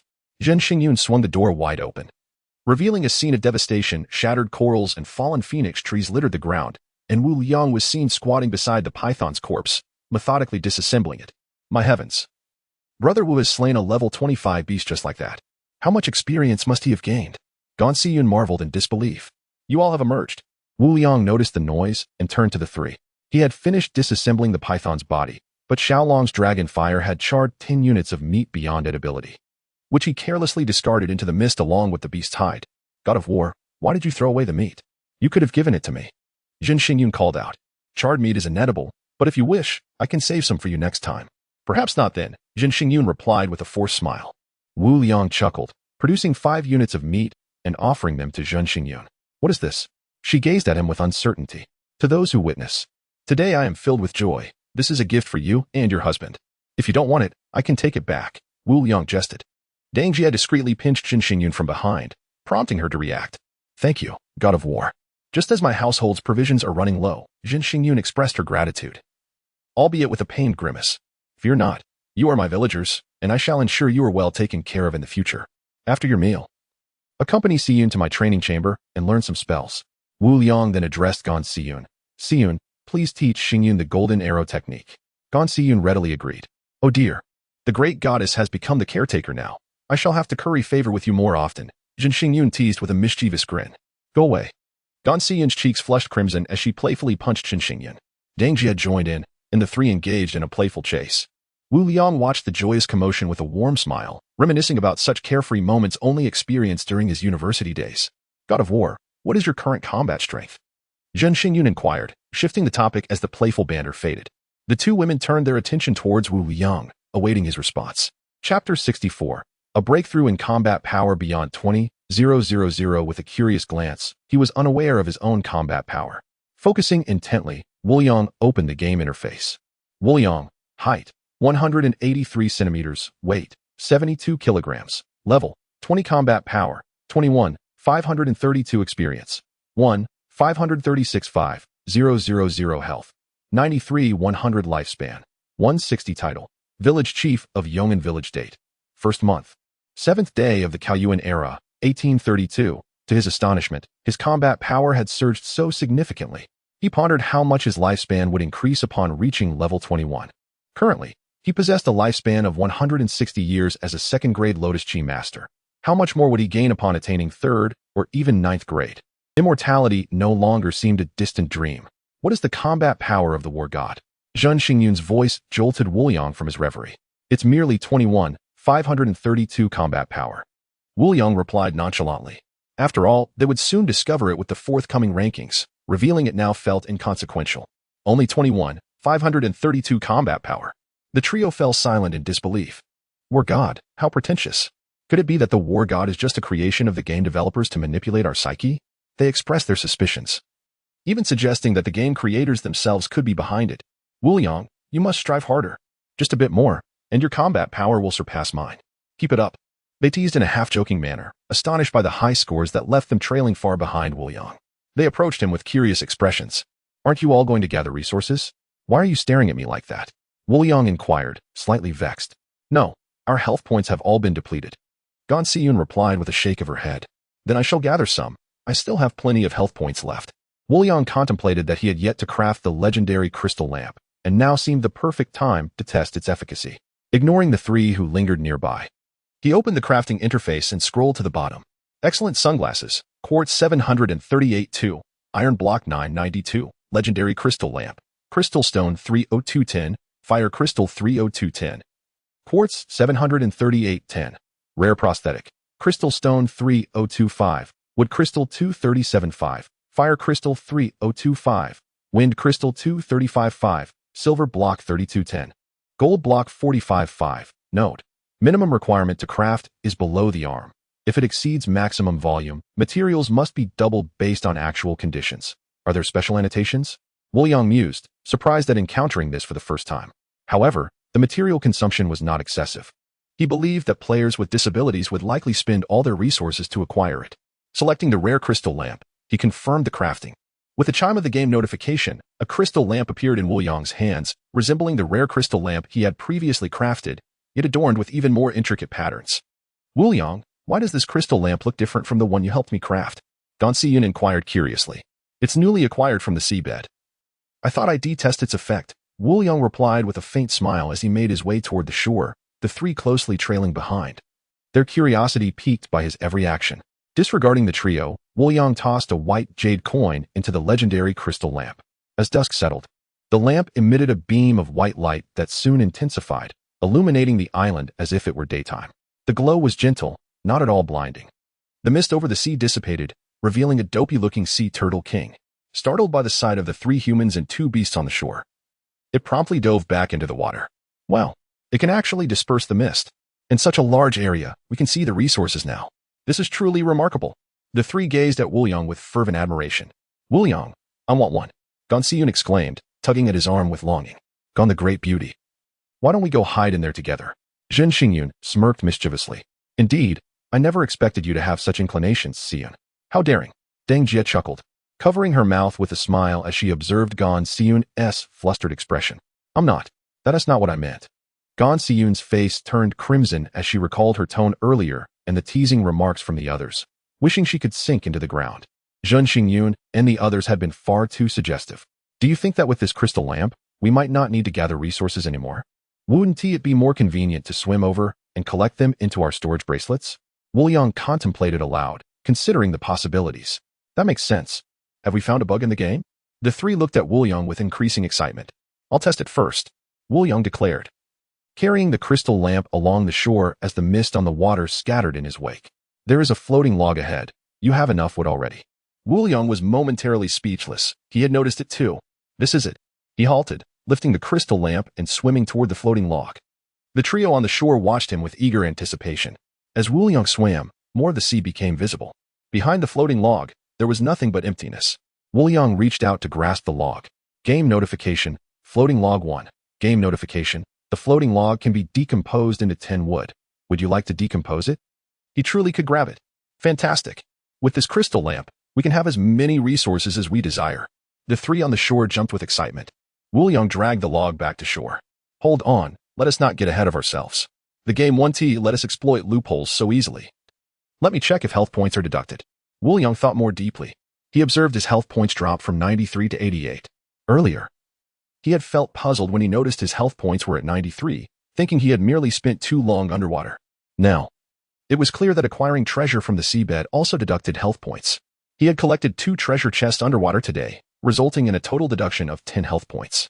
The first chest he obtained around 3 p.m. could restore 1 health point per hour, exactly as he had thought. But why didn't T-mining deduct health points? The trio looked tense. Did you lose any health points? Wu Liang asked Gan Siyun. 3 in total. Why do you ask? Gan Siyun responded, puzzled. Did you notice a decrease in your health points? Yes, but I thought it was due to staying underwater for too long. Gan Siyun, being astute, quickly grasped Wu Liang's implication. Chapter 65. Scaring oneself. How much have you deducted in total? Is there any other resource we can acquire from the seabed? Wu Liang pressed on eagerly.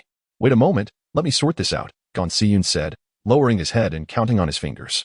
In total, I deducted 15 points. But that doesn't seem right. I also harvested some corals. Gan Siyun appeared puzzled. Zhen Xingyun and the others chose to remain silent.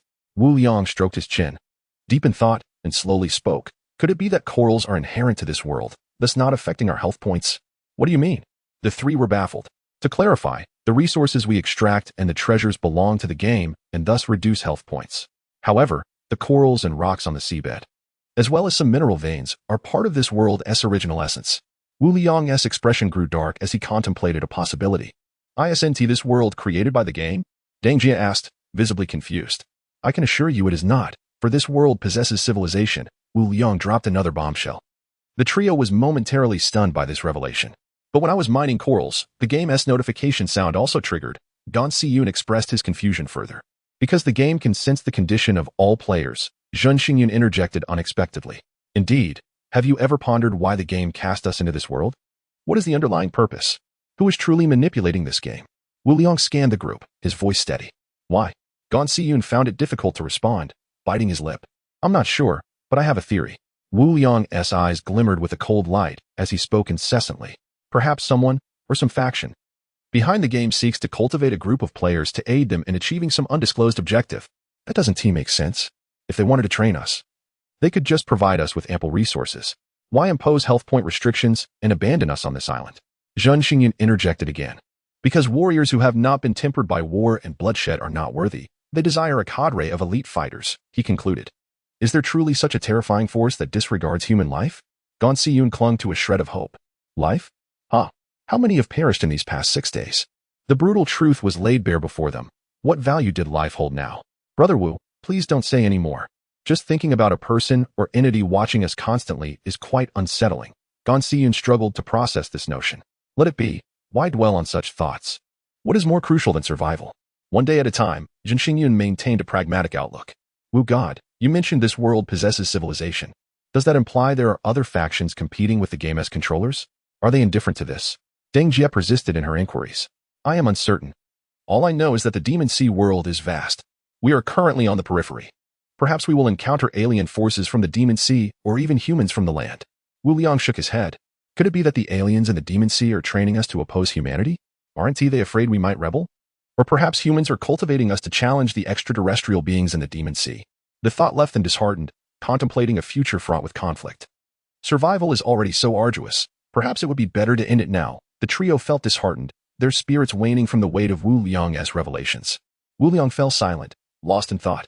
If what they speculated were true, then what was the purpose of his luck god system? Why was he chosen? He found it perplexing. Reflecting on the ambition he had felt upon receiving the village construction order, he felt a tinge of ridicule at himself. Building a faction might merely serve to further someone else's agenda, potentially losing control over his own fate. Feeling a wave of despair, Wu Liang shook his head, dispelling such thoughts. Regardless, enhancing his strength remained paramount, whether for survival or to avoid being manipulated by others. Only strength could ensure his voice was heard. Wu Liang rallied his spirits and encouraged the others. What does it matter if we strengthen our abilities? Our power relies on the game. What if they decide to revoke it? Zhen Xingyun wore a face of despair. At least that proves we made an effort. Do you wish to languish in mediocrity? The further we go, the more perilous our environment becomes. You might not even see the puppet masters before succumbing to death. Moreover, this is merely speculation. Who knows the true circumstances? We must prepare for the worst. Never abandon hope. Never give up. Wu Liang provided them with a few motivational words. Yes, never abandon hope. Never give up. Perhaps we are merely scaring ourselves, Gan Siyun replied. Exactly. It's a rare occasion to encounter the god of war. I wish to follow you and share in your wisdom, Zhen Xingyun exclaimed, her spirits lifting once more. Seeing the trio regain their vitality, Wu Liang smiled slightly and said, what we discussed today must remain confidential among us four.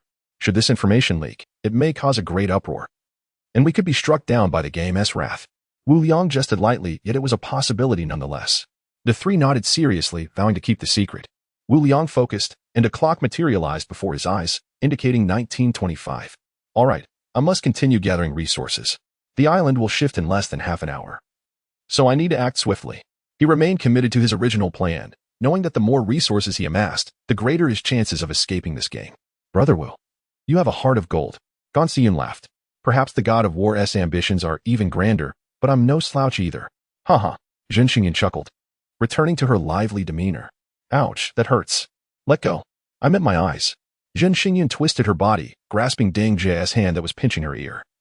Wincing in discomfort. Let us see if you dare do that again, Deng Jie retorted fiercely. Gan Siyun watched the two playfully bickering, chuckling to himself. Brother Wu, could you create one of those crystal lamps for me? He called out urgently as he noticed Wu Liang moving away. And me? Just one for both of us will suffice. Zhen Xingyun chimed in eagerly. Don't rush. Go prepare dinner first.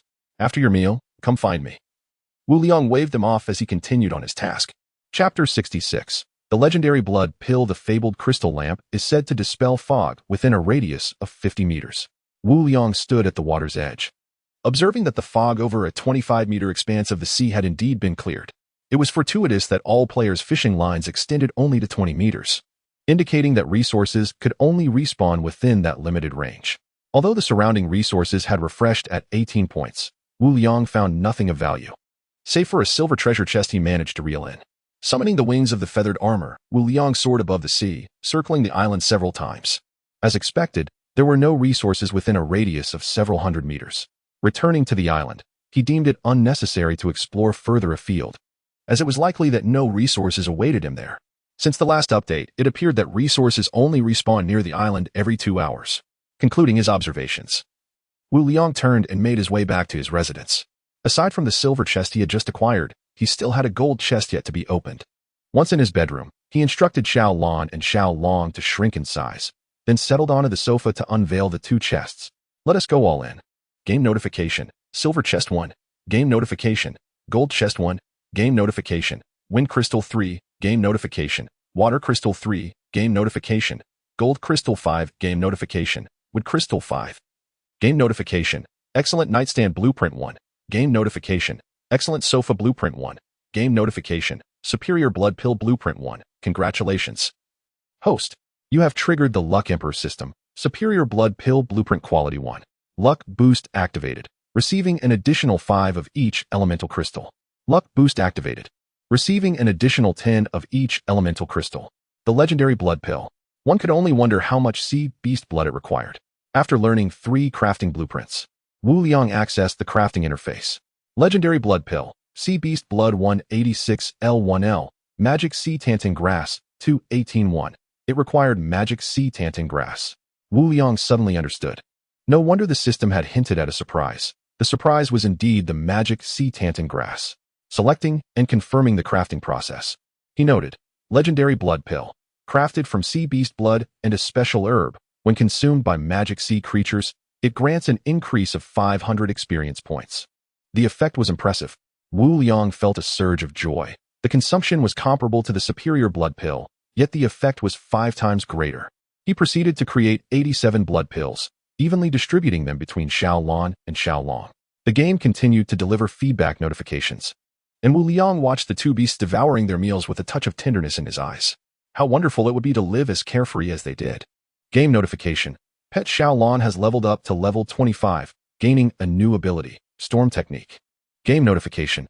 Pet Xiaolong has leveled up to level 25, gaining a new ability, Flame Burst. While Xiaolan's acquisition of the Storm Technique was understandable, it was curious that Xiaolong had obtained a fire attribute spell. Nevertheless, he assumed that the two little creatures would easily take down the magic sea python the next time they encountered it.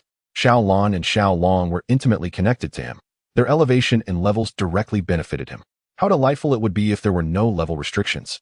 With the resources at his disposal, he was confident he could help the two little ones reach level 30 or higher. Shaking his head, Wu Liang dismissed those unrealistic thoughts and began to tally his current crystals. The inventory was as follows: gold crystal 319, wood crystal 263, water crystal 327, fire crystal 321, earth crystal 304, wind crystal 276, thunder crystal 315, ice crystal 339. It was far from sufficient to craft the Blade of Greed. Surely, Xiyun must be finishing dinner soon. Wu Liang led the two little companions toward the kitchen. "Brother Wu, you're here. The meal isn't ready yet," exclaimed Xiyun, turning to greet him with a smile before returning to her tasks. "Take this meat and prepare it for the next few days," Wu Liang said, pulling out all the meat from the magic sea giant snake and handing it over to Xiyun. A total of 90 units. Earlier, he had given Jin Xingyun some meat from the abyssal troll, which was tasty but had no special effects. "So much," Xiyun exclaimed, wiping her hands on her apron as she stored the meat in her storage bracelet. "This meat can enhance physical flexibility. I intended to cook it tonight, but forgot earlier," Wu Liang replied with a chuckle. Xiyun nodded, continuing her work as the kitchen filled with the delightful aroma of cooking. Xiaolong couldn't help but drool, fixating intently on the grilled meat. With time to spare, Wu Liang opened the regional channel and quietly observed. Dinner was soon ready. Xiyun first snapped a photo and shared it in the group chat before serving the meal. Instantly, a flurry of question marks flooded the chat. "Don't say anything. I'm looking at the picture while eating rice. My half bowl of magic seaweed has suddenly lost its appeal. I see several types of vegetables and chili. This is so envious. God of War and Goddess Gone are dining so lavishly. It's great to follow the God of War. There is meat to eat." The channel members were now well aware that Xiyun and Wu Liang lived together, and each was filled with envy. Had it not been for the restrictions on downloading and forwarding images and videos, they would have surely shared it in the World Channel to stir up even more jealousy. "I didn't know you had this hobby." Wu Liang thought it was somewhat amusing. "Who told them to talk about me? It just makes me want to tease them," Xiyun said, revealing her little tiger teeth with a cheerful smile. "Well, you really do hold a grudge." Wu Liang fell silent, focusing on his meal. Xiyun's cooking was simply too delicious. Halfway through, Xiyun set down her chopsticks and stood up. "Are you already full?" Wu Liang asked, puzzled. Xiyun usually ate more than him but never seemed to gain weight. He often wondered where all her food went. "Deng Jie sent me a private message. The couple has finished dinner and is waiting at the front door. I'll go let them in." "All right." Wu Liang continued to eat. The doors of his residence were all secured with fingerprint locks. From the very first day, he had instructed Xiyun to record her fingerprint on all the doors, except for his bedroom. In truth, aside from the fingerprint locks, he could open all doors with merely a thought, as he was the master of the residence. He just had told Xiyun. Within 2 minutes, Xiyun returned with Jin Xingyun and Deng Jie to the kitchen. "Xiyun, give each of them an ice cream. After I finish eating, we can talk," Wu Liang instructed her. "There's even ice cream." Jin Xingyun and Deng Jie's eyes lit up. They eagerly accepted the ice cream and began to devour it. "Wow, this is delicious." Xiaolon and Xiaolong turned their heads, casting a disdainful glance at them as if to say, "You've never seen anything before," before returning to their meals. Xiyun also sat down, picking up her unfinished rice. Chapter 67. The decision to sell the meditation technique as dinner concluded. Wu Liang led the trio to the conference room. He settled into the central tiger-striped armchair, wearing a solemn expression. Once the three had taken their seats, he spoke. "Xiyun, do you have the stone tablet for the golden arrow technique with you?" Xiyun shook her head. "No, it's in the training room." Wu Liang nodded and turned his gaze to Jin Xingyun and Deng Jie. "In a moment, you two will accompany Xiyun to the training room to study the golden arrow technique. This is something I promised you, and I shall not go back on my word. Besides the golden arrow technique, I possess other spells, including the meditation technique." "The meditation technique? What is that?" Xiyun inquired, a hint of confusion in her voice. Is it something like the martial arts from the novels of old? Jin Xingyun exclaimed, astonished. Indeed, Wu Liang replied, casting an approving glance at Jin Xingyun. Once learned, daily meditation will enhance your experience. Wow, that is incredible. No wonder Brother Wu's strength is so formidable. He must have the meditation technique. The trio exchanged glances, discussing amongst themselves. Currently, spells on the market are priced at 400 crystal stones. The meditation technique would undoubtedly be even more expensive. Wu Liang smiled faintly, continuing, you are my villagers, and I have decided on a provisional price of 500 crystal stones. The reason it is provisional is that I am currently unaware of the exchange rate between Baiyu coins and crystal stones. Though small, our village will grow. And a unified currency is imperative. Once I understand the exchange rate, all resources in the village will be priced in Baiyu coins. If you find it too expensive, you may wait until the meditation technique is available on the market to assess the price, or until the currency policy is established. What do you think? Xian eagerly raised her hand. I think it's feasible, but we don't have that many crystal stones right now. Jin Xingyun and Deng Jia nodded in agreement. That is not a problem. I am implementing a lending model. 10 crystal stones daily, to be repaid within 30 days. I will sell you the crystal lamp shortly. And with them, the nearby treasure chests will be at your disposal, Wu Liang said, grinning at the three. The price of 500 crystal stones was already his bottom line. Had he not considered their status as his villagers, he would have asked for more. Whether they chose to buy was entirely up to them. But it was likely they would make the right choice, as survival in this world depended on continuous improvement of their abilities. Brother Wu, does the meditation technique require any special conditions for practice? Xian asked, voicing her concern. That is precisely what I was about to mention. There are no conditions whatsoever. Moreover, it is a new original that I have acquired, never before utilized. For the first user, merely touching the palm to it is sufficient.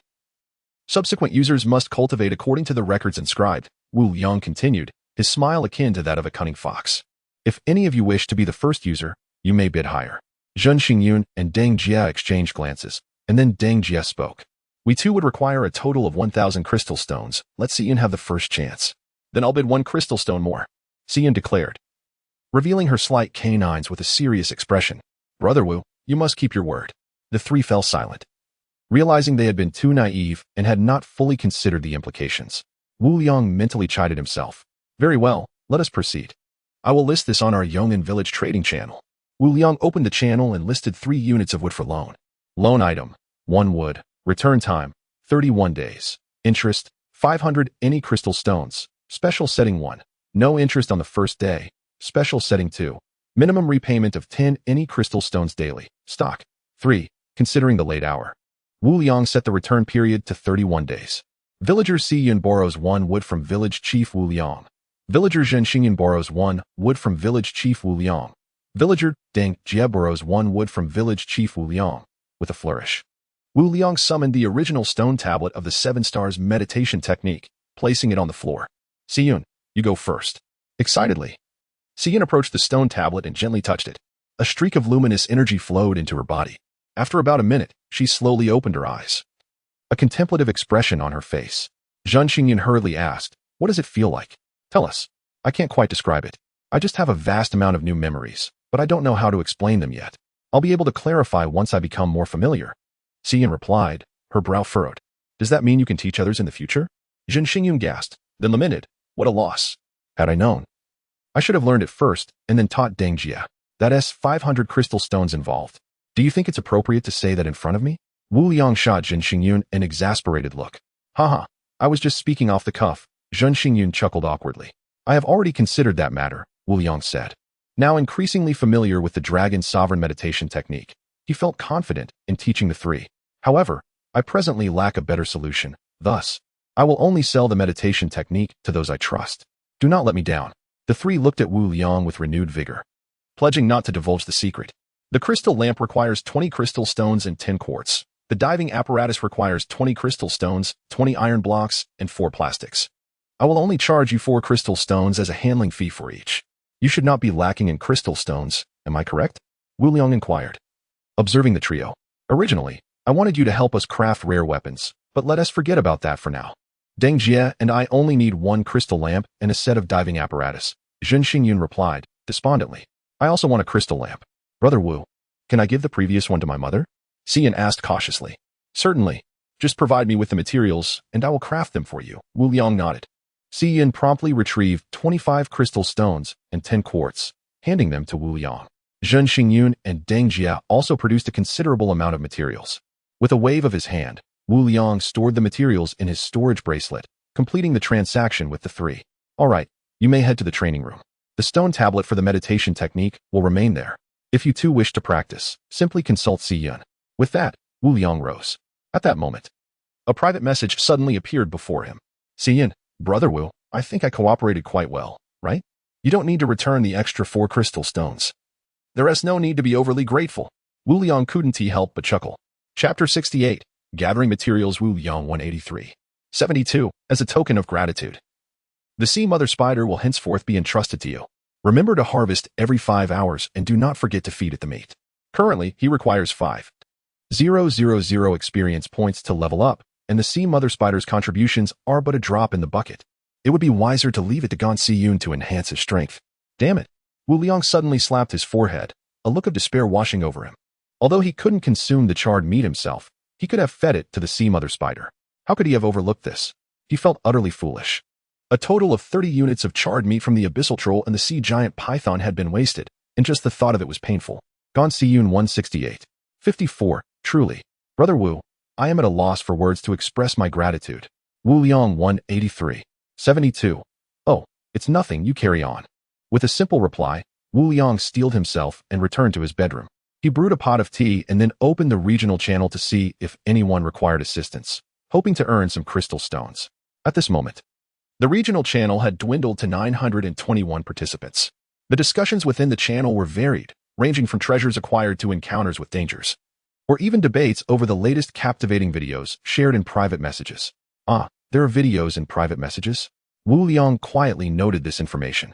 Everyone, I may soon bid you farewell. Suddenly, the second-ranked Tuan chimed in. What the hell? What is wrong with you, big shot? You can't be serious. Tuan, are you joking? This is no laughing matter. Despite Wu Liang's presence in the group, Tuan remained a figure of great reverence. If even such a prominent individual faced troubles, how could others not feel anxious? Since yesterday, I have been ensnared on a large resource island shrouded in fog. It has been nearly 2 days, and I have yet to locate the island stone. I have encountered attacks countless times, and they are growing more ferocious. The longer one lingers on the island, the more perilous it becomes. I fear I cannot hold out much longer. Does anyone possess better lighting equipment? My crystal lamp can only dispel the fog for 1 meter, which is utterly ineffective. Tuan replied to everyone. It seems encountering resource islands is not without its challenges. Indeed, just the other day, I stumbled upon one as well. But fortunately, it was a small area.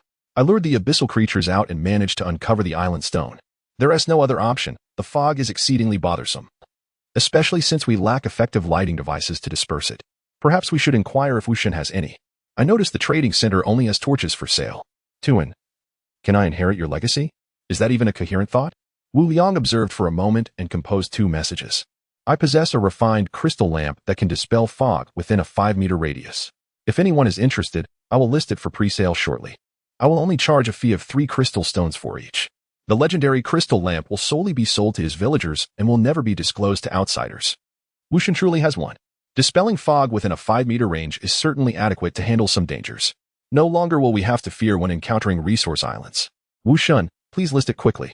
Is anyone willing to co-invest in the purchase? After the previous day's 3 buffs, everyone now had ample resources, and no one was concerned about the price. Tuan also responded, Wu sir, you are indeed a timely savior. With the exquisite crystal lamp, I will have a better chance of finding the island stone. I am immensely grateful. You're welcome. I will list it now. Wu Liang promptly transitioned to the trading center, increasingly fond of the pre-sale method. Pre-sale product, exquisite crystal lamp. Listing time, 21:30. Requirement 1, 2 water crystal stones, 2 fire crystal stones, 3 any crystal stones, for quartz. Requirement 2, 2 water crystal stones, 2 fire crystal stones.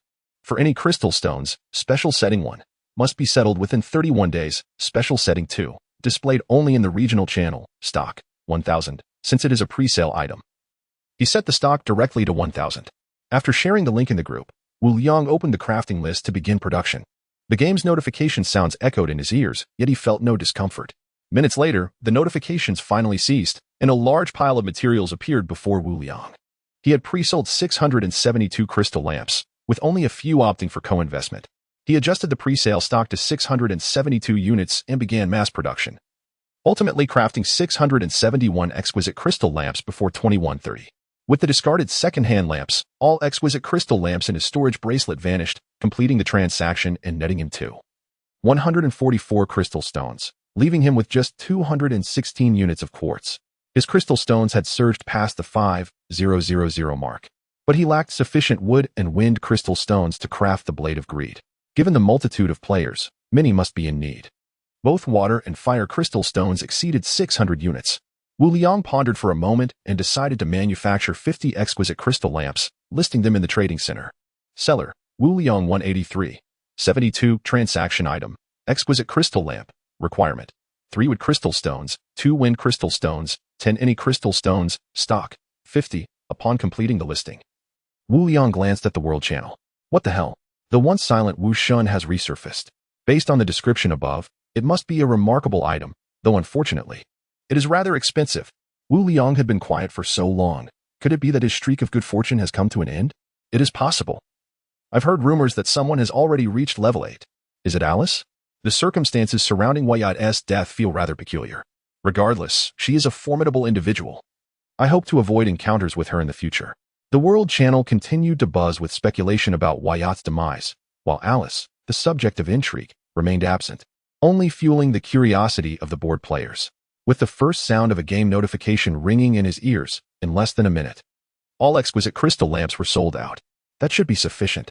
Wu Liang licked his lips and began tallying his crystal stones. He chose not to sell again, partly because he had only 16 quartz left, and bulk purchasing quartz could trigger market fluctuations.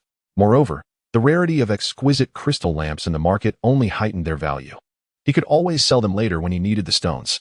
Gold crystal stones, 589 wood crystal stones, 633 water crystal stones, 597 fire crystal stones, 611 earth crystal stones, 594 wind crystal stones, 646 lightning crystal stones, 589 ice crystal stones, 599. Not only was it sufficient, but there was also a surplus. Wu Liang eagerly opened the crafting interface. Chapter 69. Crafting epic equipment. Selecting the epic Blade of Greed. The crafting is confirmed. Game prompt: golden crystal, 500, wood crystal, 500, water crystal, 500, fire crystal, 500, earth crystal, 500, wind crystal, 500, thunder crystal, 500, ice crystal, 500, purple gold, 100, jade essence, 2. Game prompt: crafting of the epic Blade of Greed succeeded. A blood-red glow flashed, and a strangely shaped longsword appeared in Wu Liang's hand. The entire blade was of an inky black hue, with its tip lined with sharp serrations. The purple hilt was intricately carved with a lifelike dragon head, its eyes sparkling like emeralds, deep and captivating. Wu Liang picked up the Blade of Greed and couldn't resist swinging it, producing a sharp whoosh through the air. What an exquisite sword! The gleam in Wu Liang's eyes intensified. The Blade of Greed felt like an extension of his own arm, wielded with grace and fluidity. Though the name Blade of Greed lacks elegance, I shall henceforth refer to you as the true dragon sword. Wu Liang raised the Blade of Greed, thoroughly pleased with its form. After a few more practice swings, he sheathed the true dragon sword and exited his chamber. The planting base was now flourishing. A vibrant expanse of greenery. It was a mystery where Seaweed acquired such an abundance of vegetables and fruit trees. A smile crept upon Wu Liang's lips. Alas, the planting base requires a diameter of 100 meters to level up. The estate also housed several coral plants, cultivated by Seaweed, radiating a gentle glow. In the front yard, he constructed 2 mines, burying the purple gold and crystal ore there, before turning to the restroom. Is anyone in there? Wu Liang knocked on the door. It appeared that Seaweed was not inside. He exhaled. This was the only inconvenience since Seaweed moved in. After addressing his physiological needs and enjoying a refreshing shower, Wu Liang returned to his bedroom. You two have now acquired the meditation technique. You must diligently practice henceforth. Do you understand? He admonished the little blue and little dragon with a serious expression.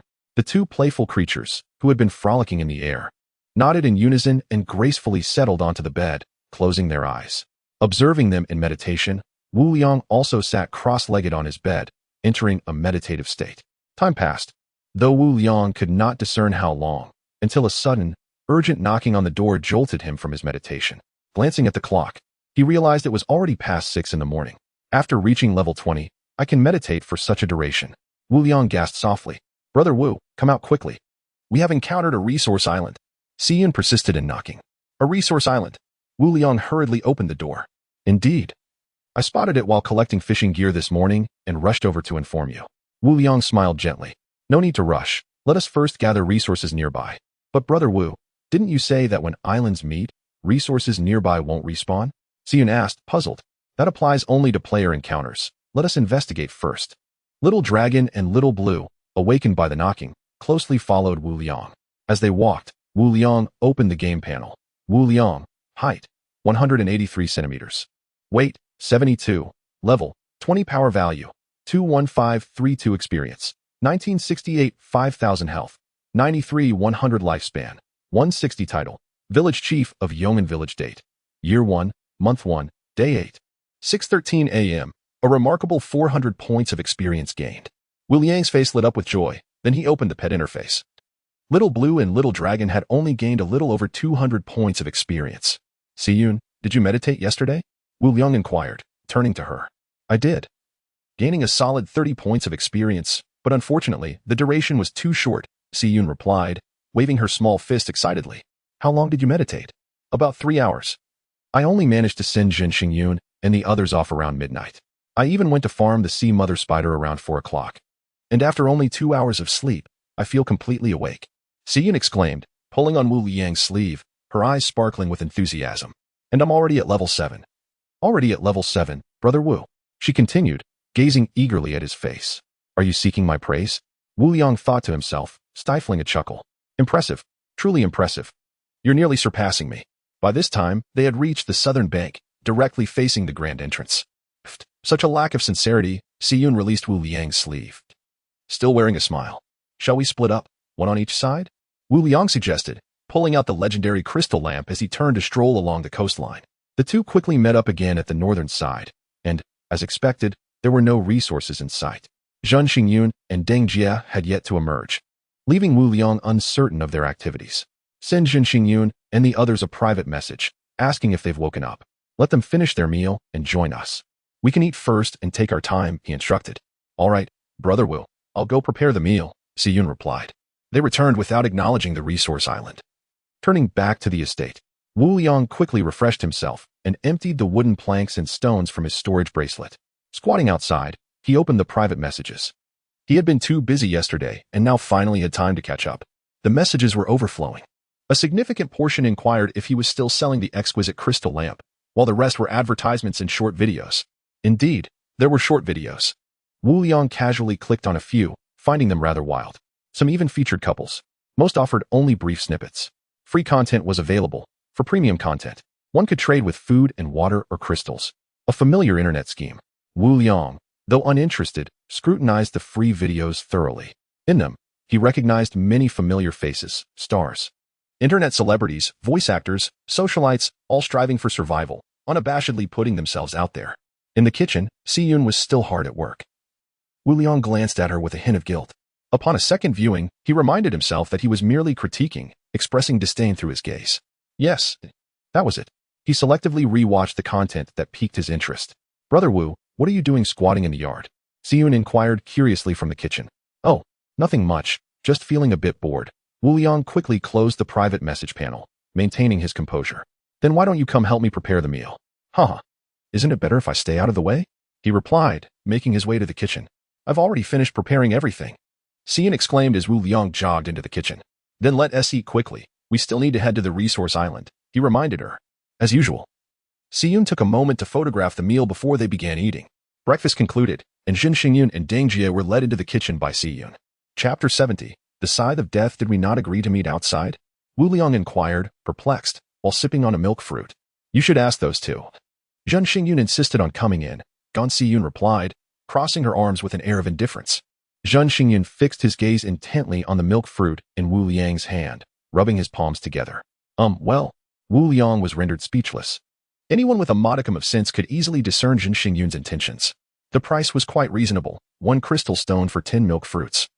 Similar to ice cream and other fruits available in the market, which generally sold for 1 crystal stone for 5. Zhen Xingyun promptly produced 5 crystal stones and handed them to Wu Liang. Can I choose, Lord Wu?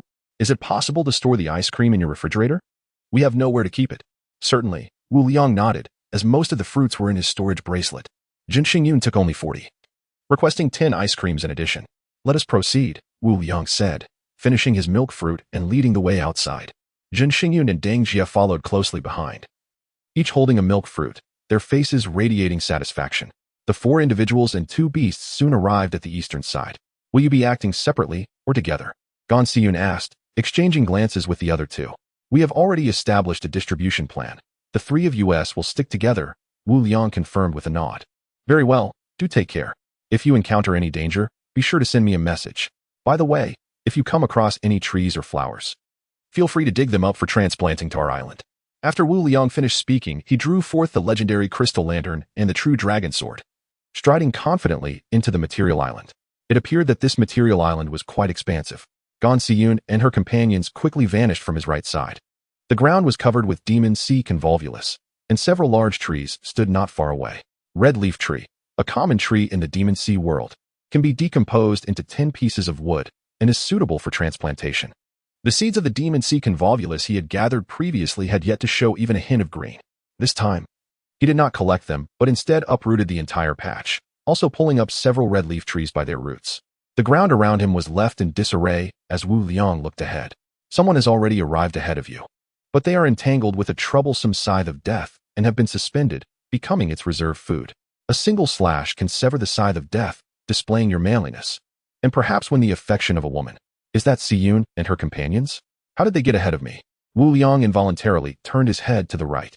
On the right side, a scythe of death guards a golden treasure chest, currently battling your 3 villagers. You may seize the treasure chest before them. It was not Xiyun and her companions. Wu Liang's pupils constricted. There were indeed other people on this island, and they were women. The scythe of death was a spider-like creature from the demon sea, merely a level 9 minor monster. He believed that as long as the 3 of them were cautious, they could handle the scythe of death without issue. After a moment's contemplation, Wu Liang resolved to proceed forward. Regardless of who among them opened the treasure chest, he still had a chance to obtain a golden fortune back. Wu Liang ambled forward, leaving chaos in his wake, not a single blade of grass remaining unscathed. Soon, he spotted a few red leaf trees not far off. Between 2 red leaf trees hung 2 mummies, with no sign of the scythe of death. The mummies' eyes shone with delight as they gazed at Wu Liang, emitting muffled sounds. It seemed a good opportunity to test his detection technique. Wu Liang pondered briefly before invoking the incantation. A small amount of vital energy was consumed, and invisible ripples radiated outward from him in all directions. The earth beneath him, the little dragon and little blue behind him, and the surrounding red leaf trees all appeared in his mind, akin to a thermal imaging detector. Yet, regardless of how much vital energy he expended, he could not perceive a single glimpse of the scene shrouded in mist. Indeed, it appeared ineffective against the fog. The scythe of death lurked behind a red leaf tree, fixating on Wu Liang as if waiting for him to pass, seeking an opportunity to ambush him. Wu Liang approached the red leaf tree with an air of ease, every movement of the scythe of death vividly presented in his mind. As he drew closer, the 2 mummies continued their muffled calls, their eyes darting nervously to the side.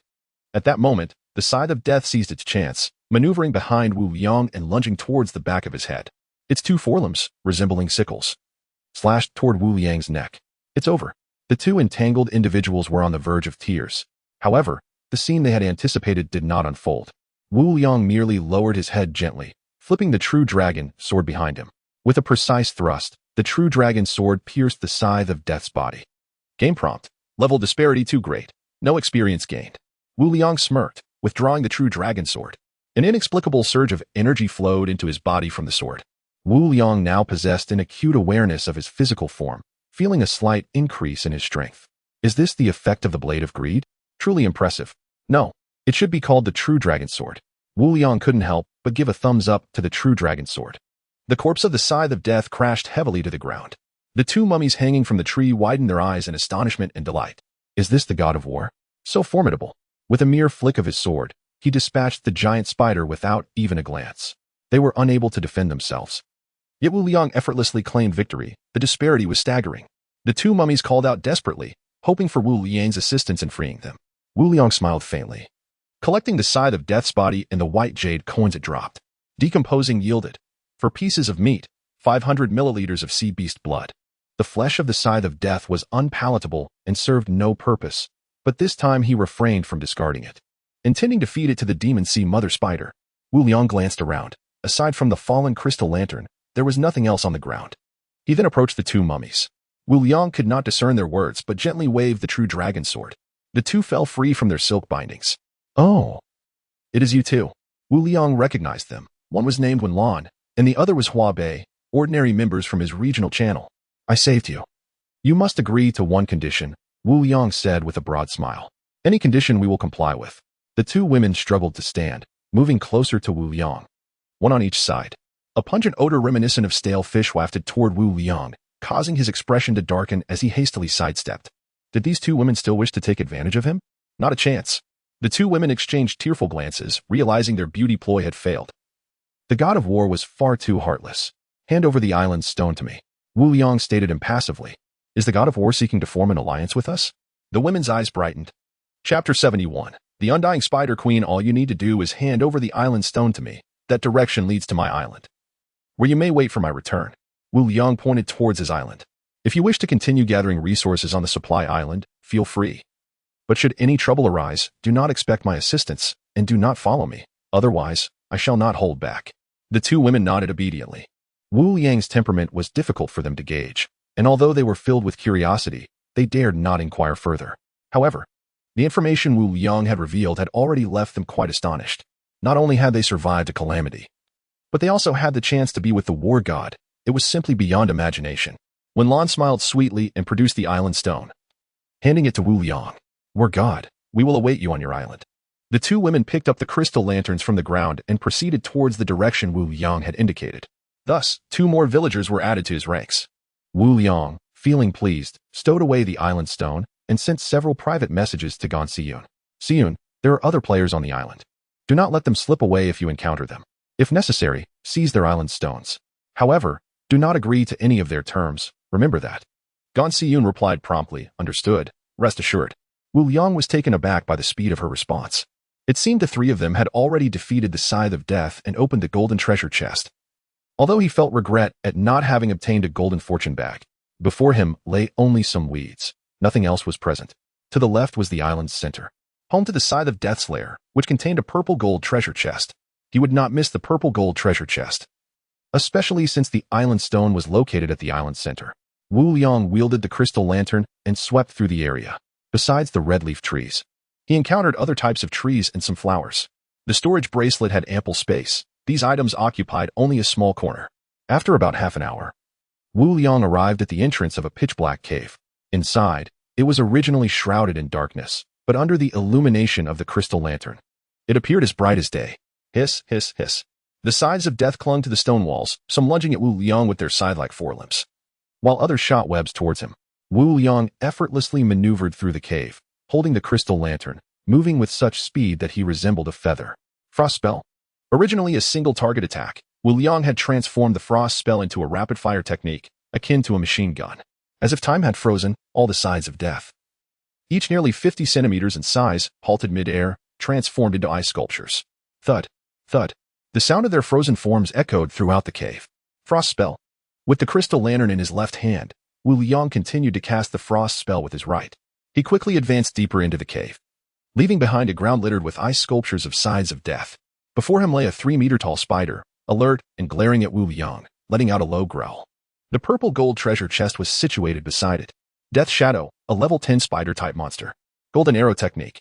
Wu Liang raised his right hand, and before Death Shadow could react, a blood hole appeared in its forehead. He offered no opportunity for retaliation, despite the vast disparity in strength. Wu Liang was not one to underestimate his foes. Game notification. Level difference too great. No experience gained. The island stone dropped from the defeated foe. Wu Liang waved his hand, and the island stone flew into his storage bracelet. Clearly, only the depths of the sea were suitable for my advancement. The monsters on the surface were far too weak. Wu Liang murmured as he approached the purple gold treasure chest. If others were present, they would likely harbor thoughts of eliminating him, for he was undeniably a target of envy. Game notification. Golden crystal 10. Game notification. Wooden crystal 10. Game notification. Crystal stone 10. Game notification. Superb swordsmanship 1. Game notification. Rare power wristband crafting blueprint 1. Congratulations. Host has triggered the European Emperor system. Rare power wristband crafting blueprint quality 1. Triggered 100-fold luck amplification. Additionally obtained arrowfish storm blueprint 1. Wu Liang examined the items one by one. Superb swordsmanship blueprint. Enhances mastery over sword techniques. First use requires touching the stone tablet. Subsequent uses must adhere to recorded suggestions. Usage limit. Infinite. Legendary power wristband. Significantly increases the wielder's strength. A rare combat-oriented equipment. Arrowfish storm blueprint. Summons a horde of energetic arrowfish to attack targets. Greater energy consumption results in greater power. First use requires touching the stone tablet. Subsequent uses must adhere to recorded suggestions. Usage limit. Infinite. Learning requirements. Level 10, Crystal Stone 50, Wind Crystal 50. Not bad at all. After learning the crafting blueprint, Wu Liang touched the 2 stone tablets. Game notification. Successfully learned superb swordsmanship. Proficiency 0. Triggered 100-fold luck amplification, increasing superb swordsmanship proficiency by 100. A wealth of memories flooded Wu Liang's mind, which he slowly began to digest. Indeed, the mastery of superb swordsmanship would take considerable time to cultivate. Superb swordsmanship primarily enhances one's control over oneself. The sword becomes one with the body, the energy merges with the body, and the sword harmonizes with the energy. Movement akin to a dragon emerging from water, stillness reminiscent of a spirit cat stalking a mouse. Wu Liang paid no mind to the resources strewn about and could not resist drawing forth the true dragon sword. He first wanted to test his swordsmanship. In an instant, his aura transformed, and he became akin to a sword drawn from its sheath. As he wielded the true dragon sword, invisible sword winds surged forth, causing the small dragon and Xiaolan to dart backward in haste. The sword winds stung them painfully. After a quarter of an hour, Wu Liang came to a halt. He had completely mastered the superb swordsmanship and could effortlessly control his muscles to adjust the force of his strikes. Taking a deep breath, Wu Liang crouched down to collect the resources scattered on the ground. The flesh of Death's shadow was identical to that of the sides of Death. Oh, a sea beast egg? As the body of Death's shadow decomposed, an oval-shaped egg revealed itself beneath its belly. Scythe egg, unhatched scythe of death. Drop blood on it to bind it to you, and you will gain a loyal companion without the need for hatching. It possesses certain potential, making it a fine assistant. It wasn't a sea beast egg, but an egg? Wu Liang crouched down, staring intently at the scythe egg, deep in thought. Touching it might lead to its evolution into a growth type. Should I take the risk? However, he was genuinely curious about what a standard pet might be like. Would it be incapable of leveling up, or would it not acquire meditation techniques? Never mind, players will eventually obtain pets, and I shall learn then, perhaps. Since it is not a sea beast egg, it won't evolve. Wu Liang reached out and picked up the scythe egg from the ground. Game notification. Scythe egg 1. Triggered 100-fold luck amplification. Scythe egg evolves into Undying Spider Queen egg. Undying Spider Queen? Wasn't it a growth type sea beast egg? Wu Liang felt a twinge of confusion and lowered his head to examine the information. Chapter 72. The Death of Tuin, the Undying Spider Queen's egg, still unhatched, possesses the potential to grow endlessly, ultimately evolving into the Undying Spider Deity. By shedding blood upon it, a loyal companion is bound to you, requiring no incubation. It can continuously upgrade, becoming your formidable aid. Indeed, it has transformed into a growth-type pet. Wu Liang stored the Undying Spider Queen's egg away, as he had no intention of nurturing a third pet at this moment. The thought of having a large spider by his side made him somewhat uneasy. He preferred the adorable companionship of Xiaolan and Xiaolong, who were undeniably charming. Wu Liang scooped up the 2 little creatures and playfully tumbled them in his arms, feeling a sense of satisfaction before releasing them. What to do with these sides of death? The storage bracelet cannot absorb living beings. Anything placed within would perish. These sides of death have been frozen into ice sculptures, so they should be collectible, right? Resolutely, Wu Liang attempted to absorb one. Game prompt. Level disparity too great. No experience gained. Indeed, it was futile. Wu Liang grimaced, extracting the corpse of the scythe of death for disassembly. He could simply have Xiaolan encase it in bubbles. Wu Liang's eyes sparkled with realization. He kicked each of the frozen scythes out of the cave, a total of 28. Xiaolan, can you wrap all these ice sculptures in bubbles? Wu Liang inquired. Xiaolan, with her petite fins, patted her body without enlarging her form, then opened her mouth to expel a bubble. The bubble expanded, enveloping all the ice sculptures. Wu Liang beamed at the sight of the 10-meter-wide bubble hovering in the air. Is it difficult to control? He asked. Xiaolan shook her head. Then let us proceed. I have yet to thoroughly search this resource island. There must be more treasures to uncover. The area ahead is in disarray, not a blade of grass remains. To the left, aside from 7 individuals, there is nothing. To the right lies a corpse, with remnants that may yield modest rewards. Behind, only some weeds remain. It seems there are unfortunate players who have perished on this island. Wu Liang stepped towards the right.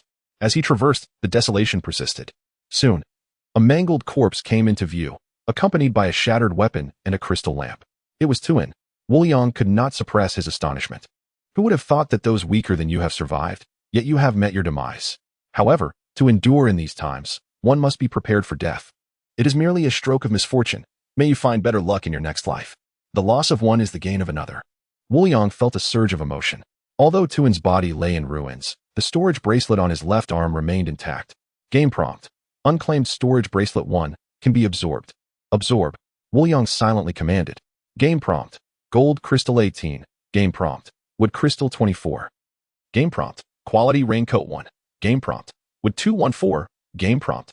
Stone 96. Since I have taken your possessions, let your dust return to dust. Wu Liang disassembled the shattered weapon and crystals on the ground. He retrieved some wood and placed it beside Tuin. Fireball technique. Boom. Tuin's body ignited along with the wood. Wu Liang turned and departed. He was not surprised to find no island stone. Should a player perish, their island would submerge within an hour, and naturally, the island stone would vanish. However, with the absorption of Tuin's storage bracelet, his inventory of elemental crystals had approached 200, not to mention other resources. Wu Liang sent a message. Siyun, have you all emerged? It was already past 10 o'clock, and they had been on the resource island for nearly 3 hours. Siyun quickly replied. We're out, and I've invited 4 players, all from our regional channel. The island stone has been entrusted to me. Wu Liang, have you explained everything to them? Siyun, I have clarified matters with everyone, including Wenlan and the others. Wu Liang, excellent. I shall reward you shortly. Siyun, I eagerly anticipated. Wu Liang, gather them together on the island and await my arrival. Remain vigilant. One must always be wary of others. Concluding the conversation, Wu Liang summoned his wings and soared back to his island. Siyun and her companions stood on the eastern island, gazing quietly towards the resource island. The mist dissipated, revealing Wu Liang's. Accompanied by Xiaolan and Xiaolong emerging from the resource island. The 9 players stared in awe at Wu Liang, who appeared divine, alongside the enormous bubble. Brother Wu Liang, what is this? Siyun inquired, pointing at the signs of death within the bubble. Wu Liang cleared his throat, gesturing for her to hold her tongue momentarily. Hovering in midair, he surveyed the 9 below, intending to instill a sense of awe among them. Greetings. I am pleased to welcome you as my villagers. I need not elaborate further. I trust you comprehend the situation. Wenlan's eyes sparkled as she looked up. With your protection, we shall no longer live in fear. Wu Liang glanced at her before continuing. Indeed.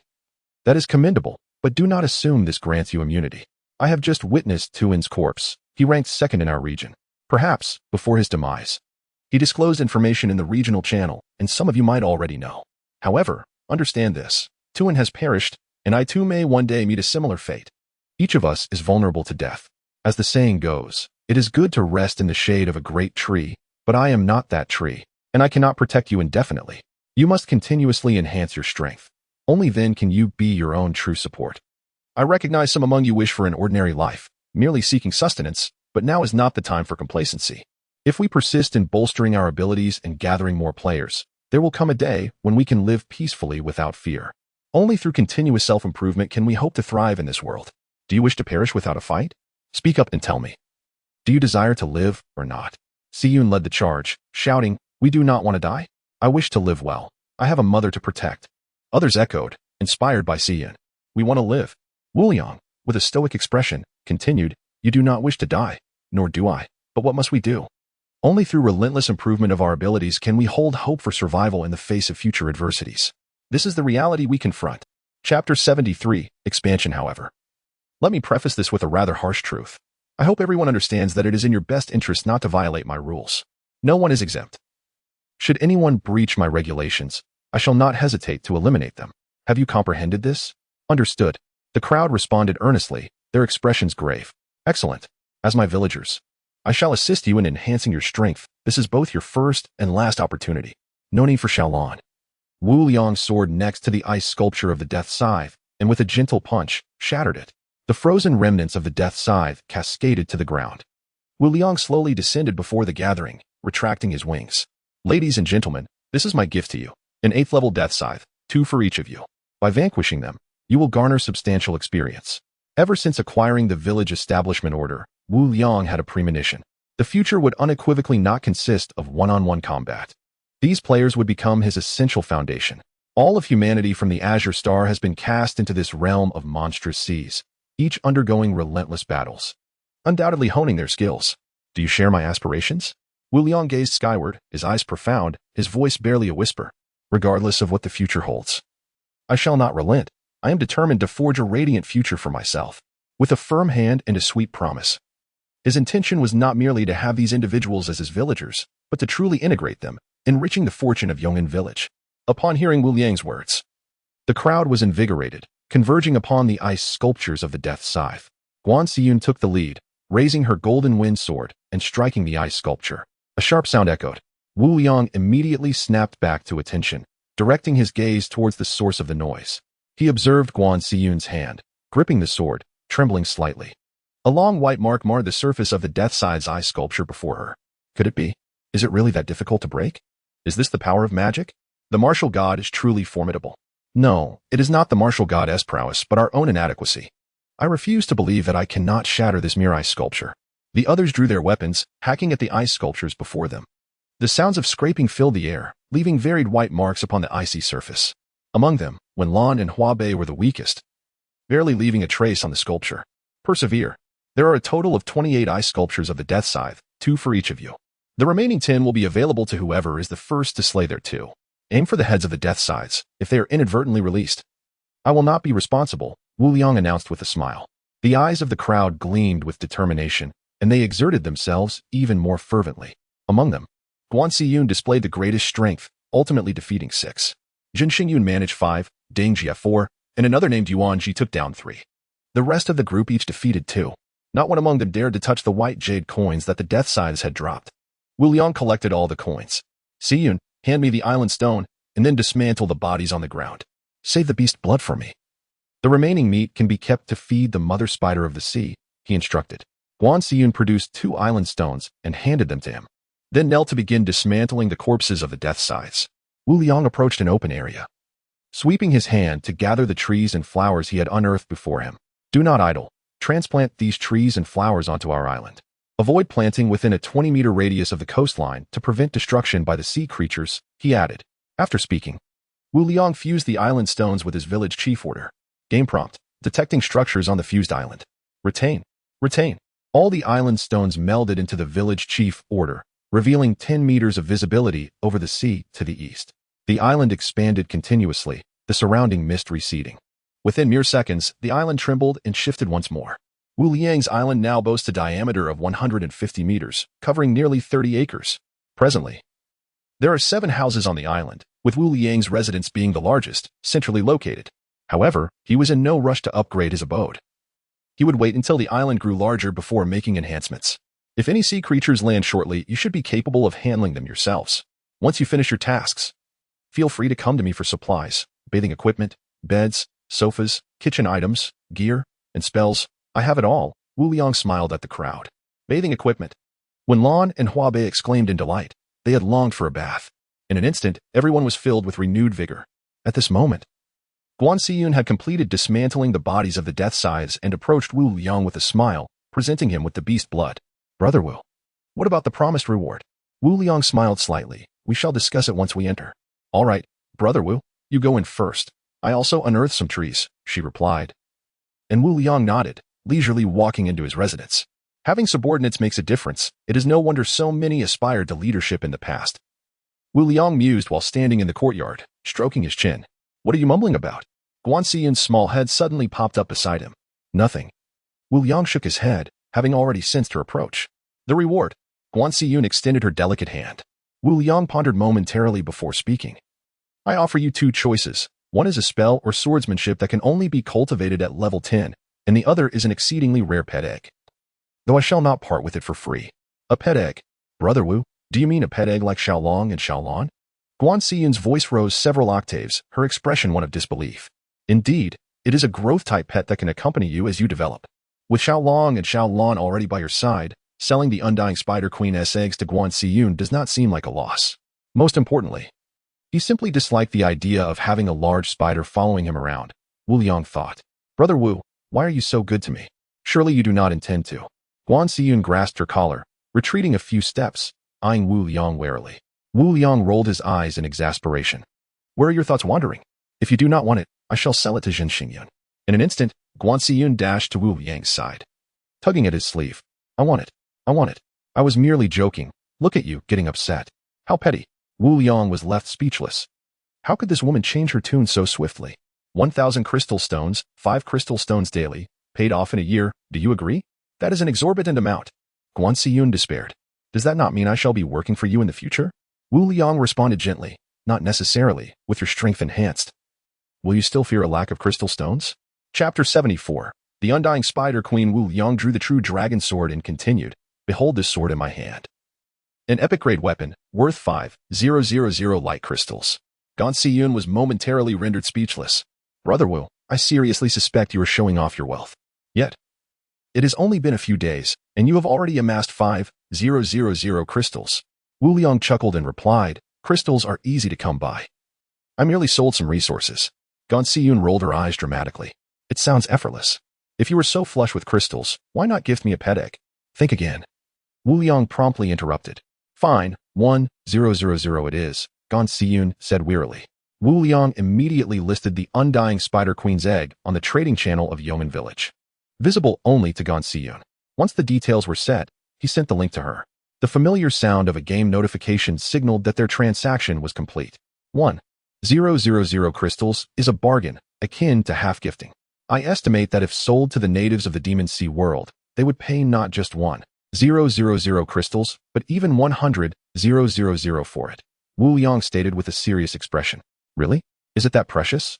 Guan Xiyun exclaimed, clutching the egg in disbelief. More valuable than you can imagine. You will understand in due time. Then I've hit the jackpot. Guan Xiyun placed the egg on the ground, drew the golden wind sword, and pricked her finger, murmuring as she looked down. Wu Liang remained silent, intrigued to see how Guan Xiyun would react to her new pet. The egg emitted a brilliant white light, and a crack appeared on its surface, accompanied by a series of cracking sounds. As the brilliance faded, the form of the Undying Spider Queen emerged. With snow-white hair cascading down, her upper body was human-shaped, tightly enveloped in a white robe. Her delicate face resembled that of an anime character. The lower half was a spider's body, adorned with 8 ruby-like objects resembling eyes. Grasping a scythe as tall as herself, she looked at Wu Liang with a puzzled expression. Upon spotting Guan Xiyun, she joyfully lunged at her feet, rubbing her head against Guan Xiyun's pant leg. She is half human. Wu Liang exclaimed, astonished, as this was entirely different from his expectations and remarkably adorable. How cute. Guan Xiyun beamed, lifting the Undying Spider Queen with affection. Shouldn't you give her a name first? Wu Liang approached, poking the spider's face with his finger. How about Spiderling? No, I will call her Xiaobai. The Undying Spider Queen seemed delighted by the name Xiaobai, laughing joyfully. Brother Wu, I'm heading out now. Guan Xiyun waved at Wu Liang while cradling Xiaobai. What for? To show off to others? Wu Liang asked, puzzled. Guan Xiyun retorted, do you think I'm that superficial? What if a creature from the Demon Sea attacks the island? I need to level up Xiaobai. She is only level 1 right now. Wu Liang suddenly understood. Ah, no need for all that trouble. I have a blood pill recipe that can raise a pet's experience by 500. Really? That is fantastic. Will you give it to me, Brother Wu? Guan Xiyun looked at him with eager anticipation, and Xiaobai seemed to understand, her eyes sparkling with hope. Wu Liang rolled his eyes. You're dreaming. Fine. Just give me the recipe. Let us see how many blood pills it's worth. Guan Xiyun produced a crafting diagram and handed it to Wu Liang. Looks like you were prepared, Wu Liang observed with a wry smile. I initially intended to trade for some crystals, but now I'll trade for blood pills. Wu Liang accepted the diagram and examined it. Rare wheat beer recipe. Not bad. How many blood pills do you desire? Hiki, not too many, just 100. Guan Xiyun grinned. Here you go. I want tea needed. Wu Liang handed the recipe back, urging her to be more realistic in her demands. Hey, I won't joke about this. Guan Xiyun pouted, playfully poking Xiaobai. Ing. Xiaobai gazed at Wu Liang with longing, her eyes glistening. All right, don't say I don't take care of you. I'll cover Xiaobai's experience until she reaches level 20. Wu Liang sighed, having learned the rare wheat beer recipe. This quantity of blood pills was trivial for him. Yay! Guan Xiyun exclaimed, jumping with excitement. Wu Liang then opened the crafting interface to review his newly acquired synthesis formula. Legendary power wristbands, gold crystal 10940. Wood crystal 15340, water crystal 6740, fire crystal 13140, earth crystal 11460, wind crystal 11660, thunder crystal 10940, ice crystal 11940. Fine iron 1510, purple gold 374, rare wheat beer, demon sea wheat 0200G, fermentation agent 01. Water 01L, he had both water and demon seaweed in his yard, but lacked the fermentation agent. The materials for the power wristbands were sufficient. But there was no rush. Searching for the blood pill recipe, Wu Liang crafted 6 blood pills and handed them to Gan Siyun. What level are you now? Level 8. I'll reach level 9 tomorrow. Perfect. You just need to feed Xiaobai 5 blood pills, and save the last one for when you reach level 9. Gan Siyun took the blood pills and fed them to Xiaobai one by one. Xiaobai's aura intensified, her body expanding until she reached a size of over 50 centimeters before gradually stopping. What abilities does she possess? Wu Liang inquired, curious. Death Scythe, Silk Control. Weakness Evil Eye, Gan Siyun replied. Impressive abilities. Wu Liang handed Gan Siyun some Death Scythe meat, exchanged a few casual words, and returned to his bedroom. He opened the crafting interface and selected the legendary power wristbands, confirming the creation. With the familiar game notification, a pair of circular wristbands materialized in Wu Liang's hands. They measured about 5 centimeters in length, shimmering in gold, adorned with intricate purple patterns. I expected only one, but to my surprise, it's a pair. Legendary power wristbands can be worn on the wrist, universally enhancing physical strength, a rare combat-oriented equipment. Wu Liang donned the wristbands, positioning them snugly around his forearms. They felt light, and the interior had a slight suction, adhering to his skin. Almost immediately, Wu Liang felt a warm current surge through his arms, as if infused with a newfound energy. Indeed, my strength has increased by at least 50%. Wu Liang clenched his fists, reveling in his newfound power. Chapter 75, The School of Thunderfish of the Demon Sea. He then took out a stone and crushed it with great force, resulting in a painful sensation. Wu Liang brushed off the dust from his hands and leisurely settled onto the sofa to brew a pot of tea. He opened the compendium of the demon sea creatures, beginning to diligently memorize the information on those above level 20. There were only a few hundred species of demon sea creatures at this level, and most were marked with the potential for growth. Among them was the siren he had encountered earlier. Demon Sea Siren, a gentle, social creature of the demon sea, possessing remarkable intelligence, reaching adulthood at level 30, with further potential for growth. The eyes of the multi-eyed demon sea creature can accelerate their development, and each siren produces a tear once in their lifetime, which is extremely precious. Abilities, enchantment, water dragon chant, etc. Unlike creatures below level 20, their weaknesses were no longer displayed. Most abilities were annotated with a level indicator, and many were humanoid in form. It seemed that any intelligent demon sea creature with abilities marked in such a manner might be capable of learning spells. The information was scant, and further understanding would require time. Time passed swiftly, and soon, Gan Siyun led other villagers to seek him out. Wu Liang engaged in substantial trade with them, exchanging resources such as wood, stones, bathing equipment, beds, and kitchen utensils. They also procured a legendary crystal lamp, which took Wu Liang by surprise. However, he soon understood, as he had previously sold them exquisite crystal lamps in the regional channel without restrictions against resale. After each person had slain 2 Reapers of Death, they had all advanced to level 5 and above. Furthermore, everyone borrowed the meditative technique and 2 spells, Golden Arrow Technique and Wind Shield Technique, one for offense and one for defense. These spells could be cultivated at level 5, with Wu Liang setting the borrowing fee at 100 crystal stones, payable within 30 days. The couple, Jin Xingyun, also borrowed the Wind Shield Technique once more. Subsequently, Gan Siyun guided them to the training room. Wu Liang continued to peruse the compendium of demon sea creatures. Having read it once, he had nearly memorized it completely. During mealtime, he quietly lurked in the world channel. The actions of Hongwu were exceedingly domineering. Was it true that he killed without hesitation? What was happening? Did you not see? He established a village and forced others to become villagers. Upon refusal, he simply murdered them. Wasn't an alliance with Hongwu a favorable option? He possessed such strength? No. It is said that he obtained a village establishment decree, allowing him to create a village. What use is that? Is the brother questioning the usefulness of such a decree jesting? It is rumored that the village establishment decree is recognized by the world, far superior to a loose alliance. Indeed, possessing a village establishment decree equates to securing one's status, and it is uncertain who takes precedence in an alliance. Most importantly, the decree can be upgraded to establish cities or even nations. By the way, how did you 2 upstairs come by this knowledge? Keep it confidential. Goodness. Does that imply Hongwu intends to become emperor in the future? You think so? I suspect that the 2 brothers earlier also acquired a village establishment decree. Speaking of which, Wu Liang should have one too. Wu Liang, perhaps, but I see him as merely a fleeting trend. Brother, do not be overly envious. Regardless, once the regional channel updates tonight, we shall discern through combat power. If only I could obtain a village establishment decree as well. Being an emperor for a while would be delightful. I see you're daydreaming. The discourse was rife with speculation, predominantly revolving around Hongwu's violent actions. Indeed, I was not the only one with a village establishment decree. Wu Liang was not at all surprised. With so many players, a few fortunate ones were inevitable. However, the notoriety of Hong Wu had spread like wildfire, rendering him a fool. Wu Liang scoffed disdainfully. Such a person as Hong Wu was destined for a short-lived journey. Acquiring a modicum of power had inflated his ego, and one day he would face the consequences. This incident served as a reminder to Wu Liang. One should not emulate Hong Wu. Switching to the regional channel. The group was also engrossed in discussions regarding the village establishment decree. War God, I am certain there is a village establishment decree. Why do you say that? Did you forget? On the War Goddess Island, there is a stone tablet inscribed with Eternal Peace Village, is there not? Indeed, previously, when Lord Zhun encountered the War God, he shared a picture.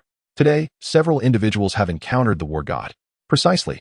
If only I could meet the War God too. Being a villager or not is of little consequence, but being with the War God ensures safety. It is the same for me. I live in constant fear daily and cannot sleep well. Wu Liang smiled faintly, continuing to lurk quietly in the regional channel. The villagers exhibited little resistance to becoming his subjects, which was a positive sign. Soon, noon arrived, and the island gently trembled, coming to a halt. Zhen Xingyun led the other villagers out of the training room. Let us go gather resources, Wu Liang said with a smile to the group. But how shall we organize with so many of us? Zhen Xingyun voiced her concern. Wu Liang pondered for a moment and replied. Resources around the island refresh every 2 hours, totaling 4 times. You shall form groups of 3 to gather resources, with the last round being a collective effort. Xiyun and Xingyun are heading to the seabed, so you two should gather first. I shall not join. As a leader, one must exhibit grace. Moreover, as long as they gathered treasure chests of gold quality or above, he had a chance to obtain a fortune back. Brother Wu, wouldn't he that waste your health points? Gon Xiyun hastily inquired. I have plenty of health points left each day. It is of no concern. Xiyun, you and Xingyun will head underwater together. Be cautious. I shall go ahead. At this moment, the group had arrived at the shore, and without waiting for further conversation, Wu Liang directly dove into the sea with Xiaolong, and Xiaolong swiftly returned to their normal sizes, closely following Wu Liang as they descended. In the increasingly dark waters, light began to emerge, revealing luminous demon sea fish and plankton entering Wu Liang's view. Caution! A swarm of thunderfish of the demon sea is foraging below. Wu Liang halted abruptly. Demon sea thunderfish, level 20 demon sea creatures, approximately 1 meter in size. Known for their social behavior, appearing in swarms of at least 1,000, possessing the power of lightning, and exhibiting remarkable speed and sensitivity. Xiaolong halted beside Wu Liang, looking at him in confusion, as if questioning why he had stopped. Contemplating the swarm of level 20 thunderfish beneath him sent shivers down Wu Liang's spine. Let us ascend, Wu Liang instructed the 2 little ones, immediately swimming upwards. Caution! The swarm of thunderfish has detected your presence. Prepare for battle. Xiaolong, halt. Prepare for combat. Wu Liang's pupils constricted as he focused intently on the depths below. Chapter 76. The white jade coins exceed 10,000. The European Emperor system prepared him for battle, indicating that escape was futile. He had no sanctuary and must confront the challenge ahead. The ramifications of retreating to his island while pursued by the fearsome thunderfish of the demon sea were too dire to contemplate. Indeed, beneath him, an immense shoal of fish materialized in the abyss, stretching as far as the eye could see. Wu Liang involuntarily gasped. Each thunderfish was cloaked in an inky darkness, its maw brimming with iron-like teeth, surging swiftly toward him. Surprisingly, these creatures bore 2 diminutive claws beneath their bellies. Their velocity was astonishing, within mere moments. They closed the distance from 500 meters to just 50. Xiaolong, attack! Wu Liang bellowed, his left hand weaving intricate gestures of a spell. Ethereal arrows of energy, each a foot long and tapering to a point, erupted around him, launching toward the horde of thunderfish. Airfish storm. Xiaolong, ever astute, sprang into action at Wu Liang's command. A small vortex appeared before Xiaolong, seemingly conjured from thin air. As it hurtled towards the massive thunderfish without any visible effort on Xiaolong's part, the vortex expanded, wind swirling within it, ensnaring several unsuspecting thunderfish. Xiaolong, not to be outdone, exhaled a plume of ghostly blue flame. Upon contact with the horde, the fire erupted violently, scattering sparks that ignited the thunderfish in an instant. Game notification. Experience 50. Game notification. Pet Xiaolong Experience 1. Game notification. Pet Xiaolong Experience 1. Game notification. Experience 50. Game notification. Pet Xiaolong Experience 1. The relentless notifications echoed in his ears. A tremendous gap was torn through the horde by their combined onslaught, staining the waters crimson with blood. Countless carcasses of thunderfish descended to the ocean floor. As the remaining thunderfish closed in on Wu Liang, he had no time to cast expansive spells. With a sudden burst, ethereal wings unfurled from his back. He twisted, spun, leaped, and floated gracefully, much like a butterfly flitting through a garden, evading harm's grasp. The true dragon sword in his hand moved with precision, dispatching each thunderfish that dared to approach him. An invisible force flowed through the sword, invigorating his very being. Wu Liang felt as if he had consumed a potent elixir, invigorated instead of fatigued. Beside him, Xiaolong, engulfed in ghostly flames, incinerated any thunderfish that ventured too close. However, Xiaolong struggled against the onslaught, continuously releasing bubbles to shield itself. The thunderfish that Wu Liang had just vanquished were quickly replaced by a new swarm, leaving him unable to assist Xiaolong. Cold Moon Sword Technique. Wu Liang seized the moment to unleash the essence of the cold moon, causing the surrounding waters to chill abruptly, halting Xiaolong's flames. A crescent moon materialized at the tip of his sword, slicing toward the densest cluster of thunderfish. With a resounding crash, the waters erupted into a powerful undertow, raining down the dismembered remains of hundreds of thunderfish. Accompanying them, the white jade coins scattered into the depths. Game notification. Experience 50. Game notification. Pet Xiaolong Experience 1. Game notification. Pet Xiaolong Experience 1. Game notification. Player level 1. Game notification. Experience 10. Game notification. Pet Xiaolong Experience 1. Game notification. Pet Xiaolong Experience 1. Wu Liang felt a surge of energy revitalizing him, expanding beyond his previous limits. Without hesitation, he maneuvered to a location free from thunderfish and unleashed another cold moon sword intent. The waters exploded, drastically reducing the number of thunderfish. Realizing they faced a formidable opponent, the remaining thunderfish recoiled in fear. A deep, unusual voice echoed, prompting the creatures to retreat. Xiaolong finally broke free from their harassment. With a fierce roar, Xiaolong shattered the bubbles encircling it, sending a vortex racing toward the fleeing thunderfish. Wu Liang employed the thunder step, his figure flashing as he struck down each thunderfish that approached. Despite their incredible speed, they quickly distanced themselves, vanishing into the depths. Xiaolong roared in determination, preparing to pursue the thunderfish. Do not chase the retreating foe. Wu Liang called out to halt Xiaolong. With a look of dismay, Xiaolong swam to Wu Liang's side. It's all right. Their speed is too great. You emerged unscathed, did you not? I shall reward you with roasted meat tonight. And of course, Xiaolong too. Wu Liang reassured, gently patting Xiaolong's head. Xiaolong's demeanor brightened. Let us gather our spoils. Wu Liang beckoned the two companions, retracting his wings and diving deeper. In less than 10 minutes, they reached the ocean floor, where the remains of thunderfish lay scattered, glimmering with white jade coins. A swarm of lanternfish and tiny ephemeral creatures feasted on the carcasses, scattering in fear at Wu Liang's arrival. Unperturbed, he planted his feet on the seabed and began collecting his bounty, reassured by the European Emperor System's alerts should any danger arise. Not a single white jade coin was overlooked. After over an hour, he had amassed every last treasure. His total of white jade coins had surpassed 10,000. And he had gathered over 2,000 pieces of thunderfish meat. Though lacking any special properties, the meat was exceptionally delicious. He also collected 452 pieces of beast skin, and the quantity of seawater beast blood was staggering, totaling 300 liters alongside his existing stock. What a lucrative endeavor. Wu Liang beamed with delight. Though there might be further treasures yet undiscovered on the ocean floor, he had exhausted his search. Xiaolong and Xiaolong appeared fatigued, clearly worn from the battle with the thunderfish. I will assess our surroundings. We shall rest here for a spell. Having reached level 21, he was now a third-tier chi refiner and needed time to acclimate to his body's condition. During his prior discussions with Mu Qing, the leader of the mermaid tribe, he had garnered a clear understanding of the practices below the third tier. While knowledgeable, the nuances required personal experience to fully grasp. Wu Liang guided his two companions to a large rock, where they began to survey their surroundings. Chapter 77. The abandoned tomb before them lay an underwater mountain range, where formidable sea creatures slumbered, posing a significant threat. To the left, a group of sea horsemen lingered, near which a silver treasure chest could be found. To the right, the area was desolate, inhabited only by a few lanternfish that could serve as pets. In the far distance behind, an abandoned tomb was visible, rumored to conceal valuable treasures, including a purple gold chest hidden deep within. Remaining in this vicinity posed no danger, provided one did not approach the underwater mountain range. Having determined their destination, Wu Liang settled on a large stone with his two companions. Moments ago, Gan Siyun and Deng Jie had each gifted him a golden fortune bag, and he surmised that Gan Siyun had already ventured into the sea. Contemplating this, Wu Liang sent her a private message, advising her to avoid the underwater mountain range upon sighting it, before closing his eyes to meditate. As he withdrew from the external world, Wu Liang gradually entered a state of ethereal tranquility. Within his mind, his internal organs materialized, revealing a multitude of intricate meridians. Vivid red blood coursed through his veins, and he felt a fleeting disorientation. Was this what inner vision entailed? A wondrous corporeal realm unfolded in his consciousness, as his spirit descended to the energy sea beneath his navel.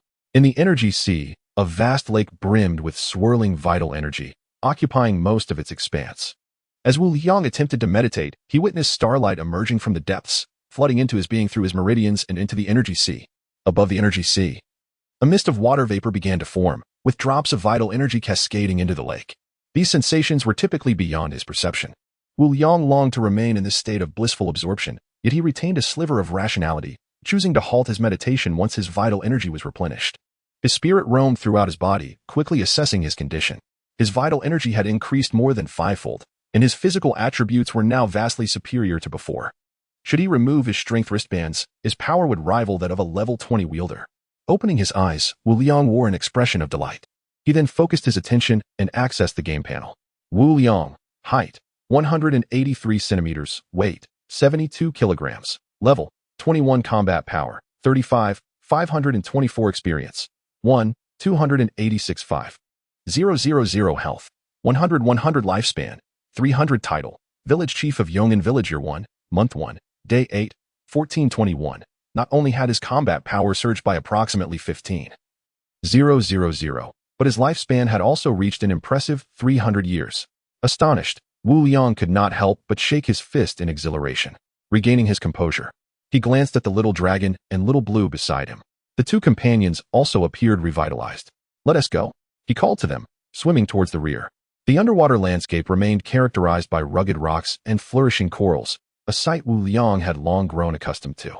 Meanwhile, the two little creatures joyfully darted in and out of the peculiar rocks and coral reefs. After approximately 30 minutes, the trio arrived at a spacious section of the seabed, surrounded only by scattered luminous coral reefs. Pause. The abandoned tomb lies just beneath the seabed. Is it right here? Wu Liang pondered, halting his pace to search for the entrance to the tomb. Below your feet lies the abandoned tomb. The entrance appears to be nearby. Below your feet lies the abandoned tomb. The entrance seems to be in this vicinity. Stop here. Digging will lead to the entrance of the abandoned tomb. Wu Liang ceased his movements, drew out a shovel, and swiftly unearthed a dark opening. The sea water rushed into the crevice. This is an abandoned tomb, previously excavated, yet still containing valuable treasures. Deep within lies a purple gold chest, but it is guarded by a tiger-headed fish, so beware of the wraiths it commands. If a wraith invades your body, the consequences could range from severe illness to death. Wraiths fear light. Wield a crystal lamp to keep them at bay. The description of the tiger-headed fish materialized in his mind. To label it merely as a fish would be misleading. This creature possessed human-like limbs, its body covered in scales, with a pair of fins on its sides. Sporting a massive tiger's head and short fins on its cheeks, it preferred to dwell in darkness. Its claws razor-sharp and its scales remarkably resilient. However, apart from controlling wraiths, it wielded no other magic.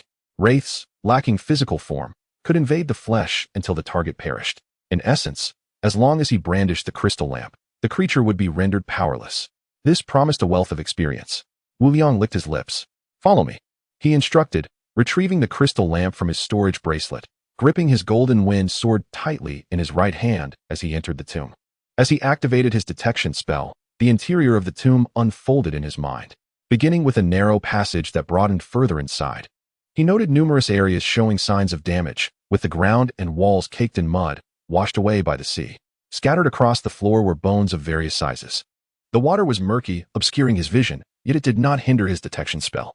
Indeed, the tomb had been excavated before. Wu Liang pressed onward, the bones beneath his feet crumbling to dust with the slightest pressure. The sound echoed eerily within the tomb, creating an unsettling atmosphere. At that moment, Wu Liang detected several ethereal figures ahead, floating there. There were merfolk, shark men, thunderfish, and shellfolk, a myriad of specters. Wraiths? Wu Liang squinted. However, as he advanced, the light from the crystal lamp illuminated the space ahead.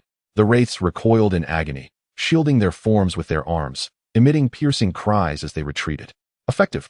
Wu Liang continued to forge ahead. He wondered whether these wraiths could be vanquished. He recalled the bestiary describing them as lacking physical damage. This could imply two possibilities. Either their forms were merely illusions, or their attacks were too feeble to inflict harm.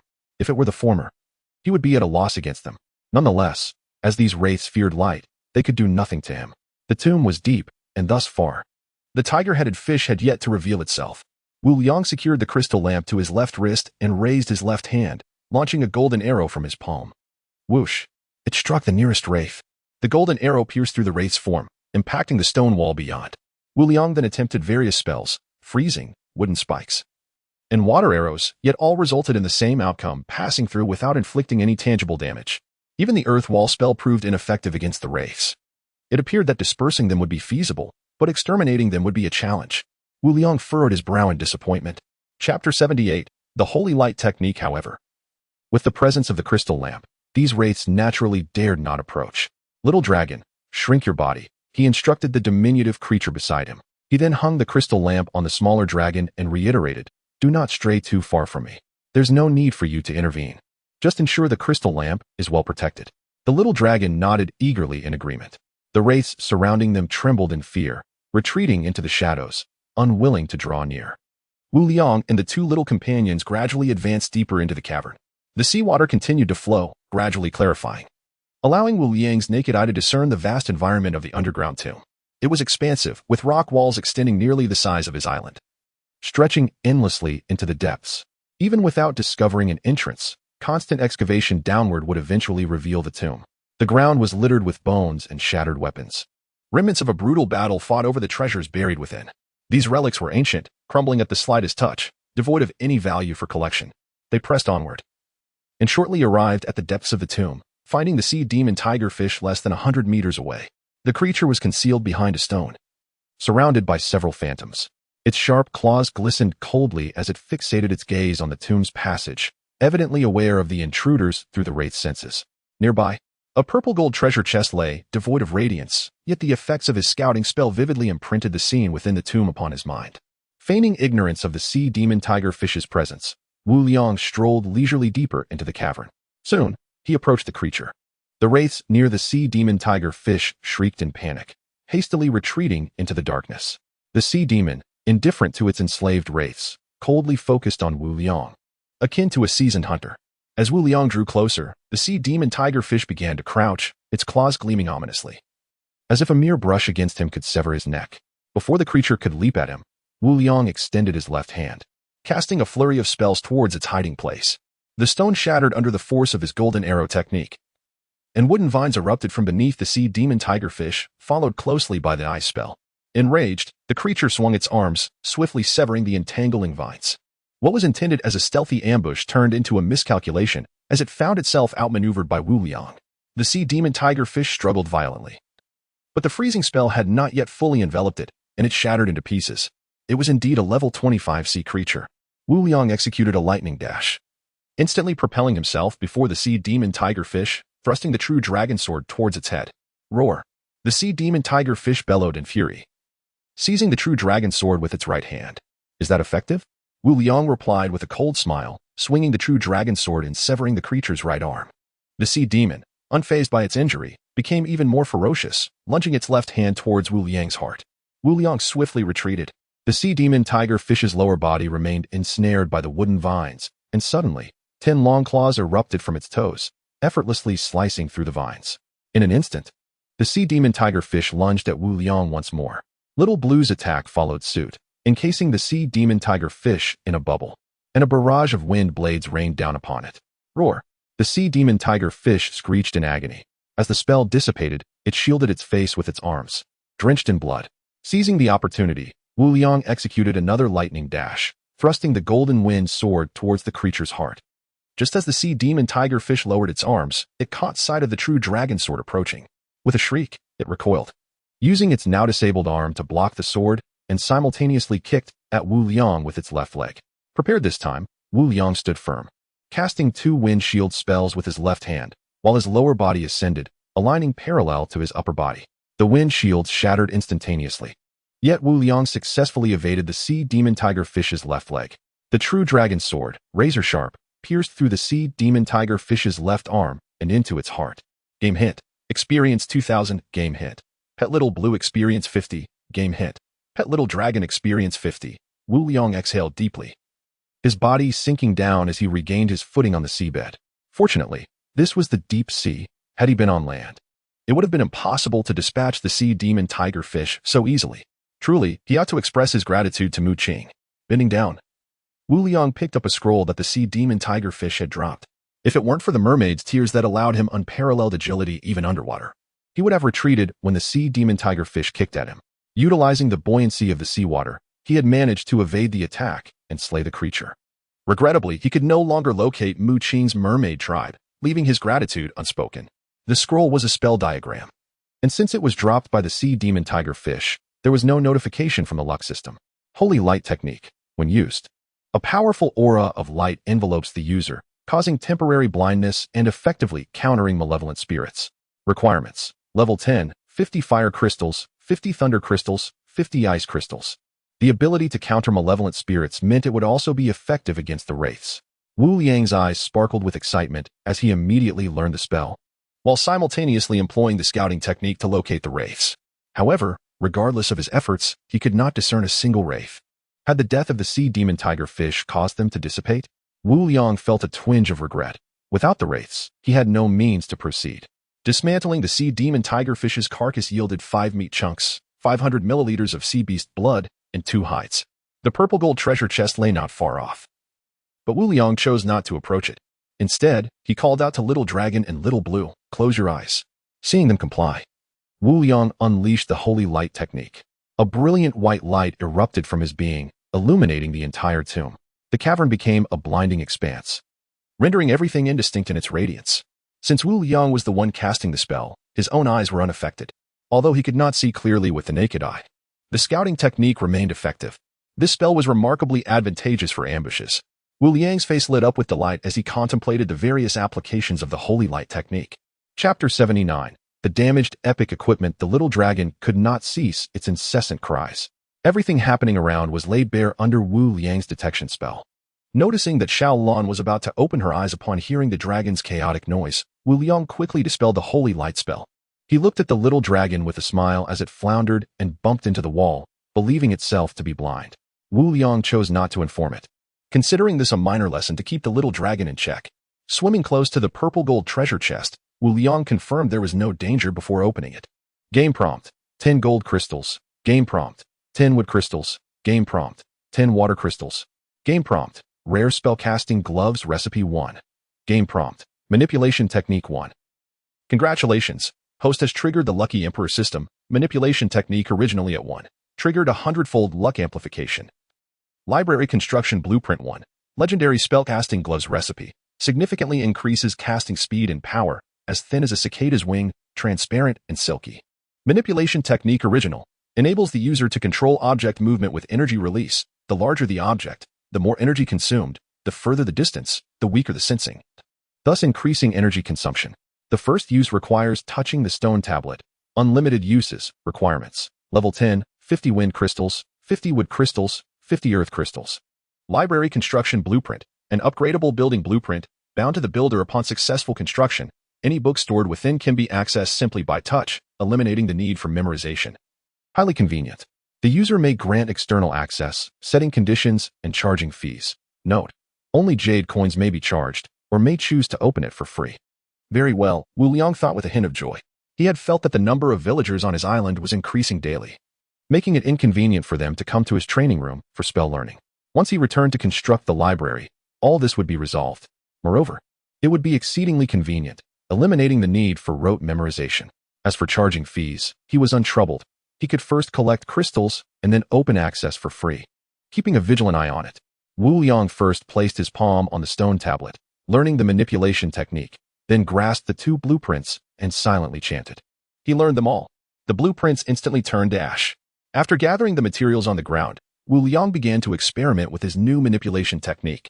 He focused his mind on a piece of rubble on the ground. His internal energy flowed in a peculiar manner, causing the rubble to rise suddenly. It moved in all directions, up and down, according to his will, as if it were an extension of his arm. The energy consumption was minimal, roughly equivalent to casting a water arrow spell. Wu Liang began directing the rubble forward. The energy consumption gradually increased, and his connection to the rubble weakened. After about 200 meters, he could no longer sense it. Ignoring the rubble, Wu Liang concentrated on the true dragon's sword in his hand. Whoosh! The sword soared from his grasp, transforming into a streak of light that struck the stone wall. Using the manipulation technique, Wu Liang extracted the true dragon sword while simultaneously employing the detection spell. He maneuvered the sword within the detection range, practicing its movements. Once familiar with a mere thought, the true dragon sword flew back into his hand. This was akin to the legendary flying sword. Wherever his detection reached, the true dragon sword could follow. Striking down enemies from 1,000 miles away was no longer a dream. Although using both manipulation and detection techniques had reached his limits, relying solely on the sword's inherent sharpness was not something he limited. Meanwhile, the little dragon continued to flail about. Suddenly, it felt a tightness throughout its body, as if it no longer belonged to it. Moo moo moo. The little dragon cried out in terror, struggling incessantly. Finally, it regained control of its body, its vision returning. Lying at the seabed, it blinked hard, bewildered. This indicated that the energy cost of manipulating living beings was significantly greater than that of inanimate objects. And the stronger the living creature, the harder it was to control. After finishing the manipulation technique experiment, Wu Liang addressed the little dragon lying on the ground. Will you behave from now on? The little dragon nodded vigorously, having been quite frightened. Then let us proceed. Wu Liang gently patted the little dragon's head and continued onward. This time, there were no further incidents. Before long, the trio arrived at a vast stone chamber. At its center lay a damaged coffin, adorned with strange carvings that hinted at its extraordinary nature. Legendary coffin, a coffin for powerful beings to rest after death, filled with ominous energy, now decayed. The coffin's lid had been opened, and as Wu Liang approached, he found it empty. A gentle touch turned the coffin to dust. Even legendary items could not withstand the ravages of time, Wu Liang mused. Did you not notice the small pit beneath the coffin? A prompt from the system alerted Wu Liang to a small pit on the ground, buried beneath the ashes of the coffin. Could this be a treasure hidden within the tomb? Wu Liang's breath quickened as he immediately took out his shovel and began to dig. A long black staff emerged before his eyes, topped with a magnificent purple gem. Its appearance was exquisite, with 9 dragons intricately carved around the shaft. Wu Liang stored the shovel and bent down to pick it up. Game prompt. Epic Samurai Staff damaged. 1. It was indeed an epic item. Wu Liang's eyes sparkled as he tightly grasped the 9-dragon staff. Epic Samurai Staff, originally belonging to the Sea Emperor, now in a damaged state, requiring space stones and purple crystals for restoration. When used, it grants terrifying abilities, significantly enhancing casting speed and spell potency. He lacked purple crystals, but had plenty of the others. Wu Liang attempted to cast a gold arrow spell. A gold arrow, about a foot long, instantly materialized at the tip of the samurai staff, appearing as if forged from gold rather than condensed energy. Go. The gold arrow left a trail in the sea, shattering the boulder instantly. The arrow still had power, continuing to strike the distant stone wall, creating a deep hole. The speed and strength of his casting had increased by more than tenfold. He proceeded to test several other spells, each showing marked enhancement, particularly the detection spell. With the same amount of energy, he could now sense up to 1,000 meters. The binding technique also exhibited increased resilience. The little dragon's dragon flames burned for nearly half a minute before turning to ash. After playing around for a while, Wu Liang put the staff away. Goodness! If he could create the spellcasting gloves, he would become a mobile artillery platform. He could hardly wait to see what it would be like once restored. Chapter 80. Encounter with the abyssal sea snail within the tomb. No other treasures remained. Wu Liang, carrying the crystal lamp, wandered around briefly before departing. Accompanied by Xiao Long and Xiao Lan, he stepped outside and stowed the lamp away. Directly ahead lay the path he had traversed, rendering any glance unnecessary. To his left, in the distance, an abyssal sea snail slumbered, and the prospect of incapacitating it promised bountiful rewards. To the right, a school of abyssal flesh fish swam, and vanquishing them would yield a substantial food supply. Behind him, a cave housed a golden treasure chest, yet it belonged to the abyssal venomous python, a territory rife with toxic mists. Thus, it was prudent to forego that option. Without further deliberation, Wu Liang swam toward the left. The abyssal venomous python was a level 30 creature of the abyss, and approaching it would be tantamount to courting death. Besides, he was not in want of food, as it was readily obtainable, while encounters with the abyssal sea snail were rare. Wu Liang possessed a credibility trading token, allowing him to swiftly ascertain the trust of the abyssal sea snail. He had no intentions of robbery, aside from trading. He wished to pose a few inquiries to the creature. Exercising caution, he refrained from using his detection skill, uncertain of whether the snail might notice. After a while, Wu Liang arrived near a colossal stone. Within a hollow of the stone lay the shell of an abyssal sea snail, evidently in slumber. However, upon hearing faint sounds, the snail jolted awake and emerged abruptly from its shell. This particular snail bore a striking resemblance to one he had encountered previously. albeit more rotund and adorned with golden-rimmed spectacles. Upon noticing Wu Liang, the creature partially submerged itself back into the stone, prepared to flee at a moment's notice. Not only could it burrow into the earth, but it could also evade into the rock. This revelation startled Wu Liang. He waved the credibility trading token in his hand.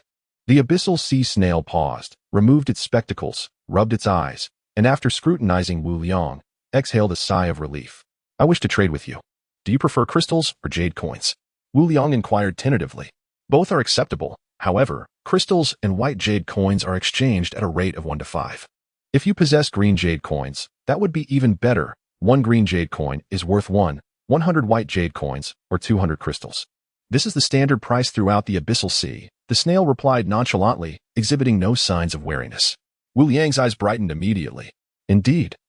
He had extracted the exchange rates for white jade coins and crystals from the creature's words. Isn't 1 green jade coin equal to 1,000 white jade coins? He queried.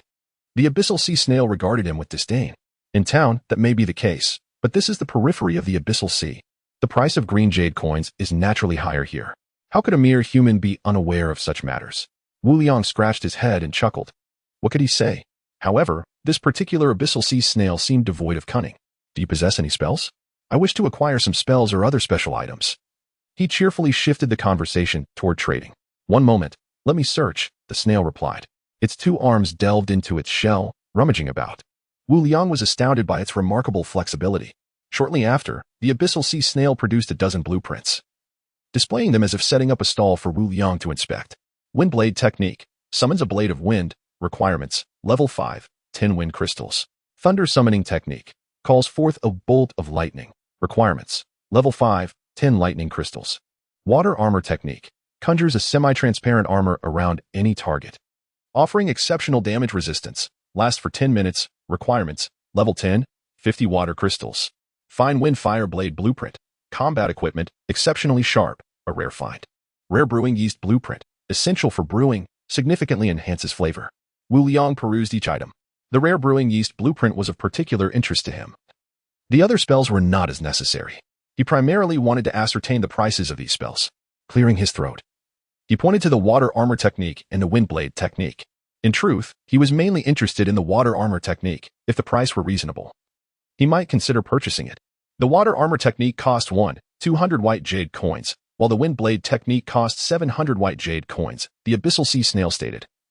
Arms crossed, a smile on its face. And what about these?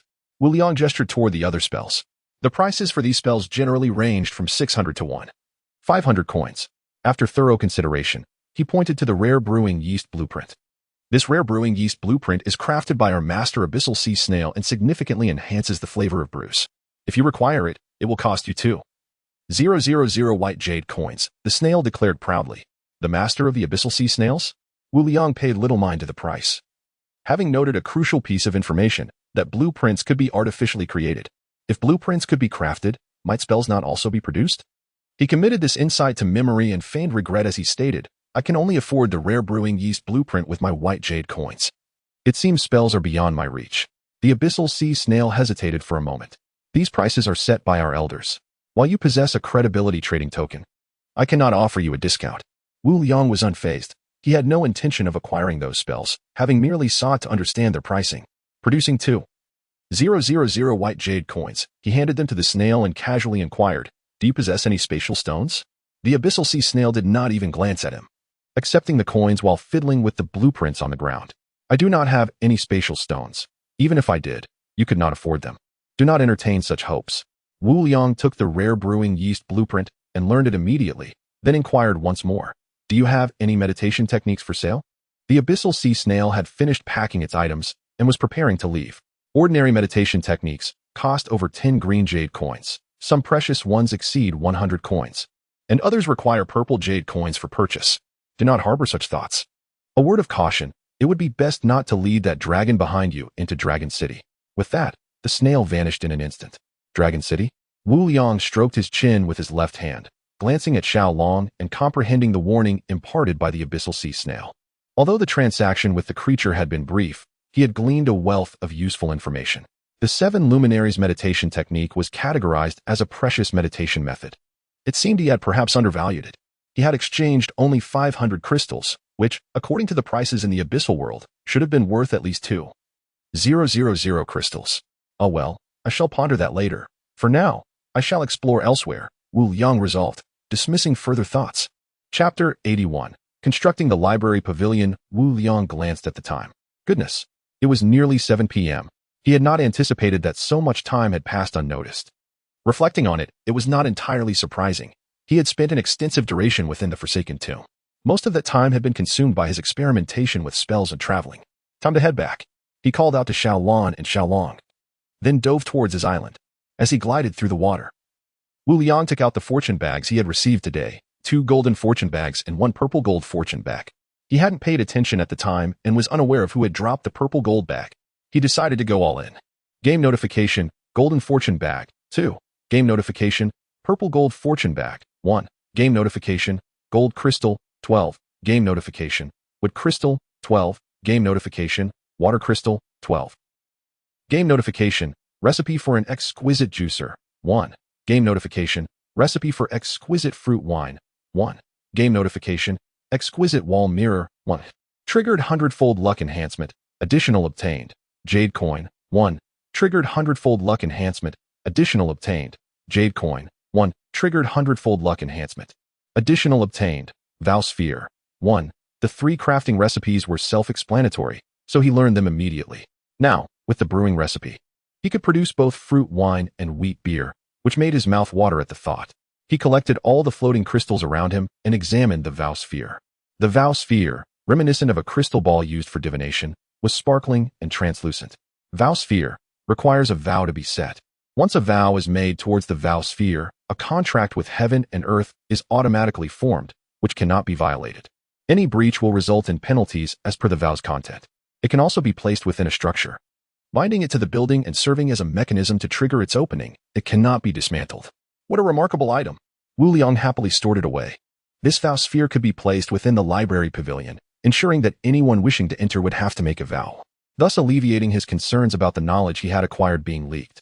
He ascended rapidly, much quicker than his descent, and encountered no incidents.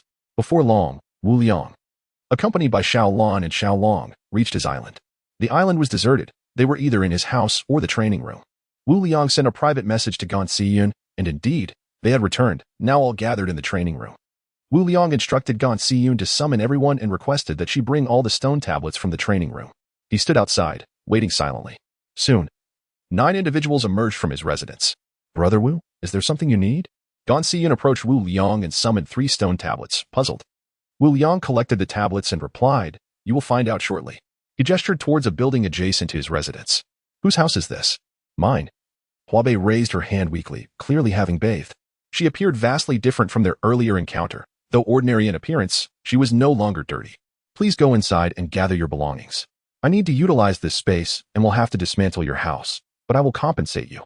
Although he was the master of the island, he could only construct and demolish buildings on it. All right.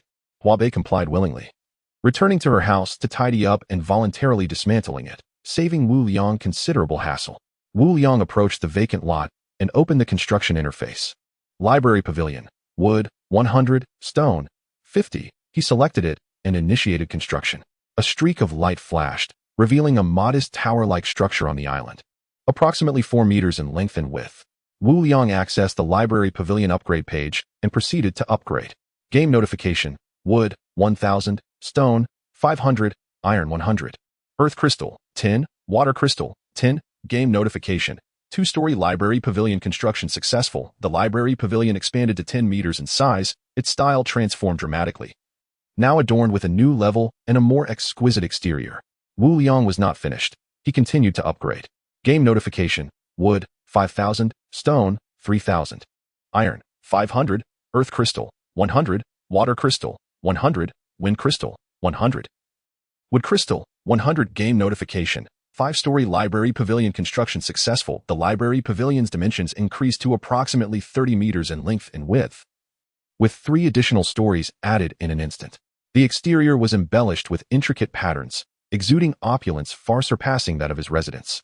The wood and stone accumulated from interest over the past few days had dwindled to just over 100 units, with not a single wind crystal remaining. The 9 individuals behind Wu Liang gazed in astonishment as he constructed such a grand edifice in a short span of time. their jaws agape. Gan Siyun was the first to regain her composure. Brother Wu, what is this? Wu Liang smiled gently, producing the vow sphere and approaching the entrance of the library pavilion. This is the library pavilion. All the spells I acquire will be stored within, accessible in exchange for jade coins. Gan Siyun's voice rose several octaves. Brother Wu, do you know the exchange rate between jade coins and crystals? Indeed, moving forward, transactions among our villagers will primarily utilize jade coins. Now is the time to capitalize on the ignorance of players in the world. There is much to discuss on that front. The stipulations of the vow were straightforward. No one may enter the library pavilion, and all knowledge acquired within must remain confidential. Any violation would result in dire consequences. Wu Liang then bound the vow sphere to the library pavilion. The sphere in his hand suddenly soared into the air, and a half-height stone pillar rose on the left side of the library pavilion, upon which the vow sphere settled securely. As the master of the library pavilion, Wu Liang was exempt from making a vow. With a mere thought, the grand doors of the pavilion swung open. He turned and indicated the vow sphere behind him. This is the vow sphere. To enter the library pavilion, one must agree to the terms of the vow, and only then will the doors open. I will place the meditation methods and spells you have learned previously within. You shall make your vow, enter, and study again. If you wish to learn anything else thereafter, it will require jade coins. Once you have sworn your vows to enter the library pavilion, I will explain further matters. With that, Wu Liang stepped directly into the library pavilion. Inside the first floor, rows of enormous bookshelves stood, yet they were all blank. Wu Liang approached one of the shelves and placed all the stone tablets atop it. Beneath each tablet, a line of text appeared, detailing the original descriptions of the tablets. The final line indicated the price, displaying as not set. Chapter 82. Auctioning goods. At this moment, the doors of the library had been securely closed. Wu Liang set the prices for all spells except for the 7 solar meditation, golden arrow technique, and wind shield technique. Gan Siyun was the first to enter, and as she stepped through the threshold, the door promptly shut behind her. Siyun, why not touch these 3 stone tablets and see what happens? Wu Liang beckoned her. All right. Gan Siyun replied. Her curiosity piqued as she placed her palm upon the tablet of the 7 solar meditation. Instantly, her eyes glazed over, and after a few moments, she returned to her senses. How extraordinary. It's just like learning a spell blueprint. Gan Siyun exclaimed, turning excitedly towards Wu Liang. Oh, have you acquired a spell blueprint? Wu Liang quickly grasped the essence of her words. Yes, indeed. Today, I obtained a sound wave technique that can disrupt thoughts and render the target deaf and off balance. Brother Wu, would you like to learn it? I can teach you if you're interested, Gan Siyun offered eagerly. That's a commendable ability, but I shall pass. Wu Liang shook his head. He had already mastered a dozen spells, discarding those that were less potent or lacked special effects. Although the sound wave technique was indeed impressive, it conflicted with Xiaolong's dragon roar. Gan Siyun expressed her disappointment. All right then. She proceeded to revisit the other 2 techniques as others trickled in. Once everyone had reacquainted themselves with the spells, Wu Liang established the prices for the 7 solar meditation, golden arrow technique, and wind shield technique. He surveyed the room with a serious expression. I have set prices for all the sword techniques, movement techniques, spells, and meditative practices I have acquired. In this world of the magic sea, level 5 spells start at over 600 white jade coins, while level 10 spells exceed 1,200. However, these will only be sold to you, hence the prices are significantly lower than those outside. The exchange rate is 5 white jade coins for 1 crystal stone. And if you lack white jade coins, you may trade crystal stones with me. The 7 solar meditation, which is originally priced above 100 green jade coins, equates to over 2,000 crystal stones by conversion. Nonetheless, I have set its price at 10,000 white jade coins. I say this not to solicit gratitude, but to illustrate the tangible benefits of becoming my villager. As Wu Liang finished, Yuanji hesitated before speaking. God of War, I have a question that I am unsure whether to ask. Speak freely, Wu Liang encouraged gently. Yuanji gazed earnestly at Wu Liang. God of War, do you wish to establish a nation and become its emperor? I do not deny having such aspirations. Primarily, I wish to create a sanctuary for all players, allowing everyone to live peacefully and prosperously as before. However, I cannot accomplish this alone. It requires the collective effort of us all. The purpose of the village construction decree has already circulated among all players.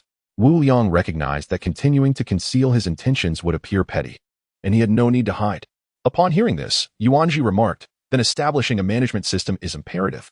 I wonder if the God of War has any plans in this regard? Wu Liang smiled lightly at the fervent Yuanji. You are indeed a fellow with some ambition. That is certainly the case. Once we reach a certain population on the island, we will discuss this further. Positions will be assigned based on strength. Those who prefer stability and do not wish to take on roles will not be forced. Although Yuanji felt a tinge of regret, he quickly regained his spirits. Having learned the meditation technique, he was confident that with effort, a position would be within reach. All right, that will be all. You may explore the library at your leisure. These spells require personal practice. Hence, learning more does not necessarily equate to better outcomes. One must exercise self-control. Utilize resources to trade for white jade coins. In the future, our transactions will primarily revolve around white jade coins. While the market price for white jade coins remains opaque, we have an opportunity to profit. With that, Wu Liang turned and departed. Returning to his chamber, Wu Liang accessed the auction center. The auction center only accepted white jade coins for transactions, leaving it rather desolate with no players auctioning items. Wu Liang promptly listed all the meat from the magic sea thunderfish and crafted 143 fire soul swords, depleting his stock of fire crystal stones and iron blocks. Seller, Wu Liang 183. 72. Auction item, magic sea thunderfish meat. Starting price, 5 white jade coins. Auction duration, 12 hours. Stock, 2052. Seller, Wu Liang 183. 72. Auction item, exquisite fire soul sword. Starting price, 50 white jade coins. Auction duration, 12 hours. Stock, 143. His crystal stones were nearly exhausted. Wu Liang had never utilized his world trumpet before. He sent messages through both the world channel and the regional channel. A glance confirmed it had indeed captured everyone's attention. Players lacking food and exquisite weapons, hurry to the auction house. The God of War is auctioning a vast quantity. The God of War is truly magnanimous. Exchanging crystal stones for white jade coins. Could white jade coins possess some special significance? That can't be right. The survival manual states white jade coins are merely currency and energy.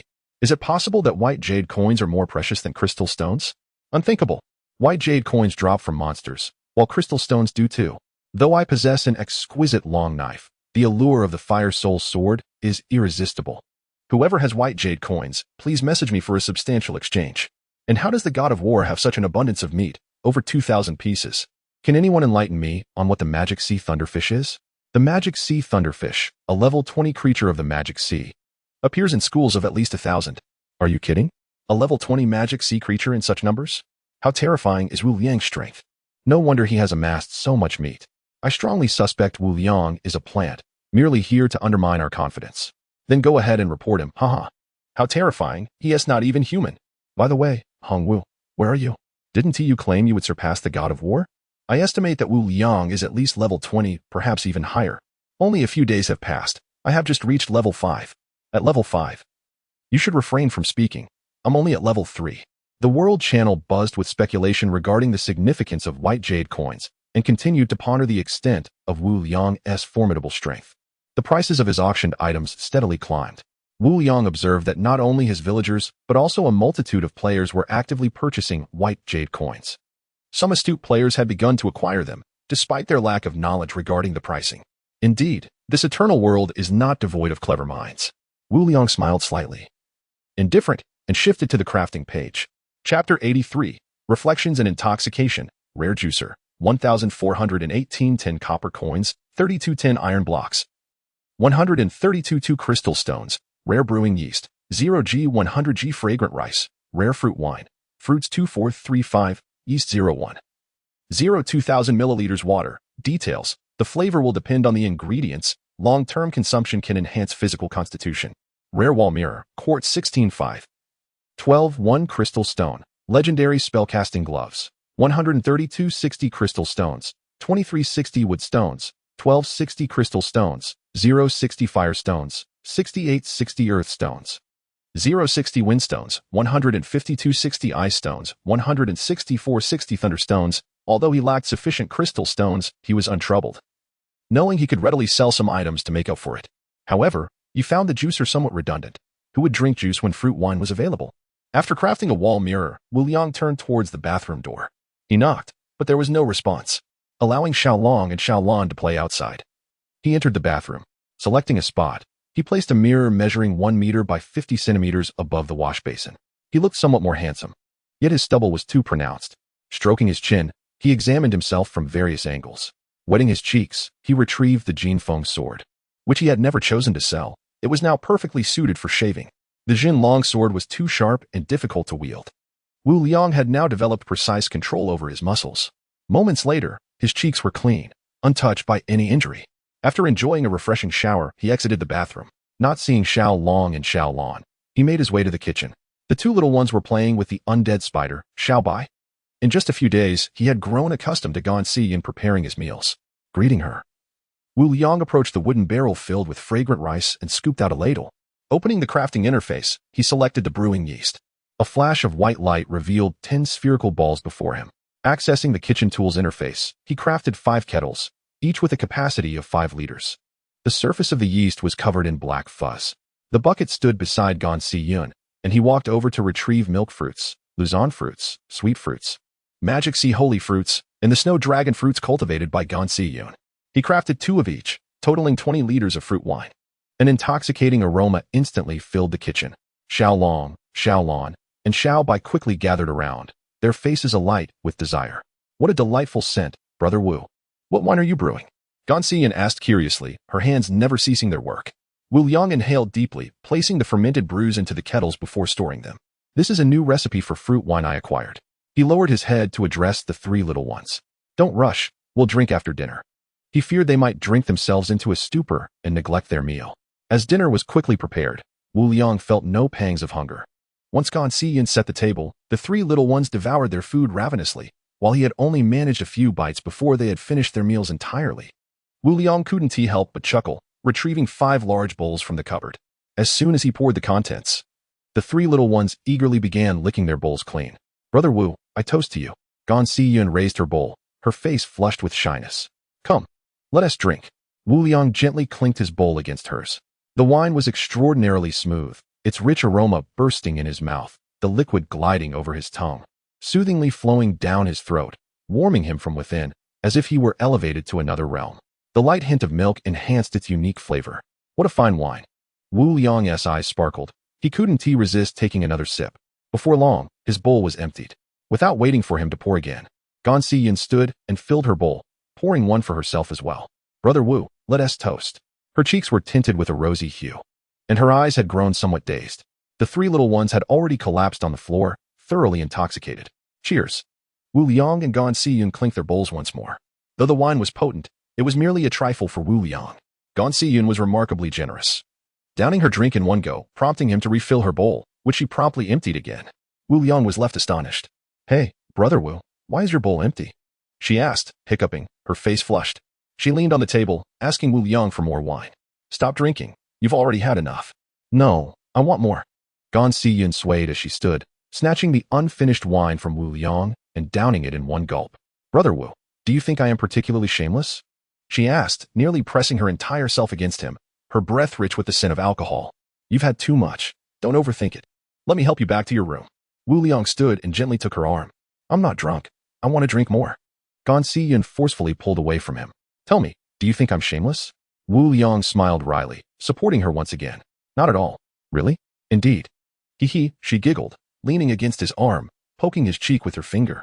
As long as you don't disdain me. You think I want this? I only want to survive. My father was fine, but suddenly he disappeared. Now it's just my mother and me left. Tears streamed down her cheeks. No matter what, I must survive and take care of my mother. Every day I live in fear, afraid that one day I won't hear from her again. Terrified that I might die too. If I die, what will happen to my mother? Outside, a gentle breeze swept away the last remnants of Wu Liang's intoxication. He cast a complex glance at Gan Si, who clung to him. He had never been good at comforting others and was at a loss for words. Gan Si waved her arms, alternating between laughter and tears. Do you know how happy I am to have met you? You are so incredible. Knowing you makes me feel safe. Your house is so large. Even if something happens, I know you will protect me. You're the strong one. And if the sky falls, you'll hold it up. I don't care how you feel. I want to live with you. I want to survive. Survive. Brother Wu, how are you so remarkable? Gan Si suddenly lifted her head, staring intently at Wu Liang. Chapter 84. Integration of regional channels. I am merely a tad fortunate, Wu Liang remarked with a complex expression. Had it not been for the European Emperor system, I would likely be just another ordinary player, perhaps even dead by now. Fortunate? Hiki, meeting Brother Wu is my stroke of luck, Gan Si replied with a gentle smile. Opting for silence thereafter, Gan Si continued to babble as Wu Liang assisted her to her bedroom, helping her remove her shoes and tucking her in. Sleep well, he said softly, preparing to leave. Suddenly, Gan Si grasped his arm. Don't go. I'm scared. There's nothing to fear. Just sleep. Dear, Wu Liang gently pried her hand away. The blanket had been kicked off by Gan Siyun, prompting him to bend down once more to cover her. Unexpectedly, Gan Siyun extended her arms and enveloped Wu Liang in a powerful embrace, causing him to tumble onto the bed. Brother Wu, do you truly not dislike me? Her breath tickled his nose, making him feel slightly flustered, as it was his first time being so close to a girl. I truly do not. He quickly shook his head, freeing himself from her grasp and standing up. Initially, he had merely been puzzled. The heartfelt confessions of Gan Siyun, spurred by her intoxication, had illuminated him. He had not anticipated that she harbored such feelings. Without her drunkenness, he might never have heard such words. She had also revealed her strong, optimistic, and disciplined side. Wu Liang exhaled deeply, patting his chest. Once more, he tucked the blanket around her and softly said, "You should sleep. I'm leaving now." He quietly opened the bedroom door. "Mom and Dad, I miss you," Gan Siyun murmured unconsciously from the bed. Wu Liang paused. After tidying up the kitchen, disregarding the three little creatures on the floor, he returned to his own bedroom, leaving the door ajar. He sat on the sofa, facing outside, and poured himself a jug of fruit wine, sipping directly from the spout as he quietly drank. Time passed slowly.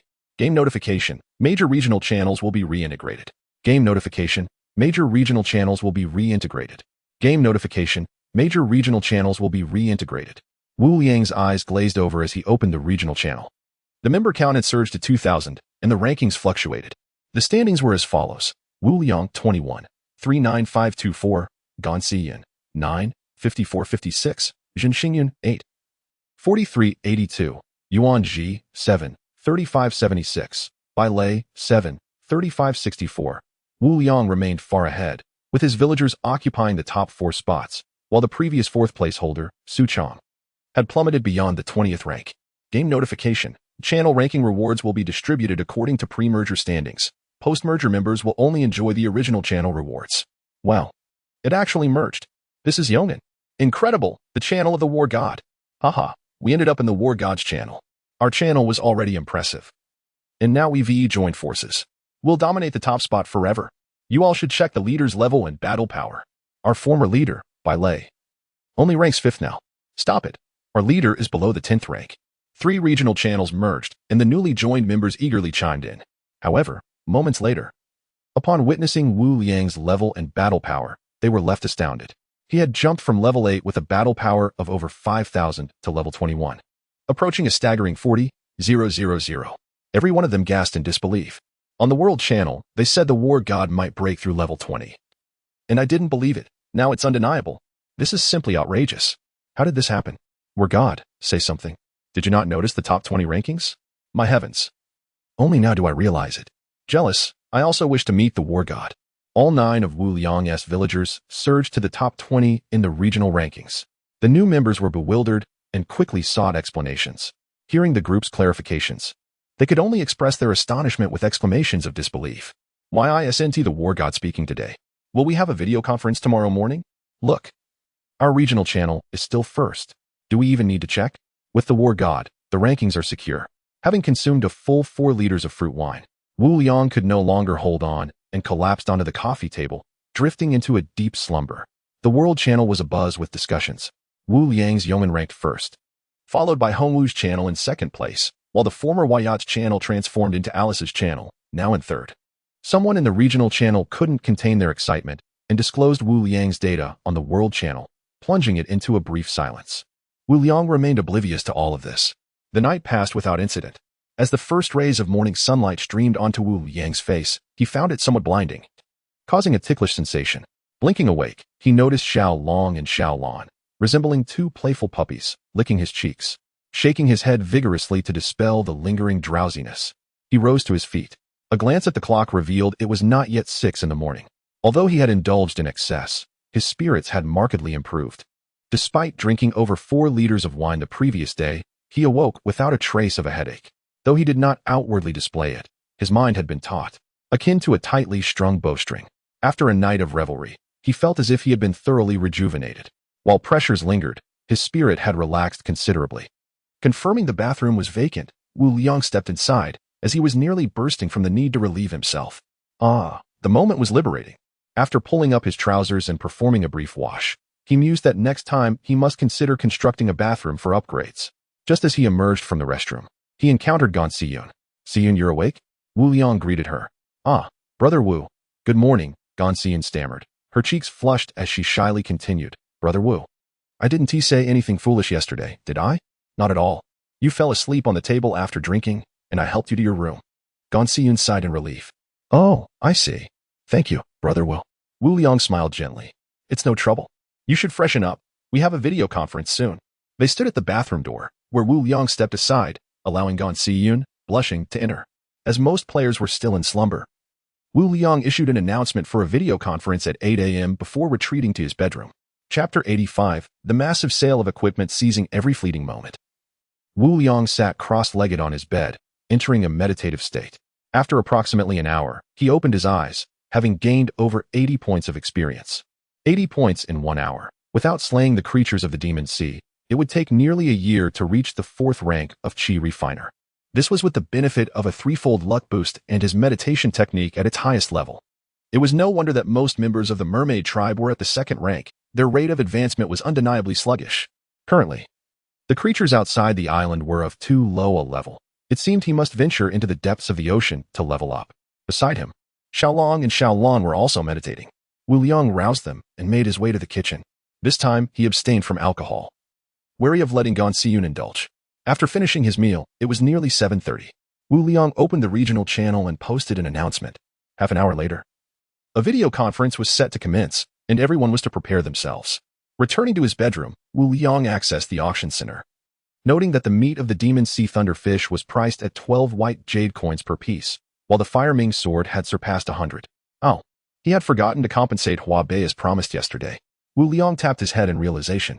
He opened the Yong'an Village channel and clicked on Hua Bei's avatar to send her a private message. I was too busy yesterday and forgot about you. Is your house rebuilt?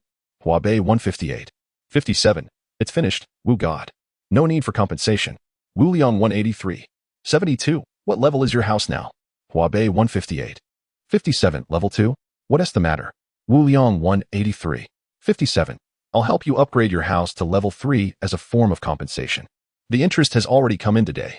Wu Liang gifted Hua Bei the materials required for constructing a level 3 house and then opened the private messages.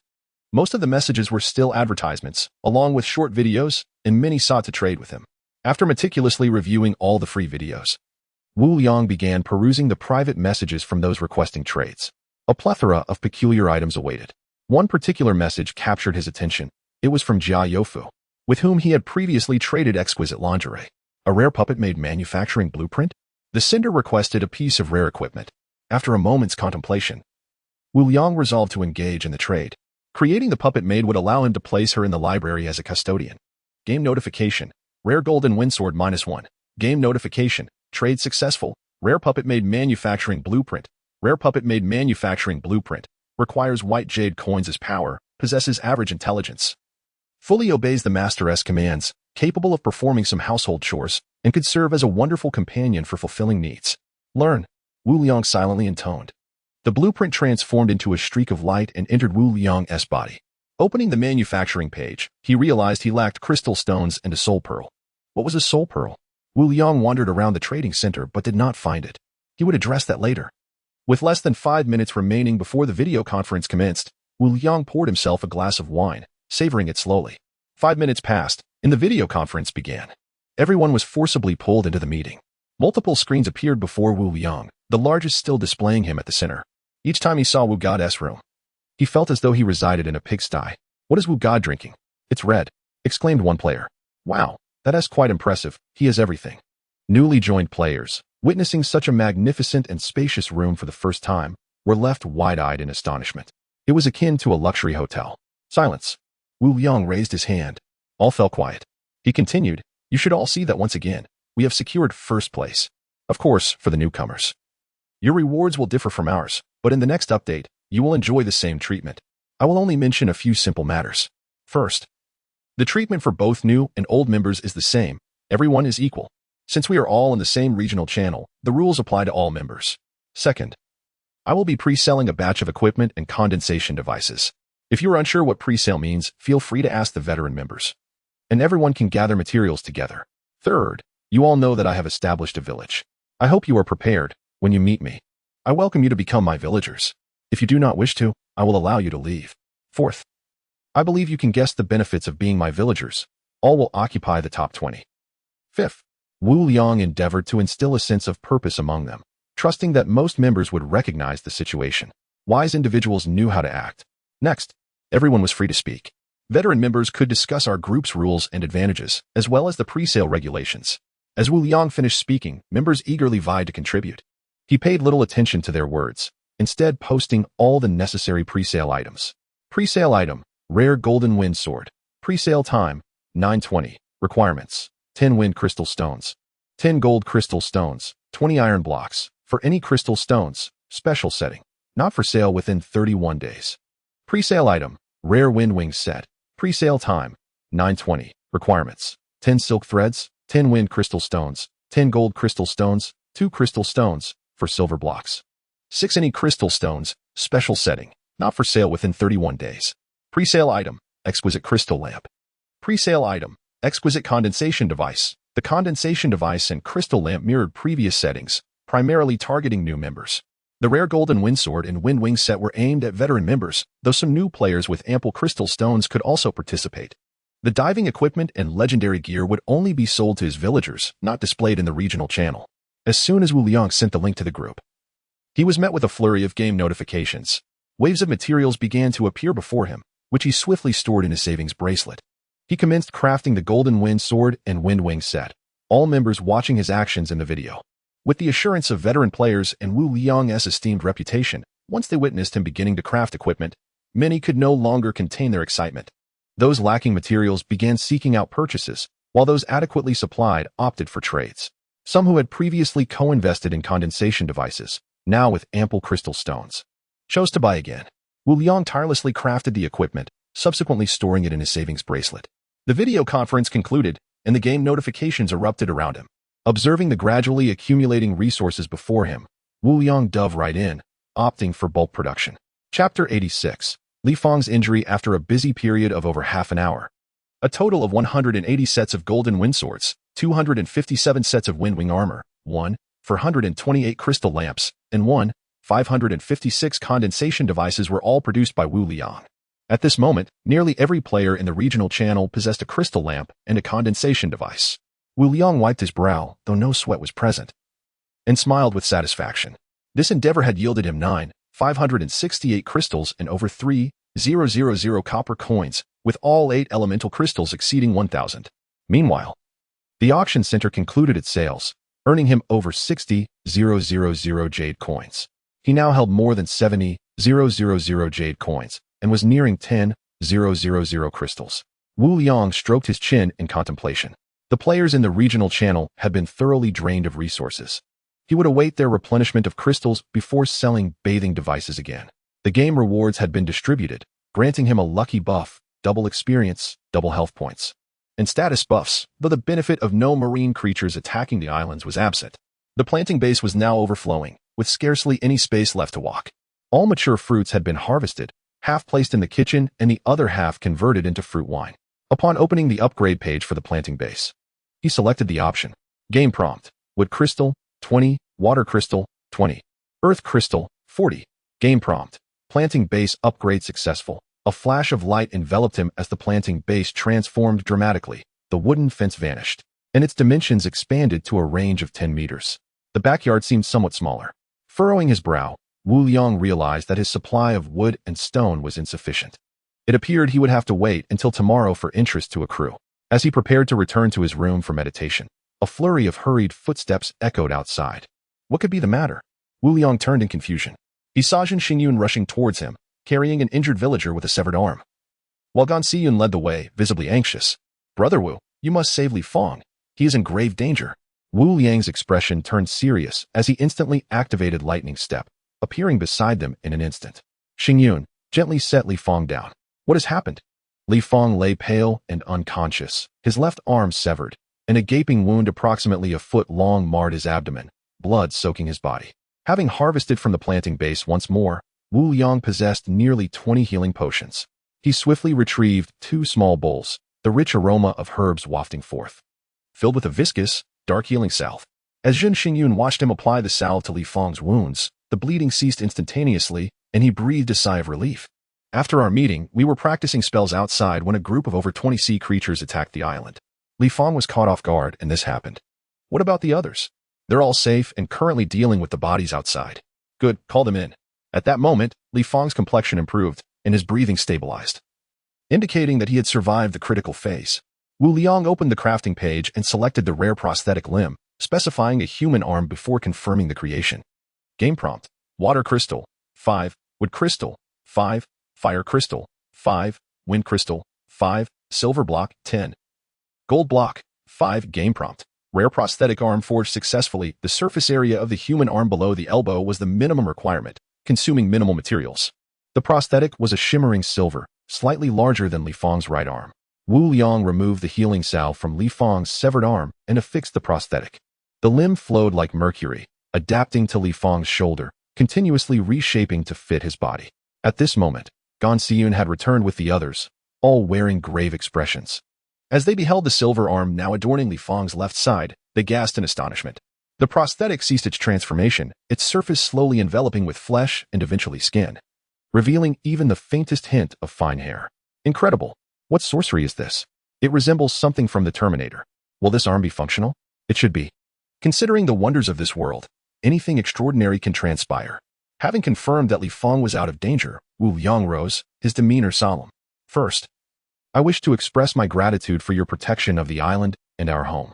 He produced 9 bowls filled with healing potions, handing them to Gan Xiyun. He continued, the marine creature's assault presents both peril and opportunity. Thus, unless faced with dire danger, I shall refrain from intervening.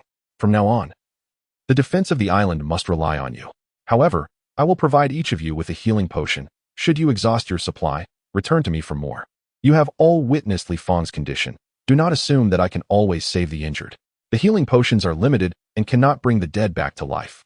Moreover, while prosthetics can serve as functional limbs, they do not enhance strength. Understand that each time we elevate our capabilities, our physical attributes improve. Yet prosthetics do not benefit from this. I clarify this so that if you encounter unavoidable danger, it is better to sacrifice a limb than to lose your life. I will assist with injuries sustained in guarding the island, but for other matters, I will charge a fee. That is all I have to say. Xiyun, please distribute the healing potions. Everyone accepted the potions with expressions of delight, expressing their gratitude to Wu Liang. Xingyun, carry Li Fang back to his home. The rest of you may disperse. With that, Wu Liang turned to leave, with Gan Xiyun trailing behind. Xiaobai, Xiaolong, and Xiaolong were playing in the courtyard and hurried after them as they walked farther away. Brother Wu, will Li Fang's left arm truly return to its former state? Indeed, not only will it regain its previous form, but it will also possess sensation. Gan Xiyun's eyes sparkled as she clapped her hands in excitement. This is truly marvelous. Wu Liang smiled gently. It is indeed wondrous, though it comes with significant drawbacks. Significant drawbacks? Gan Xiyun looked bewildered at Wu Liang. Though it appears convenient. As your strength increases, the prosthetic will fail to match the body's enhanced strength and speed, gradually becoming a hindrance. Fortunately, it is Li Fang's left arm. Had it been his right arm or his legs, he would be rendered half useless. Wu Liang explained patiently. Understanding dawned on Gan Xiyun as she nodded. I see now. However, for players who are already disabled, they may not care about these limitations. But Brother Wu, how will you sell it at the trading center? That's a substantial amount of crystals. Gan Xiyun's eyes gleamed with excitement. Chapter 87, The Astute Winnie. If I wish to amass crystal stones. The condensation devices and crystal lamps alone are capable of yielding an inexhaustible supply, not to mention other resources. However, the reason I only sell these items through the regional channel and some specialized equipment solely to villagers is something you may be curious about. Gan Xiyun inquired, her face a mask of confusion. Why? Wu Liang responded emphatically, because of human nature.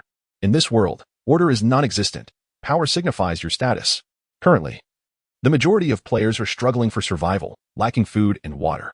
Should I choose to sell all these items, it would only breed their ambitions. The gap between players in our regional channel and those in others would diminish. Gan Xiyun remained perplexed. So what if it diminishes? Accumulating resources is the undeniable truth. Wu Liang shook his head. No, to put it bluntly, it is precisely because of these disparities that players in our regional channel feel superior and harbor gratitude towards me, recognizing the benefits of being my villager. However, if I indiscriminately sell everything I possess, they will perceive no distinction between themselves and others, rendering the status of my villagers meaningless. Gan Xiyun pouted. Why not just forcibly recruit them as villagers? If they resist, we can fight. Wu Liang cast a strange glance at her. astonished by this violent side of the young woman. If you forcibly subjugate everyone, what will happen when they revolt in the future? I can handle one or two, but what if all the players rise against us? Gan Xiyun tentatively suggested. Then we could just kill them all. Wu Liang was rendered speechless, seriously doubting whether Gan Xiyun was jesting, setting aside whether I could eliminate them all. If everyone were to be killed, what would be left on this island? What significance would my village hold? And if we were to face a war against an alien race like in the Sea of Demons, how would we manage without a capable workforce? Gan Xiyun smiled mischievously. But Brother Wu, don't you possess legendary equipment and spells? Couldn't you attract them with those? No, it's not the same. Forging a piece of legendary equipment requires over 300 crystal stones, and practicing spells does not yield better results the more one trains. It merely exhausts one's energy. Do not assume that everyone is a fool, lured by empty promises. We are all modern individuals. Among the 10 people currently on our island. Do you know what they desire? Apart from recognizing my strength, they are drawn by the resources that cannot be obtained elsewhere. Thus, I sell certain special, albeit not precious, equipment in the regional channel while reserving the truly valuable items for internal distribution, as long as I remain powerful and they realize that following me ensures sustenance. Any discontent will be kept at bay. Over time, they will become accustomed to my presence. Wu Liang sighed softly. The power of habit is formidable. Just a few days have passed, and I have already grown accustomed to this new life, as if the past were but a distant dream. Gan Xiyun's eyes curved into crescents, her lips forming a subtle smile. Since you understand this so well, I feel reassured. Wu Liang was momentarily taken aback, staring at Gan Xiyun with a stiff expression. Were you testing me? I wouldn't say testing. I simply wish to know your true thoughts, Brother Wu. She replied with a grin. Wu Liang found himself both amused and exasperated. He initially thought Gan Xiyun to be the humorous one, only to realize he was the source of the amusement. Gan Xiyun tugged at Wu Liang's arm, gazing up at him with eager eyes.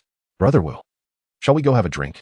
Wu Liang shivered slightly, withdrawing his arm with a wry smile. If you keep this up, you'll surely disorient me. But let it be known, you are allowed only one drink. Gan Xiyun nodded enthusiastically like a chick pecking at grains. You're the best, Brother Wu. Upon entering his bedroom, Wu Liang retrieved a flask of liquor and poured a cup for both himself and her. Is this all? Gan Xiyun pouted, unimpressed by the amount of liquor in the silver cup. The 3 little ones looked at Wu Liang with eager eyes. You're all too young. You must not drink anymore. He had not forgotten the previous day's incident when the 3 little ones had become intoxicated. The trio immediately slumped in disappointment. Huh? Wu Liang noticed the spot on the coffee table where the flask had been placed was now empty, and he quickly realized what had occurred. Bring it out. Gan Xiyun feigned ignorance, ignoring his command, and without sipping from her cup, she scooped up the little white one and dashed away. Wu Liang shook his head with a resigned smile. This woman was becoming increasingly audacious. Don't drink too much, he called after the already distant Gan Xiyun. Got it, she replied without looking back, waving her hand dismissively. At that moment, Xiaolan and Xiaobai seized the opportunity, darting to the coffee table and licking the 2 cups of fruit wine eagerly. You too. Wu Liang was at a loss for words. After sternly reprimanding the 2 little ones, he took another sip from his flask of fruit wine, just as he was about to access the crafting interface. Gan Xiyun suddenly rushed back. Brother Wu, we've encountered familiar faces on our island. Let us go. Wu Liang's heart leaped with joy, and he stowed away the fruit wine, following Gan Xiyun outside. Wu God. Mr. Wu. 3 individuals, a mix of male and female, including a foreign friend, approached him. They were players from his regional channel, and their faces lit up upon seeing Wu Liang. Before he could speak, the leading foreign friend eagerly exclaimed, Mr. Wu, we wish to become your villagers and hope the benefits on your island will extend to us. Wu Liang smiled slightly. Winnie, welcome to become my villagers. From now on, we are all family, and everyone will enjoy these benefits. To Wu Liang's surprise, Winnie beamed. I can't believe Mr. Wu even knows my name. Wu Liang returned a mysterious smile. He had just glanced at the regional channel and, naturally, was aware of their names. He had not anticipated that a woman would lead their group. Taking the island stone from Winnie's hand, he merged it with his village token. Wu Liang's island expanded to a diameter of 200 meters. Have you all familiarized yourselves with the details? Winnie shook her head. We understand the basic situation, but we would appreciate a thorough explanation from you, Mr. Wu. We also hope you can sell us the meditation technique. 10,000 white jade coins is not an issue. Wu Liang looked at Winnie in astonishment. To think that was 10,000 white jade coins. Chapter 88. 17,000 white jade coins. How do you possess such an abundance of white jade coins? Wu Liang inquired with a hint of perplexity. I owe my gratitude to Mr. Wu for your acquisition of white jade coins yesterday. It opened my eyes to a lucrative opportunity. At present, I find myself lacking not in white jade coins, she replied, leaving Wu Liang inwardly astonished. Truly, she was a shrewd and fortunate woman. Although the current players do not place much importance on white jade coins, it does not imply that they can be exchanged in large quantities. Guan Xiyun had toiled throughout the previous day and managed to exchange only a little over 2,000 coins, while Winnie undoubtedly possessed unique resources. However, Wu Liang refrained from probing further, as everyone harbors their own secrets. Those who possess white jade coins may lend them to me. I shall charge no interest. And they can procure their purchases from the library. Wu Liang patiently elucidated the rules of the island. The three had purchased items from Wu Liang that morning and now found themselves devoid of any crystal stones. However, they had recently sold their rare crystal lamps and acquired a legendary crystal lamp from Wu Liang in exchange for some daily necessities. Their strength was somewhat lacking, so Wu Liang did not extend any loans for diving equipment. While Winnie was not short of white jade coins, the other two had made a small profit, each borrowing 10,000 coins. Observing their eager anticipation to visit the library, Wu Liang smiled gently. Hold on, I have a little benefit to share with you all. Upon hearing this, the group erupted in joy, their faces alight with expectation as they gazed at Wu Liang. Each of you possesses 1 or 2 water condensers, so you are not lacking in water resources.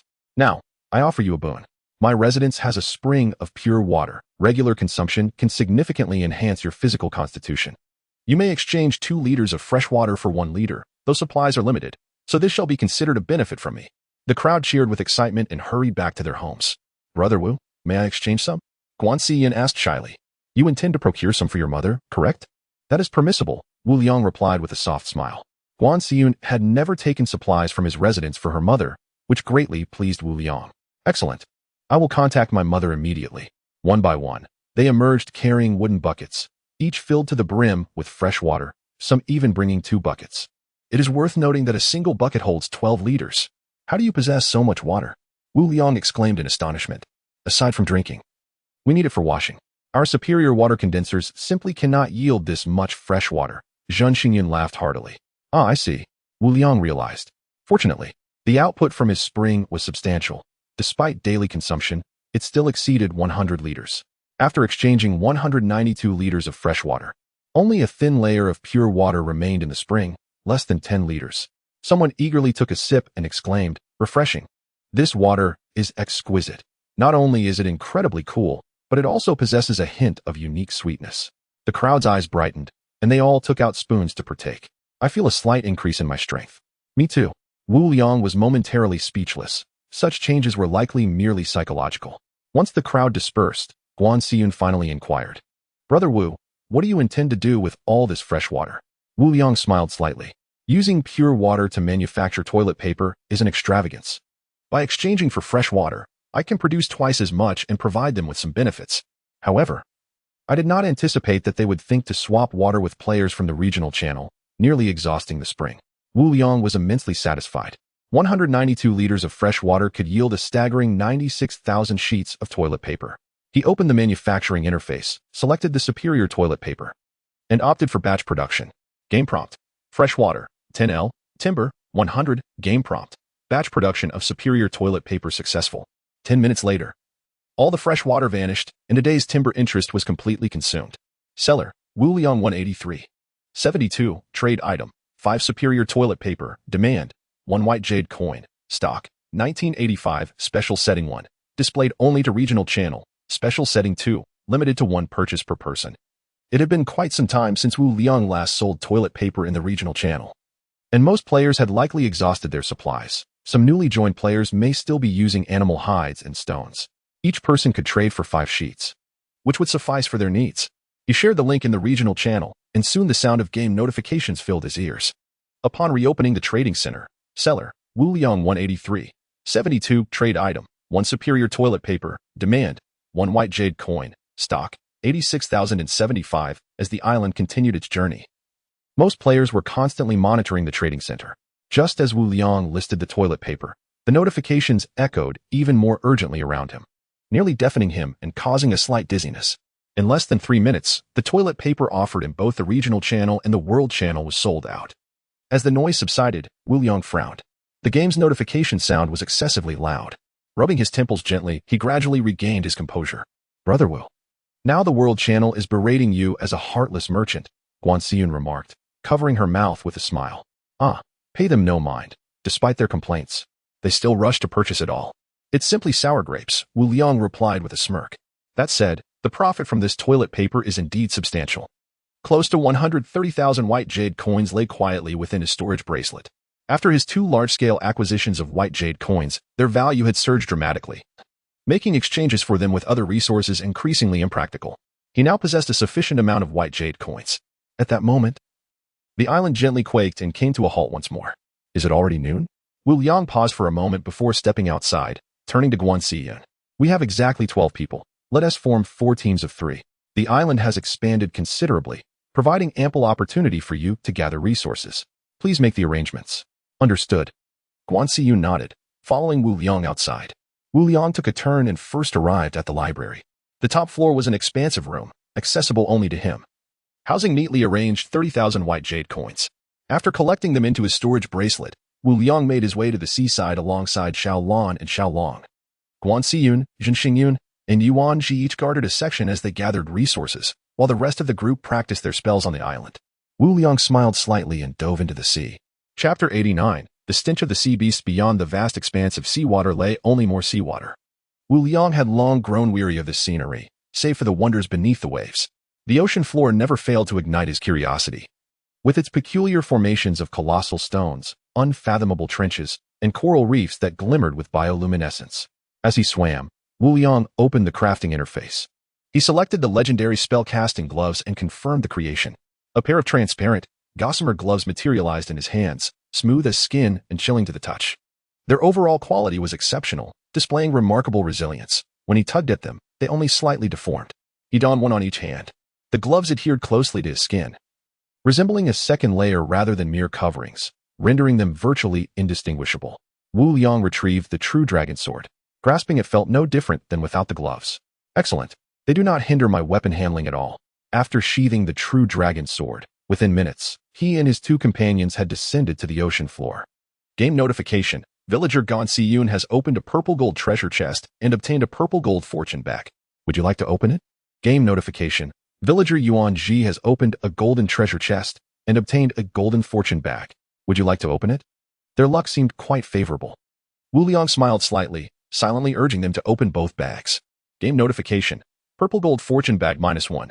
Game notification. Golden fortune bag -1. Game notification. 9 golden crystals. Game notification. 9 wooden crystals. Game notification. 9 crystal stones.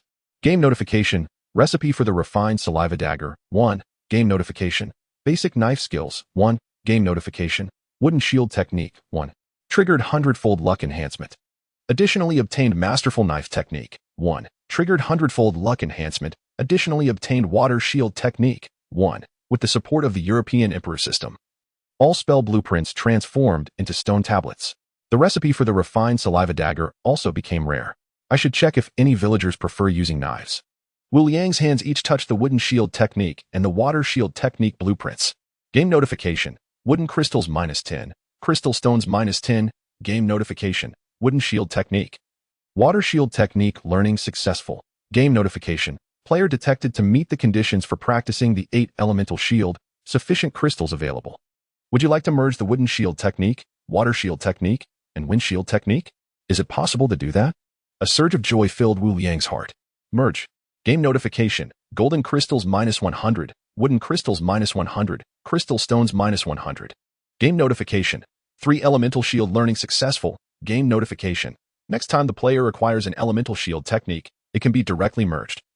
Consuming only learning crystals. The game notification concluded, and the memories of shield techniques in Wu Liang's mind began to intertwine, evolving into a more extraordinary spell. The 3 elemental shield.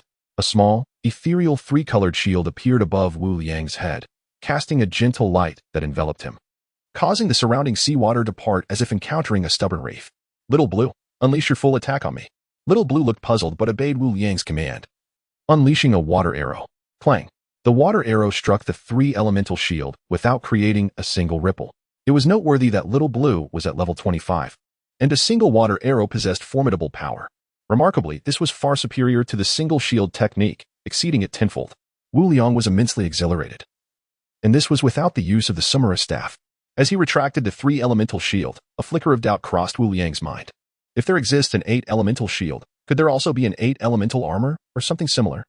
He recalled the water armor technique he had seen earlier from the magic sea snails. But what does it matter? After all, I have yet to acquire it. Neglecting further thoughts, Wu Liang surveyed his surroundings. Ahead lies a golden treasure chest, where a solitary magic sea specter wanders. Although it is alone, you are not its match. It is advisable to steer clear. To the left is a silver treasure chest, but nearby, the magic sea creatures have been entirely slaughtered by the magic sea specter. To the right, there is nothing. Behind, there is a purple-gold treasure chest, where 2 sea beasts arrived not long ago. It is best to disperse them using holy light techniques rather than slaying them directly. Wu Liang's brow furrowed. The magic sea specter is at least level 30. A 4th-tier Qi refinement practitioner. Its level is uncertain, but it moves slowly, so it is wise to keep a safe distance. After all, the system has warned that he cannot contend with it. This presents a bit of a dilemma. The sea beasts are level 25 magic sea creatures, grotesquely twisted, with 6 legs and covered in grotesque lumps, exuding an overwhelming stench. Wherever they go, the foul odor lingers, making them unappealing to most magic sea creatures. As they are cursed from birth, when slain, they inflict a lingering weakness curse upon their assailants. At level 25, and today with double experience bonus, Wu Liang pondered deeply. His gaze shifted toward Little Dragon and Little Blue. It seems I must rely on you too, as long as I do not deal the killing blow. It should be fine. Although the system suggests using holy light techniques to drive them away, Wu Liang had no intention of resorting to such foolishness. Little Blue and Little Dragon exchanged glances, their expressions filled with suspicion. What scheme does our master concoct? Their faces bore an unsettling smile. Let us go. Wu Liang called out to the 2 little companions and led the way toward their target. Before long, a massive rock obstructed their path, but fortunately, a hollow space was situated at its center. Passing through the opening, Wu Liang noticed a swirling mass of black mist at the base of the stone. Upon closer inspection, he could faintly discern 2 indistinct shapes within the mist. Even at this distance, with the seawater acting as a barrier, he could still catch a whiff of the noxious odor. As the 2 figures swiftly moved, the black mist followed closely behind. It would be inaccurate to call it merely black mist. It resembled a swarm of tiny black insect-like creatures, densely clustering around the 2 sea beasts. The treasure chest was positioned just behind them. The 2 sea beasts had sensed Wu Liang's approach and swiftly advanced toward him. Shrink your bodies and close your eyes. Wu Liang commanded sharply, immediately casting the holy light technique. Boom. A brilliant orb of light erupted from Wu Liang, akin to a miniature sun.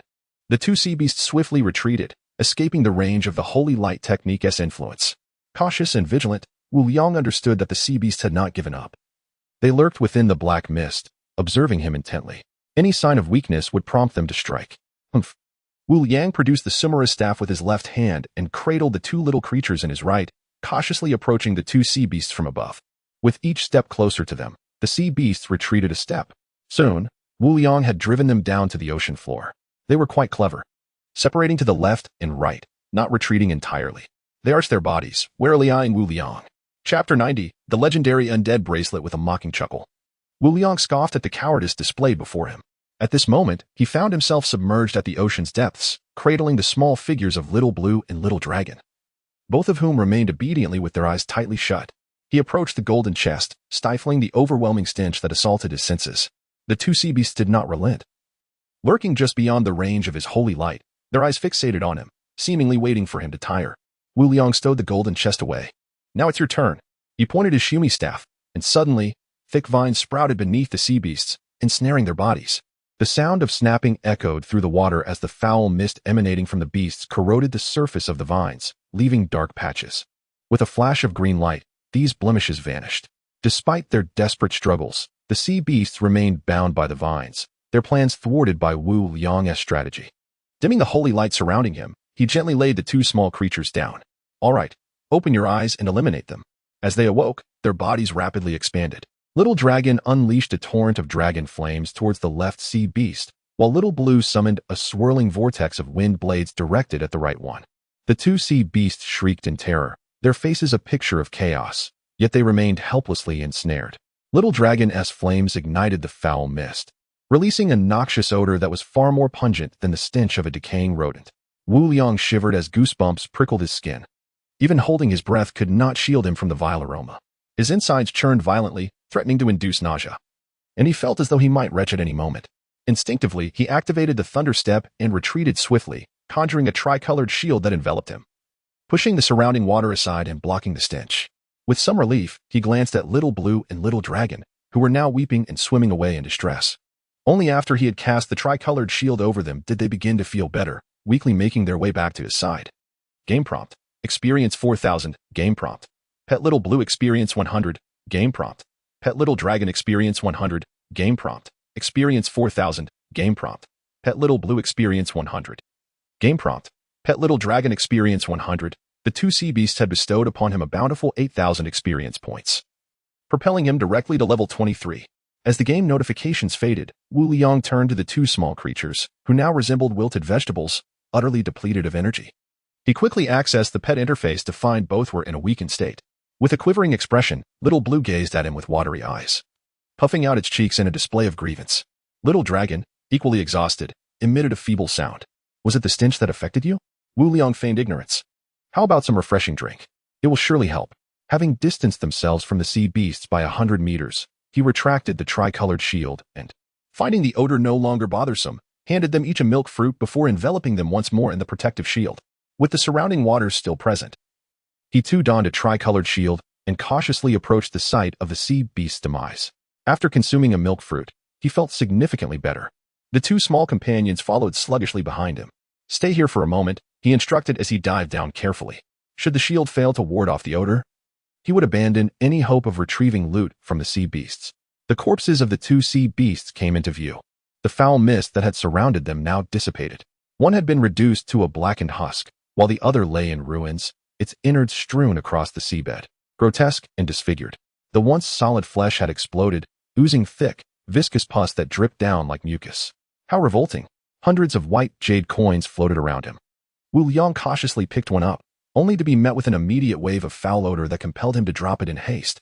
Activating Thunderstep once more, he quickly returned to Little Dragon and Little Blue, retracting the tricolored shield. Forget it. I possess plenty of white jade coins. These are of little consequence. He glanced down at his palm. Although the epic spellcasting gloves had a self-cleaning feature, he still felt a sense of discomfort. I hope I do not encounter such repulsive entities again. With the two small creatures still in a weakened state, he shrank them down and held them close as he settled upon a rock at the ocean floor. He then retrieved the golden chest. Game prompt, 10 gold crystal. Game prompt, 10 wood crystal. Game prompt, rare undead bracelet crafting recipe 1. Game prompt, mermaid ball 1. Congratulations. Host has triggered the lucky system, Mermaid Ball 2, triggering 100-fold luck amplification, additional acquisition of gold shield technique manuscript 1, a mermaid ball, an undead bracelet. He immediately learned the gold shield technique, transforming his tricolored shield into a quad-colored one, and leaned down to examine the two new items. Legendary Undead Bracelet consumes summoning energy to call forth an undead, whose level matches that of the user. The skeleton soldier can be re-summoned upon death, requiring neither food nor water, serving as a loyal aid. Mermaid Ball, the essence condensed from the bones of the magical sea mermaid. Consuming it allows a being to transform into a magical sea mermaid, significantly enhancing physical attributes, affinity for the ocean, and lifespan.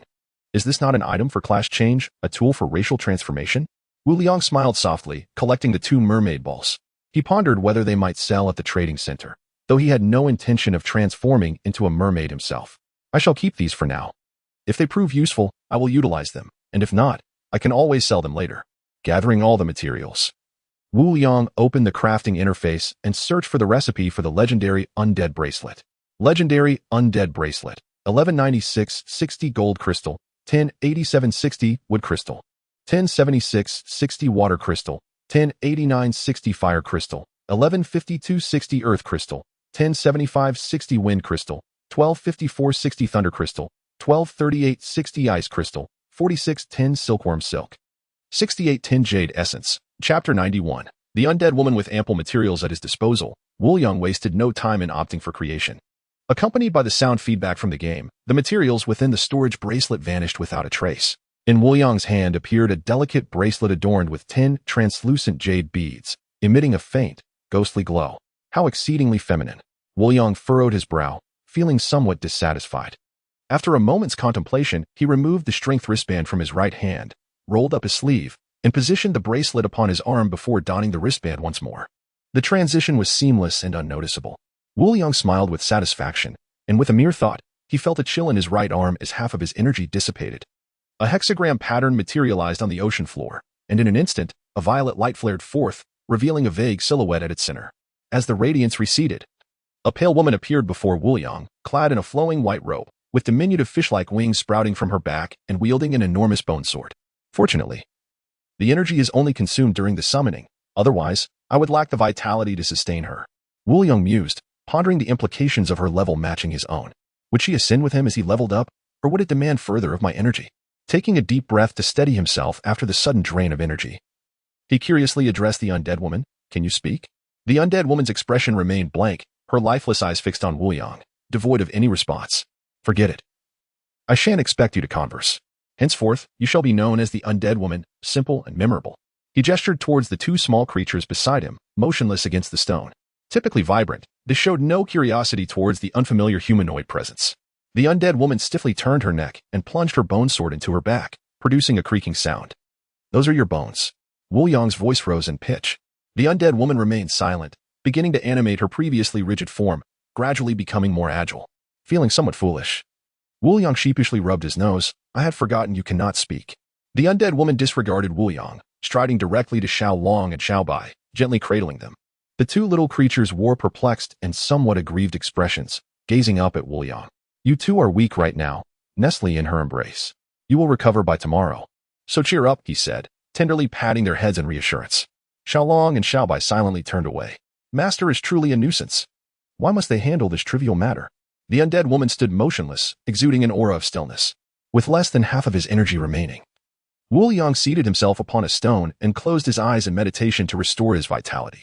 Without the assistance of Xiao Long and Xiao Bai, he remained uncertain of the dangers that lay ahead. Thus, maintaining a complete state was of utmost importance. Before long, Woolyang fell into a deep meditative state. Suddenly, the undead woman's eyes flickered, her gaze landing on Woolyang, and a fleeting smile graced her lips before she returned to her previous impassive demeanor. In less than half an hour, Woolyang's energy was fully replenished. He opened his eyes and sprang up from the stone, beginning to assess which direction to pursue. Ahead lies an area of unbearable stench, where white jade coins are present. Woolyang's lips twitched slightly. The system seemed to be toying with him.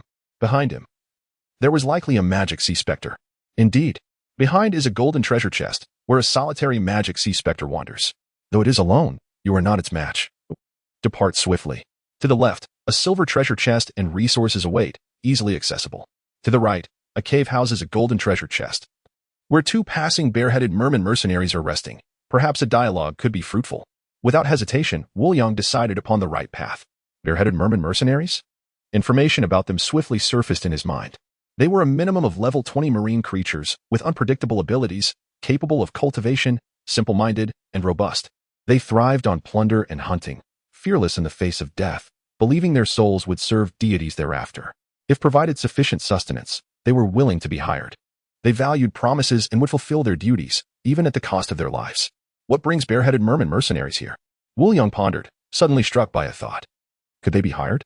He desperately required extensive information, as encounters with magic sea snails had always been fleeting, leaving little room for inquiry. Although the magic sea merman tribe was warm and generous, their isolation limited his knowledge. Now, encountering two potentially hireable bareheaded merman mercenaries, he resolved to seize the opportunity. Stay close to me, he instructed the undead woman before decisively swimming towards the right. The undead woman, cradling Xiao Long and Xiao Bai, swiftly propelled herself forward with a gentle flap of her fish-like wings, covering a significant distance in an instant. Observing her ability to match his speed, Woolyang felt reassured and swam rapidly onward. The underwater scenery was endlessly captivating, with schools of magic sea fish frequently passing overhead or alongside them. As they journeyed, approximately half an hour later, a massive mountain range obstructed their path, revealing a shallow entrance measuring 4 meters wide. From the outside, the interior was visible, and likewise, those within could see outside. As Woolyang and the undead woman emerged, they instantly attracted the attention of two humanoid beings seated inside, feasting upon magic sea fish. Upon hearing the commotion, they rose and grasped their large blades, scrutinizing Woolyang and the undead woman with caution. Woolyang assessed them in turn. They possessed bare heads, with ears resembling fish fins, clad in worn armor, towering at 2 meters tall, and boasting robust physiques. Their limbs were covered in reverse scales, and their lower teeth featured sharp canines tightly pressed against their lips. Their thick brows arched upward, extending beyond their heads, lending them a fearsome appearance. The golden treasure chest rested behind them. utilizing his sensing technique. Wu Liang estimated the strength of the bare-headed merman to be approximately at the early stages of the third rank of qi refinement, around levels 21 to 23, comparable to his own. Passers-by? One bare-headed merman inquired in a low voice, utilizing the common tongue of the magic sea realm. Indeed. Wu Liang indicated a corner of the cave with a smile. I hope you do not mind if I take a moment to rest here. The two bare-headed mermen exchanged glances. The one on the left nonchalantly replied, suit yourself. Gratefully, Wu Liang thanked them and led the undead woman to a stone in the corner, where they settled. Chapter 92.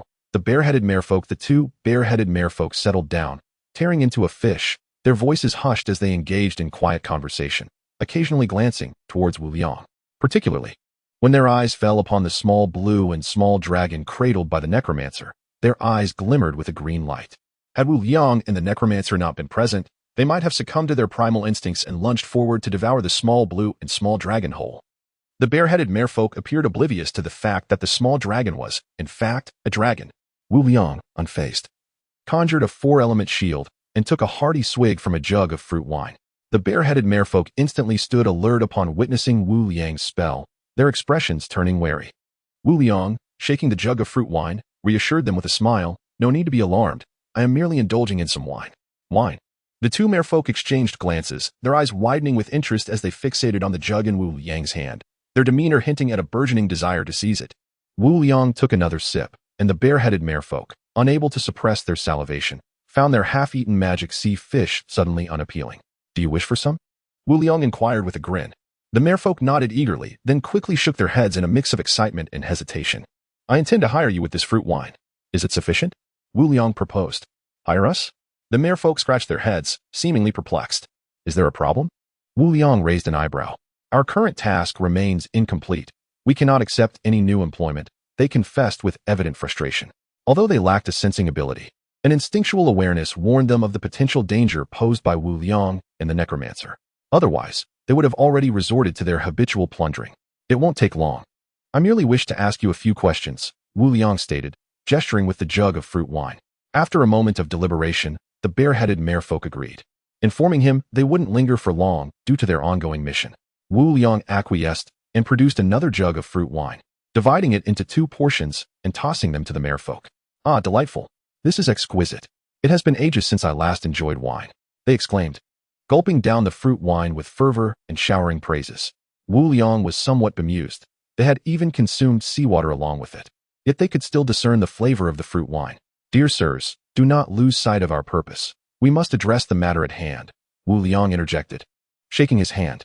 First, tell me, are we still on the outskirts? Of course. Why do you not take the treasure chest? Treasures? What treasure chest? The bare-headed merfolk looked up in confusion, seemingly unaware of the golden chest behind them. Wu Liang, pondering this, continued his inquiries. How far is it to Dragon City? And in which direction should one travel? Dragon City? We have only heard tales of it. We dare not venture there. Dare not venture? Are you saying your strength is insufficient to survive there?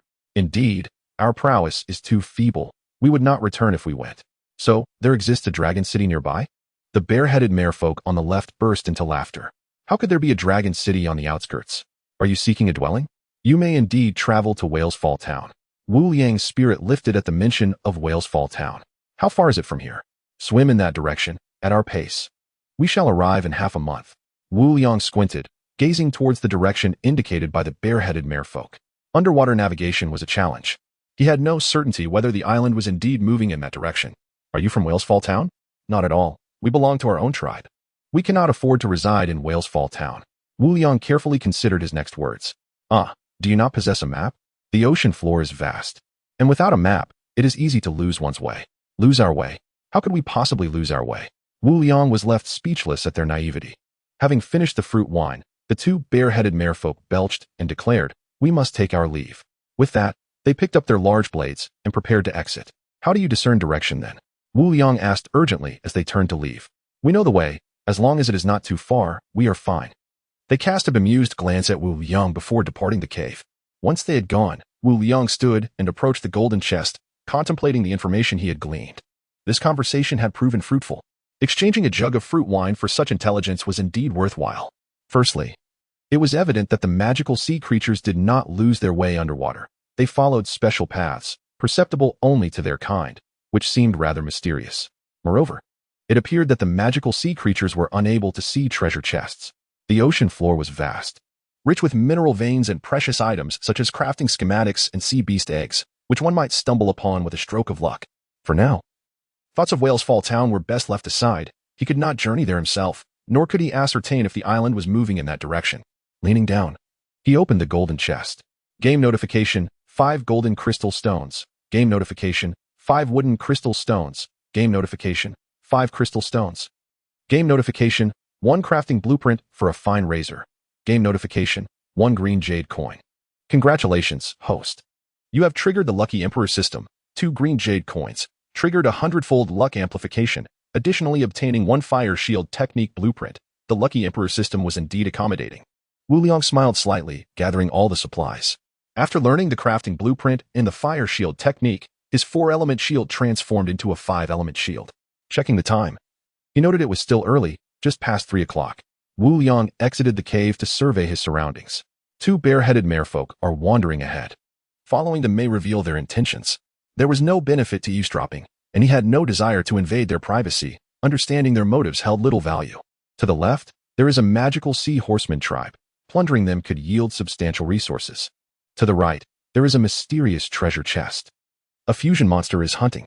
If you act swiftly, you might save a poor water sprite, who may offer you a reward. A mysterious treasure chest. Wu Liang's eyes lit up. Without further thought, he chose the treasure chest. Follow me. Wu Liang called to the necromancer, swiftly swimming to the right. He recalled the details about the fusion monster and the water sprite.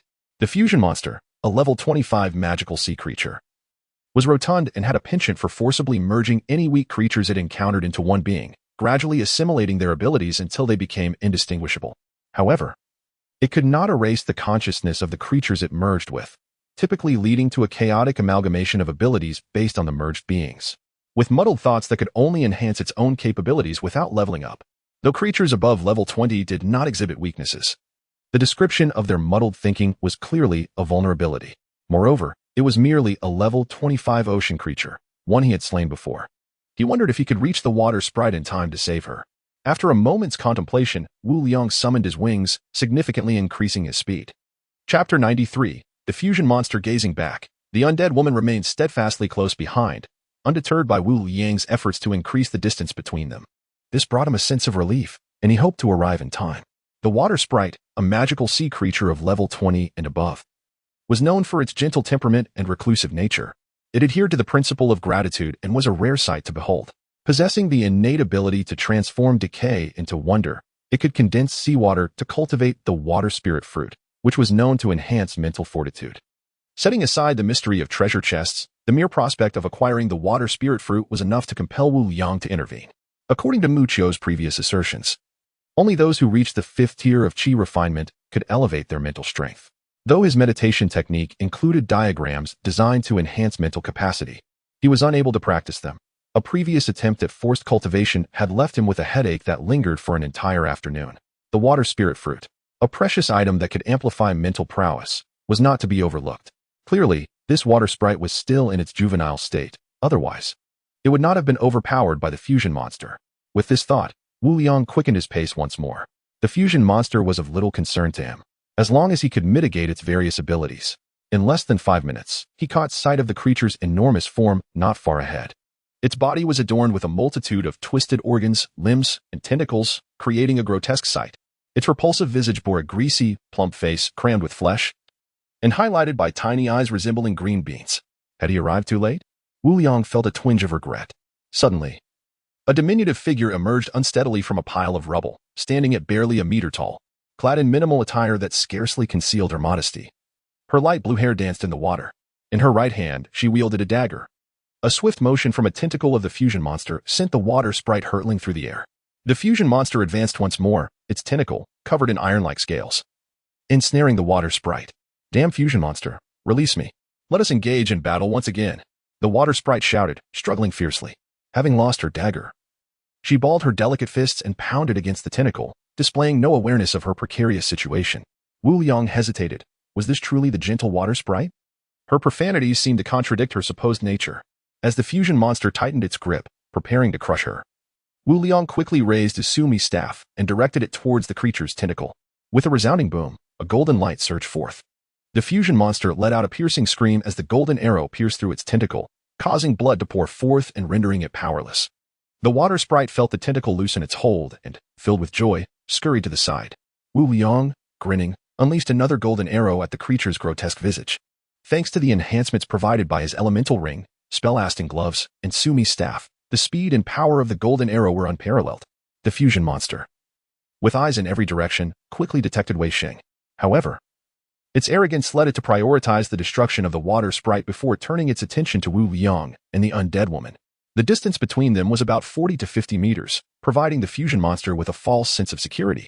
Little did it know that Wu Liang possessed long-range attack capabilities and had already dealt it significant damage. The undead woman stood quietly nearby.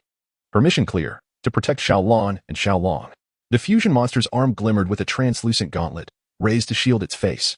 With a thunderous crack, the gauntlet exploded, and the golden arrow embedded itself a foot deep into the creature's arm.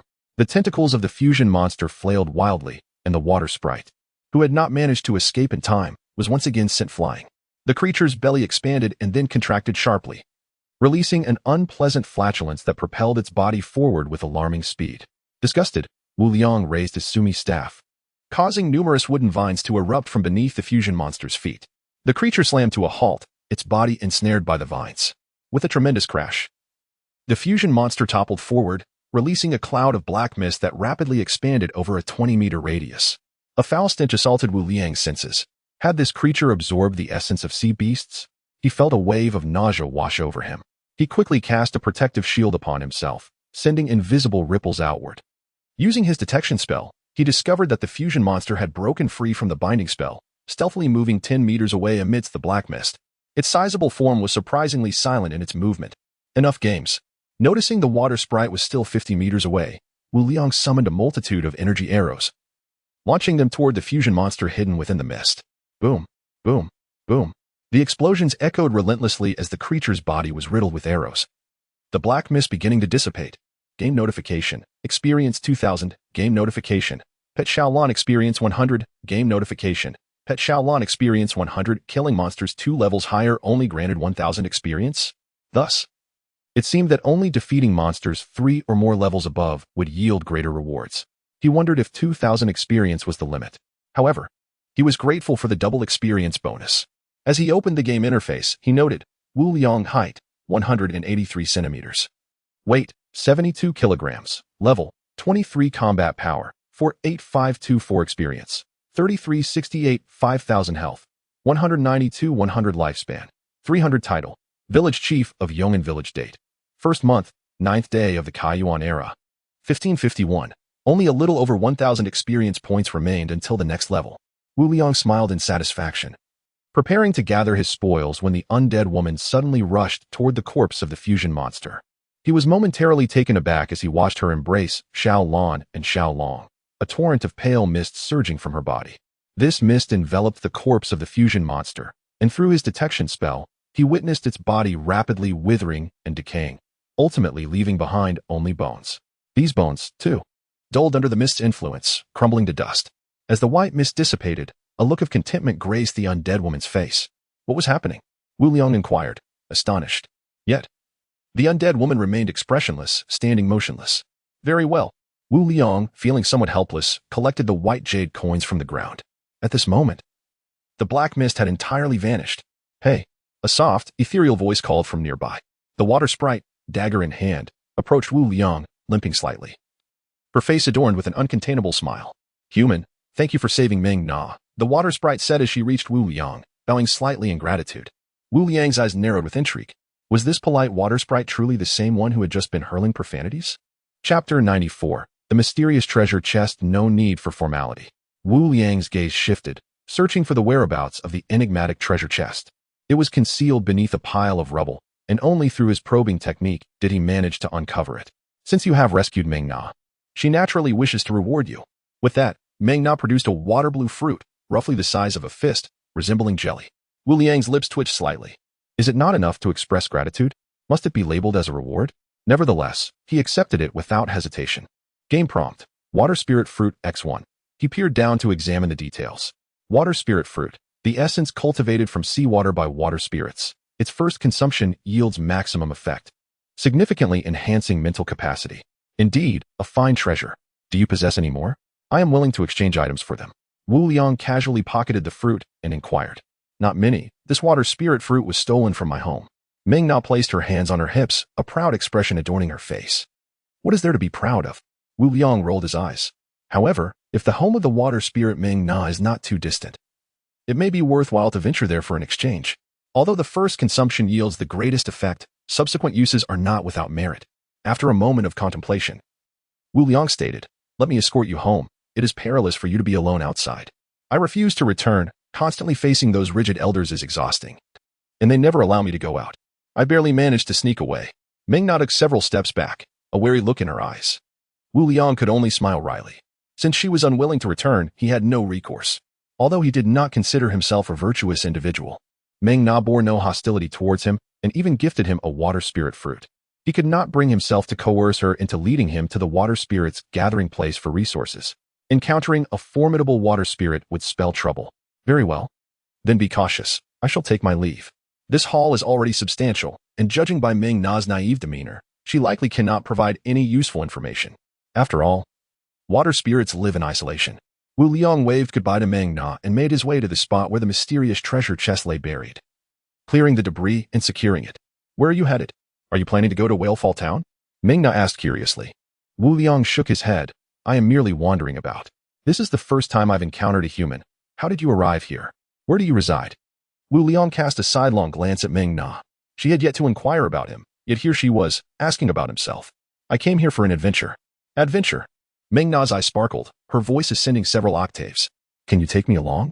Taken aback by Ming Na's eager gaze, Wu Liang found himself momentarily speechless. Should he regard her as innocent or simply naive? However, having a water spirit companion could indeed be beneficial, especially in gathering more water spirit fruits. What will your family do if they cannot find you? Wu Liang asked seriously. He needed to clarify this matter. Otherwise, if Ming Na's family came searching for her, it would pose a problem. Do not worry. I have been roaming outside for a month, and they cannot find me. Ming Na replied nonchalantly. All right, but you must heed my instructions. No problem. Ming Na nodded vigorously. Wu Liang felt a sense of unreality. He had not anticipated encountering someone so eager to align with him. Was it his charismatic allure that drew her in? As he pondered this, he surveyed the surroundings. Ahead lies a volcanic range, devoid of anything. To the left is a massive mountain range, fraught with danger. To the right is a cave, housing a golden treasure chest. But beware, a malevolent sea spirit wanders there. If it calls your name, do not respond, under any circumstances. Behind, a certain girl has already seized the opportunity, leading to a potentially beautiful encounter. Malevolent sea spirit, level 30, a terrifying creature that roams the malevolent sea. It can take on numerous forms and will call out to any being that comes near. Should one respond, they will be ensnared in an illusion. Their mental energy drained to the point of demise. The malevolent sea spirit exists in an invisible state. Any attack against it is futile. Yet it cannot harm any being directly and can only rely on its calls. Thus, as long as one refrains from responding, there is no cause for concern. Wu Liang stroked his chin, deep in thought. Soon, he reached a decision. Ming Na incessantly bombarded the undead woman with questions. Yet the undead woman remained as still as a statue, ignoring Ming Na's inquiries. Undeterred, Ming Na persisted. Let us go. Wu Liang called to the two women. He steered towards the right. Where are we headed? The water spirit swam alongside Wu Liang, her curiosity piqued.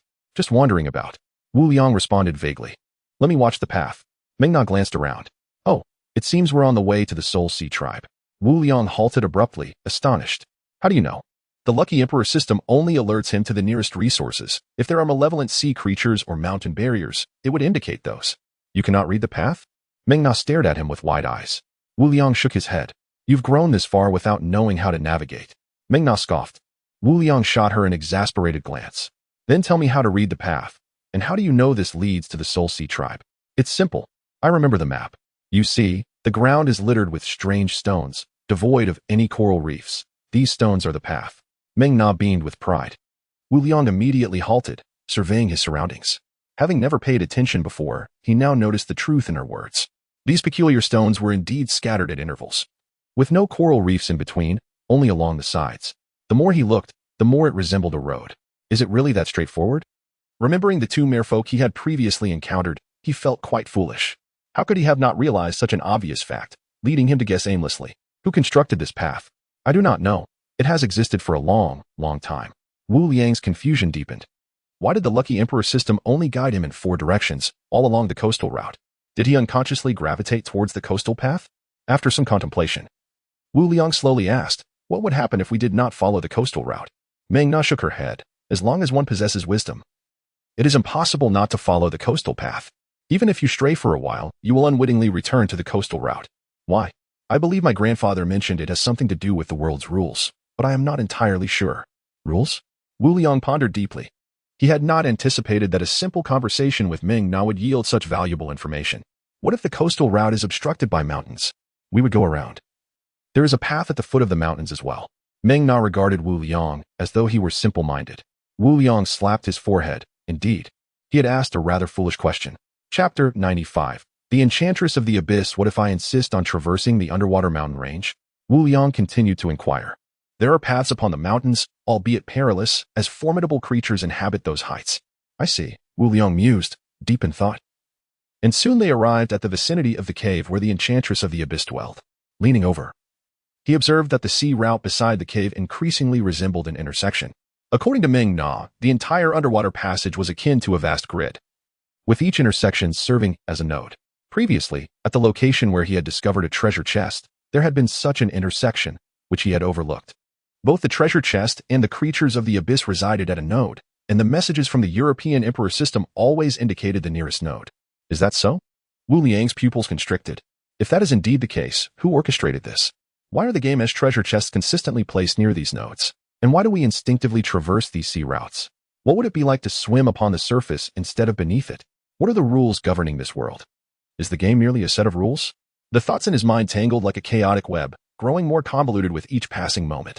Taking a deep breath, Wu Liang shook his head, forcing himself to cease his pondering. You all stay here. Do not move or speak. When I emerge, follow closely behind me. Regardless of who calls your names, remain silent. Wu Liang glanced at the Lich Woman. Especially you, Xiaolong, do not make a sound. Xiaolong and Xiaolon nodded weakly. They had no desire to speak. Why? Meng Na asked curiously. There is an Enchantress of the Abyss nearby. You must be aware of her. The Enchantress of the Abyss. Meng Na's voice rose several octaves, quickly covering her mouth in a display of fear. When I make this gesture, it signifies you may speak, Wu Liang instructed, demonstrating a particular sign, reiterating his warning several times. The Lich Woman had no cause for concern, as Meng Na was also well aware of the dangers posed by the Enchantress of the Abyss. Only Xiaolon and Xiaolong remained, but given their despondent demeanor, there should be no unforeseen incidents. Wu Liang stealthily glided behind the Lich Woman. Xiaolon, Xiaolong? The 2 little creatures nestled in the Lich Woman's embrace remained unresponsive. Their eyes closed despite Wu Liang's calls. Just like that, maintain your silence. Wu Liang smiled in satisfaction and dove toward the cave below. The cave was dim and narrow, with each step revealing a more constricted space. Chaotic stones lay scattered about, the walls adorned with protruding rock formations that obstructed even the glow of a crystal lamp. Employing his detection spell, the scene within the depths of the cave unfolded in Wu Liang's mind. At the center of a 1-meter-wide cavern, a golden treasure chest sat forlornly. There was no sign of the Enchantress of the Abyss whatsoever. Is this her invisible state? Not even my detection spell can perceive her, Wu Liang thought, his pupils narrowing with unease. Greetings. A voice, alluring yet faint, drifted into his ear. The Enchantress of the Abyss. Wu Liang lowered his eyelids, feigning ignorance of her call as he swiftly approached the golden chest, collecting it without a glance before turning to leave. Wu Liang, Little Wu, God of War. The Enchantress of the Abyss, seeing him depart, grew anxious and repeatedly called out to him. Damn it! Wu Liang barely restrained himself from cursing. Her voice was far more vexatious than any game notification. At least game prompts were mechanical, he could grow accustomed to them, but the Enchantress's voice stirred a flicker of desire within him, urging him to act. His detection spell still revealed no trace of her presence. Upon exiting the cave, the Enchantress's voice abruptly ceased. Could it be that she could not leave the cave? Wu Liang pondered, swimming back to the 2 women and signaling for silence. Observing the unnatural expressions on Meng Na and the Lich Woman as they cradled Xiaolon and Xiaolong, he realized the Enchantress had followed them out. With her presence, remaining in the depths was no longer prudent. Grasping the hands of the 2 women, Wu Liang summoned his wings and descended rapidly. I should have shaken her off by now. After more than 10 minutes had passed without a sound, Wu Liang began to relax. Wu Liang. Just as he began to ease, he heard a call that nearly caught him off guard. Meng Na tightly covered her mouth, her eyes wide with alarm. Xiaolon and Xiaolong, nestled in the Lich Woman's arms, or expressions of tension yet remained silent. That was close. Damn, this creature is truly insidious. Waiting for us to relax before speaking, Wu Liang's expression grew serious. If the enchantress of the abyss followed him back to the island, the consequences would be dire. She cannot fly, can she? He speculated, his mind racing. The enchantress's voice was abruptly silenced once more, and Wu Liang dared not let his guard down. Holding the hands of the Lich Woman and Meng Na, he continued to swim upward. Every few minutes, her enchanting voice would echo in his ears, causing him great annoyance. After approximately half an hour, the trio finally surfaced.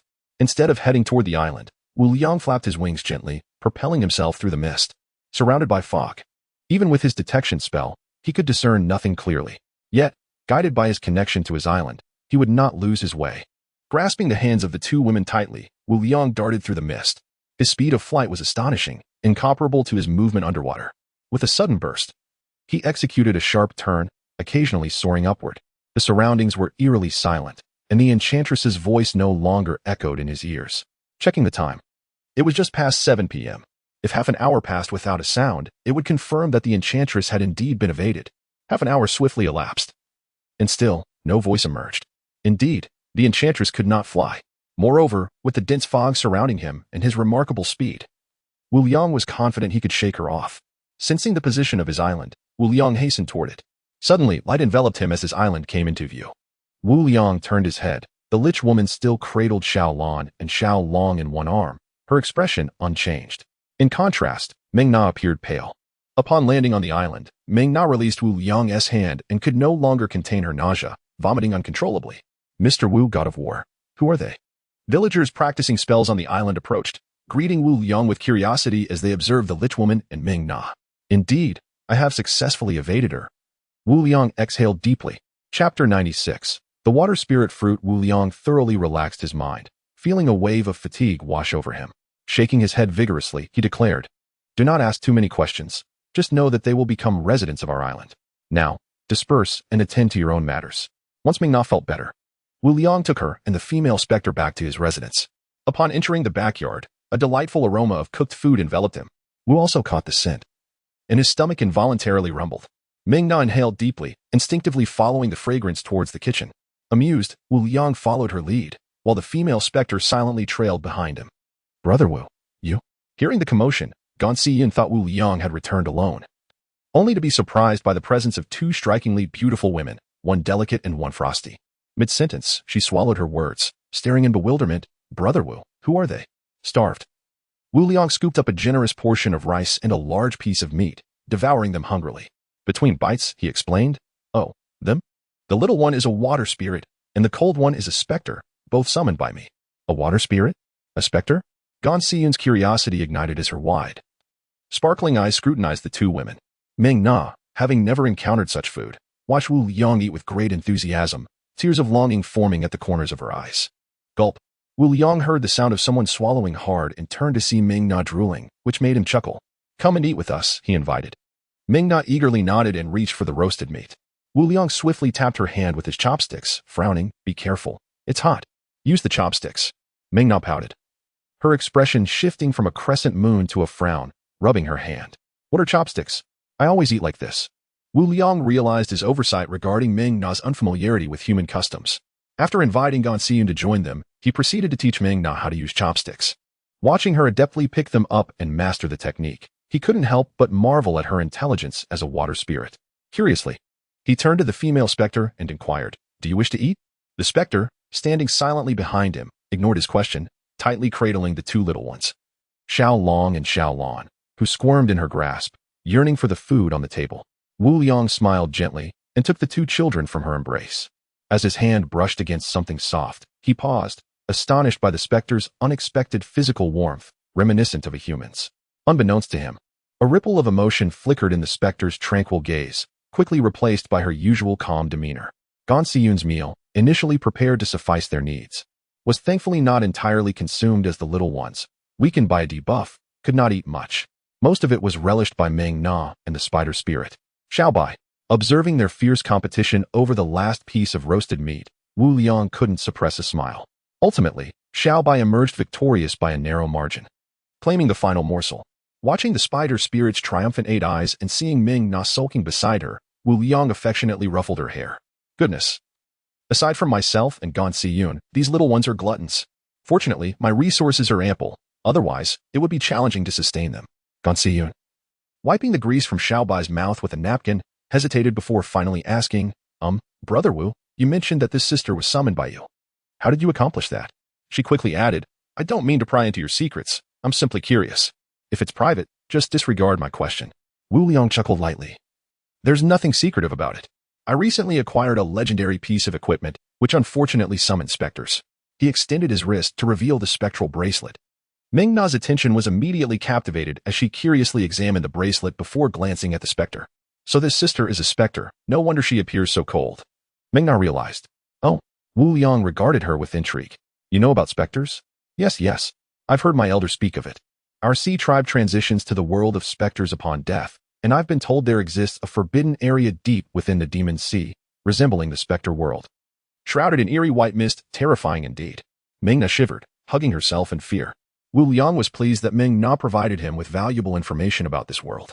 However, the notion of the white mist reminded him of the fog surrounding the island, prompting him to ask, is it similar to the mist outside my island? Initially, Ming Na had only heard tales, but upon Wu Liang's mention, her large, glistening eyes filled with moisture. She leaped from her chair, clutching Wu Liang's sleeve and hiding behind him. Wah! The elder deceived me. Didn't he say the specter world is deep in the demon sea? Why is it here? Am I going to die? Ming Na trembled, tears streaming down her face. Seeing the innocent water spirit in distress, Wu Liang quickly comforted her. Once she calmed down, he deftly shifted the subject. By the way, do you think my island can cultivate water spirit fruits? This question piqued Ming Na's interest. Her focus shifting as if she were a child. Gon Si-yoon remained silent, attentively absorbing their conversation. Ming Na nodded enthusiastically, of course. As long as I'm here, we can grow water spirit fruits anywhere. Wu Liang rejoiced, realizing that bringing Ming Na back was indeed worthwhile. However, when he saw her extend her little hand toward him, he was momentarily taken aback. What are you reaching for? With an air of expectation, Ming Na replied, the seeds for the water spirit fruit tree. You want me to cultivate the fruit, but how can I do that without seeds? You don't have any? Wu Liang asked, astonished. Of course not. In an instant, Wu Liang's spirits plummeted from the heights of joy to the depths of despair. Chapter 97. The useless Driamna. Wu Liang initially believed he had returned with a treasure, only to discover that it was merely a burdensome nuisance. The water spirit, Driamna, looked at Wu Liang quizzically, tilting her little head as she inquired, do you not have any? Disappointed, Wu Liang shook his head, replying, I do not. Oh, Driamna pouted, I thought you had seeds. I didn't expect you to have none at all. Then how can you have me cultivate the water spirit fruit? Wu Liang nearly spat out a mouthful of blood. Well, it was what it was. There was no rush. And perhaps in the future, he might have another opportunity. He decided to treat it as having a good luck charm, not regarding Gon Si-yoon as an outsider. Wu Liang stood up and said, Gon Si, please tidy up the kitchen while I make some arrangements for them. Gon Si nodded and began to clean the kitchen. She did not inquire about the synthesis formula for the undead bracelet, as she understood that her resources were utterly insufficient. Wu Liang possessed numerous valuable items, but acquiring them one by one was a slow process.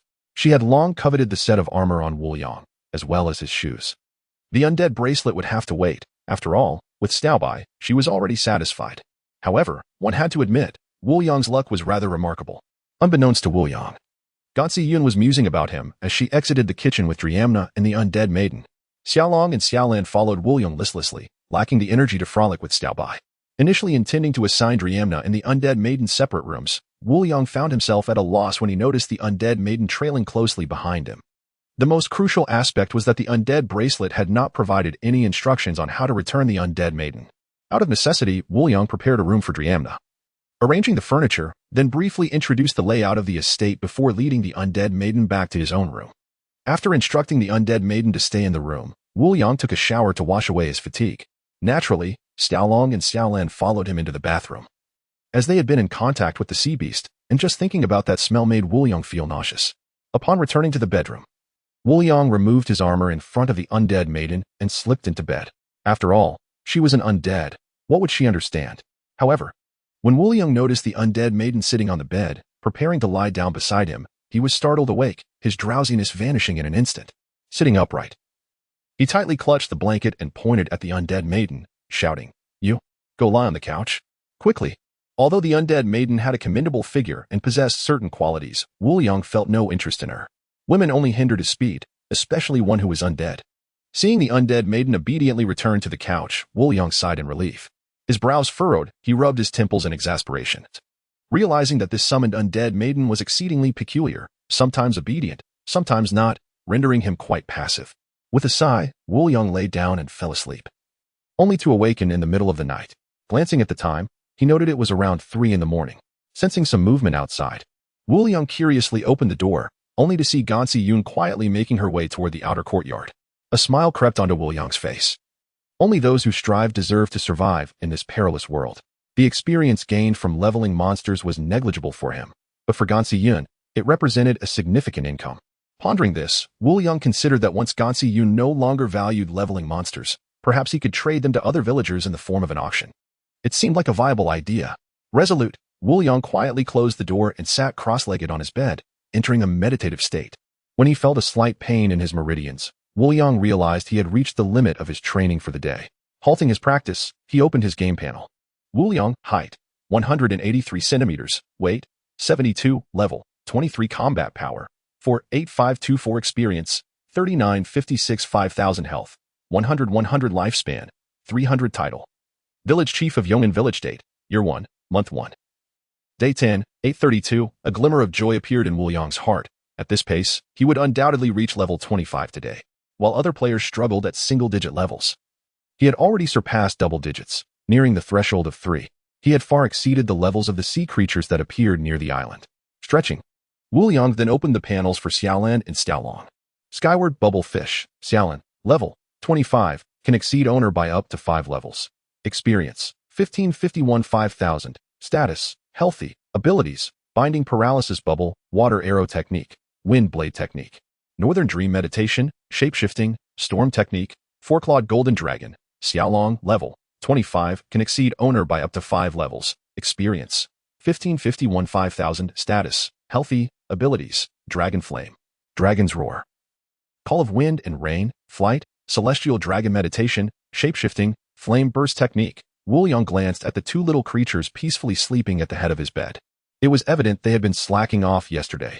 Otherwise, how could their experience be so minimal, with no change after he defeated the fusion beast?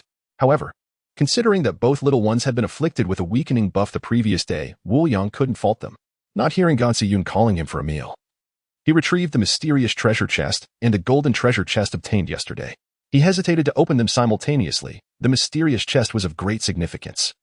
Having previously yielded the greedy blade, he wondered what it might reveal this time. If he opened the golden chest at the same time, what if it diluted the quality of the mysterious chest? One had to sometimes believe in the mystique of such matters. Game notification, Gold Crystal 5, game notification, Wood Crystal 5, game notification, Water Crystal 5, game notification, Fire Crystal 5, game notification, Fine Rune Crossbow 1, game notification, Gold Treasure Chest 1, game notification. The gold treasure chest can be decomposed into 2 gold blocks. Would you like to decompose? Triggered a 100-fold luck boost, additionally obtaining the original of Earth Shield Technique 1. The Fine Rune Crossbow evolved into a rare rune crossbow. Although Wool-young had no use for it, it nonetheless expanded his crafting repertoire. Having learned the Earth Shield Technique, only the Thunder and Ice Shield techniques remained. And Wool-young was now close to mastering the complete 8 elemental shields. He could even envision how formidable his defense would become once he successfully mastered the 8 elemental shields. Collecting the assorted items into his storage bracelet, Wool-young took a deep breath into his palm. It was time to open the mysterious treasure chest. Chapter 98.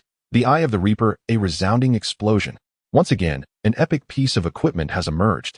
Wool-young felt an overwhelming joy swell within him. It is worth noting that he possesses an abundance of 8 elemental crystals at present. The Space Stone is also in high demand, as it is an essential item for upgrading his storage bracelet. The seeds of the water spirit fruit tree are similarly valuable. However, the legendary marine creature compendium left him with a twitch at the corner of his mouth. It was utterly disappointing. The compendium allows one to observe marine creatures of level 60 to 80, yet he himself is merely at level 25. Furthermore, his existing compendium can already view creatures below level 60, which would suffice for a considerable time. Receiving something for level 80 now feels like a complete waste. Though he verbally disdained it, Wool-young could not help but delight in acquiring the legendary marine creature compendium. After stowing away the space stone and water spirit fruit tree seeds, Wool-young turned his attention to the crafting blueprint for the Eye of the Reaper. Epic Eye of the Reaper Blueprint. an exceedingly rare equipment blueprint. By making an incision in any part of the body, it can be implanted as a third eye. The Eye of the Reaper can emit a beam capable of destroying anything, including inanimate objects, although the further the distance, the weaker the power. Upon reading the details, Wu Liang couldn't help but recall the legend of Erlangshan. He wondered if it could be removed after implantation. After some contemplation, he resolved to learn it first and decide on crafting later. He accessed the crafting page and searched for the Epic Eye of the Reaper. Epic Eye of the Reaper, 1,136 500 gold crystals, 1037 500 wood crystals, 1026 500 water crystals, 1039 500 fire crystals, 1102 500 earth crystals, 1025 500 wind crystals, 1204 500 thunder crystals, 1186 500 ice crystals, 6450 jade essence, 36450 ocean essence, 1210 ocean jade. He had more than enough materials. Without hesitation, Wu Liang selected to forge it. As the game notifications echoed in his ears, a radiant glow materialized in his hands. This luminous essence transformed, revealing a perfectly spherical eyeball. Or rather, it was not entirely an eyeball. Delicate tendrils extended from its rear, giving it an appearance reminiscent of an octopus. Upon examining the details again, Epic Eye of the Reaper, the Eye of Death, by making an incision in any part of the body, can be implanted as a third eye. The Eye of the Reaper can emit a beam that destroys anything, including inanimate objects. The further the distance, the weaker the power. The Eye of the Reaper can perceive all points and lines, emitting a death beam to sever them. If a line is severed, the target experiences a degree of weakness. If a point is severed, the target shatters.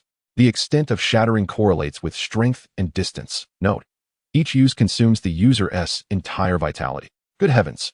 Wu Liang could only exclaim in awe. This item is undoubtedly a game-changer, and its creation is incredibly worthwhile. As for the note, he paid it no mind. This was merely a trump card.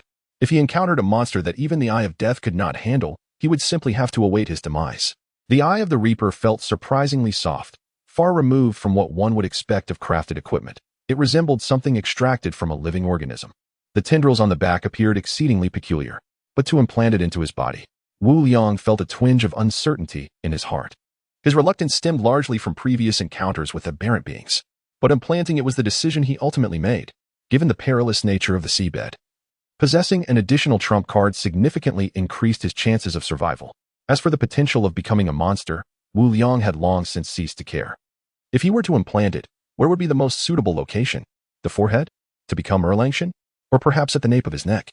This way, in moments of flight, he could catch his enemy off guard and strike directly. After much contemplation, he concluded that he could not afford to be Erlangshan.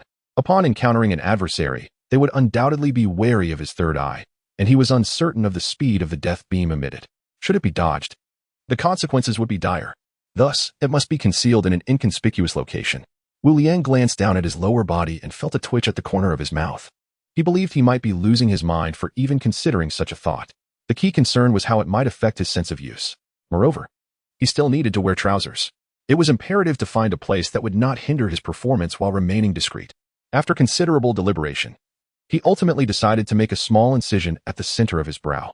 After all, it was a lethal weapon, once it was not in use. Others might mistake the scar for something else. He took out a dagger and made a small cut in the center of his brow.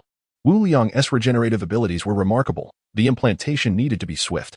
Just as the incision was made, he pressed the Eye of the Reaper against it. Upon contact with blood, the Eye of the Reaper activated instantaneously. The slender tendrils transformed from lifeless to animated, surging towards the wound and fervently taking root in his flesh. Pain. An excruciating pain, akin to being pierced by a silver needle beneath the fingernail. Wu Liang released his grip. With a soft sound, it successfully embedded itself in his forehead. The wound quickly healed, and the pain vanished without a trace. Wu Liang retrieved a mirror to inspect his reflection. Finding his forehead entirely smooth, devoid of any markings as if nothing had ever occurred. Moreover, his perspective remained unchanged. Was it ineffective? Just as this thought crossed his mind, a vertical pattern resembling an eyelid appeared on his smooth brow. Instantly, Wu Liang felt as though he had acquired a unique perspective. In this new viewpoint, there was no color, only points and lines. It was an entirely novel experience. Within his original sight, he noted that the eye at his brow bore no distinctive features. The black pupil was surrounded by the sclera, indistinguishable from his own eyes. Perhaps the absence of distinction was its greatest peculiarity. Wu Liang felt a pang of regret. How wonderful it would be if this eye could align seamlessly with his own. As this thought lingered, he sensed the eyeball shifting into his right eye. Could it be a direct transfer? He willed the eyeball to open. His left eye offered a normal perspective, while his right eye revealed the realm of points and lines. Remarkably, there was no discrepancy between the two. Wu Liang trembled with excitement. What was this? It was nothing short of an artifact for the unseen. Most crucially, this artifact for the unseen was now his strongest trump card.